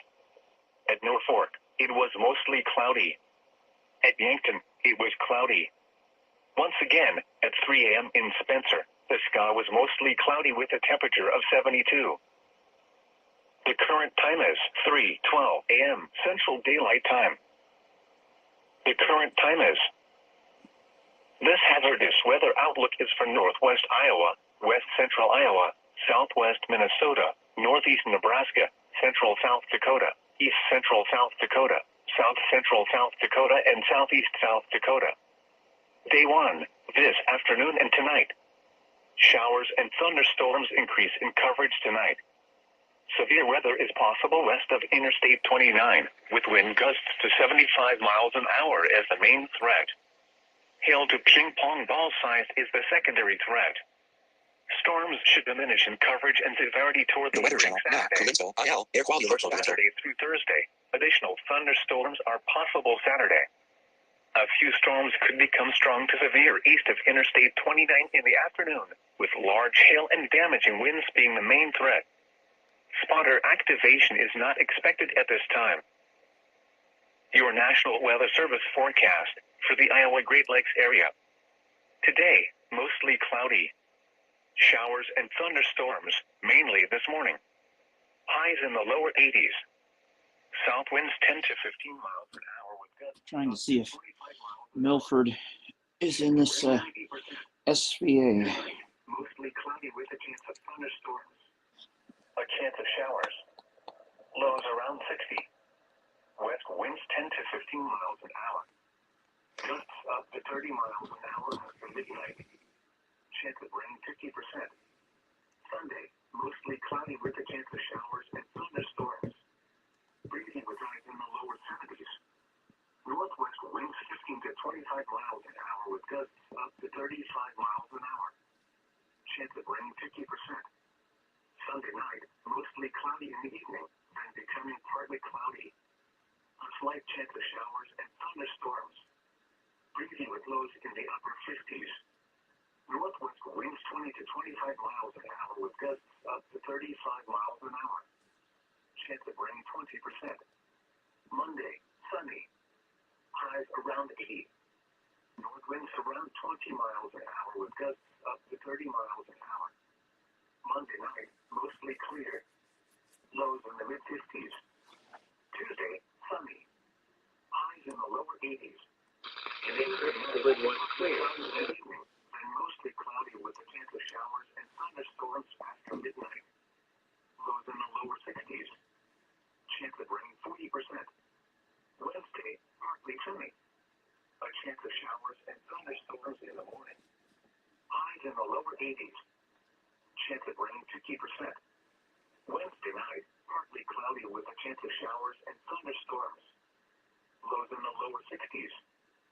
Chance of rain 50%. Thursday, mostly sunny.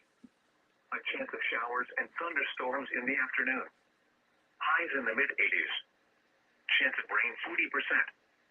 Thursday night, partly cloudy in the evening, then becoming mostly cloudy. A chance of showers and thunderstorms. Lows in the lower 60s. Chance of rain 40%. Friday, partly sunny with a chance of showers and thunderstorms. Highs around 80. Chance of rain 50%. At 3 a.m., the sky was mostly cloudy in Spencer. The temperature was 72. Okay, so KZZ80 is not in this yet. Speech off. Speech on. Twitter, now. Sioux Falls, FSD. KCZ Milford, KXI 31 Jeffers, MN, Lake. Show sidebar.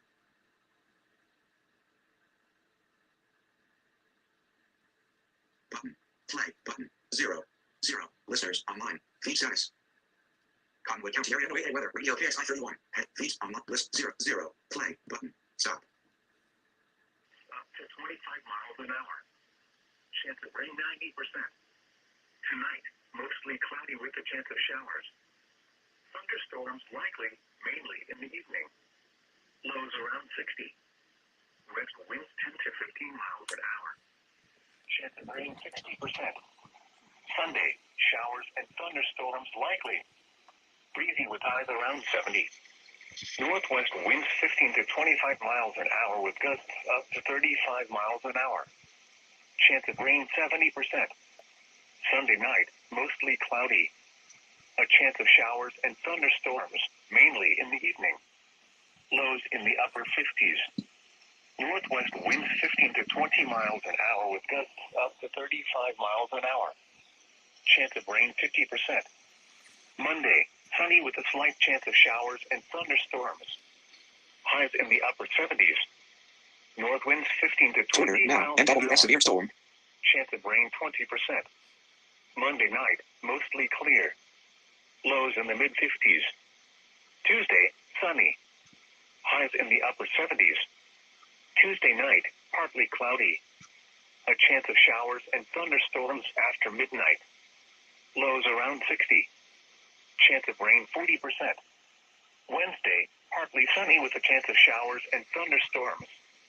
Highs in the upper 70s. Chance of rain 50%. Wednesday night, mostly cloudy in the evening, then becoming partly cloudy. A chance of showers and thunderstorms. Lows in the lower 60s. Chance of rain 50%. Thursday, mostly sunny with a chance of showers and thunderstorms. Highs in the lower 80s. Chance of rain 50%. Thursday night, partly cloudy with a chance of showers and thunderstorms. Lows in the lower 60s. Chance of rain 50%. Friday, partly sunny with a chance of showers and thunderstorms. Highs in the mid-70s. Chance of rain 50%. At 3 a.m., the sky was cloudy in Jackson. The temperature was 72 and the dew point 55. The relative humidity was 56%. Wind was south at 9 miles an hour. The pressure was 29.84 inches and falling. Elsewhere around southwest Minnesota, Redwood Falls was cloudy and 69. St. James was cloudy and 72. Worthington was cloudy and 72. Slayton was cloudy and 67. Other conditions across the northern plains, in other areas of southern Minnesota, it was mostly cloudy, with a temperature of 69 at Mankato and 72 at Minneapolis. At Marshall, it was cloudy, with a temperature of 69. And around Iowa and southeast South Dakota, temperatures were between 72 and 77 degrees. At Sioux Falls, rain was falling. At Des Moines, it was partly cloudy. It was mostly cloudy at Sioux City and Spencer. Once again, at 3 a.m. in Jackson, the sky was cloudy with a temperature of 72. The current time is 3:19 a.m. Central Daylight Time. Twitter now, NWS severe storm, severe thunderstorm warning. 62.45 megahertz. This is NOAA weather radio station KXI 31, broadcasting from a transmitter near Jeffers, Minnesota. Our program originates from the National Weather Service in Sioux Falls and serves the area around Windham, Jackson, and Worthington. This hazardous weather outlook is for northwest 3. Iowa, Stop. west Button. central Iowa, Heading not found. southwest Minnesota, north. Play.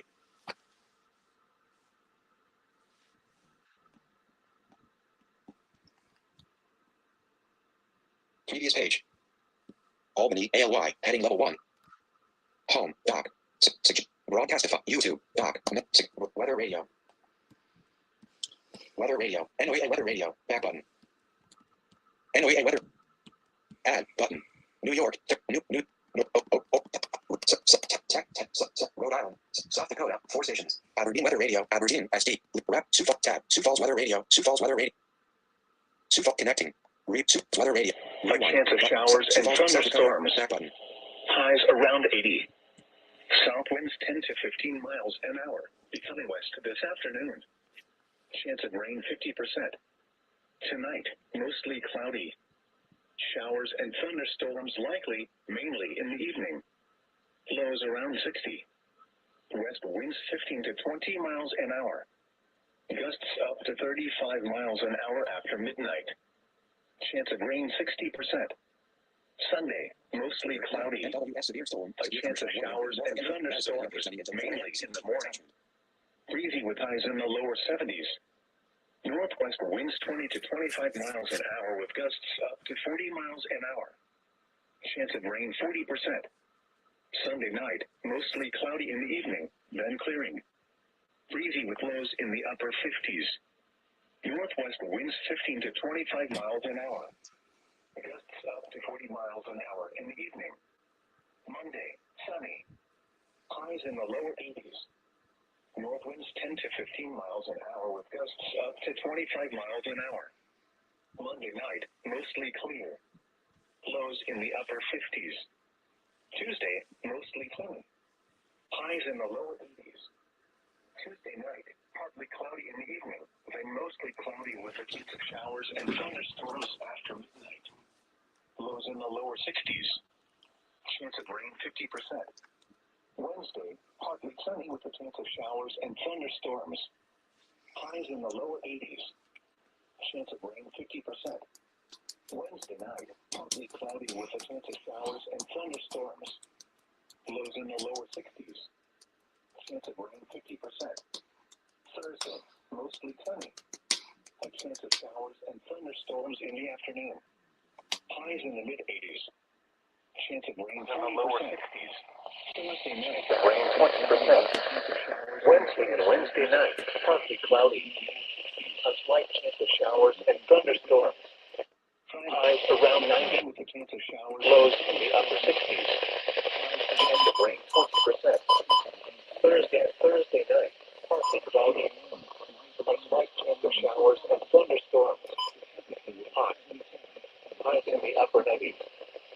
Lows in the lower 70s. Chance of rain 20%. Key index values up to 100. Friday, mostly sunny with a chance of showers and thunderstorms. Highs in the upper 90s. Chance of rain 40%. At 3 a.m. at Lambert Field in St. Louis, it was partly cloudy with a temperature of 76 degrees. The dew point was 57, giving us a relative humidity of 51%. The wind was calm, and the pressure was 29.92 inches, falling. Around the region, at Columbia Regional Airport, it was clear with a temperature of 72 degrees. The dew point was 62, giving us a relative humidity of 71%. The wind was southeast at 6 miles an hour, and the pressure was 29.91 inches, falling. It was clear in Jefferson City, and the temperature was 69. In Raleigh, it was clear with a temperature of 68. Across the region, it was partly cloudy in Kansas City, with a temperature of 76. In Springfield, Missouri, it was partly cloudy at 71 degrees. In Joplin, it was mostly cloudy, and the temperature was 73. It was clear in Cape Girardeau, with a temperature of 66. And at Kirksville, it was clear, and the temperature was 66 degrees. Once again at Lambert Field in St. Louis, it was partly cloudy. 369, effective until 10 a.m. This watch includes the following counties in Iowa, Lyon and Sioux, and the following counties in South Dakota, Lincoln and Turner. Remember, a severe weather is expected at this time. And now the extended outlook for the period Saturday through Thursday. There is a chance of thunderstorms Saturday afternoon through Saturday night. A few of these thunderstorms could be strong to severe with large hail and damaging winds the primary threat, but an isolated tornado is also possible. There is a chance of thunderstorms Sunday afternoon across southeastern Missouri and along and east of the Mississippi River, and then again Wednesday through Thursday. Spotter activation is not expected at this time. The current time is 3:26 a.m. Central Daylight Time. This is NOAA, Weather Radio WNG 728 Park Point, Missouri, broadcasting on 162.425 megahertz. This program originates from the National Weather Service Forecast Office in St. Louis, Missouri, and serves parts of central and east central Missouri. Today, mostly sunny. Hot with highs in the mid-90s. South winds 10 to 15 miles per hour. Tonight, cloudy in the evening, then clearing. Scattered showers and thunderstorms. Lows around 70. Southwest winds 5 to 10 miles per hour with gusts up to 20 miles per hour. Chance of rain 50%. Sunday, sunny. Highs around 90. West winds 15 to 20 miles per hour with gusts up to 30 miles per hour. Sunday night, mostly clear. Lows in the mid-60s. West winds 15 to 20 miles per hour with gusts up to 30 miles per hour. Monday, sunny, breezy with highs in the mid-80s. Northwest winds 15 to 25 miles per hour with gusts up to 35 miles per hour. Monday night and Tuesday, mostly clear and breezy. Lows in the lower 60s. Highs in the upper 80s. Tuesday night, mostly clear. A slight chance of showers and thunderstorms after midnight. Lows in the lower 60s. Chance of rain 20%. Wednesday and Wednesday night, partly cloudy. A slight chance of showers and thunderstorms. Highs around 90. Lows in the upper 60s. Chance of rain 20%. Thursday and Thursday night, partly cloudy. A slight chance of showers and thunderstorms. Hot. Highs in the upper 90s. Lows in the lower 70s. Chance of rain 20%. Heat index values up to 100. Friday, mostly sunny with a chance of showers and thunderstorms. Hot with highs in the upper 90s. Chance of rain 40%. Air quality alert in effect from 10 a.m. this morning to 8 p.m. this evening. The St. Louis Clean Air Partnership has issued an air quality alert for the St. Louis metropolitan area from 10 a.m. this morning to 8 p.m. this evening. An orange air quality forecast means that maximum ozone concentrations are expected to reach levels that pose a health risk. Adverse health effects increase as air quality deteriorates. Ground level ozone is an air contaminant which can cause breathing difficulties for children, older adults, as well as persons with respiratory problems. Reducing outdoor physical activity is recommended.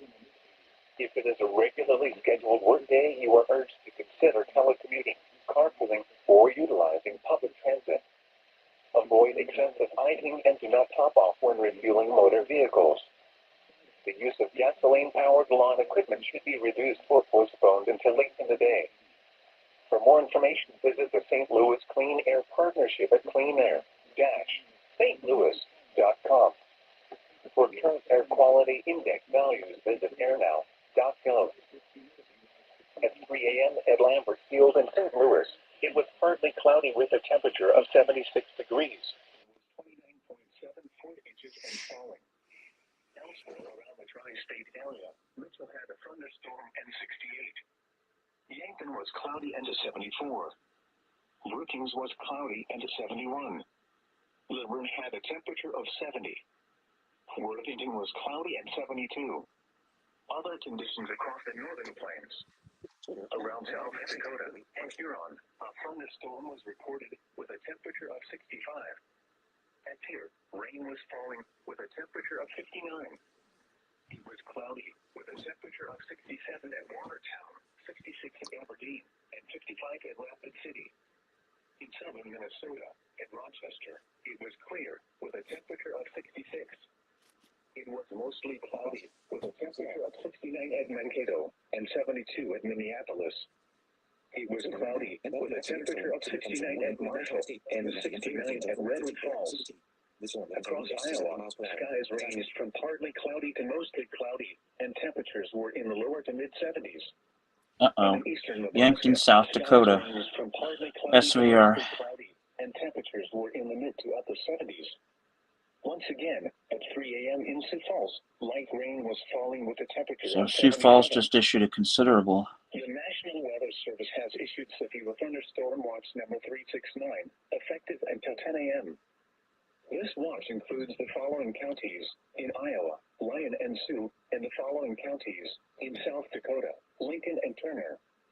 Remember, a severe thunderstorm watch means the conditions are favorable for the development of severe weather, including large hail and damaging winds in and close to the watch area.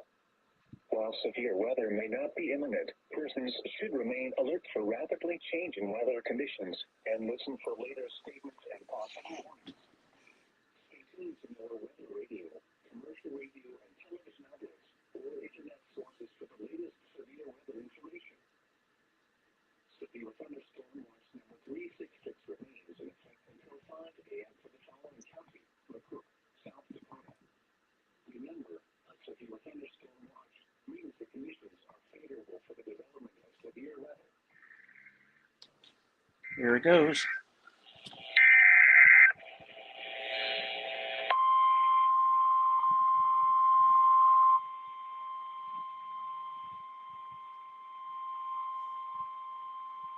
The National Weather Service in Sioux Falls has issued a severe thunderstorm warning for northwestern Dixon County in northeastern Nebraska, Clay County in southeastern South Dakota, Bonham County in southeastern South Dakota, Yankton County in southeastern South Dakota, Turner County in southeastern South Dakota, southeastern Hutchinson County in southeastern South Dakota, until 4:15 a.m. At 3:30 a.m., severe thunderstorms were located along a line extending from 6 miles south of Kaler to Tabor to 7 miles east of Bloomfield, moving northeast at 65 miles an hour. Hazard, 70 miles an hour wind gusts. Ethan around 3:20 a.m. Milltown around 3:25 a.m. Clayton around 3:35 a.m. Source, radar indicated. Impact, expects considerable tree damage. Damage is likely to mobile homes, roofs, and outbuildings. Severe thunderstorms will be near Lewis and Clark State Recreation Area around 3:35 a.m. Yankton and Utica around 3:40 a.m. Menno and Mission Hill around 3:45 a.m. Mayfield and Vollen around 3:50 a.m. Freeman, Irene, Wackenda, Meckling, and Maskell around 3:55 a.m. Vermilion and Viborg around 4 a.m. Centerville, Marion, and Davis around 4:05 a.m. Parker and Hurley around 4:10 a.m. Other locations impacted by these severe thunderstorms include Gayville, Lesterville, and Olivet. For your protection, move to an interior room on the lowest floor of a building. Repeating, a severe thunderstorm warning has been issued until 4:15 a.m. for the following counties in South Dakota: Turner, Hutchinson, Bonham, Clay and Yankton, and Dixon, Nebraska.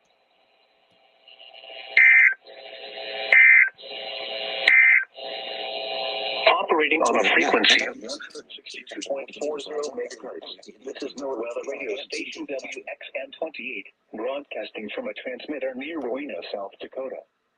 Our program originates from the National Weather Service in Sioux Falls and serves the surrounding tri-state area.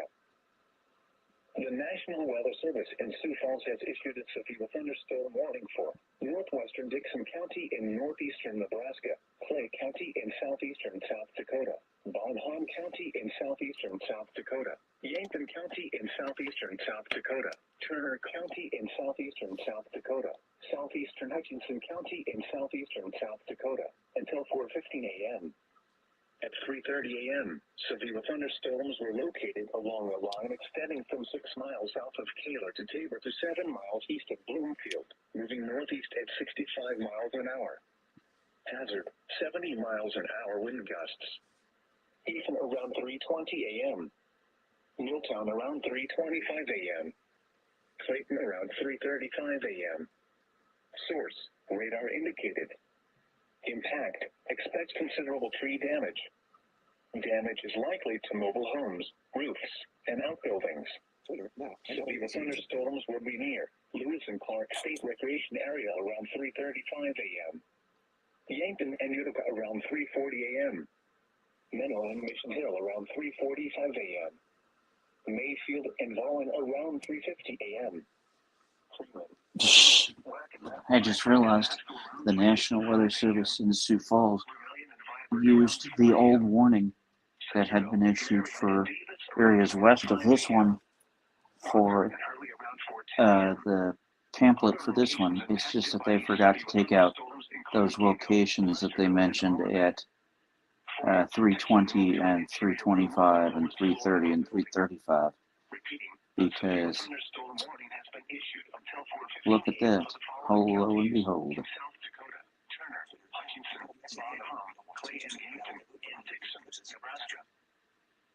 At 3 a.m., light rain was falling in Sioux Falls. The temperature was 77 and the dew point 62. The relative humidity was 59%. Wind was Then clearing.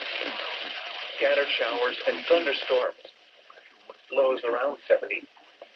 Southwest winds 5 to 10 miles per hour.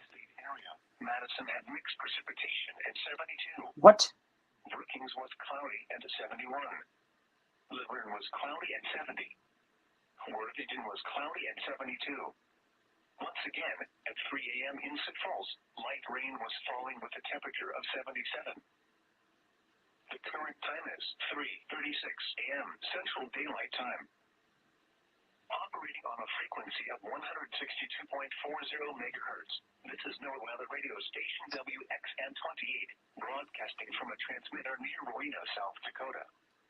Our program originates from the National Weather Service in Sioux Falls and serves the surrounding tri-state area. The National Weather Service in Sioux Falls has issued a severe thunderstorm warning for northwestern Dixon County in northeastern Nebraska, Clay County in southeastern South Dakota, Bonham County in southeastern South Dakota, Yankton County in southeastern South Dakota, Turner County in southeastern South Dakota, southeastern Hutchinson County in southeastern South Dakota, until 4:15 a.m. At 3:30 a.m., severe thunderstorms were located along a line extending from 6 miles south of Taylor to Tabor to 7 miles east of Bloomfield, moving northeast at 65 miles an hour. Hazard, 70 miles an hour wind gusts. Eaton around 3:20 a.m. Wheeltown around 3:25 a.m. Clayton around 3:35 a.m. Source, radar indicated. Impact, expect considerable tree damage. Damage is likely to mobile homes, roofs, and outbuildings. Severe thunderstorms will be near Lewis and Clark State Recreation Area around 3:35 a.m. Yankton and Utica around 3:40 a.m. Medline Mission Hill around 3:45 a.m. Mayfield and Vaughan around 3:50 a.m. Freeman, Irene, Waukega, Lakeland, and Masco around 3:55 a.m. Vermilion and Viborg around 4 a.m. Centerville, Marion, and Davis around 4:05 a.m. Parker and Hurley around 4:10 a.m. Other locations impacted by these severe thunderstorms include Gayville, Lesterville, and Olivet. For your protection, move to an interior room on the lowest floor of a building.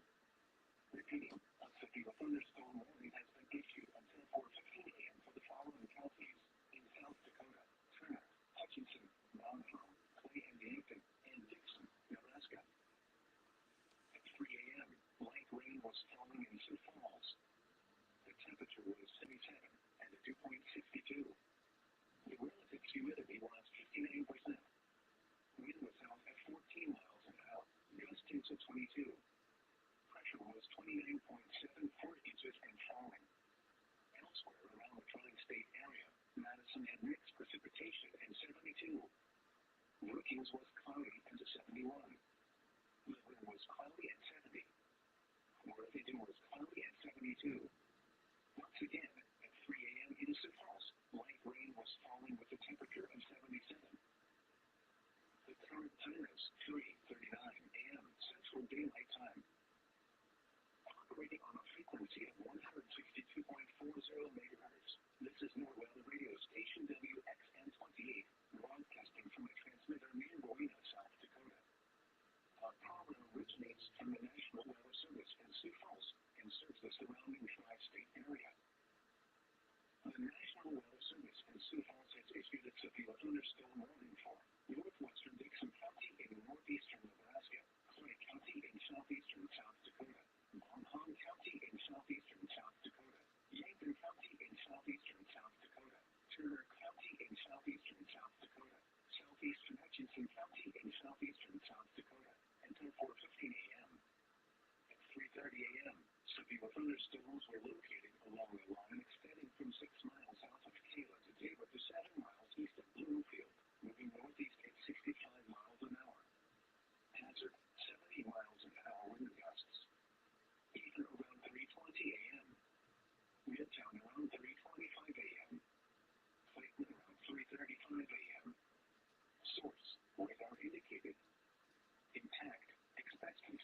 tree damage.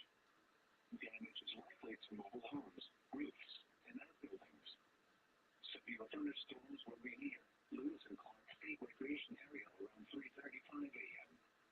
Yankton and Utica around 3:40 a.m. Manila and Mission Hill around 3:45 a.m. Mayfield and Vollen around 3:50 a.m. Freeman, Irene, Waukenda, Macklin, and Maskell around 3:55 a.m. Vermilion and Violet around 4 a.m. Marion and Davis around 4:05 a.m. Parker and Hurley around 4:10 a.m. Uh-oh. Madison, South Dakota. We might be getting another SVR from Sioux Falls.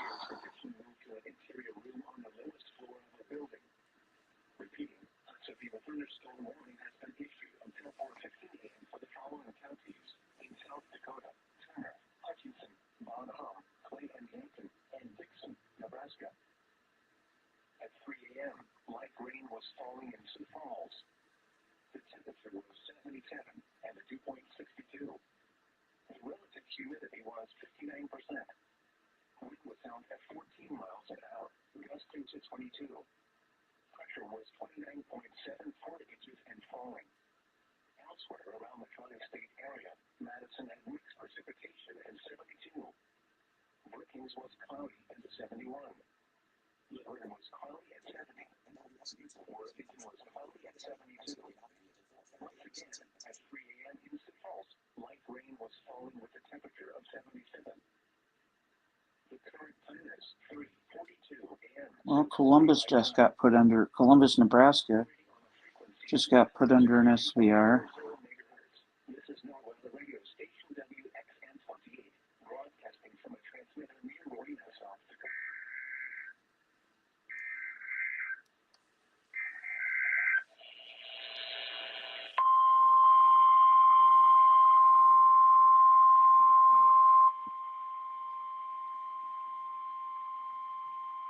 The National Weather Service in Sioux Falls has issued a severe thunderstorm warning for Lake County in east central South Dakota, southeastern Minor County in east central South Dakota, northwestern McCook County in southeastern South Dakota, eastern Hanson County in southeastern South Dakota, until 4:15 a.m.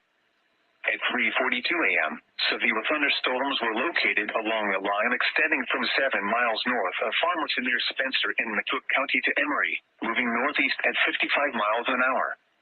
Hazard, 60 miles an hour wind gusts. Source, radar indicated.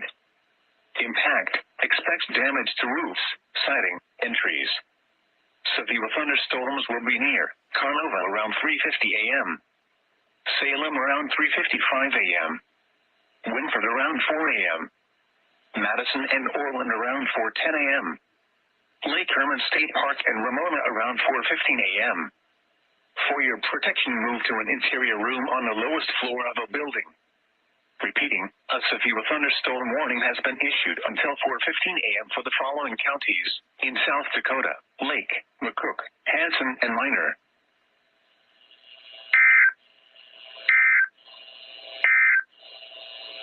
Operating on a frequency of 162.40 megahertz. This is Northwest Radio Station WXN 28. Alrighty, so we now have 3 warnings.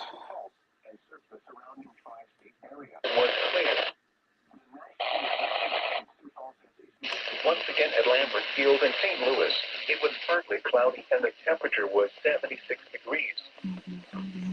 Now here is the hazardous weather outlook for portions of eastern and central Missouri, as well as west central and southwest Illinois. For today and tonight, there is a chance of thunderstorms this afternoon through tonight. A few of these thunderstorms could be strong to severe with large hail and damaging wind gusts being the primary threat. A tornado or two is also possible. And now the extended outlook for the period Sunday through Friday. There is a low chance of thunderstorms Sunday afternoon across southeastern Missouri and portions of Illinois. There is then a low chance of thunderstorms Wednesday through Friday. Spotters are encouraged to report instances of wind damage and large hail to National Weather Service St. Louis. The current time is 3:47 a.m. Central Daylight Time.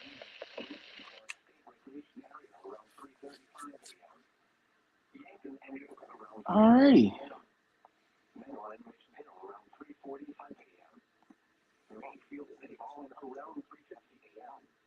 Freeman, Irene, Wackenback, Franklin, and Nashville around 3:55 a.m. Vermillion and Viborg around 4 a.m. Centerville, Marion, and Davis around 4:05 a.m. Parker and Early around 4:10 a.m. Other locations impacted by these severe thunderstorms include Gayville, Mercerville, and Olivet. For your protection, move to an interior room on the lowest floor of the building. Repeating, a severe thunderstorm warning has been issued until 4:15 a.m. for the following counties in South Dakota: Turner, Hutchinson, Bonham, Clay and Yankton, and Dixon, Nebraska. The National Weather Service in Sioux Falls has issued a severe thunderstorm warning for Lake County in east central South Dakota, southeastern Minor County in east central South Dakota, northwestern Cook County in southeastern South Dakota, eastern Hanson County in southeastern South Dakota, until 4:15 a.m. At 3:42 a.m., severe thunderstorms were located along a line extending from 7 miles north of Farmington near Spencer in the Cook County to Emery, moving northeast at 55 miles an hour. Hazard, 60 miles an hour wind gusts. Source, radar indicated. Impact, expect damage to roofs, hay, and trees. Severe thunderstorms will be near Carmel around 3:50 a.m. Salem around 3:55 a.m. Winford around 4 a.m. Madison and Orland around 4:10 a.m. Lake Herman State Park and Ramona around 4:15 a.m. For your protection, move to an interior room on the lowest floor of the building.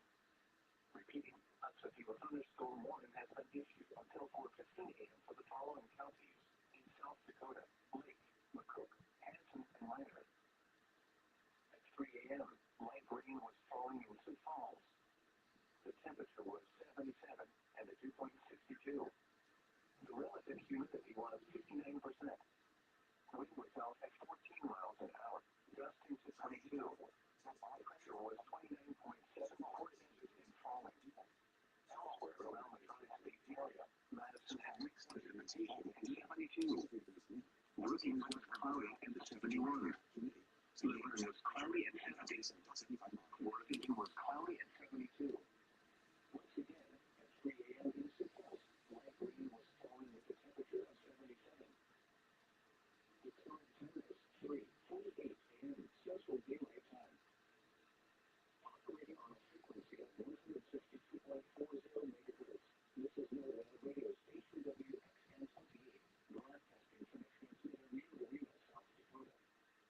Our program originates from the National Weather Service in Sioux Falls and serves the surrounding tri-state area. The National Weather Service in Sioux Falls has issued a severe thunderstorm warning for northwestern Dixon County in northeastern Nebraska. So the warning for Yankton County is about to be updated. In southeastern South Dakota, Yankton County in southeastern South Dakota, Turner County in southeastern South Dakota, southeastern Hutchinson County in southeastern South Dakota, until 4:15 a.m. At 3:30 a.m., severe thunderstorms were located along a line extending from 6 miles south of Taylor to 7 miles east of Bloomfield, moving northeast at 65 miles an hour. Hazard, 70 miles an hour wind gusts. Eaton around 3:20 a.m. Yorktown around 3:25 a.m. Clayton around 3:35 a.m. Source, radar indicated. Impact, expect considerable tree damage. Damage is likely to mobile homes, roofs, and outbuildings. Severe thunderstorms will be near Lewis and Clark State Recreation Area around 3:35 a.m. Yankton and Utica around 3:40 a.m. Menlo and Mission Hill around 3:45 a.m. Mayfield and Vollen around 3:50 a.m. Freeman, Irene, Wackenda, Meckling, and Maskell around 3:55 a.m. Vermillion and Viborg around 4 a.m. A severe thunderstorm warning remains in effect until 4:15 a.m. for northwestern Dixon, Clay, northeastern Bonham, Yankton, Turner, and southeastern Hutchinson counties.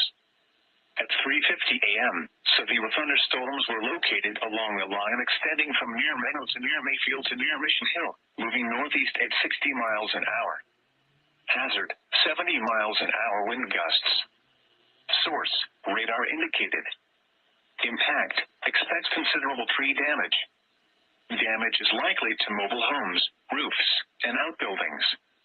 These severe storms will be near Irene, Meckling, and Vollen around 4 a.m.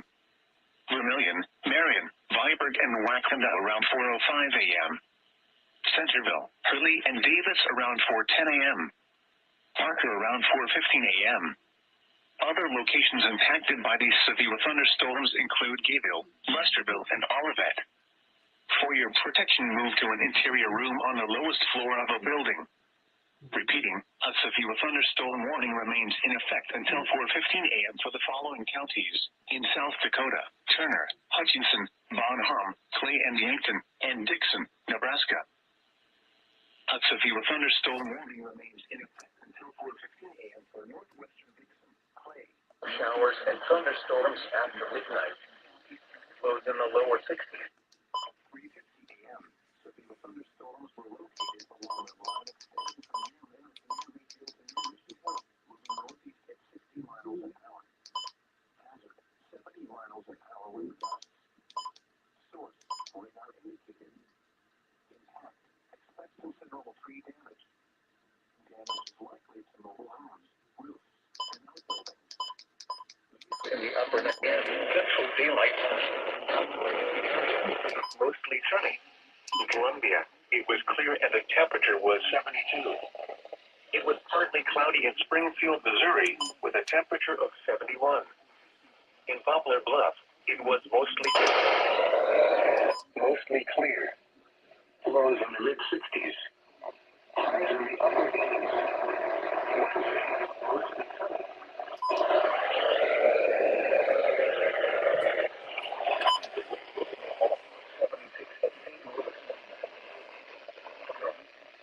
At Louisville, it was cloudy with a temperature of 71.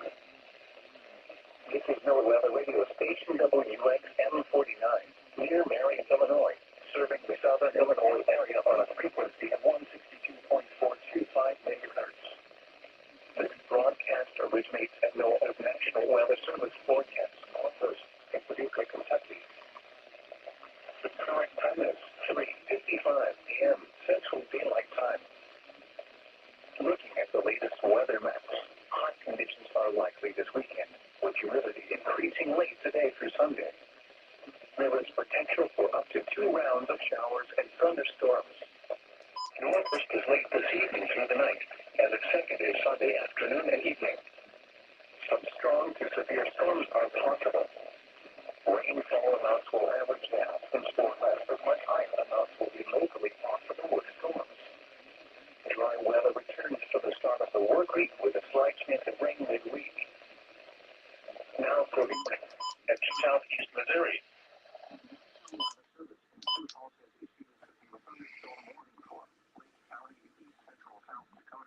Southeastern Minor County in east central South Dakota, northwestern McCook County in southeastern South Dakota, eastern Hanson County in southeastern South Dakota, until 4:15 a.m.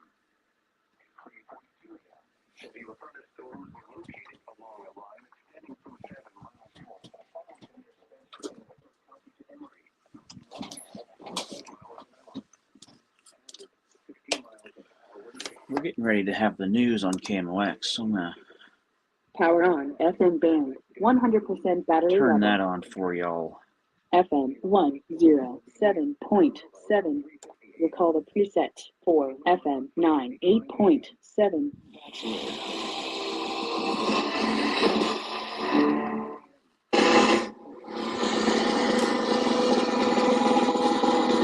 I help? Who's next? Tom's part-time is now a full.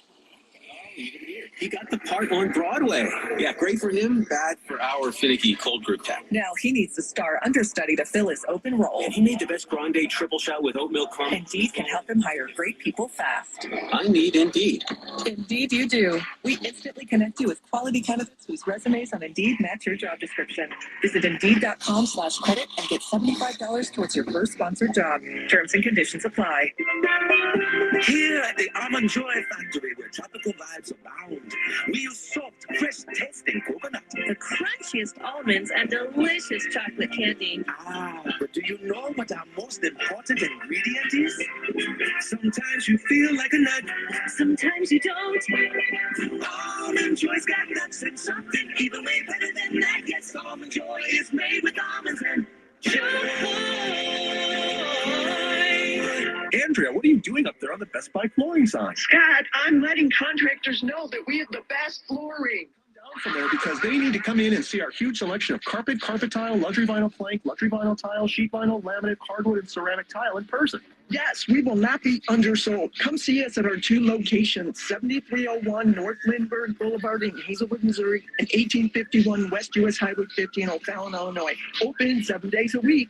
Best flooring, best selection, Best Buy flooring. The mind came over, we were having spaghetti when we suddenly noticed and we started getting sweaty. So we grabbed the keys and we ate it in the van. That's what my friend said, call Cherry Kelly, man, CherryKelly.com. Give him a call, even though it's late, CherryKelly.com. Cherry Kelly's always open up until late. It's certified technicians, I've been told. Whatever you in time, help you when it's cold, CherryKelly.com. The fast and the good and the gotta go on CherryKelly.com. KMOX KECK HD2 St. Louis. The legendary voice of St. Louis. This is KMOX. Always live on the free Odyssey app. Light rain was falling with the temperature of 77. Central Daylight Time. Operating on a frequency of 162.40 megahertz. This is no weather radio station WX. It is 3:58 a.m. 100% battery level. Our program originates from the National Weather Service in Sioux Falls and serves the surrounding tri-state area. The National Weather Service in Sioux Falls has issued AM band. a thunderstorm warning for AM 1120.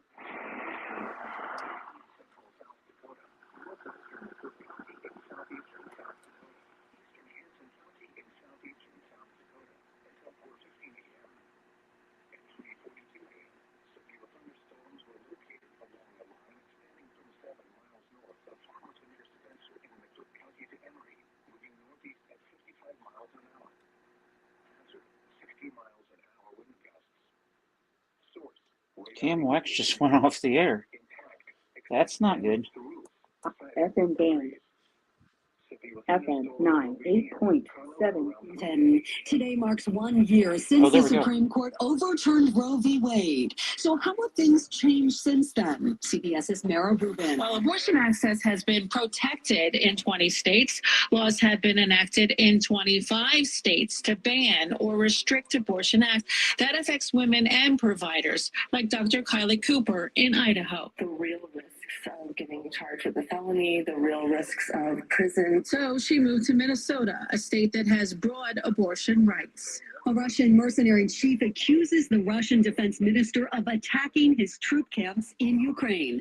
BBC correspondent Steve Rosenberg with details. Mafia chief Yevgeny Prigozhin accused the Russian nation of launching a missile strike on a Wagner base camp, though he presented no evidence of that.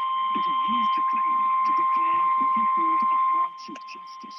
He had 25,000 fighters, he said, ready to hit. Severe thunderstorm watch number 369 remains in effect until 10 a.m. and now includes the following counties in South Dakota: Lake, Minnehaha, and Moody. Remember, a severe thunderstorm watch means the conditions against Christmas. As part of his motion late Friday night, Smith says the case involves classified information and that defense lawyers need the requisite time to get the requisite security clearances. Severe weather during the past week in the South knocked out power to hundreds of thousands. CBS's Jim Crisilla reports. Hundreds of utility crews have been working nonstop to restore power knocked out by severe storms. Lorraine Warren is stuck in a stifling house in Winona, Texas. I don't have anything. Anika Spears is making the best of no electricity and air conditioning in Tulsa, Oklahoma. I'm just going to be kind and be patient. It could be several more days before all of the electricity has been restored across the Southwest and Deep South. Those who drive I-95 through Philadelphia are relieved the roadway has been reopened. I thought it would be like towards the end of the year. I am surprised it only took 2 weeks. It should make a lot of people happy. We're super fast putting in a temporary fix for the interstate, which actually melted when a gas truck flipped over and exploded earlier this month. A permanent bridge will be installed later.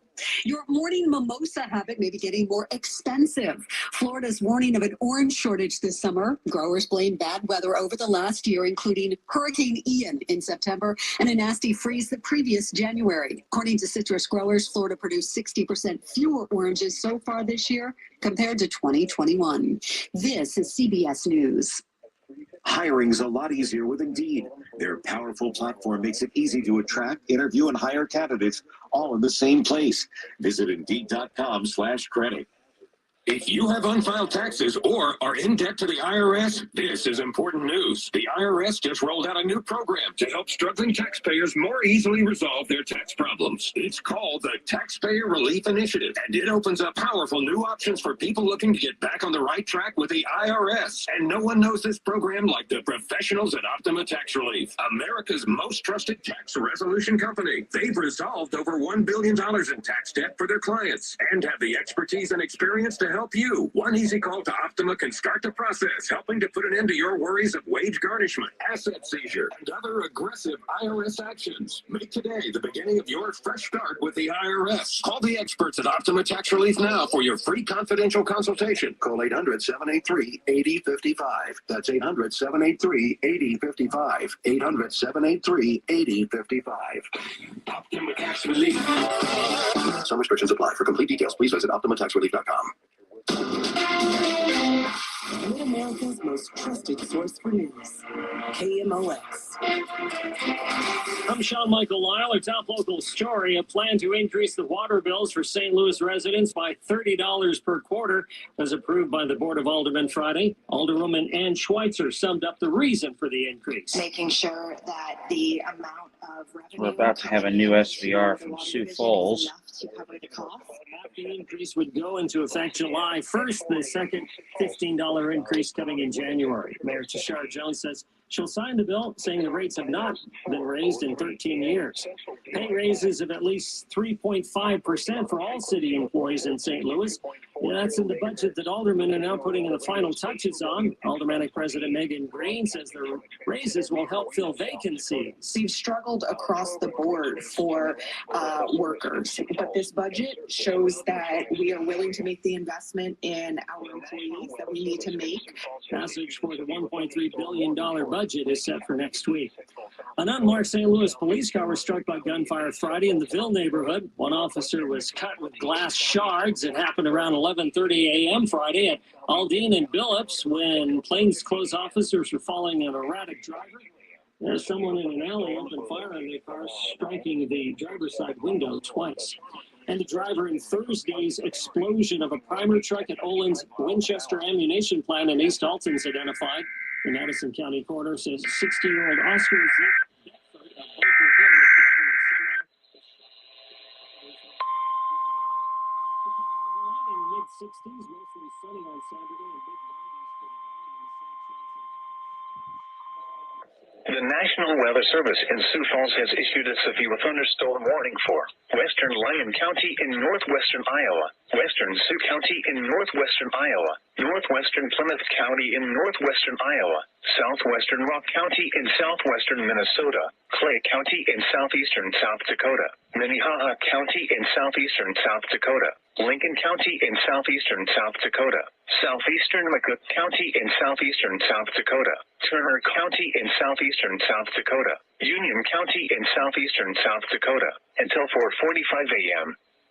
At 4:03 a.m., severe thunderstorms were located along a line extending from near Monroe to Davis to near Vermilion, moving northeast at 70 miles an hour. Hazard, 60 miles an hour wind gusts. Source, radar indicated. Impact, expects damage to roofs, siding, and trees. Severe thunderstorms will be near Lenox and Chancellor around 4:10 a.m. Akron, Long Lake, and Worthing around 4:15 a.m. Canton, Harrisburg, Hartford, Alcester, Ellis, and Newton Hills State Park around 4:20 a.m. Other locations in the path of these severe thunderstorms include Sioux Falls, Hawarden, Crooks, Inwood, Craig, Lake Alvin State Recreation Area, Renner, Brandon, Baltic, Larchwood, Ironton, Hudson, Alvord, Struble, Fairview, Rowena, Corson, Valley Springs, Hills, Lester, Morris, Palisades State Park, Sioux Center, Rock Valley, Garrettson, Beaver Creek, and Dune. For your protection, move to an interior room on the lowest floor of a building. Repeating, a severe thunderstorm warning has been issued until 4:45 a.m. for the following counties in Iowa, Lamb, Sioux and Plymouth, and Rock, Minnesota, and the following counties in South Dakota, Lincoln. Trigger now. NWS severe storm. National Weather Service in Sioux Falls has issued a severe thunderstorm warning for Lake County in east central South Dakota, southeastern Minor County in east central South Dakota, northwestern McCook County in southeastern This is South going Dakota, crazy right now. County in southeastern South Dakota until 4:15 a.m. At 3:42 a.m., severe thunderstorms Dealing with were a located along a line extending situation from of a Seven massive to near Spencer in wind McCook line. County to Emory, moving northeast at FM 55 miles an hour. 100.1. Hazard, 60 miles an hour wind gusts.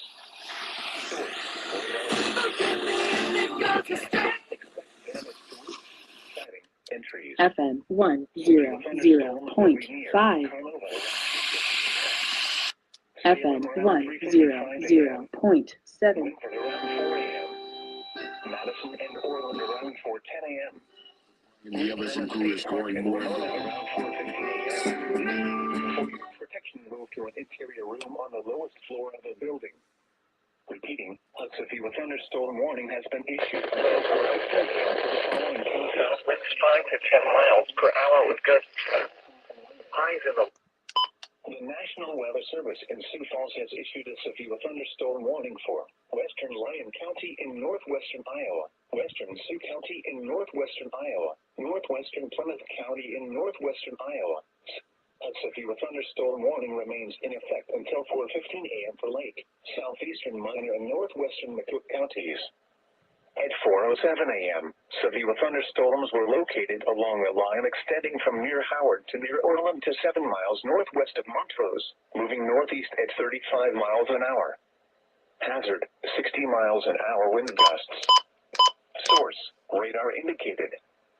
Impact, expect damage to roofs, siding, entries in the lower 60.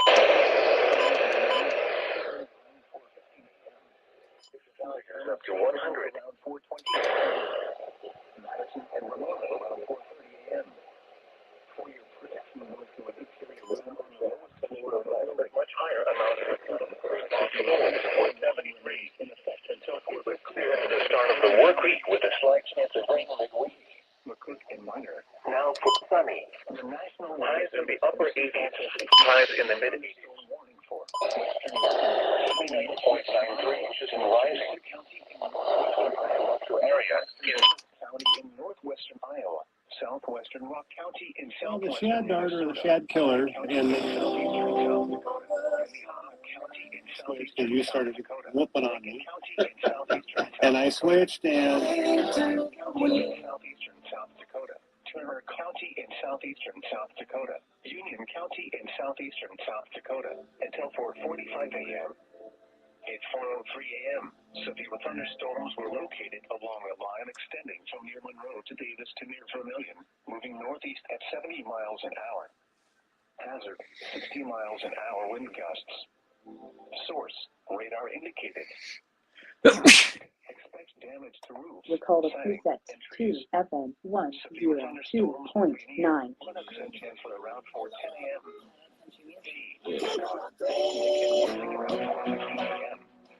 Hampton, Harrisburg, Hartford, Alcester, Ellis, Some back truck, thunderstorms, crooks,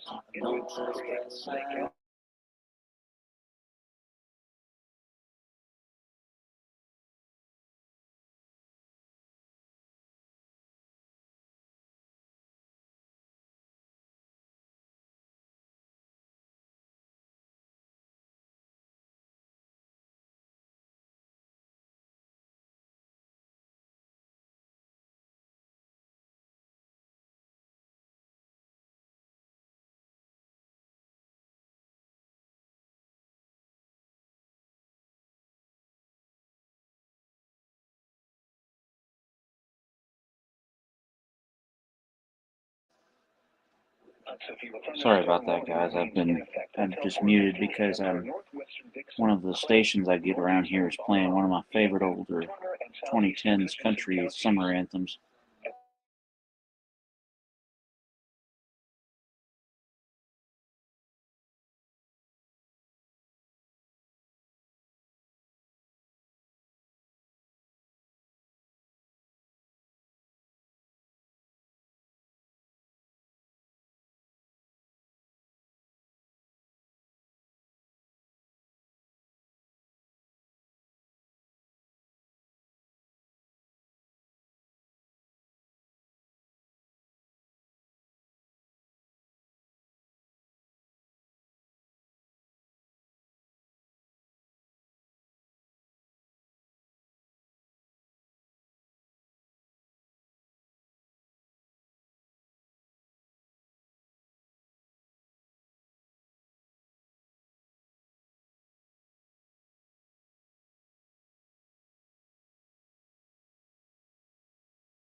Alright, sorry about that, guys. Hadn't heard that song on the radio forever. FM 99.7.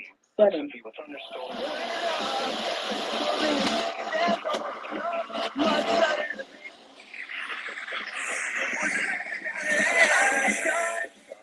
in Sioux Falls. The temperature was 78 and the dew point 61. The relative humidity was 55%. FM 103.2. Miles an hour. Pressure was 29.7. FM 103.7. Overall pick. He says he's going to put the Spurs ahead of individual expectations. I'm going to give 100%. All that's in my power to make this franchise win, to have an impact on the franchise and the fan base and the community. Brandon Miller out of Alabama went second to the Charlotte Hornets, while Scoot Henderson out of the G League Ignite went third to the Portland Trailblazers. The Houston Rockets selected Amen Thompson from Overtime Elite with the 4th pick, while the Detroit Pistons drafted his twin brother, Asar, with the 5th overall selection. Amen Thompson says it's cool being drafted one spot ahead of his brother, Asar.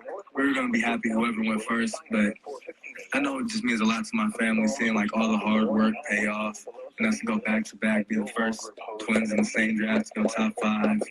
I mean, Therefore, the warning will be allowed to expire.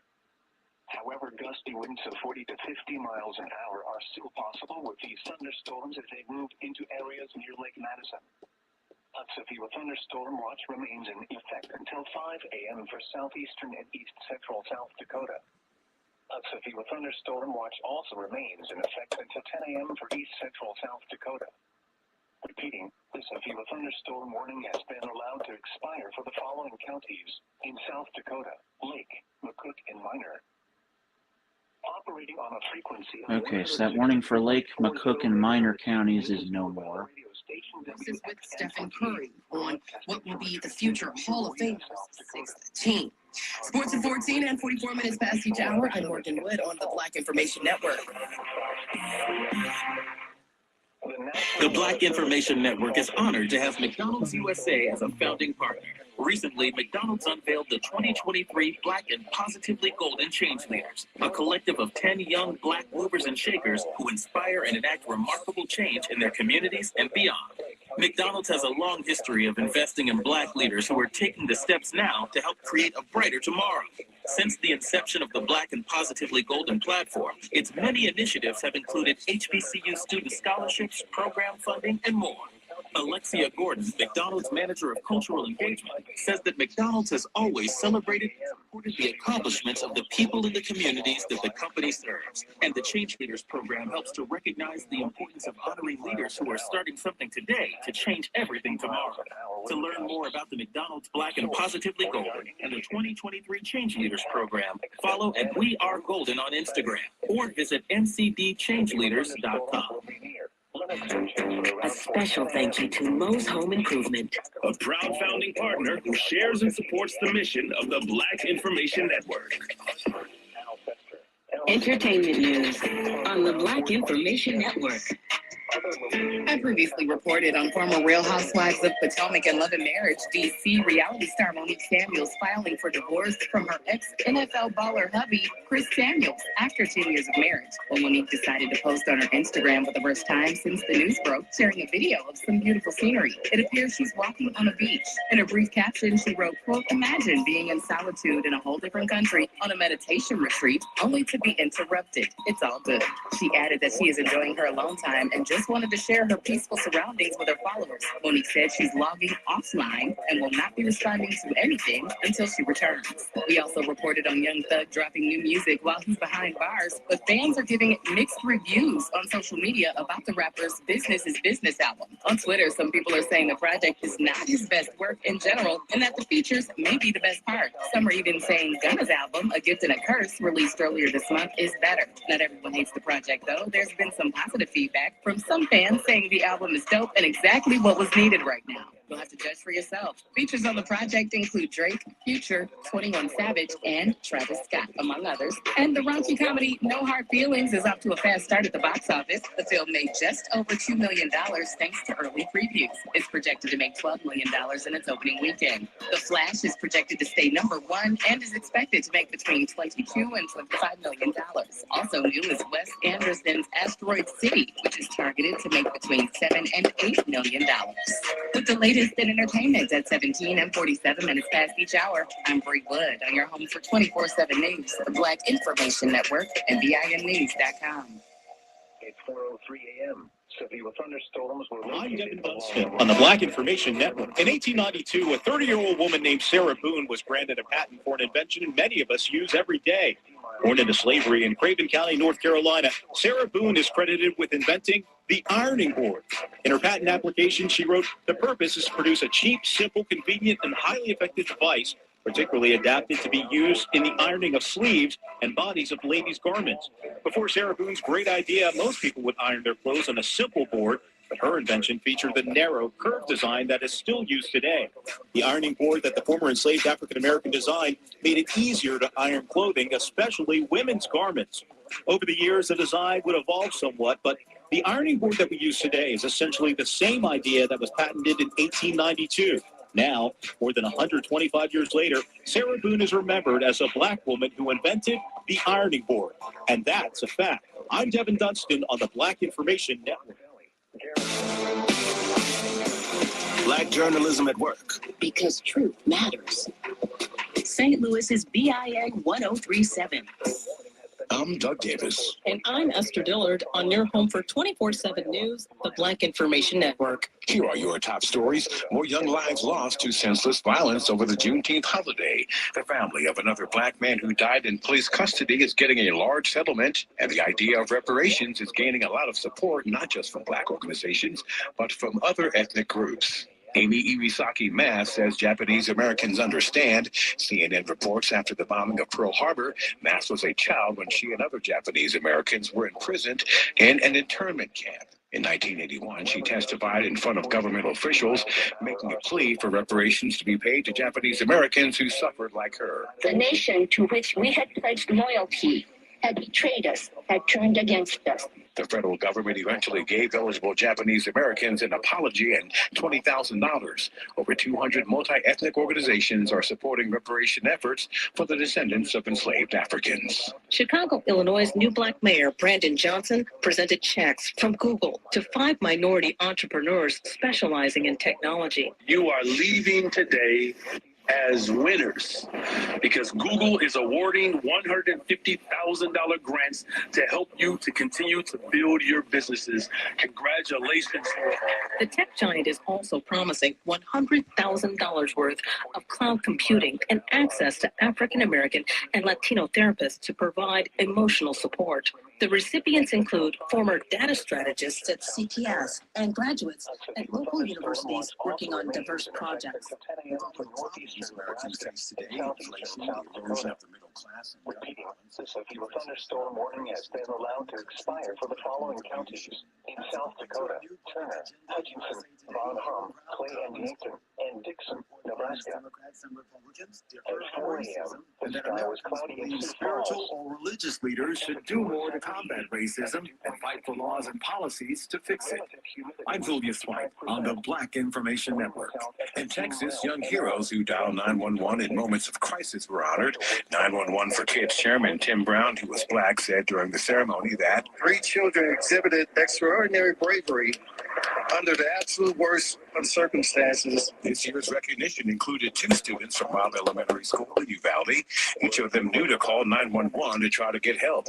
Mia Cirillo and Chloe Torres made the call, and because of that, they received an award. Another student, Amory Jo Garza, tried to call 911, but was one of the 19 students who died that day. Her parents were present to accept a special award. Recognizing Amory and what she did, we really wish that she was here today. The National Emergency Number Association, which focuses on 911 policy throughout the U.S., presented the recognition. I'm Doug Davis, along with Esther Dillard, on your home for 24/7 News, the Black Information Network. If 100,000 BIN listeners were able to advance their careers or succeed in a new one. So a lot of the warnings are starting to be canceled across South Dakota, mainly due to storms fizzling out. When you need to know, this is where Black News comes first. St. Louis's BIN 1037. Your money on the Black Information Network. Kroger grocery store chain is being asked to reveal the median pay for their workers by race and gender. The measure was pitched by Manchester, Massachusetts-based firm Arjuna Capital. It was approved by 51% of Kroger's shareholders at the company's annual meeting, which was held virtually, according to USA Today. The investment group saying such disclosures by companies would help America close pay gaps, noting its own research found that black workers in the U.S. earn 64% of what white workers are paid, and women earn 83% of what men are paid. The investment firm told the company actively managing pay equity is associated with improved representation. Diversity in leadership is linked to superior stock performance. After the vote, Kroger said it will take a closer look at the proposal. In a statement, they said the board will review final voting results and make further disclosures as appropriate. Cincinnati, Ohio-based Kroger Companies operates several regional supermarket chains in 35 states, including Fred Meyer, Harris Teeter, Ralph's, Mariano's, Fry's, Smith's, QFC, and others. The company has 2,700 stores and employs 430,000 workers. Money News at 24 and 54 past each hour. I'm Natasha Williams on your home for 24/7 News, the Black Information Network, and BINnews.com. The power of information. Black News here and now. St. Louis's BIN 1037. Doug Davis on your home for 24/7 News, the Black Information Network. June is Gun Violence Awareness Month in Detroit, a city that has seen its share of shootings. It is being sponsored by the Detroit City Council Gun Violence Task Force, community activists, survivors, and students. Detroit Police Chief James Therefore, the warning has been allowed to expire. However, gusty winds of 40 to 50 miles an hour are still possible with these thunderstorms. A severe thunderstorm watch remains in effect. Along with the numbers involving black men. Gun violence kills roughly 120 Americans a day. And the leading cause of death for African American men between the ages of 18 and 34 is homicide with a firearm. Police Chief White added that 36 people under the age of 17 have been shot this year, with the total including 6 who died. In Maryland, following the Randallstown NAACP's recent conference on education, the organization's president, Ryan Coleman, reportedly said he's happy to discuss what was initiated. WBFF reports he had mixed feelings about the struggle to find the answers to the problems plaguing Maryland's classrooms. The NAACP calls the situation dreadful in terms of the state of education of black students across Maryland. That was said at their first regularly scheduled meeting that followed the conference. The sad state of affairs, Coleman noted, were the no-shows at the conference. He said he didn't see other superintendents or even deputy superintendents. NAACP leaders say that just 7 of invited representatives from all 24 local school districts in the state showed up. Organization officials say that at their next meeting, bold initiatives will be the next plan of action. There's an effort to bring in more musicians of color into the realm of classical music. According to NBC News, a Detroit couple is trying to garner inclusion in classical music. Aaron Dworkin said he was the only child of color playing the violin when he was growing up. Along with his wife, Ava Dworkin, they created Sphinx Music to create a pathway for Black and Latinx talent. They have had a few success stories over the years. Joseph Conyers was in the first of the Dworkin's classes in 1998. He is now the lead bassist for the historic Philadelphia Orchestra, and he teaches at Juilliard. Now, here's Morgan Wood with the Washington Roundup. House Republicans are putting off an effort to impeach President Biden, led by Colorado Congresswoman Lauren Boebert. The conservative Congresswoman introduced a measure to force the vote on her impeachment article, despite Republican Speaker Kevin McCarthy's opposition to it. The articles accuse Biden of carrying out an invasion at the southern border. The vote to punt the resolution came out 219 to 208 along party lines, with Republicans caught by surprise, calling it premature. Meanwhile, Florida Governor Ron DeSantis is suing the Biden administration over the college accreditation system. The governor was in Tampa recently, where he explained the federal lawsuit the state filed against the president and the U.S. Department of Education. DeSantis says private accreditation agencies have too much over what the state is doing and believes they are unconstitutional. That's your Washington Roundup. I'm Morgan Wood on the Black Information Network. The Black Information Network is honored to have better money habits by being Thursday, mostly sunny. Chance of showers and thunderstorms in the afternoon. Highs in the mid-80s. When it comes to Chance of rain, 40%. Thursday night, partly cloudy with a chance of showers and thunderstorms. Lows in the lower 60s. Chance of rain, 40%. Friday, partly sunny with a chance of showers and thunderstorms. Speech on. Speech on. Or 2, find some expenses to cut back on. Price for that suggestions. when Safari what's coming in versus what's going out. Safari, show sidebar, button. www.h33 corner, 6 calendar, and other posts, Baltimore Slack, Taylor from Better Money Habits by Junction, Red Greg, Q parts of India, Jack, Ross, Little, Big, and about North, Miami, Middle, Slack, Mall, North, North, Slack, North, Beaches, Pittsburgh, Raleigh, Grand, Center, Shreveport, Sioux Falls, WXL62, WXL62, show sidebar. Thank you for partnering with a purpose on the Black Information Network. And television outlets or internet sources. Stevens on your home for 24/7 News, the Black Information Network. A black woman was unrecognizable. Her eye the size of a baseball, black and blue. She could have lost her eye when a cop shot her in the face with a foam rubber bullet. Now a judge has ruled LaToya Ratliff can move forward with her civil rights lawsuit against the Fort Lauderdale cop who fired. Ironically, it happened during a George Floyd, Florida march against police brutality, when she says she was brutalized by police. I haven't received an apology. I haven't received an acknowledgement of the trauma, the physical and emotional trauma that I endured. Ratliff says she was actually leaving the rally when Fort Lauderdale officer Eliezer Ramos fired. The judge ruled his defense of just following orders does not absolve him of personal liability, and qualified immunity, usually given to police, will not apply. There is a shortage of doctors delivering babies and caring for pregnant mothers. Some blame it on the Dobbs decision reversing abortion. The reasons could vary, but the results are real, especially in Georgia, where Dr. Joy Baker says her state is one of the most dangerous places in the world to give birth. The Black doctor says it's frightening. We want to be able to help them have a healthy pregnancy, a safe delivery, and a safe postpartum period, but there are just literally not enough providers out there. Dr. Baker says it breaks her heart that women have to wait so long just for an appointment.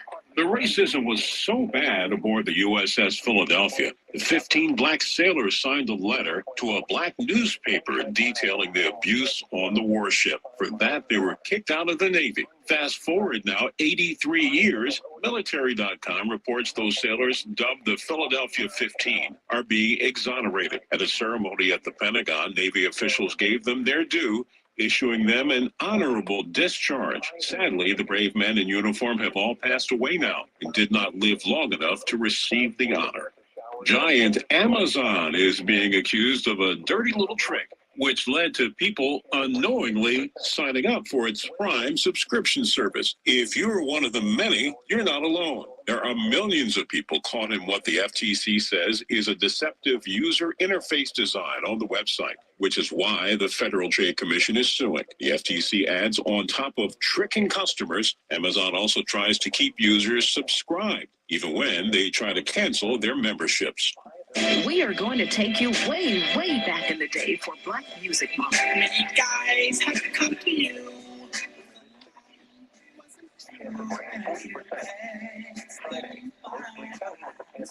Sounds of the Delphonics, the R&B soul group from Philly, popular in the 60s and 70s.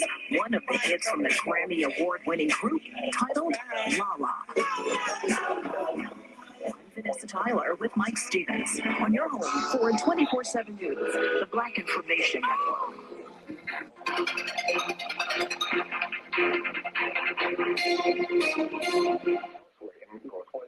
I'm Keon Williams with your PIN Tech Report.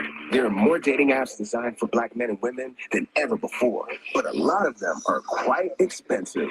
DatingApp.com has come up with a number of apps that not only will help you meet the right people, they are completely free.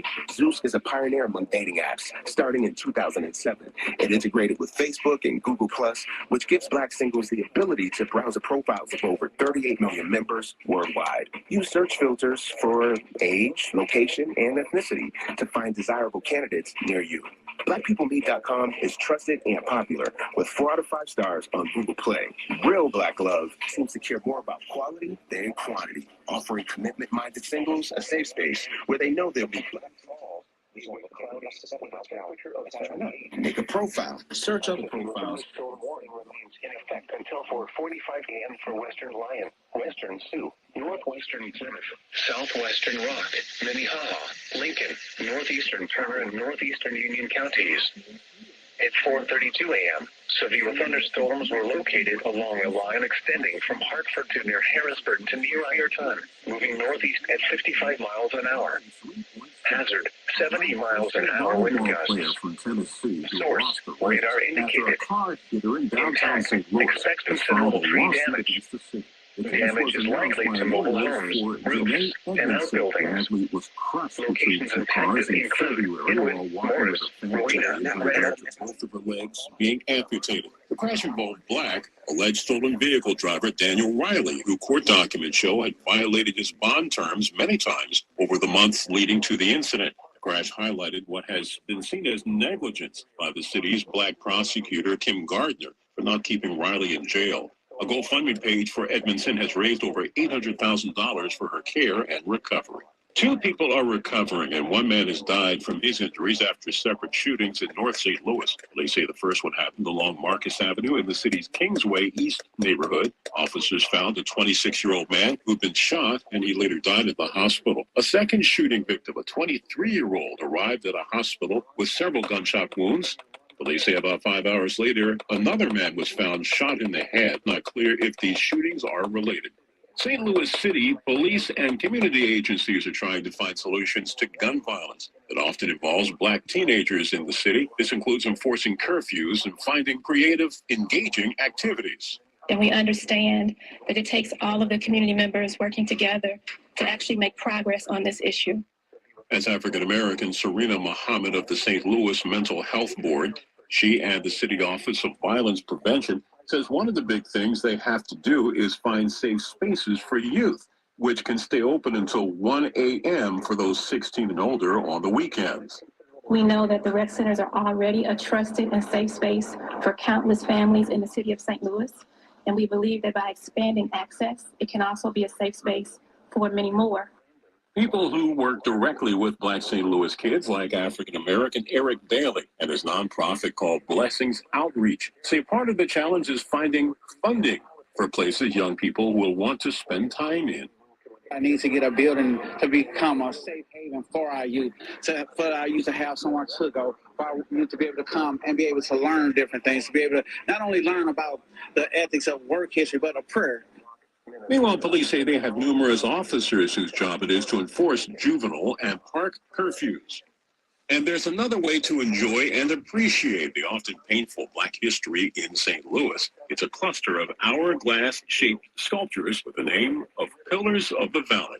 It pays tribute to some 20,000 residents of a Black neighborhood that were forced out in 1959 so a freeway could be built. It reminds us of the contributions and sacrifices African Americans have made. Several other Black communities ended up making similar sacrifices for freeways and interstate highways across the country. I'm Mike Stevens on your home for 24/7 News, St. Louis's BIN 103.7.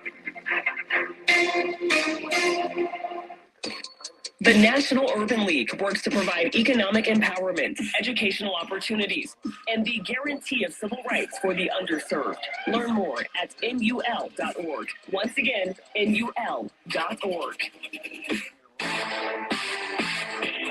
Black news impacting your town, your world, your voice. St. Louis's BIN 1037. A special thank you to 23andMe. A proud founding partner. The mission of Black information. Join the Rainbow Push Coalition, Citizenship Education Fund, and Push XL for its annual international convention, July 15th through the 19th. This year's theme is the perilous journey from freedom to equality. The convention features many distinguished session speakers on topics of educational equity and shaping public policy at the state and federal levels of government. Register at rainbowpush.org. That's rainbowpush.org. iHeartRadio goes one-on-one with John Legend to find out which artist in music today inspires him most. I'm a big fan of Frank Ocean's album, Channel Orange. I think it's a beautiful album. Power off, 70% battery level. Palisades State Park. For your protection, move to an interior room on the lowest floor of a building. Repeating, a severe thunderstorm warning remains in effect until 4:45 a.m. for the following counties in Iowa, Miami, Sioux and Plymouth, and Rock, Minnesota, in the following counties in South Dakota, Lincoln, Minnehaha, Turner, and Union. At 4 a.m., Sioux City had a cloudy sky. The temperature was 73 and the dew point 62. The relative humidity was 68%.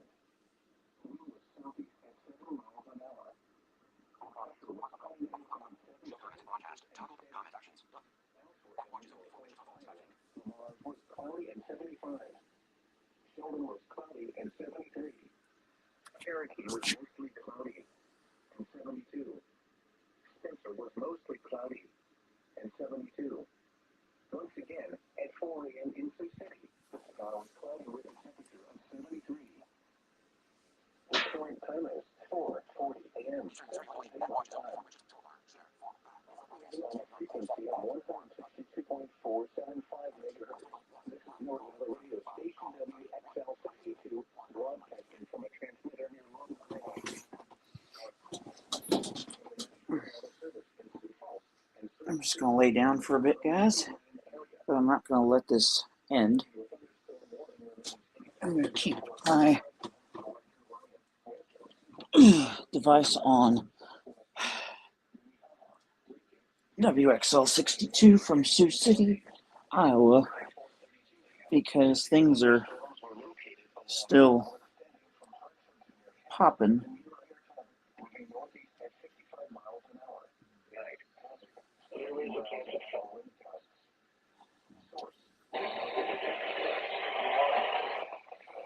The current time is 4.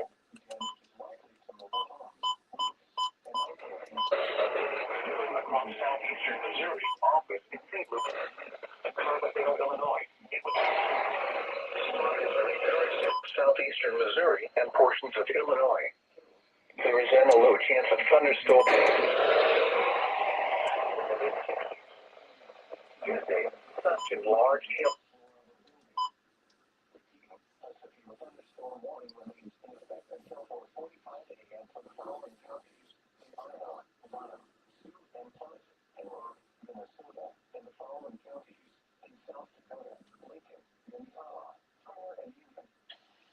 This program originates from the national level.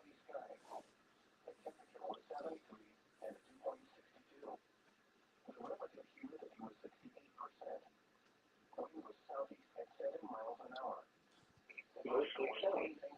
High highs in the mid-90s. South winds 5 to 10 miles per hour. Tonight, mostly cloudy. Then becoming partly cloudy.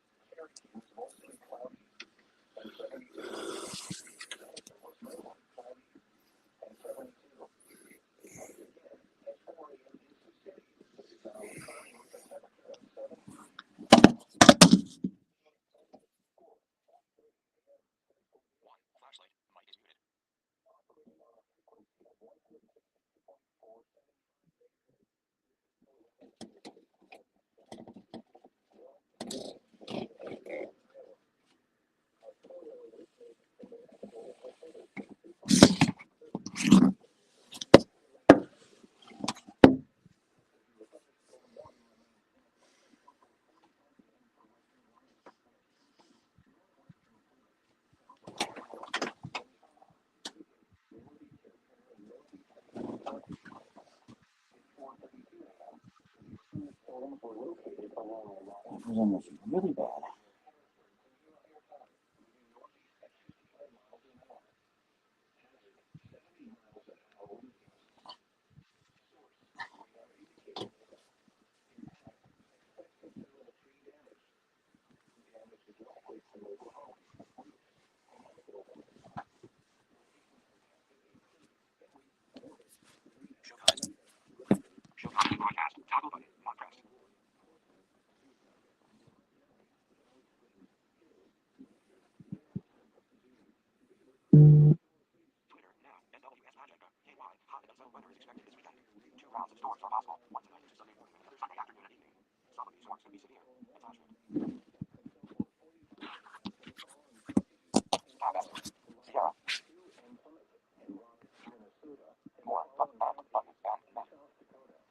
Okay, I think we've got a setup now.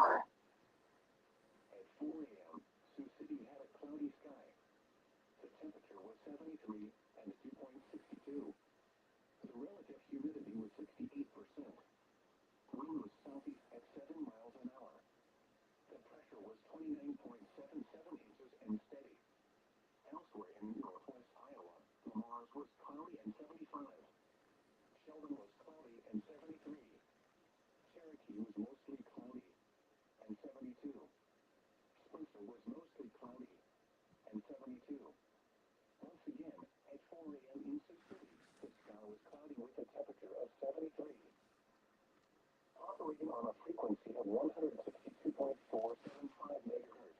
This is Norwell radio station WXL62, broadcasting from a transmitter near Lund, Iowa. Our program originates from the National Weather Service. National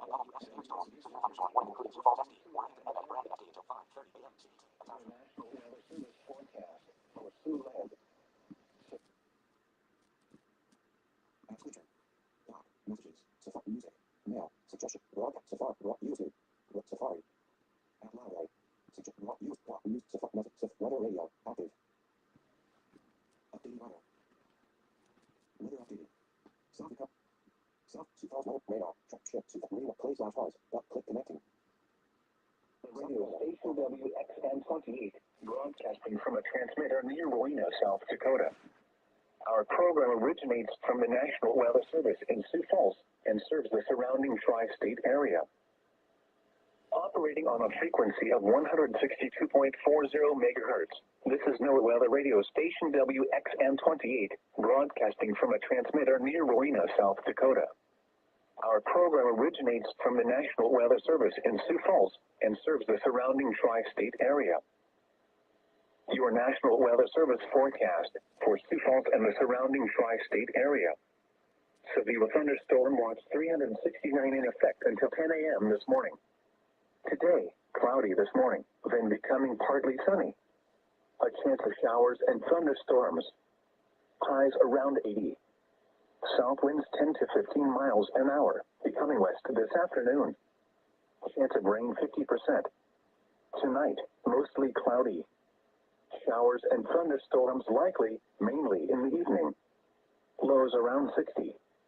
West winds 15 to 20 miles an hour. Gusts up to 35 miles an hour after midnight. Chance of rain 60%. Sunday, mostly cloudy. A chance of showers and thunderstorms, mainly in the morning. Breezy with highs in the lower 70s. Northwest winds 20 to 25 miles an hour with gusts up to 40 miles an hour. Chance of rain 40%. Sunday night, mostly cloudy in the evening, then clearing. Breezy with lows in the upper 50s. Northwest winds 15 to 25 miles an hour. Gusts up to 40 miles an hour in the evening. Monday, sunny. Highs in the lower 80s. North winds 10 to 15 miles an hour with gusts up to 25 miles an hour. Monday night, mostly clear. Lows in the upper 50s. Tuesday, mostly sunny.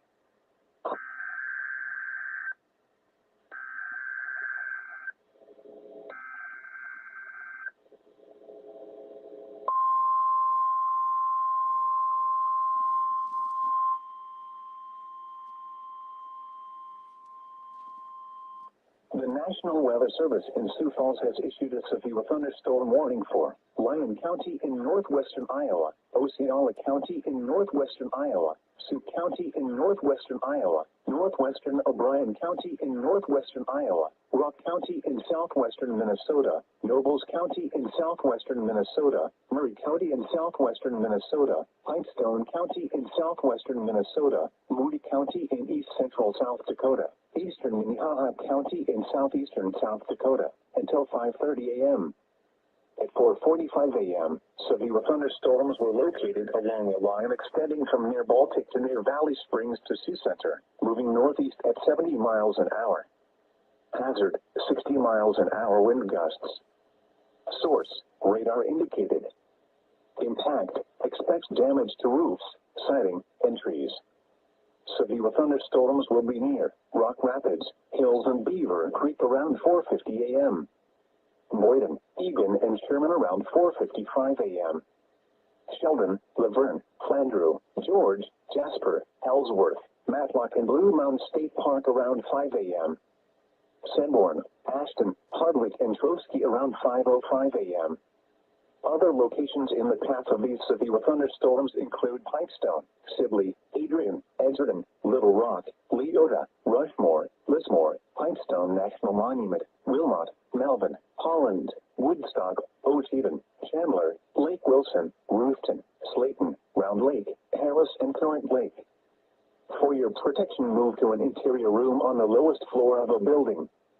Repeating, a severe thunderstorm warning has been issued until 5:30 a.m. for the following counties in Iowa: Lyon, Sioux, O'Brien, and Osceola, and the following counties in Minnesota: Nobles, Pipestone, Rock, and Mutt.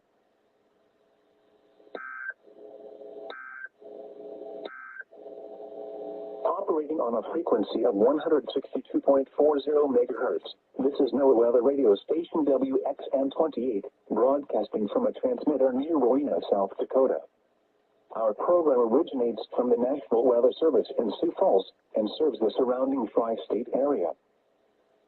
The National Weather Service in Sioux Falls has issued a severe thunderstorm warning for Lyon County in northwestern Iowa, Osceola County in northwestern Iowa, Sioux County in northwestern Iowa, northwestern O'Brien County in northwestern Iowa, Rock County in southwestern Minnesota, Nobles County in southwestern Minnesota, Murray County in southwestern Minnesota, Pipestone County in southwestern Minnesota, Moody County in east central South Dakota, eastern Minnehaha County in southeastern South Dakota, until 5:30 a.m. At 4:45 a.m., severe thunderstorms were located along a line extending from near Baltic to near Valley Springs to Sioux Center, moving northeast at 70 miles an hour. Hazard, 60 miles an hour wind gusts. Source, radar indicated. Impact, expects damage to roofs, siding, and trees. Severe thunderstorms will be near Rock Rapids, Hills, and Beaver Creek around 4:50 a.m. Boyden, Egan, and Sherman around 4:55 a.m. Sheldon, Laverne, Flandreau, George, Jasper, Ellsworth, Matlock, and Blue Mountain State Park around 5 a.m. Sanborn, Ashton, Hardwick, and Trotsky around 5:05 a.m. Other locations in the path of these severe thunderstorms include Pipestone, Sibley, Adrian, Exerton, Little Rock, Leota, Rushmore, Lismore, Pipestone National Monument, Wilmot, Melvin, Holland, Woodstock, Ocheyedan, Chandler, Lake Wilson, Ruthton, Slayton, Round Lake, Harris, and Current Lake. For your protection, move to an interior room on the lowest floor of a building. Repeating, a severe thunderstorm warning has been issued until 5:30 a.m. for the following counties in Iowa: Lyon, Sioux, O'Brien, and Osceola, and the following counties in Minnesota: Nobles, Pipestone, Rock, and Murray, and the following counties in South Dakota: Minnehaha and Moody. At 4 a.m., the sky was cloudy in Sioux Falls. The temperature was 78, and the Yeah, things are definitely going insane. That was another 10-county warning. I've been covering this now for over 9.5 hours, and I don't intend to stop. Because things are definitely going crazy.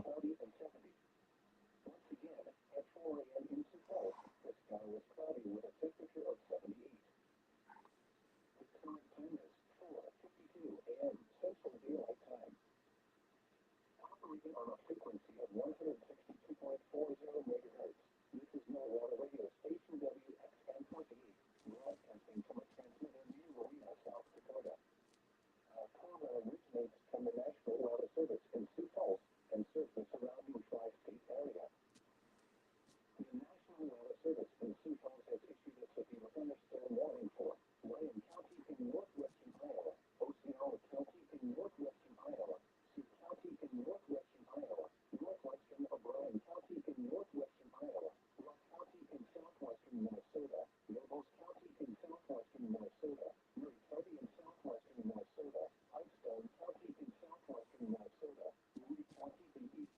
Severe thunderstorm watch number 366 remains in effect until 5 a.m. for the following county: McCook, South Dakota.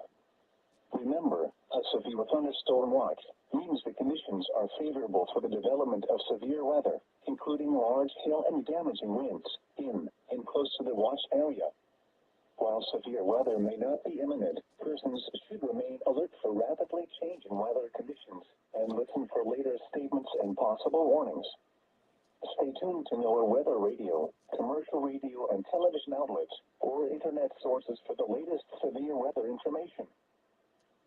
The National Weather Service in Sioux Falls has issued a severe thunderstorm warning for Lyon County in northwestern Iowa, Osceola County in northwestern Iowa, Sioux County in northwestern Iowa, northwestern O'Brien County in northwestern Iowa, Rock County in southwestern Minnesota, Nobles County in southwestern Minnesota, Murray County in southwestern Minnesota, Pipestone County in southwestern Minnesota, Moody County in east central South Dakota, eastern Minnehaha County in southeastern South Dakota, until 5:30 a.m. At 4:45 a.m., severe thunderstorms were located along a line extending from near Baltic to near Valley Springs to Sioux Center, moving northeast at 70 miles an hour. Hazard, 60 miles an hour wind gusts. Source, radar indicated. Impact. Expect damage to roofs, siding, and trees. Severe thunderstorms will be near Rock Rapids, Hills, and Beaver Creek around 4:50 a.m. Boyden, Egan, and Sherman around 4:55 a.m. Sheldon, Laverne, Flandreau, George, Jasper, Ellsworth, Matlock, and Blue Mountain State Park around 5 a.m. Sanborn, Ashton, Hardwick, and Trotsky around 5:05 a.m. Other locations in the path of these severe thunderstorms include Pipestone, Sibley, Adrian, Edgerton, Little Rock, Leota, Rushmore, Lismore, Pipestone National Monument, Wilmot, Melvin, Holland, Woodstock, Ocheaton, Chandler, Lake Wilson, Roofton, Slayton, Round Lake, Harris, and Current Lake. For your protection, move to an interior room on the lowest floor of a building. Repeating, a severe thunderstorm warning has been issued until 5:30 a.m. for the following counties in Iowa: Lamb, Sioux, O'Brien, and Osceola. In the following counties in Minnesota: Nobles, Pipestone, Rock, and Murray. In the following counties in South Dakota: Minnehaha and Moody. At 4 a.m., the sky was cloudy in Sioux Falls. The temperature was 78 and the dew point 61. The relative humidity was 55%. The wind was down at 15 miles an hour, gusting to 26. Pressure was 29.74 meters and steady. Elsewhere around the tri-state area, Madison had mixed precipitation at 70. Worthing had a thunderstorm at 70. Newbern was cloudy at 72. Worthington was cloudy at 70. Once again, at 4 a.m. in Sioux Falls, the sky was cloudy with a temperature of 78. The current time is 4:56 a.m. Central Daylight Time. Operating on a frequency of 162.40 megahertz, this is Nevada radio station WXN 28, broadcasting from the transmitter near Rowena, South Dakota. Our crew originates from the National Weather Service in Sioux Falls and serves the surrounding tri-state area. The National Weather Service in Sioux Falls has issued a severe thunderstorm warning for Lyon County in northwestern Iowa, Osceola County in northwestern Iowa, Sioux County in northwestern Iowa, northwestern O'Brien County in northwestern Iowa, Rock County in southwestern Minnesota, Nobles County in southwestern Minnesota, Murray County in southwestern Minnesota, Pipestone County in southwestern Minnesota, Moody County in east central South Dakota, eastern Minnehaha County in southeastern South Dakota, until 5:30 a.m. Messenger. Now, NOAA weather alert radio line. General Sean, Pizza. Good morning on beverage. Along a line extending from near Baltic to near Valley Springs to Sioux Center, moving northeast at 70 miles an hour. Hazard, 60 miles an hour wind gusts. Source, radar indicated. Impact, expect damage to roofs, siding, and trees. Severe thunderstorms will be near Rock Rapids, Hills, and Beaver Creek around 4:50 a.m.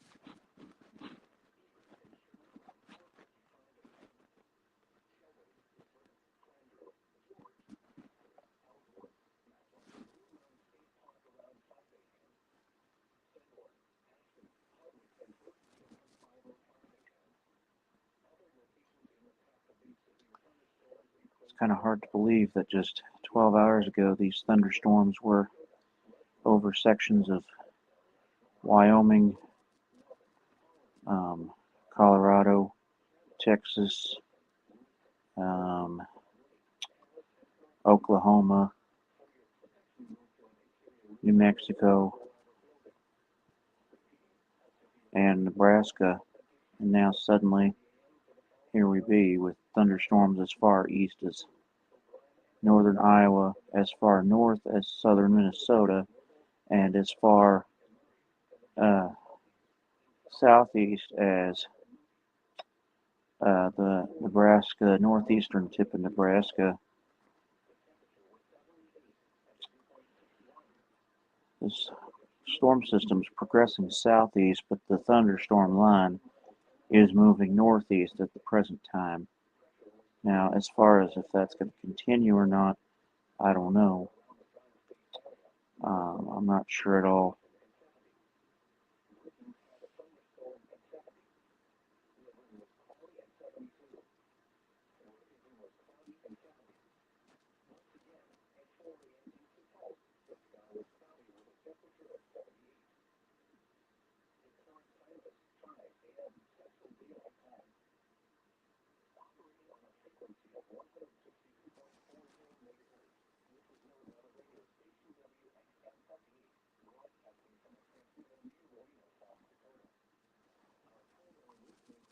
All right, bye-bye, watch 366, gone.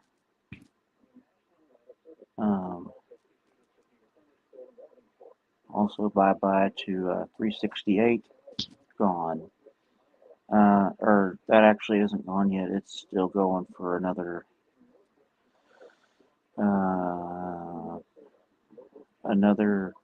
hour.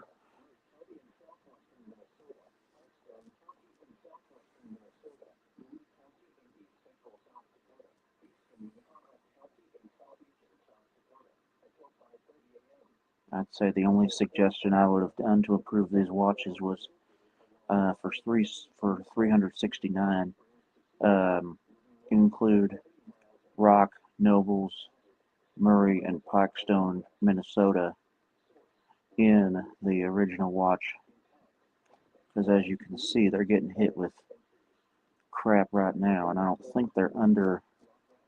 As a matter of fact, I know they're not under one.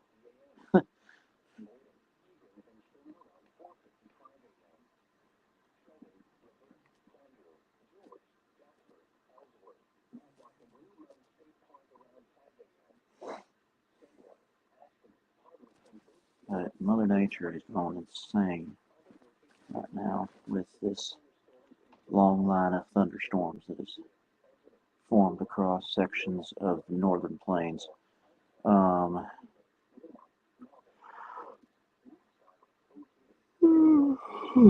Pardon me. Hoping for a good thunderstorm today here in St. Louis. I still haven't uploaded, dang it, my thunderstorm and heavy rain from last Sunday. I just realized. Whoops. My bad. I'd like to give a shout out here where we're at to Carolina Elevators, EAS, and EAS. Definitely was nice to get to talk about DXing with him for a while. Haven't talked about that type of thing forever with somebody other than Pearson, and it's been kind of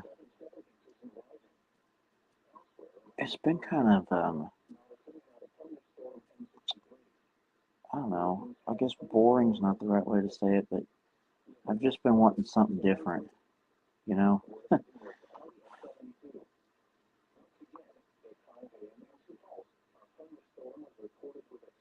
Oh geez. So Sioux Falls has a thunderstorm at 5 a.m.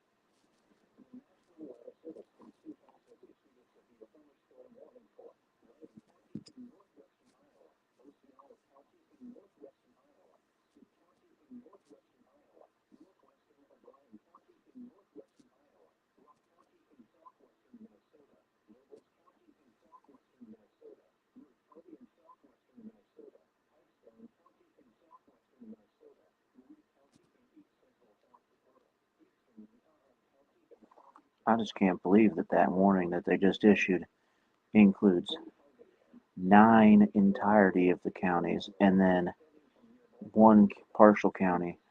That's just insane. And then the fact that these thunderstorms are pushing northeast at 70 plus mile per hour, that's also pretty crazy. The fact that we've had 70 mile per hour wind gusts recorded with this line. Not right now, obviously, but in the past. Oh, pardon me. This same line moved through North Platte and produced wind gusts of 80 plus mile per hour. This line also moved through, part of it also moved through the Aberdeen listening area. Matter of fact, the part that moved through Aberdeen is the section that's over Rock, Nobles, Pipestone, and Murray, Minnesota right now.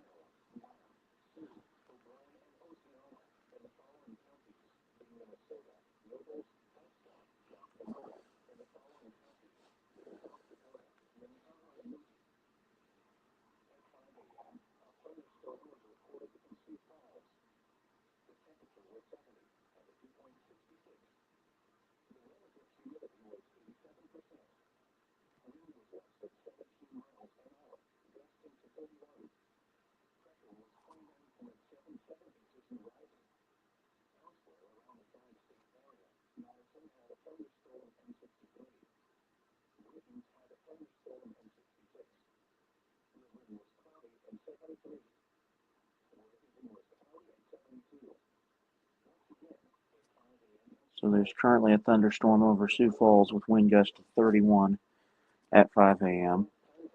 Also a thunderstorm over Madison, South Dakota, and Brookings, South Dakota on their observations. So there's 3 separate cells moving over sections of the tri-state.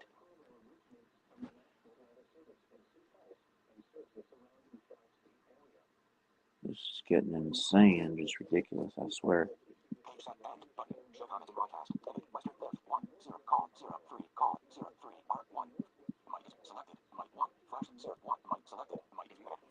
Damn, I've been going for just over 10 hours now.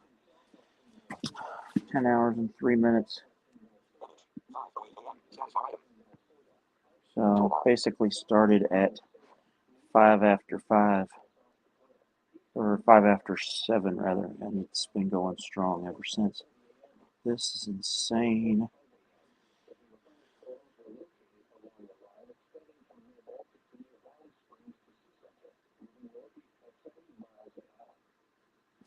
Unless something really crazy is going on by 7 o'clock when it hits the 12-hour mark, I'm just going to go ahead and end it and just prepare for the St. Louis side of things tonight when we get stuff over northern Missouri, Iowa, western Illinois, central Illinois,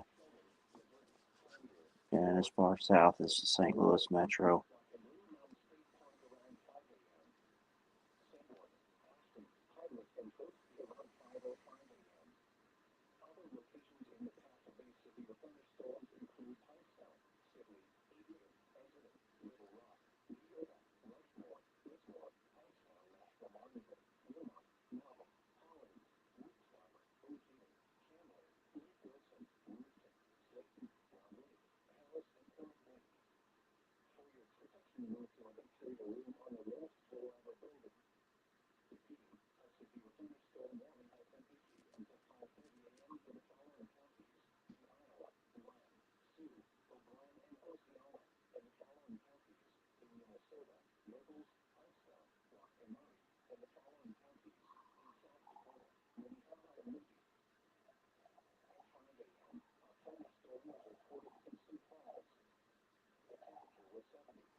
waves to pass a train every day. 3 years later, conductors e-sign window. Attachment.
Whoa. I would say they upped the wind gusts on Sioux Falls' thunderstorm. According to the observation now, wind was west at 22, gusting to 40. So, definitely some gusty winds with that storm as it moves through the Sioux Falls metro.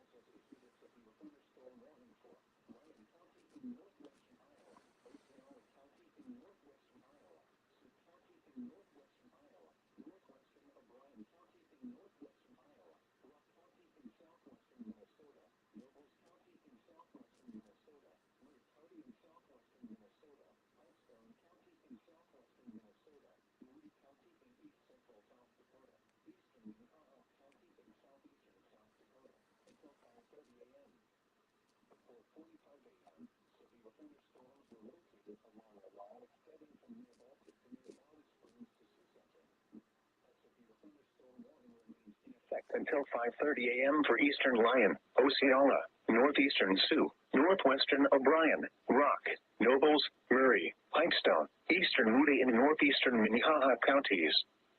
At 5:13 a.m., severe thunderstorms were located along the line extending from near Pipestone to near Blue Mountain State Park to near Ashton, moving northeast at 55 miles an hour. Hazard, 60 miles an hour wind gusts. Source, radar indicated. Impact, expects damage to roofs, siding, and trees. Locations impacted include Adrian, Edgerton, Sibley, Leota, Lismore, Melvin, Wilmot, Chandler, Holland, Woodstock, Ocheyedan, Lake Wilson, Ruthton, Harris, Worthington, Slayton, Fulda, Round Lake, Tarrant Lake, Brewster, Curry, Lake Shetek State Park, and Dobre. For your protection, move to an interior room on the lowest floor of a building.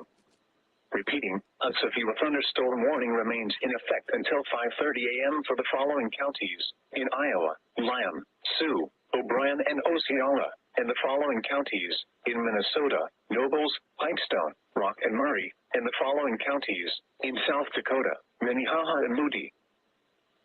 At 5 a.m., a thunderstorm was reported in Sioux Falls. The temperature was 69 and the dew point 66. The relative humidity was 90%. Wind was west at 22 miles an hour, gusting to 40. Pressure was 29.78 inches and rising. Elsewhere around the tri-state area, Madison had a thunderstorm and 63. Brookings had a thunderstorm and 66. Laverne was cloudy and 73. Worthington was cloudy and 72. Once again, at 5 a.m. a thunderstorm was recorded with a temperature of 69. The current time is 5:16 a.m. Central Daylight Time. Operating on a frequency of 162.40 megahertz, this is Nevada radio station WXN28, broadcasting from a transmitter near Marina, South Dakota. Our program originates from the National Weather Service in Sioux Falls and serves the surrounding tri-state area. A severe thunderstorm warning remains in effect until 5:30 a.m. for eastern Lyon, Osceola, northeastern Sioux, northwestern O'Brien, Rock, Nobles, Erie, Iceville, eastern Moody, and northeastern Minnehaha counties. At 5:13 a.m., severe thunderstorms were located along the line extending from near Pipestone to near Blue Mountain State Park to near Ashton, moving northeast at 55 miles an hour. Hazard, 60 miles an hour wind gusts. Source, radar indicated. Impact, expect damage to roofs, siding, and trees. Locations impacted include Adrian, Anthony, Sibley, Leota, Lismore, Melvin, Wilmot, Chandler, Hollins, Woodstock, Ocean, Lake Wilson, Rooston, Harris, Worthington, Slayton, Fulda, Round Lake, Parrot Lake, Brewster, Erie, Lake Sheetec State Park, and Gilray. For your protection, move to an interior room on the lowest floor of a building.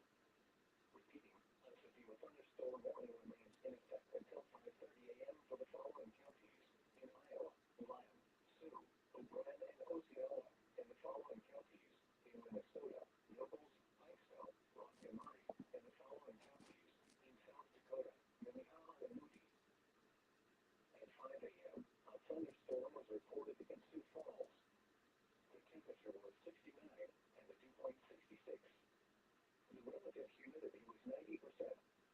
Wind was west at 22 miles an hour, gusting to 40. Pressure was 29.78 inches and rising. Elsewhere around the tri-state area, Madison had a thunderstorm and 63. Brookings had a thunderstorm and 66. Laverne was cloudy and 73. Worthington was cloudy and 72.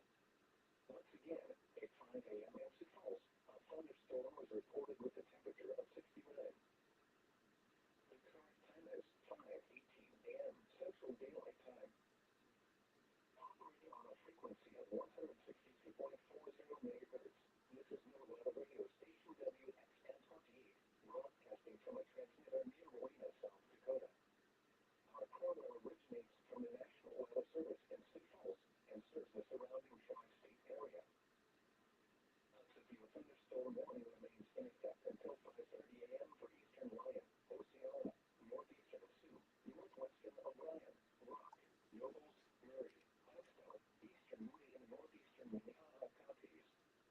At 5:13 a.m., severe thunderstorms were located along the line extending from near Pipestone to near Blue Mountain State Park to near Ashton, moving northeast at 55 miles an hour. Hazard, 60 miles an hour wind gusts. Source, radar indicated. Impact, expect damage to roofs, siding, and trees. Locations impacted include Adrian, Anthony, Sibley, Leota, Lismore, Melvin, Wilmot, Chandler, Hollins, Woodstock, Ocean, Lake Wilson, Rooston, Harris, Worthington, Slayton, Fulda, Round Lake, Parrot Lake, Brewster, Erie, Lake Sheetec State Park, and Gilray. For your protection, move to an interior room on the lowest floor of a building. Repeating, a severe thunderstorm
belong to an interior room on the lowest floor of a building. Repeating, a severe thunderstorm warning remains in effect until 5:30 a.m. for the following counties in Iowa: Lyon, Sioux, O'Brien, and Osceola, and the following counties in Minnesota: Nobles, Pipestone, Rock, and Murray, and the following counties in South Dakota: Minnehaha and Moody. At 5 a.m., a thunderstorm was reported in Sioux Falls. The temperature was 69 and a dew point 66. The relative humidity was 90%. Wind was gust at 22 miles an hour, gusting to 40. Pressure was 29.78 inches and rising. Elsewhere around the tri-state area, Madison had a thunderstorm M63. Brookings had a thunderstorm M66. Luverne was cloudy and 73. Worthington was cloudy and 72. Once again, at 5 a.m. in Sioux Falls, a thunderstorm was reported with a temperature of 69. The current time is 5:23 a.m. Central Daylight Time. Operating on a frequency of 162.40 megahertz, this is New Weather Radio Station WXN-28, broadcasting from a transmitter near Rowena, South Dakota. Our program originates from the National Weather Service in Sioux Falls and serves the surrounding tri-state area.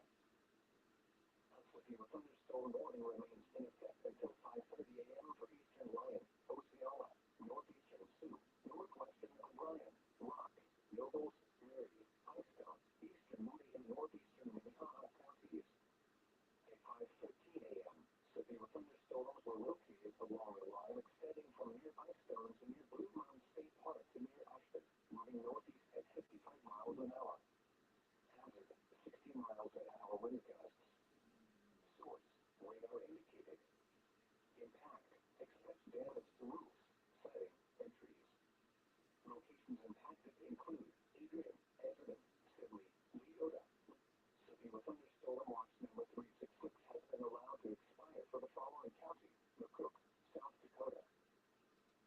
A severe thunderstorm warning remains.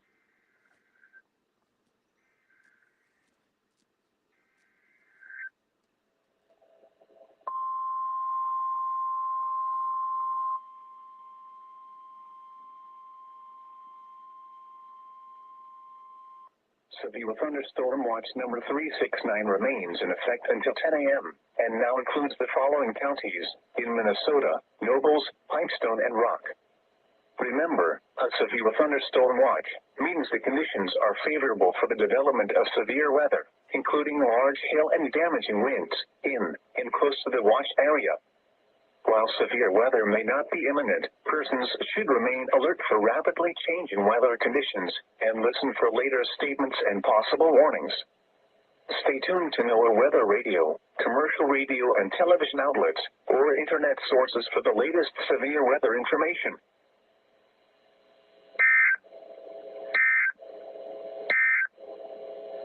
Severe thunderstorm watch number 369 remains in effect until 10 a.m. for the following counties in Iowa, Lyon, and Sioux, and the following counties in South Dakota: Lincoln, Turner, Lake, Minnehaha, and Moody, and the following counties in Minnesota: Nobles, Pipestone, and Rock. Remember, a severe thunderstorm watch means the conditions are favorable for the development of severe weather, including large hail and damaging winds in and close to the watch area. While severe weather may not be imminent,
moved to an interior room on the lowest floor of the building.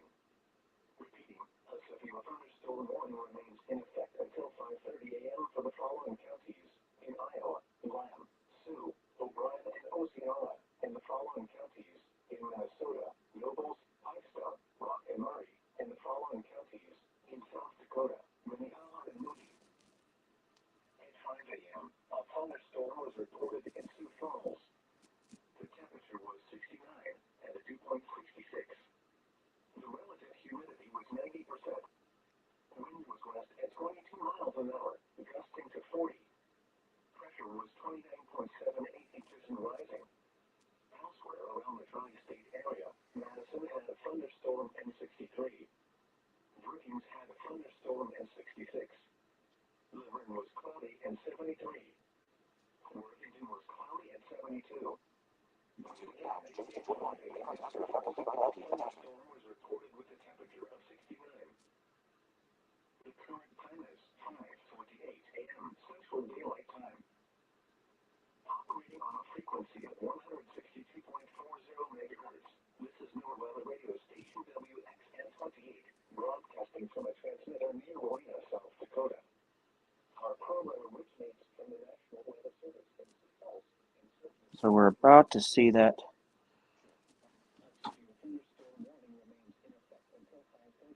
Yeah, we're about to see that warning for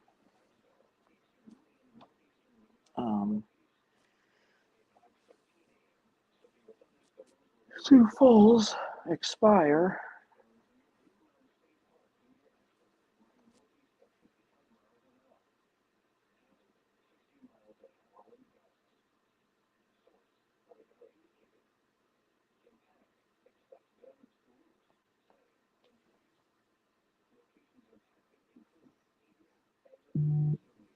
Wait. Don't be surprised if you hear thunder tonight. A cluster of thunderstorms may move across northern Illinois with flash of gusty winds, frequent lightning, and small, non-damaging hail. Widespread severe weather is not expected. #IOWS attachment.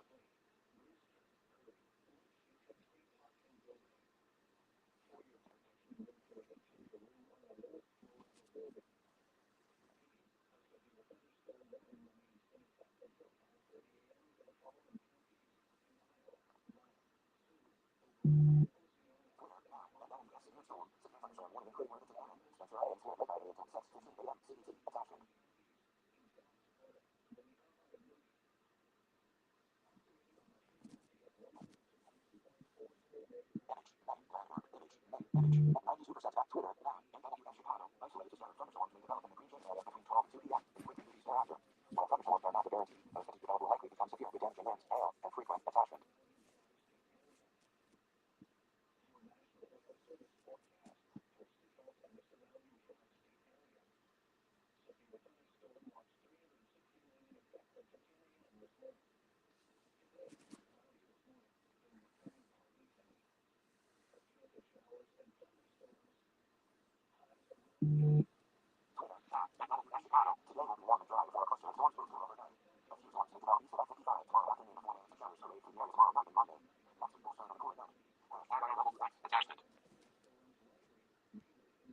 Toolbar, forward, dimmed, button.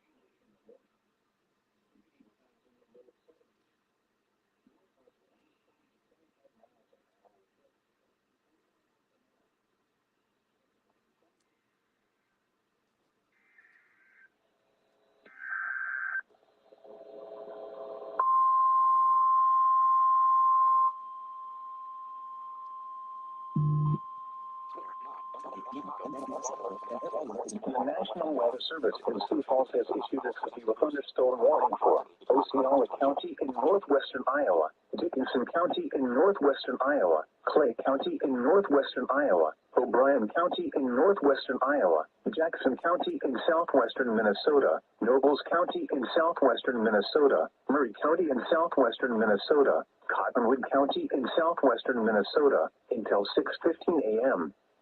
At 5:31 a.m., severe thunderstorms were located along the line extending from near Chandler to near Ocheyedan to near Paulina, moving northeast at 50 miles an hour. Hazard, 60 miles an hour wind gusts. Source, radar indicated. Impact, expects damage to roofs, siding, and trees. Severe thunderstorms will be near Ocheyedan and Current Lake around 5:35 a.m. Slayton around 5:40 a.m. Solva, Round Lake, and Harris around 5:45 a.m. Lake Park, Turry, and Lake Shetek State Park around 5:50 a.m. Other locations in the path of these severe thunderstorms include Okoboji, Everly, Royal, Waukegan, Delray, Spirit Lake, Westbrook, Orleans, Greenville, Spencer in Clay County, Stoughton, Lakefield, Fostoria, and Superior. For your protection, move to an interior room on the lowest floor of a building. Repeating, a severe thunderstorm warning has been issued until 6:15 a.m. for the following counties in Minnesota: Nobles, Cottonwood, Jackson, and Murray, and the following counties in Iowa: O'Brien, Clay, Dickinson, and Osceola.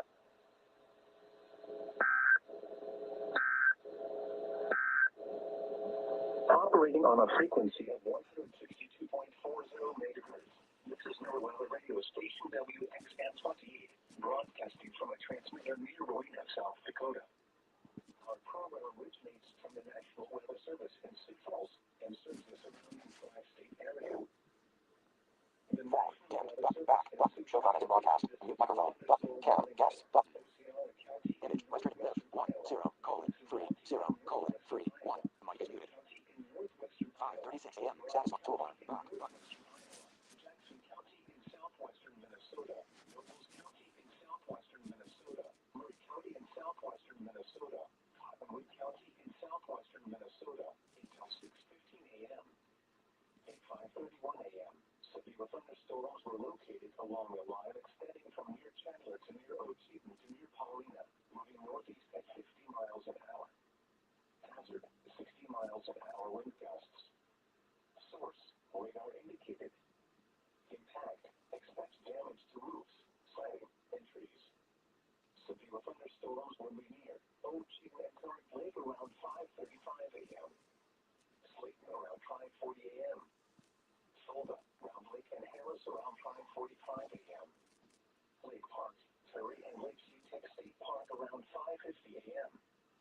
Other locations in the path of these severe thunderstorms include Okoboji, Everly, Royal, Waukegan, Delray, Spirit Lake, Westbrook, Orleans, Greenville, Spencer, and Clay. The severe thunderstorm warning for eastern Lyon, Osceola, northeastern Sioux, northwestern O'Brien, Rock, Nobles, Murray, Pikestone, eastern Moody, and northeastern Minnehaha counties has expired. The storms which prompted the warning have moved out of the area. Therefore, the warning has been allowed to expire. However, gusty winds are still possible behind the line of thunderstorms. A severe thunderstorm watch remains in effect until 10 a.m. for northwestern Iowa, southwestern Minnesota, and southeastern and east central South Dakota. In addition, a new severe thunderstorm warning still remains in effect for Murray and Nobles counties in southwest Minnesota, as well as portions of Osceola and O'Brien counties in northwest Iowa until 6:15 a.m. Repeating, the severe thunderstorm warning has been allowed to expire for the following counties in Iowa: Lyon, Sioux, O'Brien, and Osceola, and the following counties in Minnesota: Nobles, Pikestone, Rock, and Murray, and the following counties in South Dakota: Minnehaha and Moody. The National Weather Service in Sioux Falls has issued a severe thunderstorm warning for Osceola County in northwestern Iowa, Dickinson County in northwestern Iowa, Clay County in northwestern Iowa, O'Brien County in northwestern Iowa, Jackson County in southwestern Minnesota, Nobles County in southwestern Minnesota,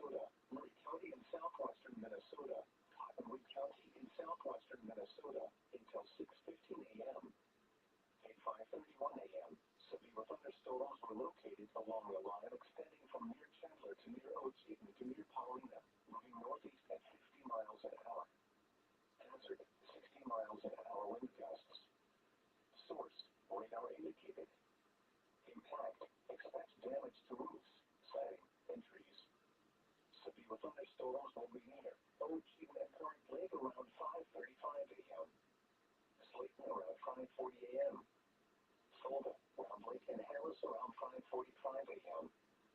Lake Park, Surrey and Lake Sheetake State Park around 5:50 a.m.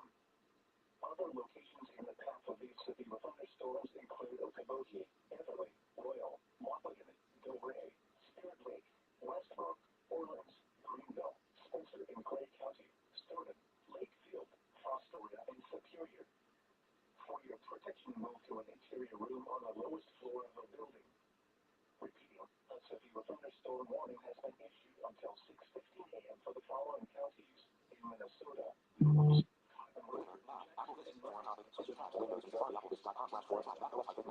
Clay, Dickinson, and Oceana. Severe thunderstorm warning for eastern Lyon, Oceana, northeastern Sioux, northwestern O'Brien, Rock, Nobles, Erie, Pikestone, eastern Moody, and northeastern Minnehaha counties has expired. The storms which prompted the warning have moved out of the area. Therefore, the warning has been allowed to expire. However, gusty winds are still possible behind the line of thunderstorms. A severe thunderstorm watch remains in effect until 10 a.m. for northwestern Iowa, southwestern Minnesota, and southeastern and east central South Dakota.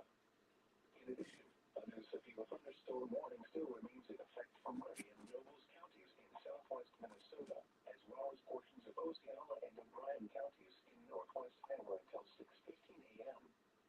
Repeating, the severe thunderstorm warning has been allowed to expire for the following counties in Iowa: Lyon, Sioux, O'Brien, and Oceana, and the following counties in Minnesota: Nobles, Pikestone, Rock, and Murray, and the following counties in South Dakota: Minnehaha and Moody. At 5 a.m., a thunderstorm was reported in Sioux Falls. The temperature was 69 and the dew point 66. The relative humidity was 90%. Wind was west at 22 miles an hour, gusting to 40. Pressure was 29.78 inches and rising. Elsewhere around the tri-state area, Madison had a thunderstorm and 63. Brookings had a thunderstorm and 66. Luverne was cloudy and 73. Worthington was cloudy and 72. Once again, at 5 a.m. in Sioux Falls, a thunderstorm was reported with a temperature of 69. The current time is 5:40 a.m. Central Daylight Time. Operating on a frequency of 162.40 megahertz, this is NORWeather radio station WXN28, broadcasting from a transmitter near Rowena, South Dakota. Our program originates from the National Weather Service in Sioux Falls and serves the surrounding tri-state area. The National Weather Service in Sioux Falls has issued a severe thunderstorm warning for Oceana County in northwestern Iowa, Dickinson County in northwestern Iowa, Clay County in northwestern Iowa, Jackson County in southwestern Minnesota, Nobles County in southwestern Minnesota, Murray County in southwestern Minnesota, Cottonwood County in southwestern Minnesota until 6:15 a.m. At 5:31 a.m., severe thunderstorms were located along a line extending from near Chandler to near Ocheaton to near Paulina, moving northeast at 50 miles an hour. Hazard, 60 miles an hour wind gusts. Source, radar indicated. Impact, expect damage to roofs, siding, and trees. Severe thunderstorms will be near Ocheaton and Current Lake around 5:35 a.m. Slayton around 5:40 a.m. Fulda, Round Lake and Harris around 5:45 a.m. Lake Park, Surrey, and Lake Sheetake State Park around 5:50 a.m. Other locations in the path of these severe thunderstorms include Okoboji, Everly, Royal, Wapagan, Delray, Spirit Lake, Westbrook, Orleans, Greenville, Spencer and Clay County, Stoughton, Lakefield, Fostoria, and Superior. For your protection, move to an interior room on the lowest floor of a building. Repeating, a severe thunderstorm warning has been issued until 6:15 a.m. for the following counties in Minnesota: Nobles, Cottonwood, Jackson and Murray, and the following counties in Iowa: O'Brien, Clay, Dickinson, and Oceana. The severe thunderstorm warning for eastern Lyon, Oceana, northeastern Sioux, northwestern O'Brien,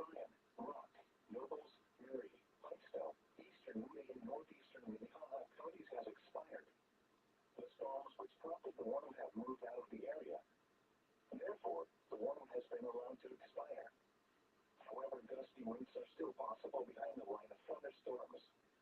A severe thunderstorm watch remains in effect until 10 a.m. for northwestern Iowa, southwestern Minnesota, and southeastern and east central South Dakota. In addition, a new severe thunderstorm warning still remains in effect for Murray and Nobles counties in southwest Minnesota, as well as portions of Osceola and O'Brien counties in northwest Iowa until 6:15 a.m. Repeating, the severe thunderstorm warning has been allowed to expire for the following counties in Iowa: Lyon, Sioux, O'Brien, and Osceola, and the following counties in Minnesota: Nobles, Blackstone, Rock and Murray, and the following counties in South Dakota: Minnehaha and Moody. Operating on a frequency of 162.40 megahertz, this is NOAA radio station WXM 28, broadcasting from a transmitter near Marina, South Dakota.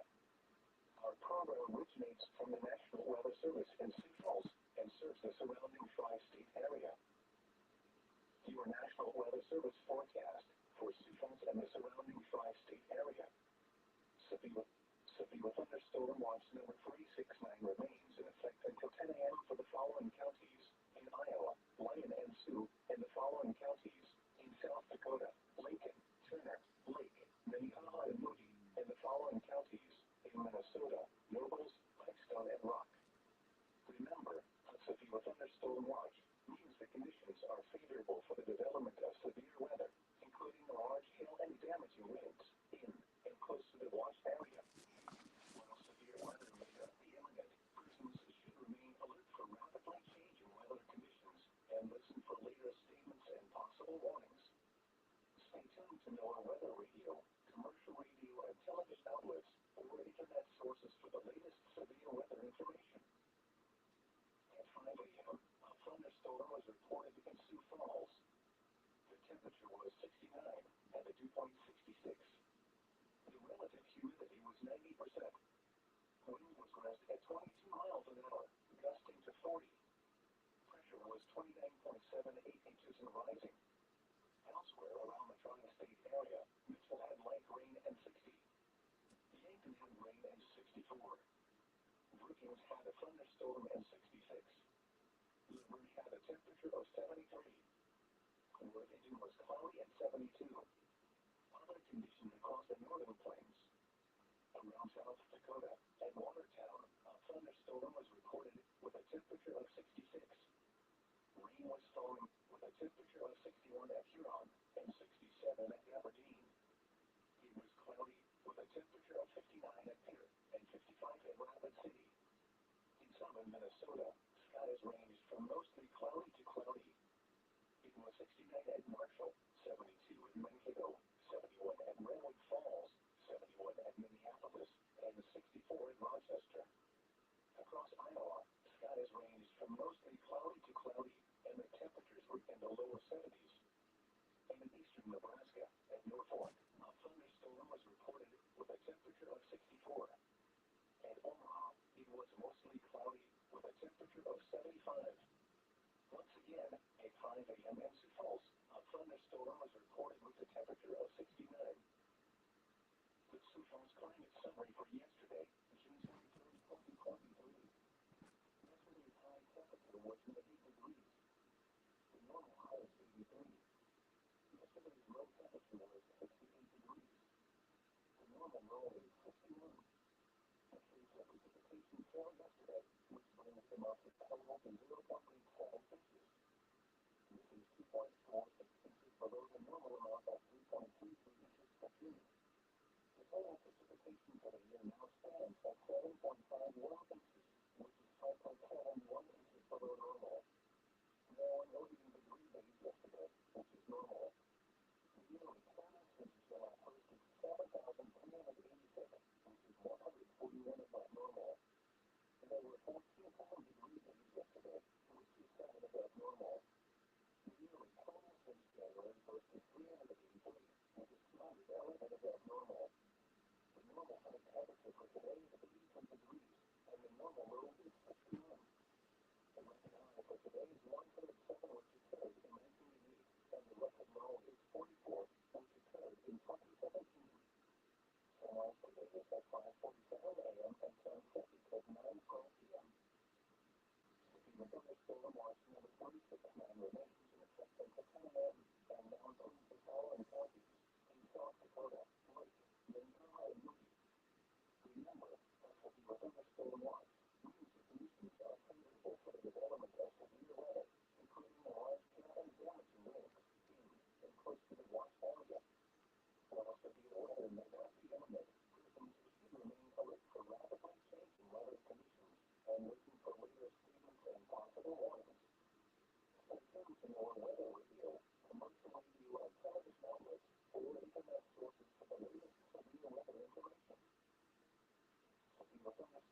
Show comments and broadcast. Toggle button. Not pressed.